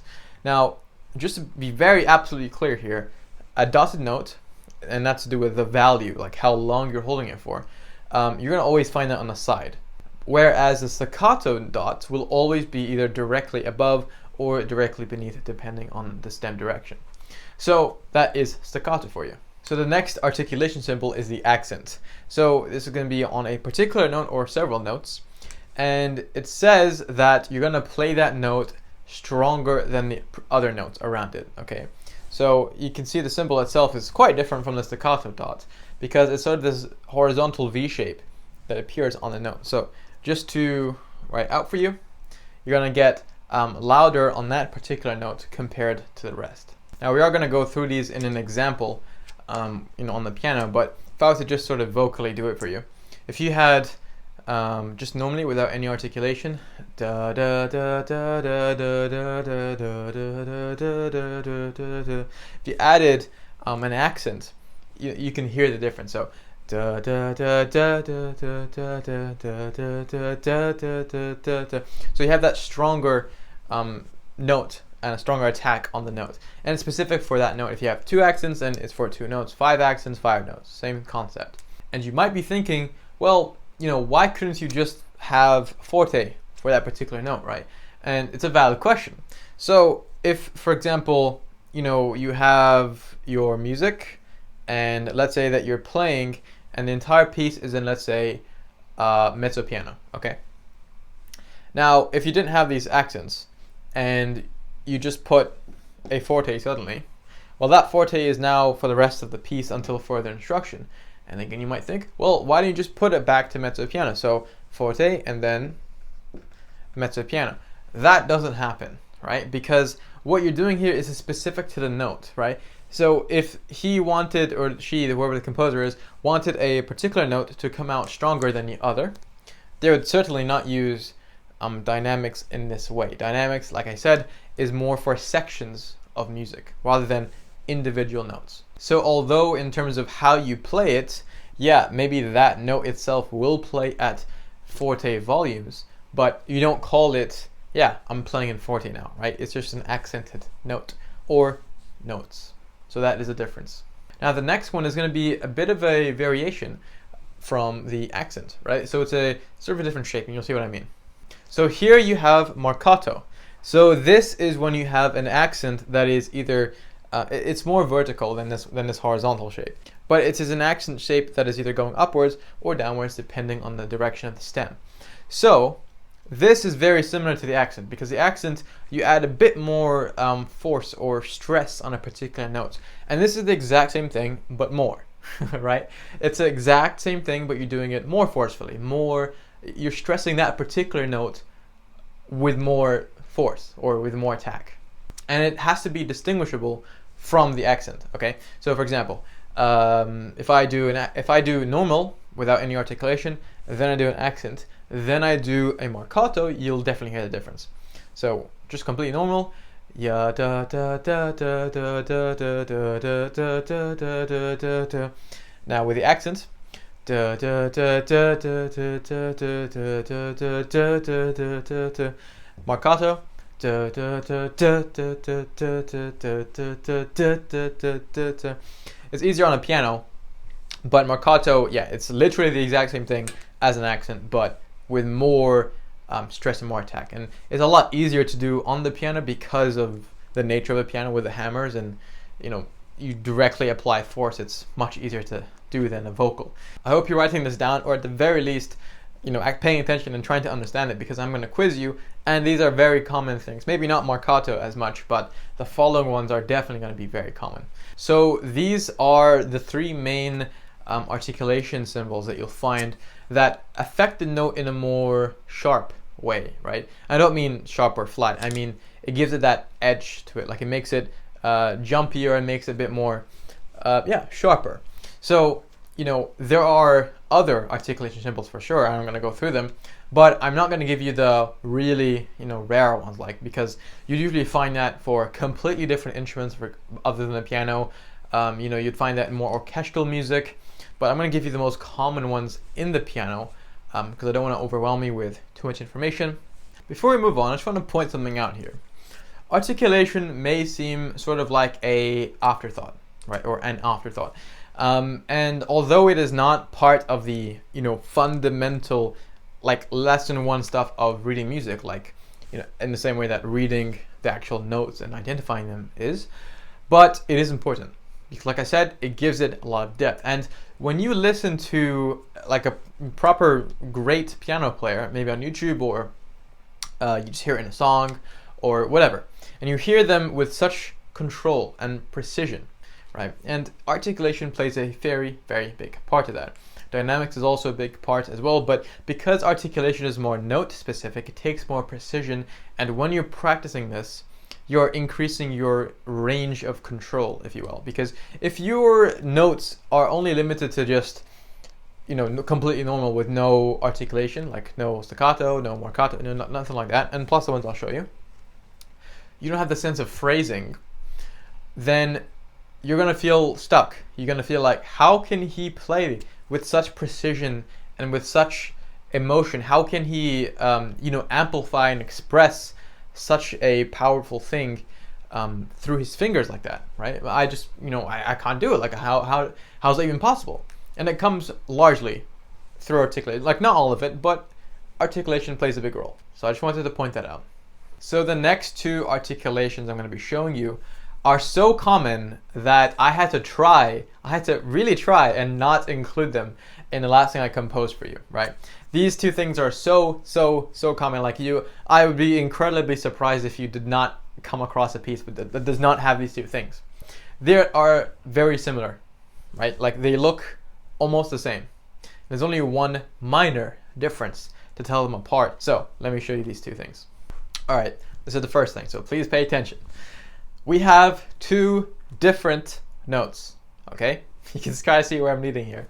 We have two different notes, right? I've not drawn out the stage just to make it easy to look at, but they are different notes. Like, you could say that's a B and that's a G, for example. It doesn't really matter, but they're different, right? Then you find this line, okay? If you've seen music in general, you're probably seeing this line. And this doesn't just occur between crotchets, by the way, it occurs with everything. This is called a slur. And a slur is another way of saying legato. Legato is obviously the Italian. And this means to connect notes together. So instead of playing it, and it's obviously easier on piano when I show you, but instead of playing it like da, da, da, da, da, when you add legato or when you add slurring to it, it sounds more like ya da da da da. They're more connected. There's no sense of distinct, clear-cut separation between the notes. Okay, so there you go. It means legato, or otherwise known as a slur, and it means to attach notes together. You can say connected, doesn't really matter, but legato literally means attached, or so you could say it like that. Now, the funny thing is that legato is literally the opposite of staccato. You can kind of hear it in the word. So staccato literally means detached, right? So you can call it short, jumpy, detached. It carries the same meaning generally, but that's a good thing to know. So now for the second major articulation here. It's going to be similar to the first one, but also contains a difference that will make a big difference to how you play it. Now, assuming that you have two identical notes with a line together, this is called a tie. So the tie is when you're tying together the value of two notes, right? So that you're only actually playing it once. All right. Now let me explain this. We have two crotchets. They are the same note. Let's say this is an A and this is an A. Okay. If this was an A and that's a B, it would be a slur. But because it's an A and another A, it's 100% going to be a tie. Okay. Now, a crotchet is worth one beat. This crotchet is worth one beat as well. If you were to tie the values of those two together, you have two beats. Now, I'm going to do this in red to really make this stand out. You're not going to play the second note, right? So you're actually holding this down for the length of a minute. Now, you might be thinking, well, if that basically means a minim, why does this exist, right? Well, here's the key point. Let me draw a stave out for you. So here's the key, okay? Here, you can connect the value of two notes together that are actually separated by a bar line.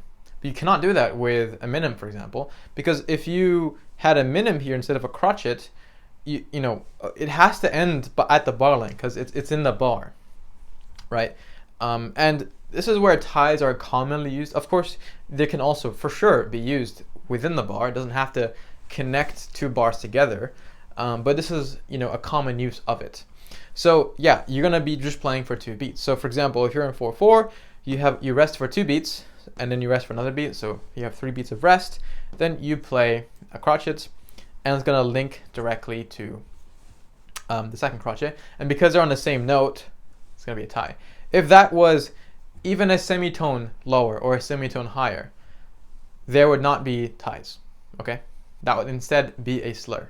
And this is not limited to one note. Like, you might have a chord, or maybe not related notes at all, but if you have a harmony, you can connect that to another harmony, whether it's individual or actually the entire group. So let me show you. So here you're seeing two notes both being tied across because they're tying with identical notes, okay? Now you could actually find something, it's not that common, but you definitely do see it. You have another two, but they're not tied, but these two are. So you're playing this at the same time. You're playing the A, the C, and the E, so an A minor chord, and you're going to be tying the A and the C together, but not the E. The E will be separate. That's because there's no tie for the E's. But if there was a tie, you would see it symbolized. So here's another common use of the tie. For in this example, we're in 4/4 in the treble clef, and we have a C, which is a minim, and we're going to hold that down for 2 beats. So every time I snap my finger, I'm playing down a new note. And the longer I hold and count, obviously that's how long I'm holding it for. So for example, just this minim will be 1, 2. Now if I continue here, 3, 4, 1, 2, 3, 4. Now these two I am playing individually because this is a slur. They have legato. It's not a tie because they have different notes. You see what I mean? Because if you got these two confused and maybe you just thought, okay, yeah, every time I see a slur and like a tie doesn't exist in your mind, then you're going to be playing these two together, and in some music it's a big difference, right? Now this is actually, it's pretty common, but the most common way of using it is having a semibreve in a 4/4 bar, for example, and then tied to another semibreve in a 4/4 bar. And that's usually when for example, the composer wanted you to play boom in the left hand, like 2 really strong deep notes, and you want to hold that down for a long time, because without this it's not possible. It's not possible to do that, because if you're in a 4/4 bar, you have no choice but to repeat that. But ties do exist for that purpose, right? So you can hold up boom, 2, 3, 4, 1, and you can just continue it.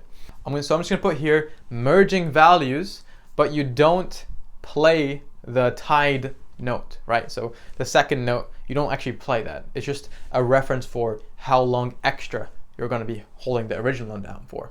Okay, so I hope that makes sense, and I hope you have a note of this somewhere. Unless you're very confident in your auditory learning and visual learning, and you really don't feel the need to write anything down, that's completely fine. But I would recommend it, because this especially, I really would not want you to get confused. So far we have the staccato, we have the accent, and the marcato. Now these 3 articulations, they affected the note in a more jumpy and short way, okay, detached. But with these two, it is when you're connecting notes together, quite literally when you're doing it with slurs, and then also with ties. So those are the more connective articulations. Those are actually all the articulations that I want you to learn. There are others, but they're quite advanced. Like tenuto, for example, it looks like this. I wasn't even going to plan to show you this, but I may as well now. You have a line that's above the note or below the note. And that means you're playing the note with more depth. You're holding it for the full length of that note. So rather than doing rather than playing it like da da, you're doing da da. You're holding it down for the full possible length. You're just giving it that extra bit of depth. I'm not gonna explain more other ones than that because I wasn't even gonna show you this. But it's pretty rare to find anyways. The thing I do want to show you, which is not as rare as tenuto, as you might be surprised to hear, it's called a fermata, and this is a very interesting symbol. And I was actually almost not going to put it in this video. I was going to put it in the ornaments video. And the ornaments are just like beautiful little things that exist that like sort of accessorize the music. Anyway, I'll get into that in that video. Now the fermata sign you can have pretty much on top of anything. Let's say that you had it on top of a semibreve, or several semibreves, and you ended on like a nice great chord. This is usually where this is used. Now this means basically stop and pause. Now the reason I love this symbol so much, you stop and pause for as long as you want, right? It's sort of like a performance little well, I wouldn't say trick, but it's like it's a really cool performance feature that you can do. So you can do something like if you're playing a complex song and it goes bam, and you hold it and then you stop and you pause. Like this doesn't tell you how long you pause for. You can pause for as long as you want. You can give them just a tiny pause just to like, if you want to move on the piece quicker. But you can also, depending on the piece and depending on the context, you can give them a long, suspenseful pause, right? So this one's completely up to you, and that's why I love it so much. But it's called a fermata. Okay? So it's a great, cool symbol. So before we end the lesson, I'm going to give you a quick quiz, and then we are going to move on to the next lesson, and hopefully, you do your tasks before we move on. So we're going to go quite quickly. Please don't use your notes unless you absolutely have to. I'm going to give you like a second or two in between when I say the question and before I give the answer, just to move the video a bit quicker. But you would pause, okay? So pause. After I say, think about your answer, pause, right? That's your cue to pause. And then you can think, take as long as you want, 1 second, 5 seconds. So the first one is going to be, I want you to identify what that symbol means in Italian and give the meaning. Think of your answer. So the meaning, the name is staccato, and it means short. We'll also call that detached, and if you said jumpy, of course that's fine as well. So the next one, we're gonna move fairly quick here. 3 notes here, and they're all quavers. And you have that symbol, and there are different notes. So I would like you to identify the name of that symbol and then give the meaning. So think about your answer.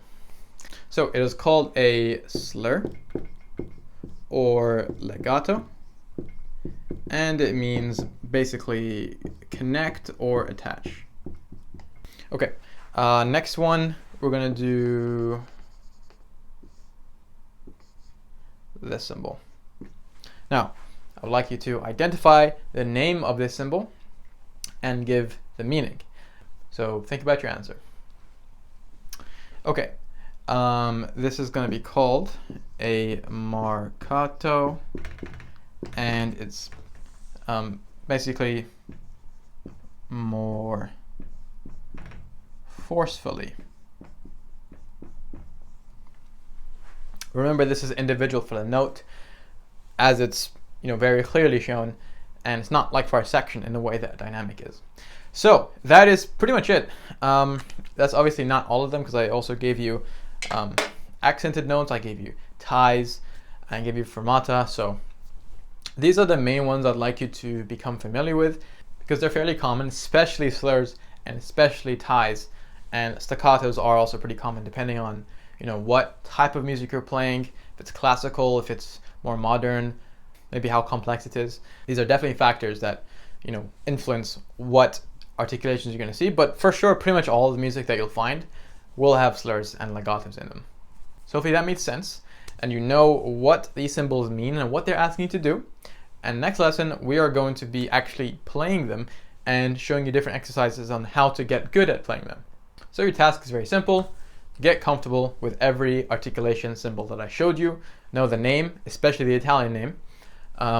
Slur obviously is fine if you know slur and legato, but know the names of all of them, know what they mean, and try not to, get too confused about them. So I'd recommend that you just write them down, cover it, think, ask yourself, pretty much what I did here, and then, flip it over and check yourself.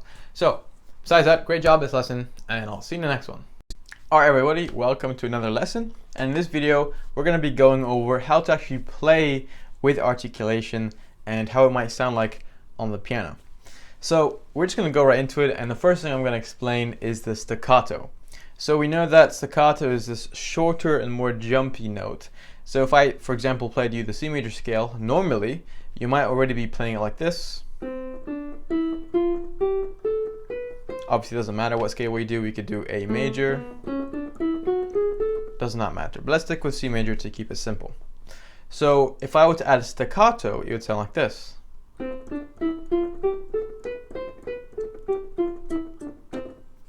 Now you can hear in the sound it's obviously shorter, it's obviously more jumpy, but the key here is to be able to distinguish it by sound from the normal way of playing it, because that's not really, there's not particularly a name that you would call not using any articulation, because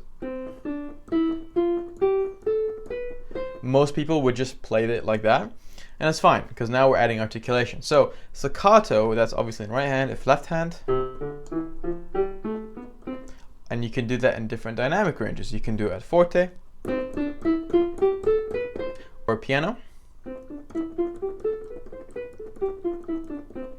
You can do either, obviously. So the most important thing about playing in staccato is to keep in mind a few things. First, you don't want to be using your entire arm to play, or just the tip of your fingers. You want to actually use your wrist to help you play staccato. You probably won't even see it on the camera, but instead of using your entire arm up and down, although you could get a staccato sound out of it if you really, tried, but you want to keep it simple and keep it easy and more natural. So you're going to be using your wrist in sort of this motion. It does not have to be like specifically like that. It's just more of something to keep in mind. You don't want to just use your fingers, because that tends to keep your wrist in a locked position. You can sort of feel it even. So the key here is to just bear in mind that you want to try and use your wrist, but don't make it just the sole, the only driving force behind staccato. You would want to keep it a light movement, okay? So don't take it overboard. That's something obviously that will come with practice, but that is how you actually play staccato. Now if I play something completely random, like this, that has no articulation, and now I add the staccato in, you can hear it obviously makes a difference to the sound. So to actually get good at playing staccato, I would recommend 3 types of exercises: a scale, a chord, and an arpeggio. So we already did what the scale would look like, and again you should be able to do that in any scale. That's A minor, G minor, G major. So you want to be able to do that consistently. And you should also practice doing it with your left hand. So if I did C major again. So one of the other exercises I would recommend is doing it with arpeggios. So if you took a C minor arpeggio, if you did it a bit fast, that's with no articulation. We add staccato. You should be able to have that control, obviously not now, but by the end of some time practicing, doing staccato on a arpeggio should be easier. You can pick your own arpeggio to do. You can do C minor like I did. You can do, you know how to make arpeggios at this point, so you can just pick whatever sounds nice to you. I like C minor, but you can pick anything you want and just practice the arpeggio with that. The third exercise I would recommend is to do chords. Now what I mean by this is a particular type of chord, because yeah, you could play, let's stick with C minor. You could do it like that, and although of course you should practice that, I would actually want you to play it like this. It's slightly more difficult because you have to control this staccato touch in your fingers separately than you do for all of your fingers. So what you should be doing to practice staccato is, again, to recap, you're going to pick any scale that you want, C minor, C major, even a more complex one. Maybe you want to do A flat major, maybe you want to do F minor. You can pick one of these scales, one of these keys, and I would recommend switching up every now and then. And you're gonna go through this process. You're first gonna practice the scale in staccato. Then you're gonna practice the arpeggio. Then you're gonna practice the chord. So now it's just about technique, and like I said, just be light on your fingers, okay? Don't try and be so heavy. Although if you're doing it at forte or fortissimo, that's different. But you generally want to keep it fairly light on the fingers, and hence the description I gave, jumpy. And you want to add some wrist support, right? Don't let your hand and fingers all come crashing up and down like that. You want to just control obviously mainly from the fingers, but let the wrist be the supporting force. Now for accents and marcato, we're just going to stick to the accent because marcato is just a stronger accent. So if we just focus on the weaker accent and focus on making that audible, a difference, and your technique becomes good, then marcato will just be so much easier than if you started with marcato. So we're gonna, for this one, just take the major scale or minor scale, whatever. So for this example, I'll go with C minor. Again, feel free to pick your own scales. And I'm going to play an accent on the 5. Okay, so 1, 2, 3, 4, 5. On that G, I'm gonna play an accent. So the rest of it, I'm gonna keep it at piano or mezzo piano range so that the accent can be easier to distinguish. So here's what it would sound like. You can obviously hear the difference. And if you want to take that a bit further, this is what I'd recommend doing, and you're more than welcome to add your own sort of markers or checkpoints to where you want to add the accent. So I might want to count in a different way. So I might want to count it as 1, 2, 3, 4, 1, 2, 3, 4, 1. So I'm going to repeat the first and last note so that the 1 is going to be on both sides rather than 1, 2, 3, 4, 1, 2, 3, 4, 1. That's what we are sort of used to. But I'm going to repeat the first and last note so that the ones are always going to be there. And I'm going to actually put the accent on that second repeat. So for example,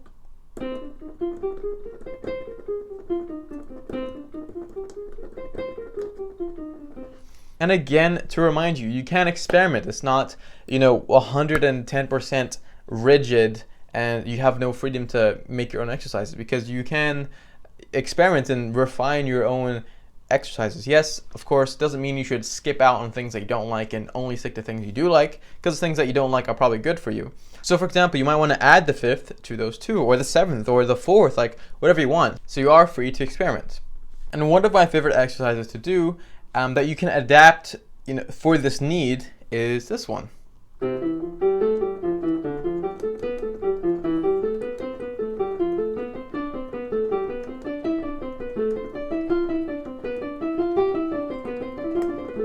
And you can continue.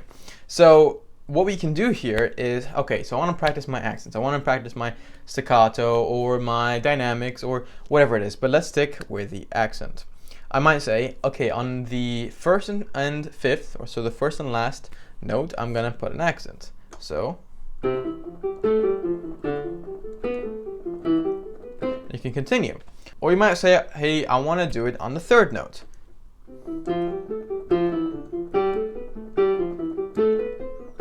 And you can continue like that. You can also experiment and add your own variations. However, the legato or the slur is, because it's the most common articulation symbol that you're gonna find, like it's very common, then you should practice legato. And it's not difficult. You just get to connect the notes together. So C major with no articulation. In legato. And notice that I'm keeping the same dynamic. If I did that and I said, I'm going to try and do it in forte, right? It's still legato. We naturally have this tendency to associate fast with loud, quiet with slow, these kind of associations, which is not bad, but when you're trying to isolate, dynamics on its own, articulation on its own, speed on its own, and they sort of connect to each other unconsciously. That's why we want to separate them out.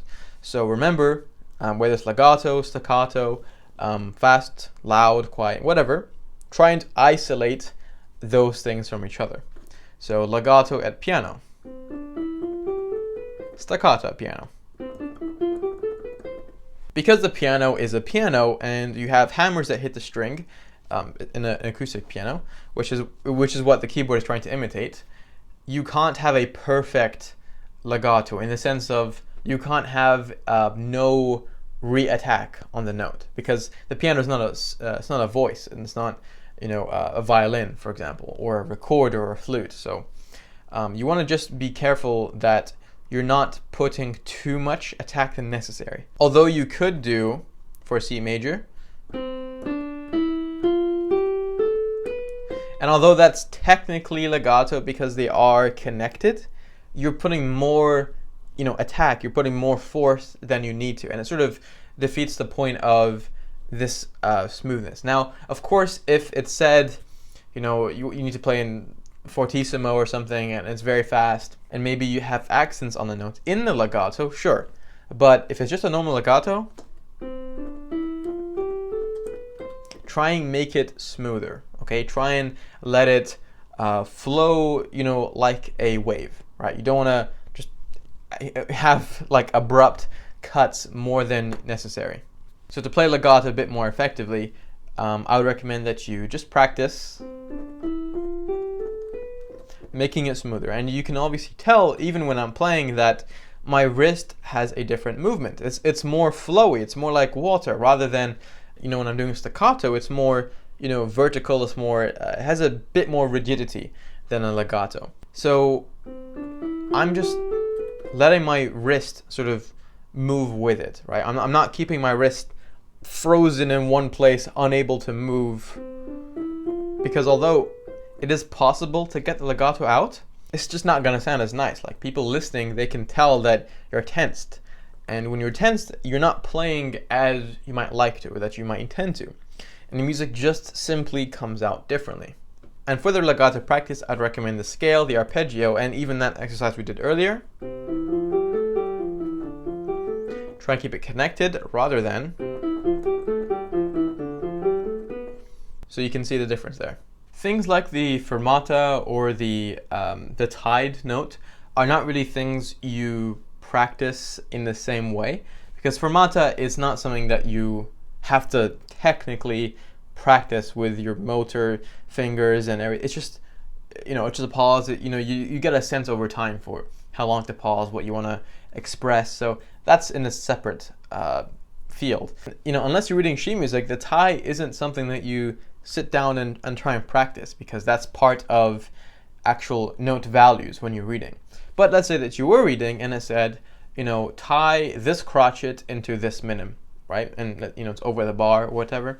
You're playing that for 3 beats total. So 1, 2, 3. You're not playing that second note tied. It's more for reference of how much more value you're merging or tying to that first original note. I would absolutely advise you not to use the pedal when practicing articulation, because it's more about using your fingers and your wrist correctly, right? You want to practice getting the technique right. The pedal is not something that you attach to articulation. Articulation is separate. It's the actual notes you're playing, how you're playing it. The pedal obviously is sustaining those notes. So if your technique is really bad and you try and add the pedal, yes, you will get those notes sustained, and yes, it might sound a bit better. Let's say that I was trying to play something. If I just, make something here, and you're coming back down like that. If that's asking me to play that on the sheet music, and it says play it with a nice legato, like you would usually just see a gigantic slur from beginning to end. And it looks kind of intimidating because you don't really see that often previously, but that's just what it means. Beginning to end, that's going to be legato. So if your technique in legato and just generally playing it softly and smoothly is terrible, like it's really bad, you've never touched legato before, and then you just slap on the pedal to make it sound nice, it has a distinguishably different quality. So if I play that for you without articulation,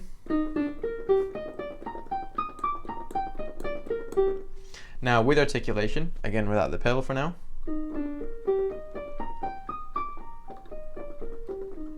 Now with the pedal, without articulation,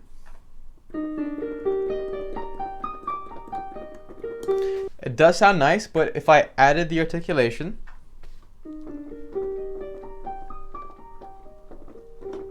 it sounds more smooth, it sounds more flowy. And because I'm practicing that actual legato and I'm trying to connect the notes together, I'm working on my wrist movement and my general fingering, and it's gonna sound better. So don't skip out on the articulation practice. If you're able to play with articulation, it does not mean that you're pro-level articulate master at the piano, but you generally can play with articulation. It's gonna naturally get better over time, whether you practice it or not. Obviously, if you do, it's gonna get faster, but your control over the piano is going to increase rapidly. Like, let's say that you're playing something, really emotive, right? Something that has some expression. Because when you combine articulation with dynamic control and even with the pedal, you get a lot better results. So let me just play something here that I'm not going to add any articulation. I'm not going to add any dynamics. I'm not going to add the pedal even, and see the difference.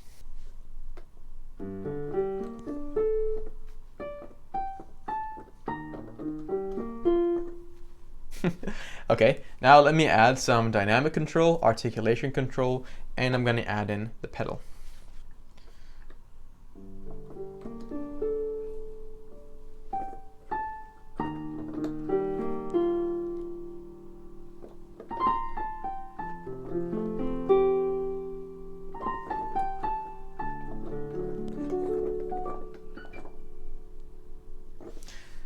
I did get carried away a bit because it was very nice sounding, but that sort of expression through articulation control and dynamic control, even pedal control, just that, like that's all I did. That's the only thing I added to the exact same piece. Like if I notated that on a sheet music for you, two people read it the exact same way, one added those three things, you're gonna tell who is a better player, like who's going to be able to give more to the listener, right? And even for them as the player, who's going to feel more.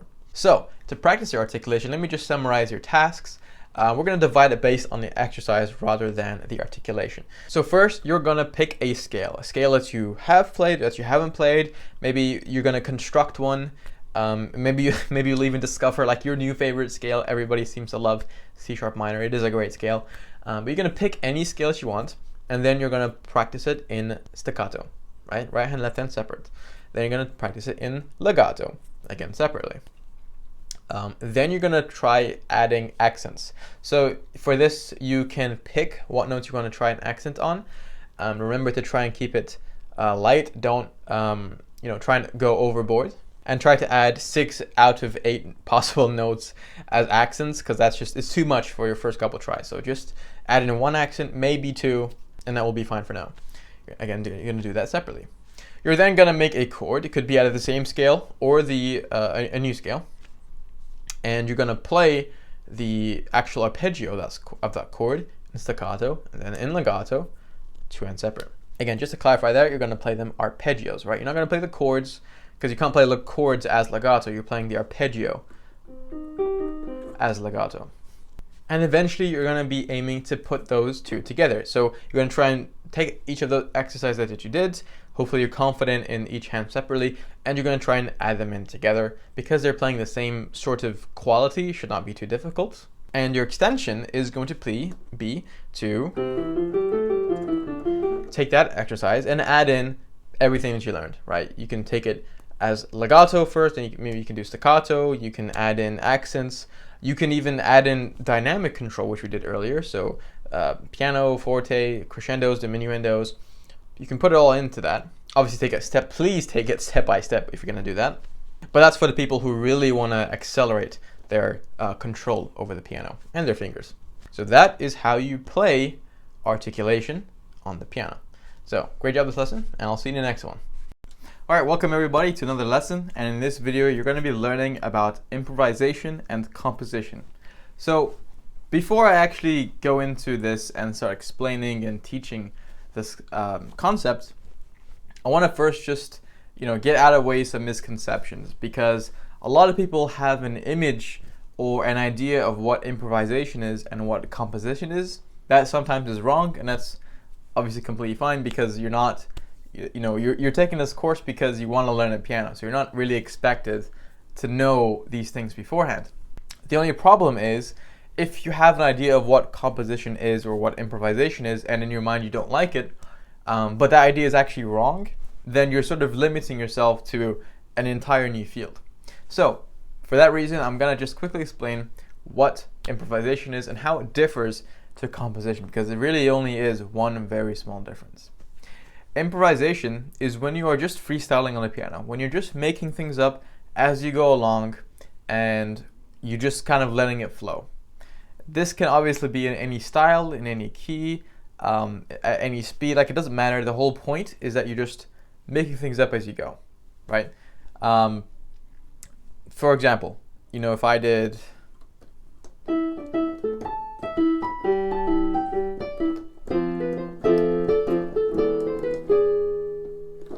that would be improvisation, right? Now, the only difference between improvising and composing is that when you compose, you're just editing your improvisations. When you improvise something and you say, you know what, I want to change that, right? I want it to sound instead like this. Now you're composing. Now you're actually editing, and you're sort of fine-tuning your improvisation into essentially a piece of work. Now, you don't have to write out and notate this. You don't have to, go and make an entire sheet music and publish it, and go and charge like money for it and go and put on websites to be a composer. You just have to edit improvisations, and it has, preferably you want to remember it, right? But we'll go into that in another video. So let me give you an example. Let's say that I was improvising and I did something like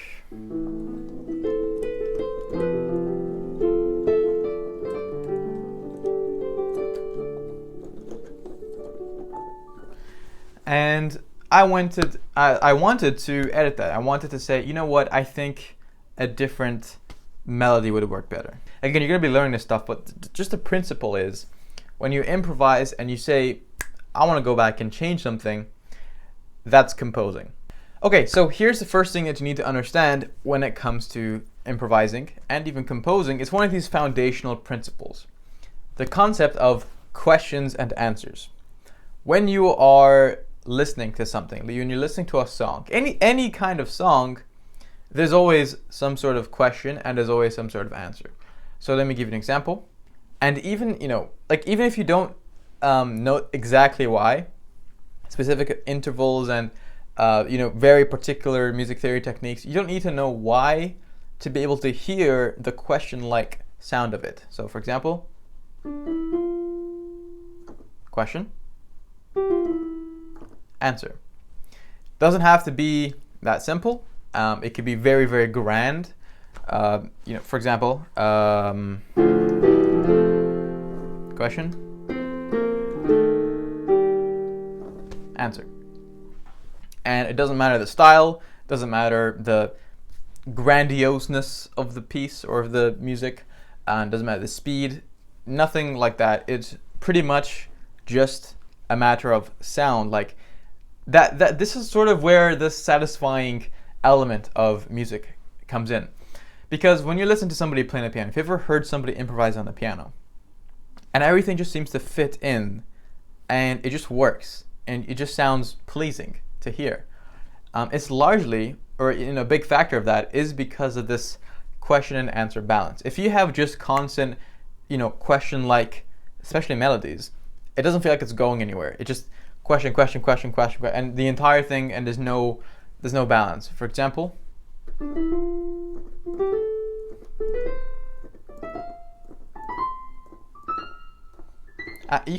there's many ways of doing it. Unless, of course, that's your intention. If your intention is to give this sense of, leading them on like this breadcrumb trail, like let them hang on to that, of course, that's different. But just talking about the general rule of thumb, question and answers are important. The second thing you need to understand as one of these foundational things is that the structure of improvisation can be very, very different to the structure of composition. And this is because when you're improvising, it can vary greatly depending on the situation you're in. If you're just passing the time, maybe you're, at a event and you want to pass the time just as background music, you'd probably have a different structure. You're not going to be playing like like super intense stuff structurally and complexity wise. You might just want to play something very simple and very, nice to listen to. So let me give you an example. Let's say that you're just doing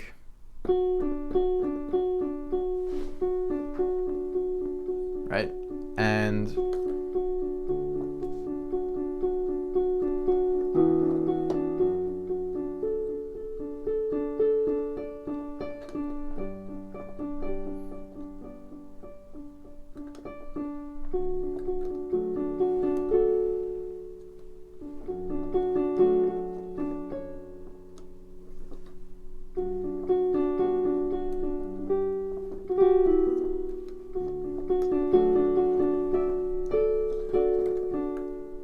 you can continue like that. And of course, depending on the situation, you could just stay like that. You don't have to switch key. You don't have to, completely change the sort of energy of it. Simple stuff, but nice stuff, right? The third point I want to talk about is the key, right? The scale. I mentioned this very briefly, but in that example, that's D major. So I'm in D major there, and whether I'm improvising or composing, just like in songs, you're gonna be in a key. That's not a coincidence why when you read sheet music, there's a key signature, because that's probably based on somebody improvising, then he composed it or she composed it, and then it became a proper song. So the point I wanted to get across here is be aware of your key. Okay, just like when you read a piece of music and you say D major, never gonna play notes outside of this scale unless I'm told to. When you're improvising, it's the same thing, but you obviously have more flexibility since you're the person who's making up the music. For example, let's say I was doing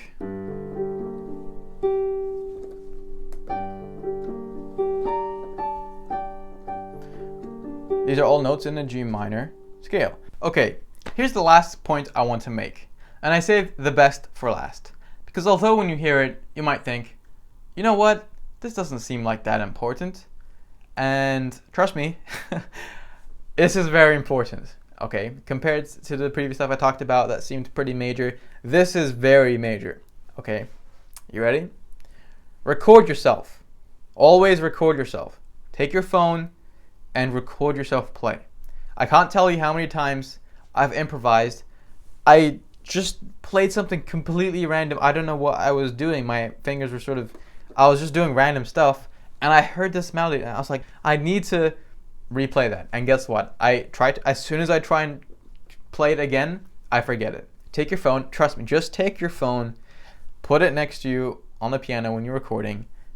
You don't even have to go on camera. Just press record and record your entire improvisational session. And this actually serves two purposes. Obviously, referring back to it if you want to just see how something sounded like and you can figure out the notes.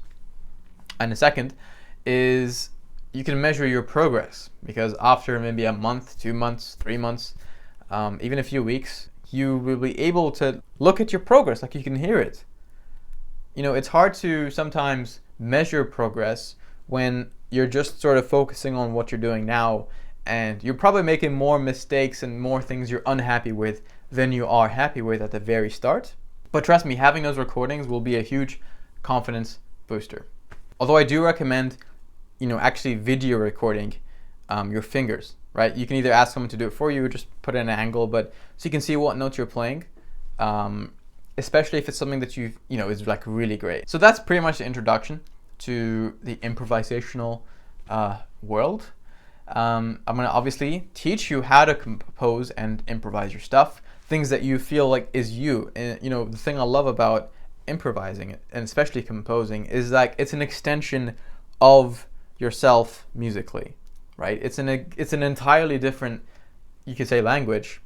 And however you are in that moment, maybe you feel a certain way, maybe you accidentally came up with something and it's like sounds really good. Maybe you're trying to actually compose for something, for a person even, as you're going through the upcoming lessons. I can give you a lot of really simple, really quick, like secrets almost, like keys that will massively increase, the quality of your improvisations, like hugely. And the stuff that you don't really come across, at least I didn't come across them anywhere when I was searching about it, until I actually did it myself. So I'm looking forward to hearing your results, and I'm looking forward to you hearing your own results. So other than that, I'll see you in the next lesson. Alright, welcome everybody to this lesson, and in this video we're going to be practicing how to actually improvise things, how to make some melodies, how to make them work with those harmonies. So we're just going to go right into it, and we're going to just touch very quickly on chords. Now we already know all about chords. We know simple chords, advanced chords, major chords, minor chords. Let's take, for example, C major, just to keep things very simple.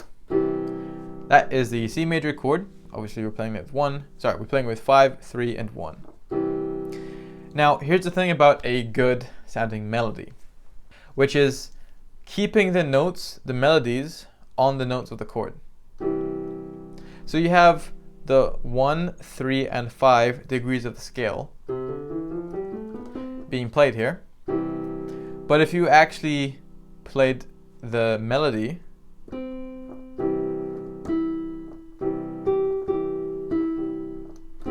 like it counts as a melody, right?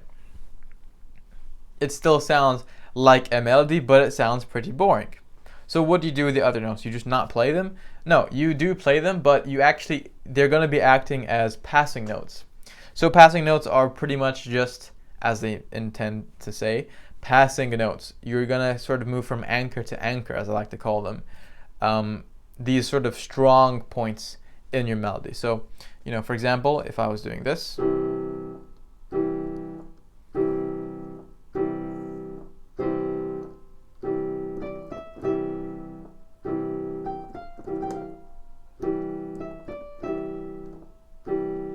now if you saw that, I'm hovering around this and this and this note, because those are the notes of this chord, and they work obviously very well with this. Now if you take this actually a step further, and we're going to do this example with any other chord. If I went for, let's say, A major, same principle. I am using a bit advanced rhythm there, but and I could go up here. Now the passing notes are going to be the notes that are not in these three. Now the A, obviously you have an octave, so it's actually going to be, these notes are going to be your anchor notes, but you can do it just like this for simplicity.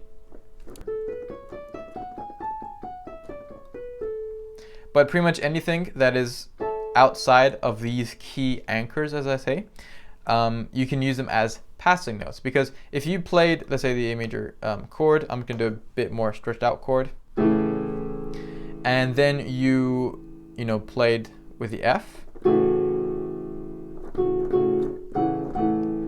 it sort of wants to go somewhere, right? It's not like that pleasant harmonizing sort of full note that you just kind of land on. It's more like it's kind of here's like it's supposed to be going somewhere. So you can actually, instead stick on the main notes. So you can use the rest as passing notes. For example, I'll just sort of improvise here.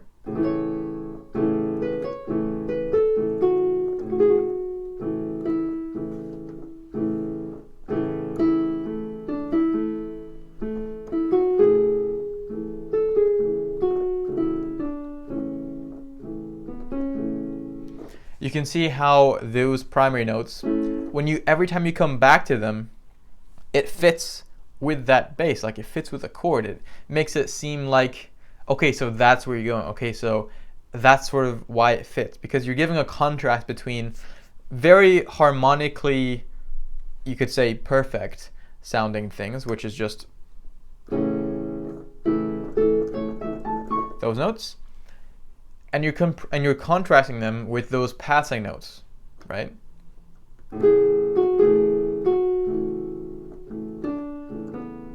Like you can hear, like just there, like there. That's what I mean. So when you're generally going to be playing, which I'll show you how to do, you want to stick to, like I said, I'm going to keep repeating this because it's very important. Stick to the anchoring notes of those, basically the chord notes. Now I say chord notes because in your left hand you're not always going to be playing a chord. You're probably going to be doing more advanced stuff, which, you know, later, for example.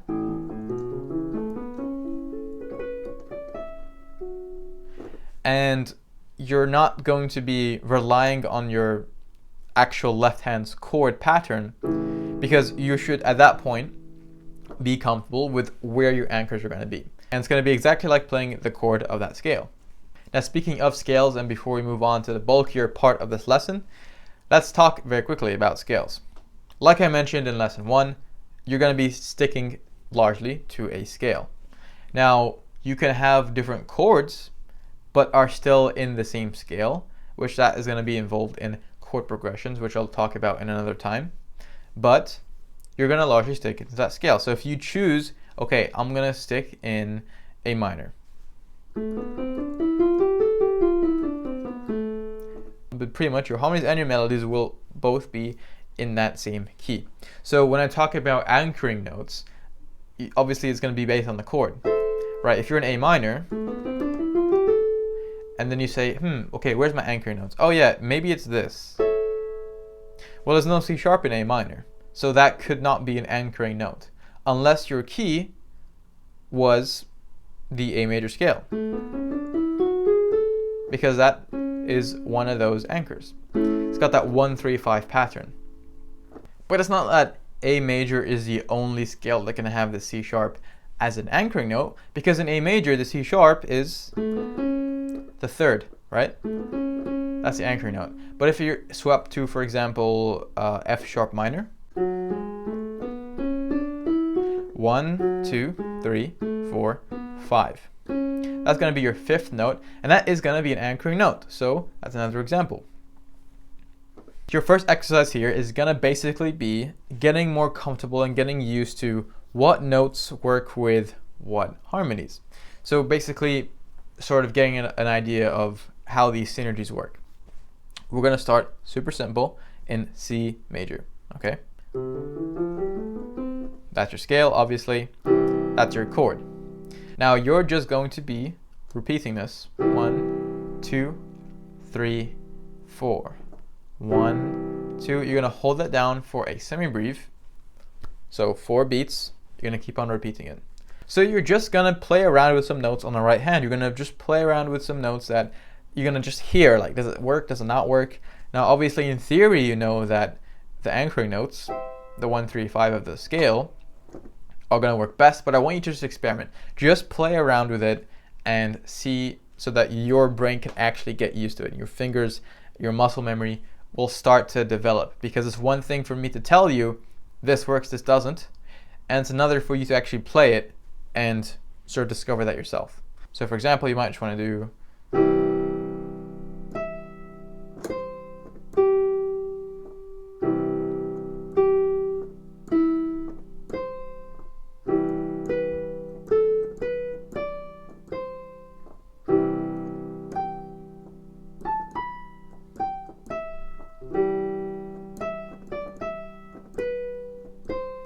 The reason you're going to be doing this, although it seems very, very simple, and although it seems maybe to you who's playing it pretty much improvising for the first time here, my students always get the feeling that, you know, this just really isn't that great.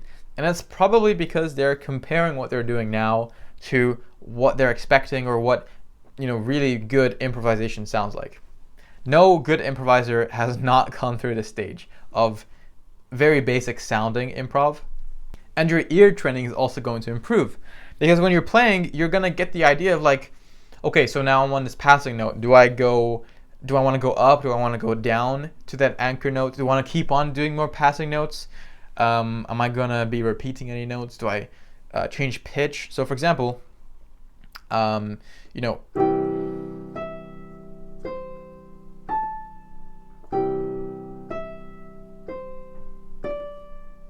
Now here you can go up, you can go down. If you go up,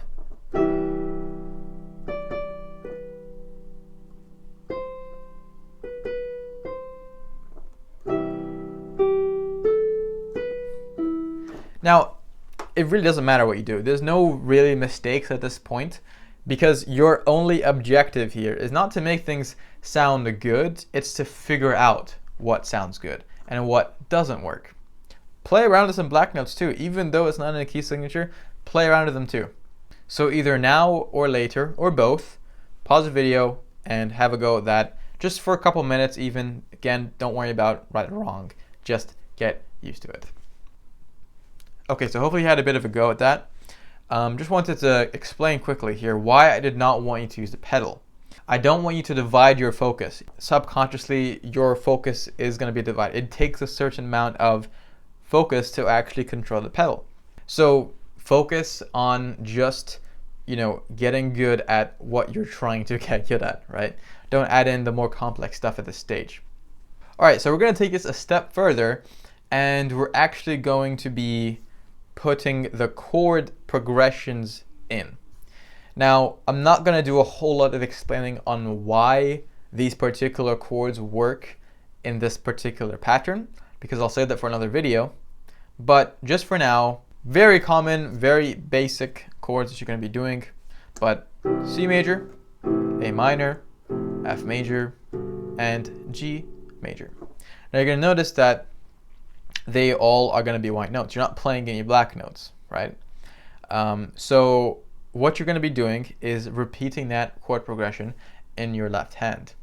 And you're going to be playing the melody in your right hand. And this is particularly important to understand because your anchor notes are going to be different, right? You're going to be playing, your root is going to be a different set of anchor notes, a different chord. Because in C major, your anchor notes are C, E, and G, right? Just a normal C major chord. A minor, the A minor chord, right? You're going to be trying to hover around different anchor notes. Because if you're in, let's say, F major here, and you're sticking only in the C major ones, it does kind of work because it's in the same key, the same scale, which I'll touch on later. But it doesn't work as well as when you're sticking with the right and the corresponding anchor notes.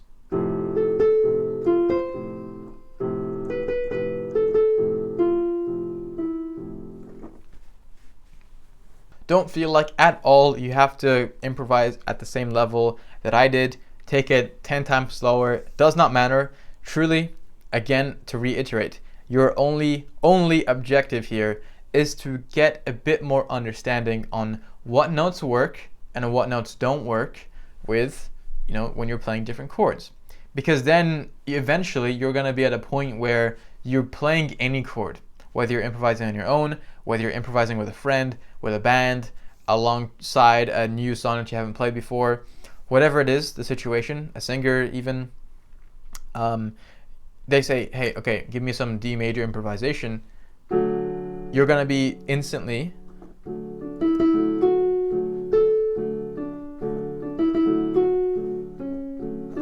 you're going to know sort of what notes work. Like, I don't have to think about really what notes are going to work and why, because I'm already used to that. Like, I'm used to knowing these are the anchor points, I'm just going to hover around them. That's it. That's all your objective is. So again, either now or later, have a go at playing in these different chord progressions, in these different chords. Don't worry if it sounds like something you've heard before, because that's actually what songs do. Now I did change the chord progression a bit there, which you can do if you want, but to keep it simple, do the same progression, the same sequence. Don't worry about mistakes at this point, but have a go at that, and then come back when you're ready. Okay, so level 3 here, we're going to add in actually 2 new elements. Now, before I move on here, I just want to keep something, I want to explain something very quickly. Something like improvisation is not as black and white as, for example, learning a song. when you're learning a piece of music and you have notes in front of you, the note is either right or wrong. If it says play an E flat and you play an E, that's incorrect. When you're improvising, it doesn't work in the same way. It's as it says, you're improvising, right? It's not a matter of what is correct and not correct. It's more of a matter of what works and doesn't work, okay? Because what's correct, it really differs from one person to another, because you sort of create your own style. And for me, like, I think that one way of making melodies and harmonies and rhythms, speed, pitch, like, I have my own way of doing it. So when I say don't worry about mistakes, I really mean it. Like, it's really nothing to worry about. You just keep on moving. That's one of the first things we learned. Just keep the beat on moving. You don't, if you go, you don't have to just stop and restart, because it's not a matter of it being incorrect and therefore you just stop, re-practice it. It's more of that doesn't work so well. Just keep going, right? It's not a big deal. I just wanted to point that out because sometimes my students get really hung up on that bit.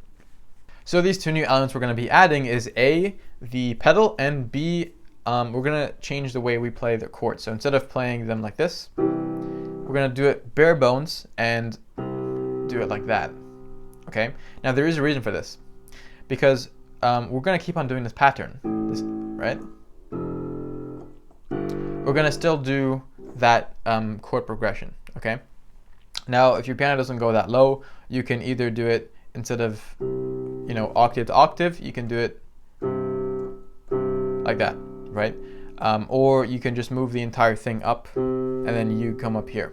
There's different ways of getting around it, but let's stick with let's say that you do have an 88 key. You're gonna still do the chord progression, and then in your right hand, you're still going to be doing the same thing, but now you no longer are relying on your left hand for, okay, so I'm playing the chord here. That means that I'm going from E, so then we have a G. Like, you're not going to be referencing it in that way anymore if that's what you were doing before, which is completely fine. We're just going to be taking this bit of a step forwards.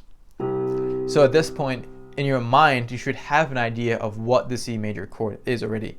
You should not, be sitting here constructing it like 1, 2, 3, 4, 1, 2, 3. You should know what the C major chord is. So if you have that in your mind, okay,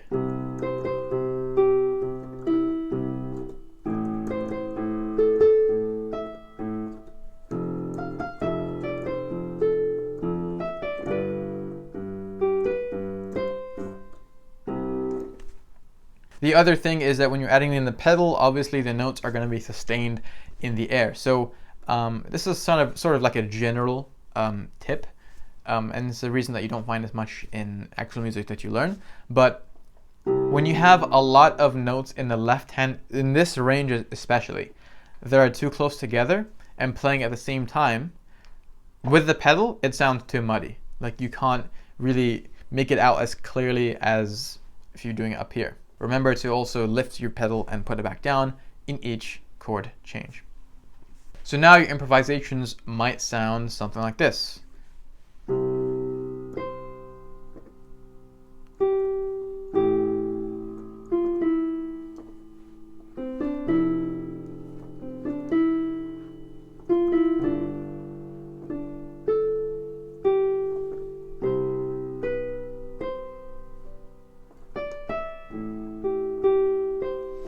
Again, when I'm saying your improvisations should sound a bit like this, I don't mean in terms of complexity and in terms of how good it sounds, right? Because I'm not at all expecting you to make it sound like, that good, right?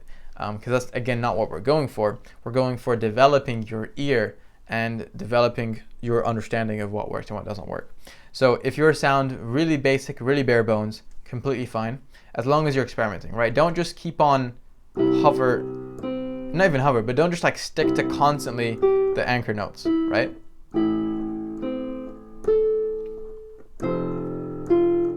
You don't want to like obsessively stick to that note and not use any other passing notes, right?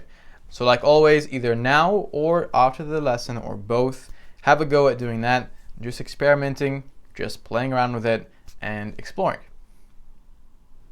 Let me give you 2 quick tips that will increase the quality of your improvisations. The first is don't be afraid to change up your rhythm. Second, don't be afraid to change up your pitch. If you're playing this, for example, and you're doing the same, and you're doing the same rhythm in the same area, maybe you're doing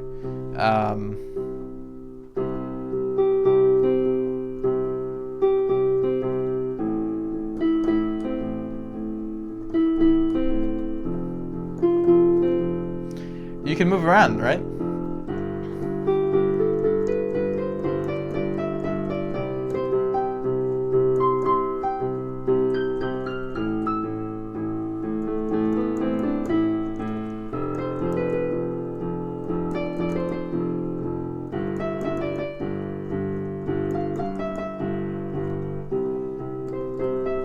You know, that's again a bit more advanced, but the principle is the same. You can change up your rhythm and change up your pitch, and that will give it a bit more variation, and it sounds more like an improvisation that is a bit more complex and it's nicer.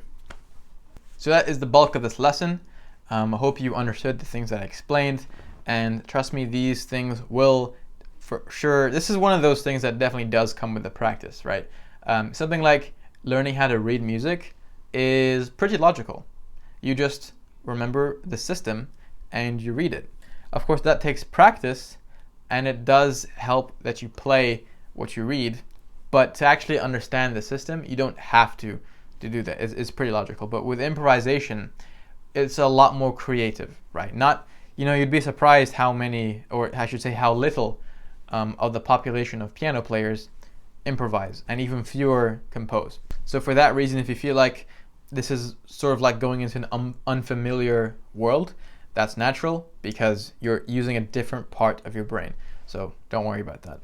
Hopefully you can implement this into your practices and just generally do things that sound nice, that you're happy with, and just generally increase your improvisational skills. I'll see you in the next lesson where we're going to be going deeper into how to improvise.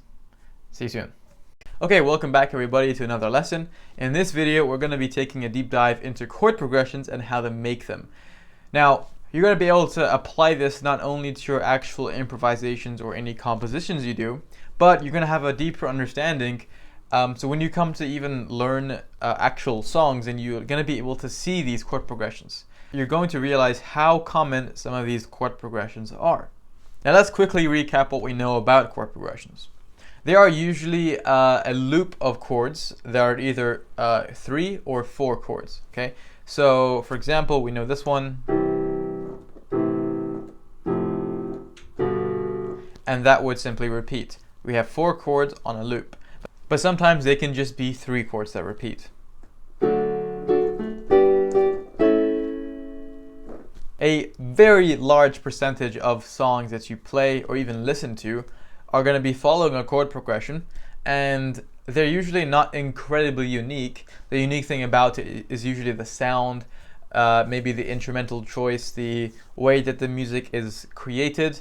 But as far as a framework is concerned, this is something that is very common in a lot of songs. Now, sure, of course, the complexity and the structure of these chord progressions will obviously vary. They're not always going to be just the entire song 4 repeating chords, although it is possible. With songs such as Nuvola Bianche by Einaudi, you're going to find that sometimes they switch chord progressions. Maybe in an introduction it'll be different compared to the chorus or the verse or the bridge especially. The first thing you're going to do is you're going to choose a scale, okay? So just for the sake of this example and for simplicity, we're going to stick with C major, okay?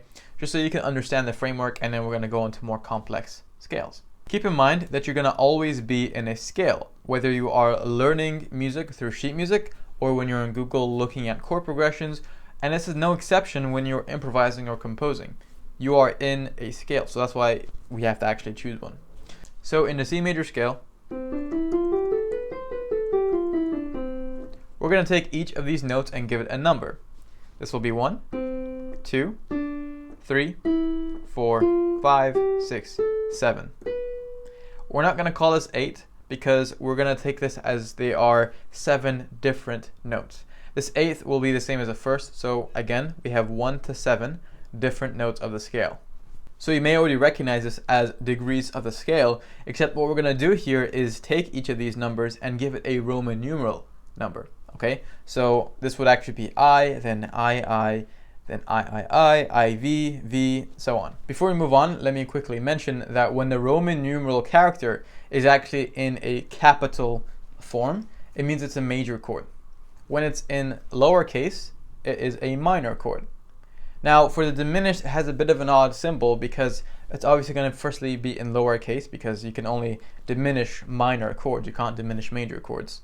You're going to see a lowercase Roman numeral, and then you're going to see like a little 0 or a little circle next to it. And that's a symbol for a diminished chord. Now, although this is a principle of music theory, don't worry because it's not something super complex or anything just because there's Roman numerals. This is simply how we, look at the notes individually.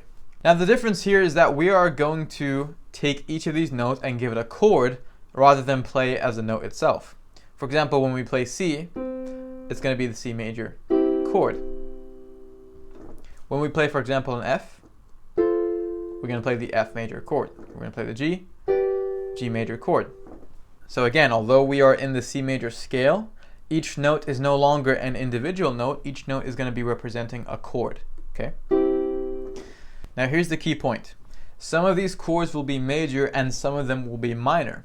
This might seem counterintuitive considering in the past we've known that when you're trying to construct a chord from the scale, it has to match the tonality of the scale. So you cannot make a C minor chord from a C major scale. Except that's exactly the difference. We're not using this to construct chords, we're using this to see what chords fit into this scale. You have 3 chordal positions which are going to be the most important. The number 1, the number 4, and the number 5. Okay? So chord 1, chord 4, and chord 5 are always going to be major when you're in the major scale. Everything else is going to be minor. Okay, so we have major, minor, because this would be major. So we're in minor here. Minor again. Major, major, minor. And for the 7th chord, it's not going to be minor or major, it's going to be a diminished chord. And to do this, you're just going to take the minor chord and you're going to flatten that last note by 1 semitone. Okay, so in other words, you could also just count 3 semitones and then 3 semitones again. So from the B, 1, 2, 3, 1, 2, 3. But I personally, to make it quicker, I play the minor and then I flatten the last one.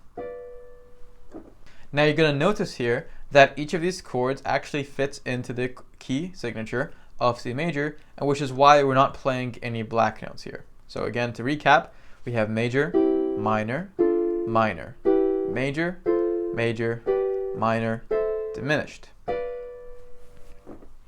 It is important to remember which of these chords are major and which are minor, and which chord is diminished. So I'm going to give you a very simple, very easy way to remember it. Always keep in mind the 3 main positions. These are never going to change whether you're in major or minor scales. The 1, the 4, and the 5. You must always remember these positions. 1, 4, and 5. If you are in a major scale, those 1, 4, 5 chords will be major. Everything else will be minor except the diminished 7th. Okay? Now, how does this tie into chord progressions? Well, we know now that you can basically say, okay, in the C major scale, you play the 4 chord. That's going to be this F major. Maybe the 1 chord, the 2 chord. So what chord progressions do is that they take a combination of these chords, right? You have 7 available chords to you, and you can sort of mix them around to make a chord progression. For example,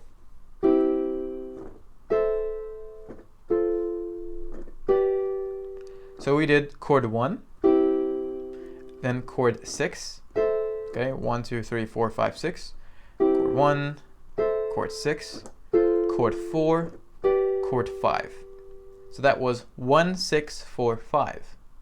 Now if I just shuffle the octave of these chords around so that I don't have to jump so high from the C major to the A minor, I'm just going to put that A minor down here and everything else in this area.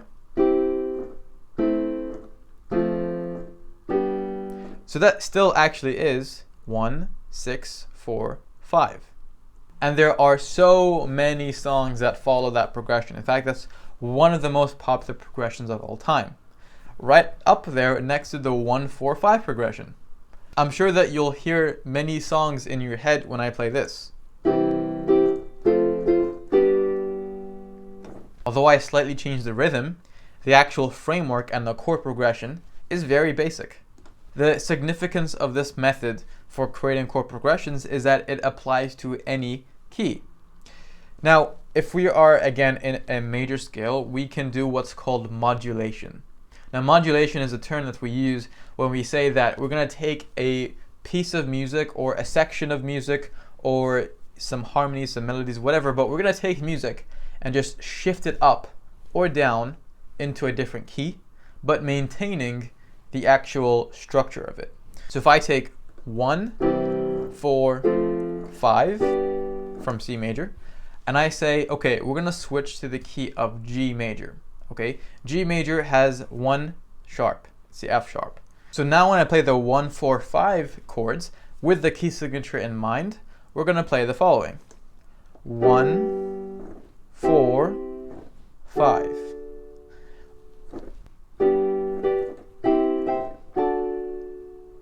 Doesn't matter the pitch either. Now to make sure that our D major chord here is correct, and we should actually be playing a D major with this F sharp, we're going to take another look at the framework of the chords, the order. So again, because we are on a major scale, our 3 key chords that are going to be major are the 1, 4, 5. Okay, those chords will be major, everything else is minor except the diminished 7th. So chord 1, major. Chord 2, minor. Minor, major, because this is chord 4. Chord 5 is major. So you see how I switched that? D major has an F sharp in it, and again that corresponds to the key signature of the scale that we're in. Then we have minor. Now for our diminished 7th chord, what's the 7th note in the G major scale? It's an F sharp. Okay, 1, 2, 3, 4, 5, 6, 7. This will be 1 again. So 7, I'm going to play the minor. Then I'm going to diminish it just by flattening that last note down. Or you can just count 3 semitones and then 3 semitones. So again, one more time.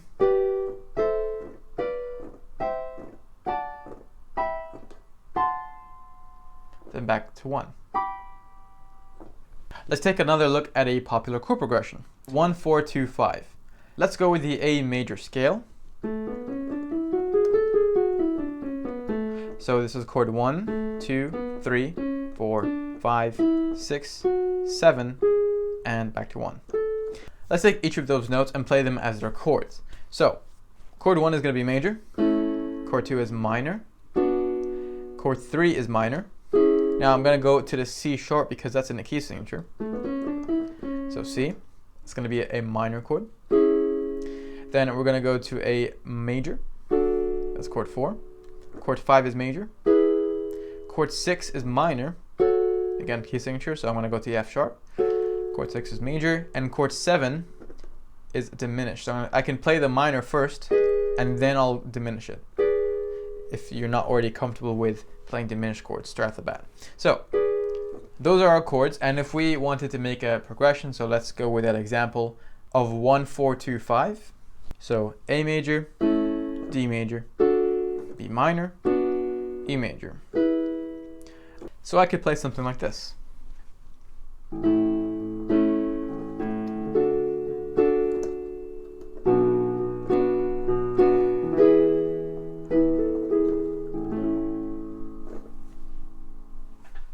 Hopefully that makes sense, and we're gonna move on to the minor scale chord framework. Exactly in the same way as in the major scale, our key chords are going to be the 1, 4, and 5, except contrary to the major, The 1, 4, 5 are going to be reflective of the scale. So 1 is minor, 4 is minor, and 5 is minor. Everything else is going to be major except the diminished second. Okay, so the diminished is going to be at a different location compared to the major. All right, again, to quickly recap, major scale 1, 4, 5 is major, everything else is minor except the diminished seventh. And for minor scales, 1, 4, 5 is minor, everything else is major except for the diminished second. So we have chord 1 as minor, chord 2 is diminished, so that's a B diminished. If I took a B minor, it would be like this, but again, we're diminishing it. Then a C major, then we have a D minor, an E minor, and an F major, then we have a G major, back up to the 1, and then it can repeat like that. And again, notice here how none of the chords are surpassing the key signature of the key, right? A minor has no key signature. All of its notes are white, so you're not going to be playing any black notes here. Depending on the scale that you're in and the chord progression that you use, you can find yourself eliciting different emotions. Now, of course, there are other things that factor into creating said emotion, such as dynamic articulations, pitch, tempo, many other factors like that. But let's just stick with the framework itself. Something like a minor chord progression in maybe a particular chord progression would elicit a more sinister emotion. Another one might be a bit more dramatic. Maybe another one in major could be upbeat and happy, sort of like sentimental even. But you have 7 different chords and you can put them in any order. So you have a huge abundance of options. Now, how can you sort of get an idea for what works? Well, there are 2 main methods that I would recommend. You either explore, which I find a lot of enjoyment doing. I would just, let's say I'm in A minor. I would just sort of play around with what works, like A minor, let's say I go to C major, G. Okay, that's like, there are so many songs that are in that chord progression. If we analyze the actual progression itself, we have, so 1, 3, 7, 6. So you can explore and try different combinations. The second option, which I also recommend, is to play a lot of songs. Play a lot of particularly songs that you enjoy playing. And if you go on to either reading the sheet music and looking at the chords asking you to play, you'll find it usually in your left hand. And you can find it even, sometimes they're not as basic as the triad, sometimes they'll be extended out like this, right? And then you can sort of hear on how to return it back to the triad form. So you can look at sheet music, or you can read the actual chords like I showed you on Google, so you can follow along in that way, and you can analyze and say, okay, so that's the 1 chord, then it goes to 5, then it goes to 2, then 3, right? There is a third option. If you don't want to really like develop it and you just want to just outright know what works, you can also go to Google and type in piano chord progressions, and you can find plenty of websites which will show you, okay, great things that work for major scales. You can go into 1, 4, 5, 2, for example, and here's great ones for minor, and it'll show you. You can do one, you can do all of them, you can do one of these options, you can do both, you can do all 3 of them if you like. A great tip that you can use for when you're trying to develop your own major chord progressions, and this is especially for the major scales. It doesn't work as well in the minor because you have a different sort of tone, but in major you usually want to start or end on the 1, 4, or 5. So for example, you want to maybe start on the 1, and then let's say you go to 3, then when you go to 6, maybe I can end on 4. Or if I did 6 and go to 5. Or if I did 1, 3, 6, back to 1.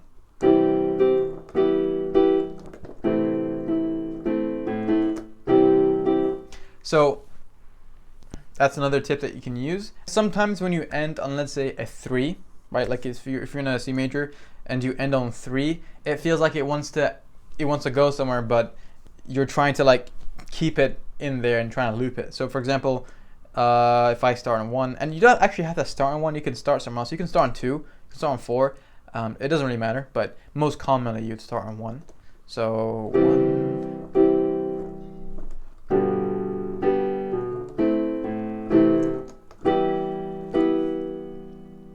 And you can hear like it's really trying to go somewhere, like da da ya da ya ya, and you can go from there. But you know, like you can be aware of this, the sort of tone that you're ending on, right?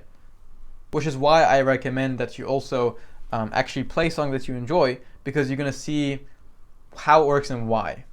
Plus, you're sort of taking in a lot of source information about what works, and once you do that multiple times, you have many sources, and then you're going to be sort of creating your own style, like an average essentially of your innate style, the style that you naturally feel like you have, and then you're taking a lot of different sources that you enjoy, and again, like you're sort of mixing all together to create something very unique. That's most of the material that I wanted to cover in this lesson, but I did want to run through a couple tips that's going to, just generally keep you away from particularly very common mistakes, and to generally improve your actual improvisational skills. So the first thing is just to be aware of the location of the diminished chord. When you're in major, it's in the 7th, and when you're minor, it's on the 2nd. Sometimes you're playing around with chords, and then you hit something and just does not work at all. Sometimes it's because you're playing the natural minor versus playing the diminished chord. Now, I wanted to also say something here. These are not rigid rules, okay? So what you just learned here is not something that you must obey at all times. This is just telling you that when you're in this particular scale, these are the chords that naturally fit the most, right? They fit very naturally. You can play some other random, completely different other chord that you experimented with and you accidentally played it, and it turns out to be like, maybe did it by accident. Like there's plenty times when I've played I was trying to play a chord and then I accidentally did this, and that's actually an A flat diminished chord but with an inversion, right? So I can that's sort of like reverse engineer it to find out what it was, because I thought it sounded nice. So these are not rigid. You can obviously move away from these boundaries. It's just more of a guideline. So don't feel like if you were playing a couple chords and something came out and it sounded interesting, maybe you wanted to go somewhere with it, and then you thought to yourself, no, that couldn't be right. So you can actually use things outside of these boundaries. Just thought I would keep that in your mind. Don't worry if your beginning improv sounds maybe super basic. I still remember the very first thing I ever improvised. I took this, like, that very famous song, it's like, and all I did was shift around the chord pattern. Instead of doing 1, 6, 4, 5, I did 1, 5, 6, 4. And that was the first thing I ever did. And then I took it further and I was like, well, what if I start in a different place and I go upwards instead of downwards? So I did.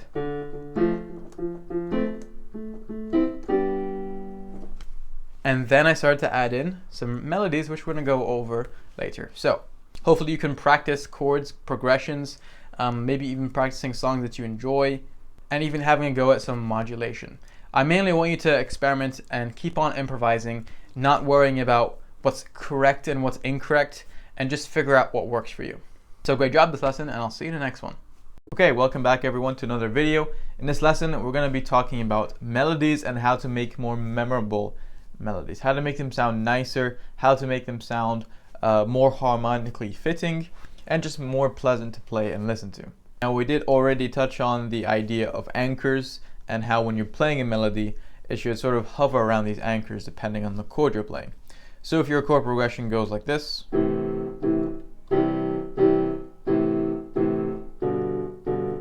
and repeats like that, your melodies would ideally hover around the anchor point, which is the actual notes of the chord, while using the rest of the notes as passing notes. For example,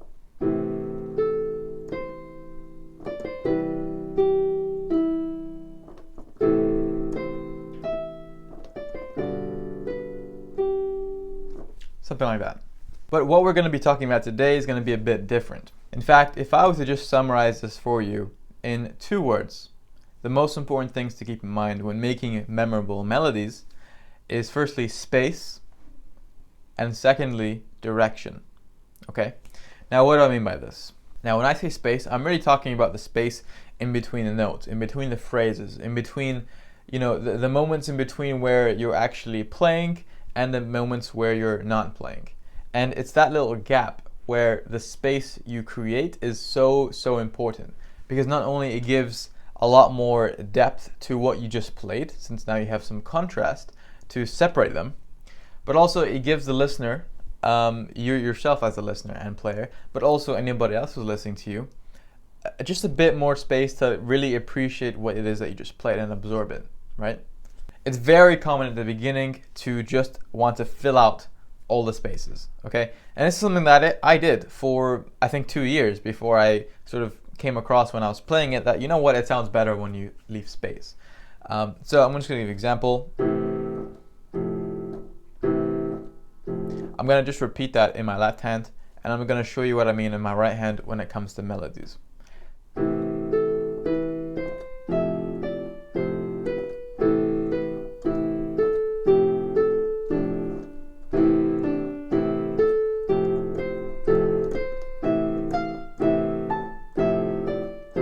And although it fits harmonically because there are, following the anchor notes, it doesn't have space. It's always going. Let me do a similar example, but I'm going to add just a bit more space in between the phrases.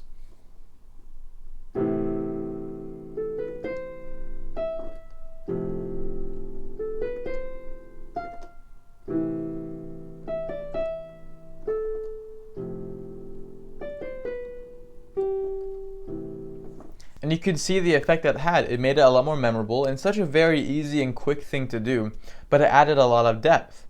And keep in mind, we didn't change anything else. I kept the chord progression. I kept mostly the dynamics. I kept the tempo. The notes that I was actually playing were very similar. So I had a general tone that was pretty much exactly the same as before. And I just added some space, and look at the difference it's made. Now with space, we can use it in a lot of different ways. We can add in space and we can take away space. And depending on our intention and what it is that we want to achieve, maybe we want to add some tension and build it up to a certain climax and then remove away space, for example. Or we want to do the reverse thing. I'm just going to keep it simple here so that you can see what I'm doing, particularly with the adding and removal of space to achieve different things, and how I might combine it with increasing or decreasing tempo, and particularly dynamics. You can see I'm also going to probably add in the pedal too. So just try and pick up as much information as you can from this demo.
That's an example.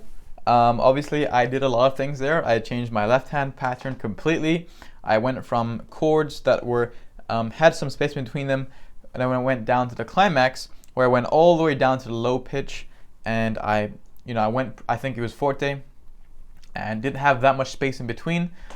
But the right hand also, the tempo escalated in both hands, but in the right hand, the actual melodies were tighter, right? They were more repeating. So for example, I did, that is just a very simple F major arpeggio. And then that is A minor inversion, but also in an arpeggio.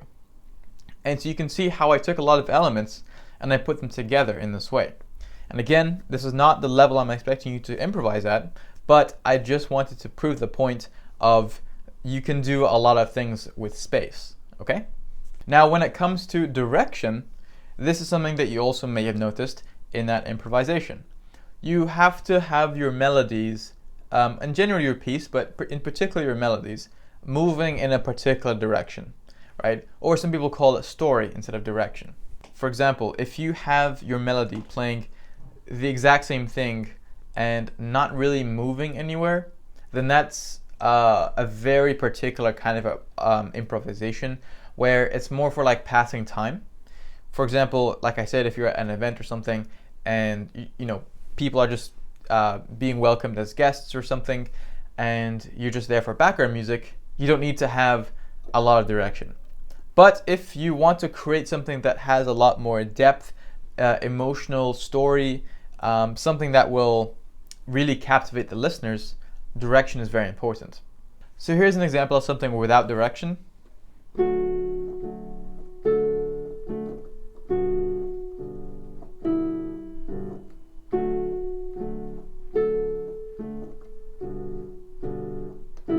And it would sort of repeat like that.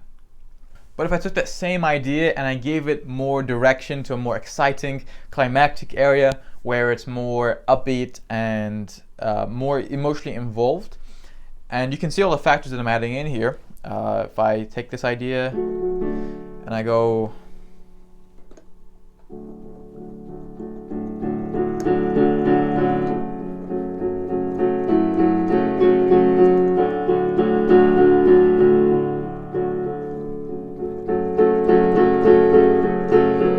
and you can keep on going.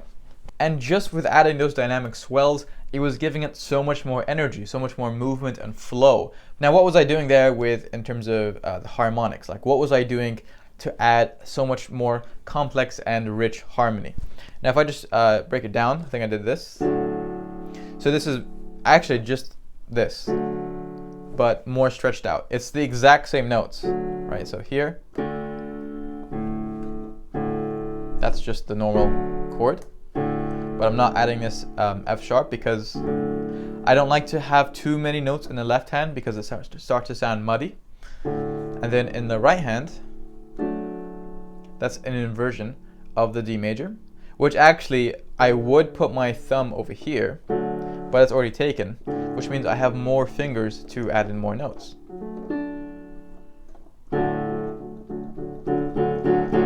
And with the pedal,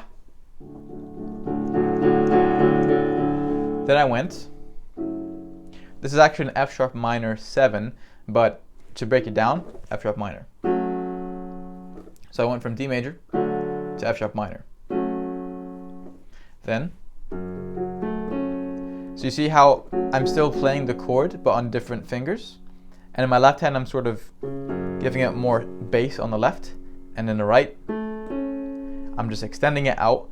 And this is the 7th note of that scale, because F sharp minor, this is the 7th note, so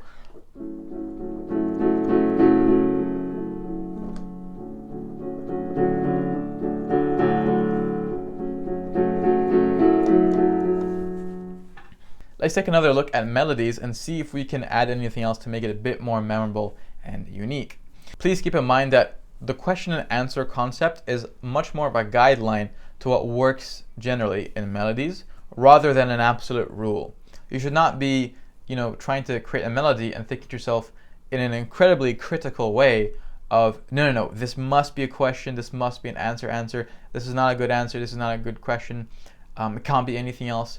Of course, again, like asking yourself, this could be a nicer question here to fit this theme, that's fine. But just try not to be incredibly rigid with this. Again, it's just a guideline, and try to follow your ear and your intuition, which is going to be developed the more you do this. So let's say that you were playing around and you did a melody like this. That works. You can add in a bit more question and answer through the rhythm. Okay, so maybe you can do.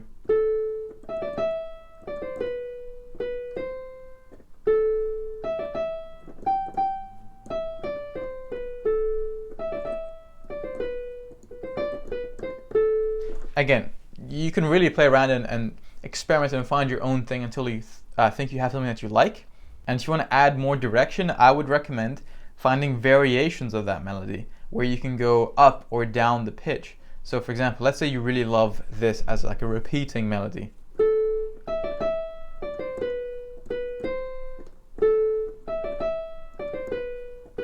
And you're really tempted to just keep on looping that on forever. And although it is a nice melody, if you made that, you can, again, add some variation in pitch. So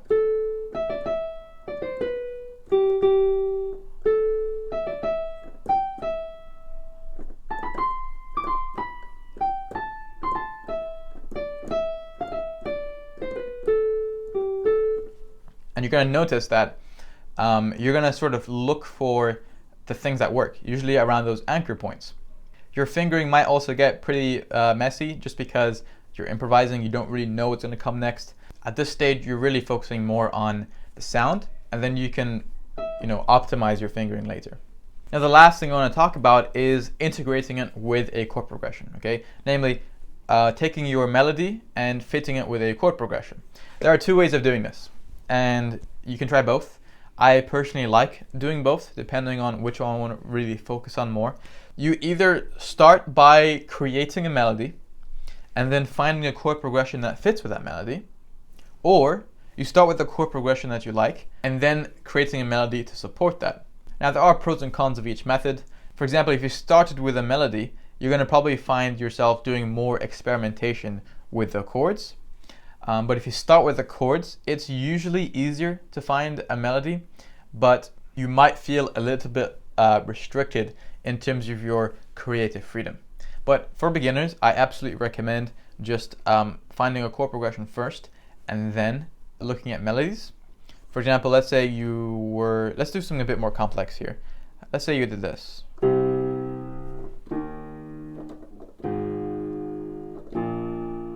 So in terms of the Roman numeral section, we have 1, so we're in C minor. We have 1, 3, 6, 7. Now if I played those as their chord variations rather than the octave, it would be.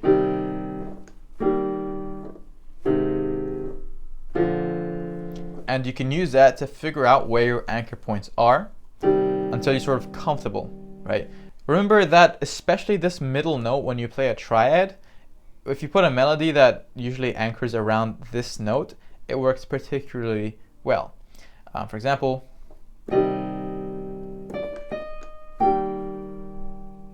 so you can see that's the middle note. And then down here, this is a passing note because it's not as part of these the 3 anchor points. That's in the middle there. So let's say that you maybe change that around to find something that you like, maybe a bit more than your first try. So I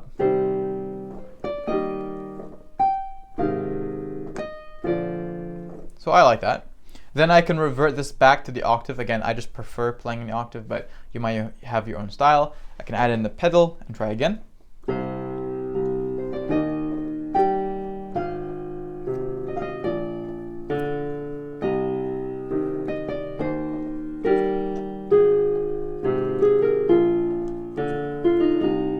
You can see how I even changed the pitch, and that's how you add in a bit more variation and make it a bit more interesting.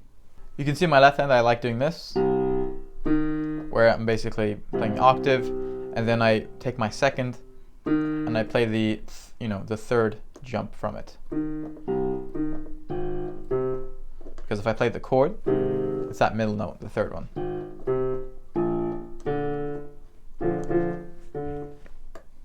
And again, you have the other option of actually starting with a melody first and then finding a chord progression.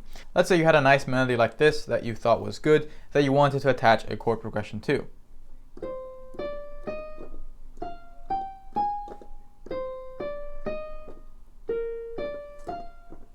So the first thing that comes to mind is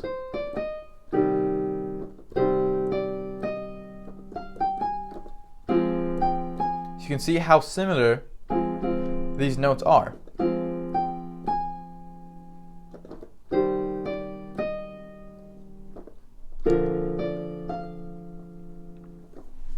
But with this method, you have a lot more options to choose from when it comes to chords, because you could do something completely different if you thought it would work better, you know, through some experimentation. So you could do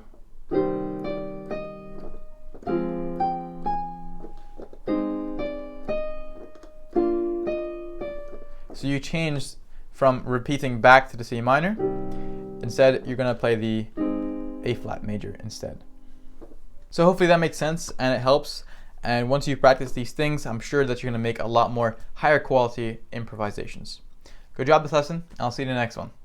Okay, welcome back everybody to another video. In this lesson, we're going to teach you how to play some piano runs, fills, and nice patterns that's going to elevate your playing ability. And I'm actually very excited about this lesson because I'm going to be giving you a bunch of tools or templates even, exactly like a drag and drop file as if you were on a computer, except it's about a technique, right?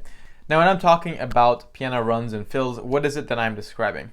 Well, these are essentially patterns that you can play at any point in different sort of contexts and really elevate what it is that you're playing. So let's say that this was your chord progression.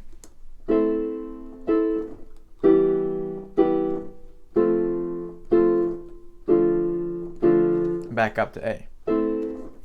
Now you can add in a pattern in your left hand that sounds like this.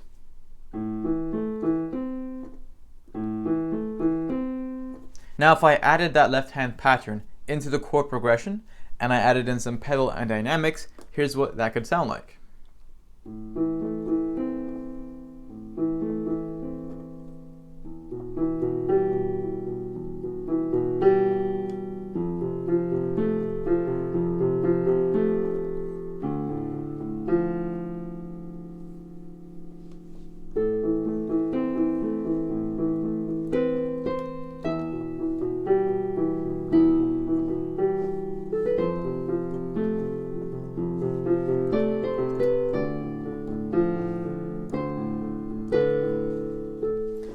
Now you can hear the effect it had on that chord progression, because just a very simple pattern, but the exact same, actual progression, it sounds very different. Like this was the chords on its own.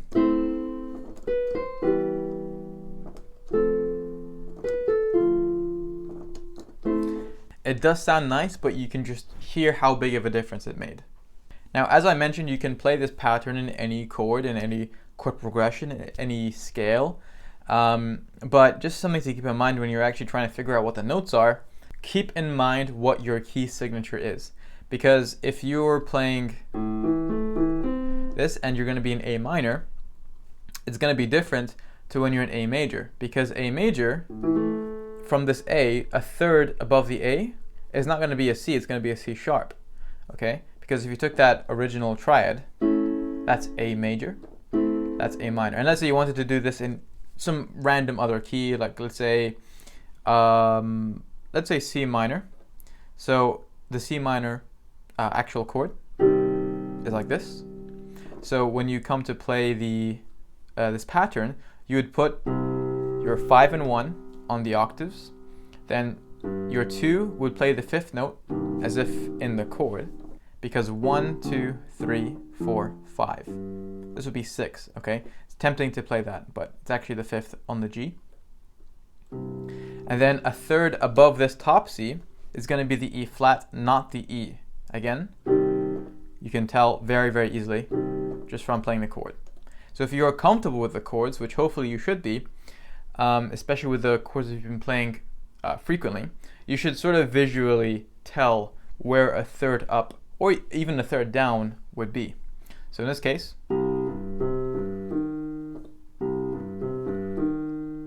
like I said, you can do this in other keys.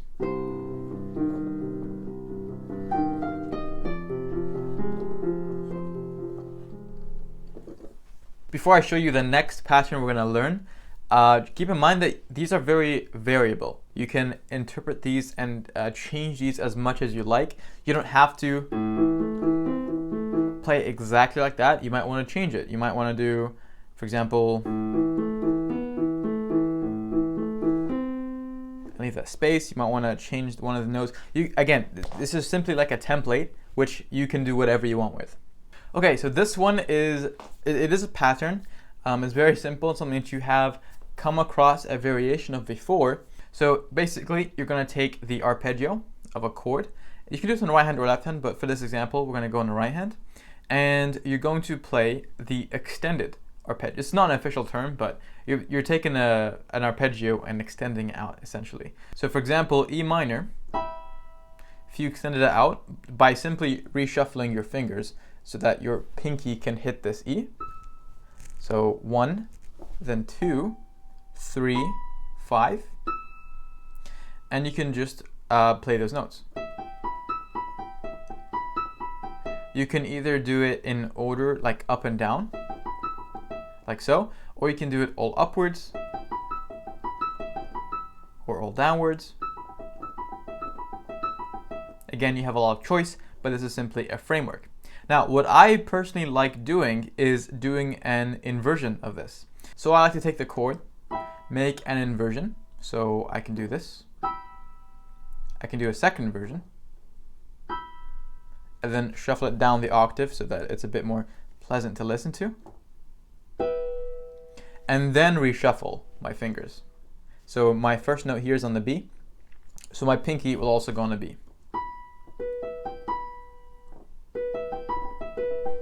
This is still E minor. You could even remove or add notes. So if I removed a note, I could, for example, take away this G. So I'm only playing the B, E, and B again. Again, this is still actually in E minor. So I can do, which when you listen to it, sounds very similar to if you did that, but in the root position, so on E. Or I can instead change this G for the B. Like I said, you have a lot of options here. This is simply a template which you can use to accentuate particular parts of your improvisation, or you want to just add it in to make it sound nice. So an example of that being used, maybe if I were improvising, I could use it in this way.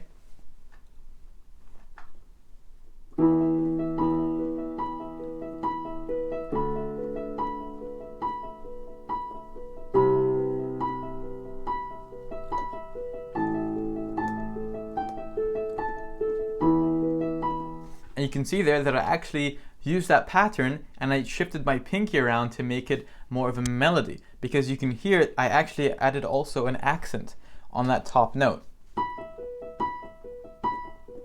to make it stand out a bit more. So then once I sort of shifted that pinky around to make a melody, it was a bit more obvious. Okay, so the next pattern we're going to go through is one of my favorites actually that I used a lot. And this is a very simple one actually. So we're going to go to, for this example, G minor. So if I play the G minor scale for you real quick. You have a B flat and E flat in the key signature. Now if you pay attention to those notes again, look at the notes that I'm choosing here. I'm going to take this one, so the B flat, the A, the G, and the D. Okay, so look at their relation to the actual root note, which is G. I'm personally starting on the 3, going down to 2, to 1, down to 5. And I say 5 because, you know, once you reach 1, you're going to count backwards from 7. So this will be 1, 7, 6, 5, and so on. So this is what I'm doing. Like I said, you can do this in any key. For example, A minor, or C minor, or D major, Same principle. Now going back to that G minor example, again, you can hear what I'm doing with it. I can go up and down, or just up, or I could even continue up, and this is the key one that I like to teach. So I'm going to play this, and then I'm going to, almost like in a scale, I'm taking my thumb and putting underneath to reach the D. Then continue. Maybe even again. And then back down. My fourth hits the B flat. And again, fourth hits a B flat. So if you did it a bit faster,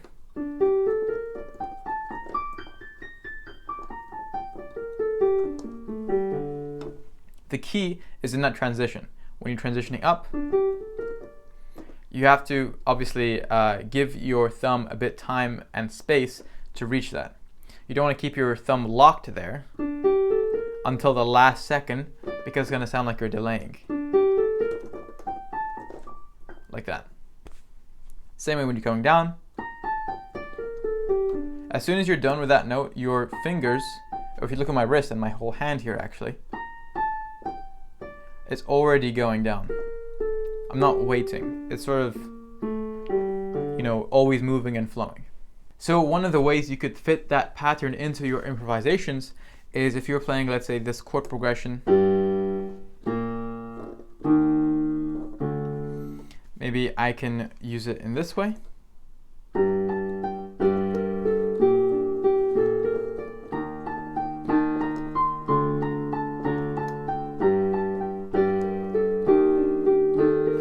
And so on. Remember that when you are playing faster notes, faster melodies, even your left hand or right hand, remember to count, okay? Either use a metronome or count out loud. For example, 1 and 2 and 1 and 2 and 1 and 2 and 1 and 2, and to keep in time. Now the next pattern I'm going to show you is going to be in the left hand, and I personally love using this and I love playing it because it's just very fun to play and it sounds really good. Fits with pretty much every right hand melody that I usually play. So I'm going to play this melody for you in A minor so you can see exactly what I'm doing.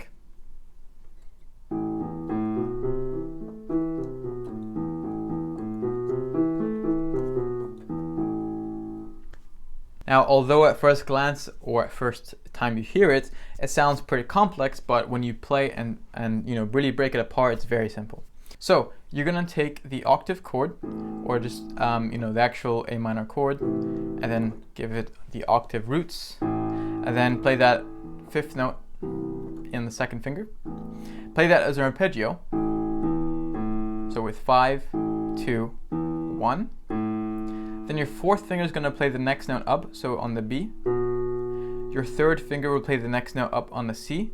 Your second finger will actually play the E, right? Because we're trying to stay within those anchor notes of the chord to make it sound like it fits. And the D is not really part of that. And then we're going to go up to the A. Play that with your thumb, the 1. And if I play that back down for you, 1, 2, 3, 4. 1, 2, 5. Obviously that's going to take some practice just to get used to how you're going to be moving your fingers on what notes, what sort of structure and what kind of distances you're putting in between each note. And so if you did it a bit faster, it'd sound like this.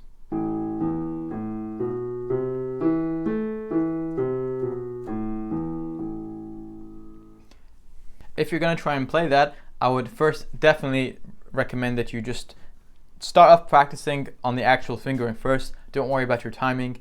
Just take it very slow to get the right notes. Okay? Like I always say, go slow enough that you can't make a mistake. Then you can go faster. And if you want to really get good at this much quicker, keep it slow. Put a metronome on. Okay, either on the internet or on your keyboard if you have one, or if you bought a separate one. Get a metronome and just let it time you. So let's say my finger is the metronome.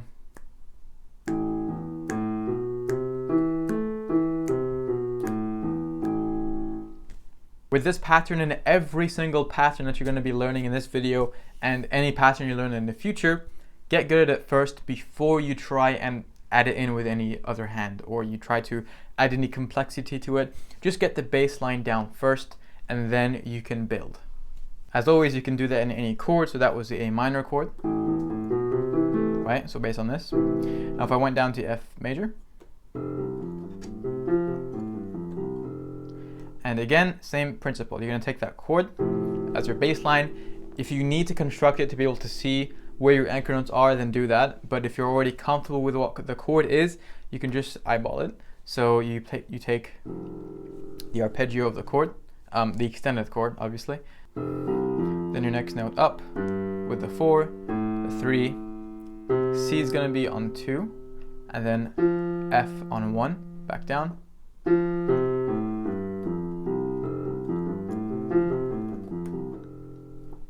If you're having trouble with this or with any of these patterns, break it down. Okay, you don't have to do the entire thing all at once. You can just start by practicing just this, and then adding in the next little chunk.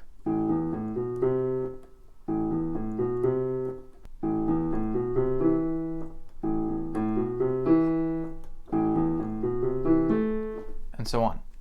For the last pattern of this video, we're going to take a look at the left hand once more. This one's definitely going to be easier than the ones that we just did. In fact, it's going to be very similar to one of the earliest ones we did in this video. So instead of doing this, it's sort of going to be like a variation because we're playing very similar notes. We're going to do, so very simple, you take that extended chord arpeggio, add in the third note up. Obviously keeping in mind what notes are in that chord. So this one's very self-explanatory. You always know what that third up is based on the chord itself. So root note, third up is going to be a C natural. You can sort of see the chord over here. And you're going to be doing that with any chord that you do this to. For example, G minor, F sharp minor, C sharp minor, D major. Again, you're just doing that extended arpeggio chord. Then you're going to look at as if you were going to play the full chord, but you know that third note. Very easy to know what note you're going to be playing on. So of course, these are not the only patterns that exist. There are many, many others.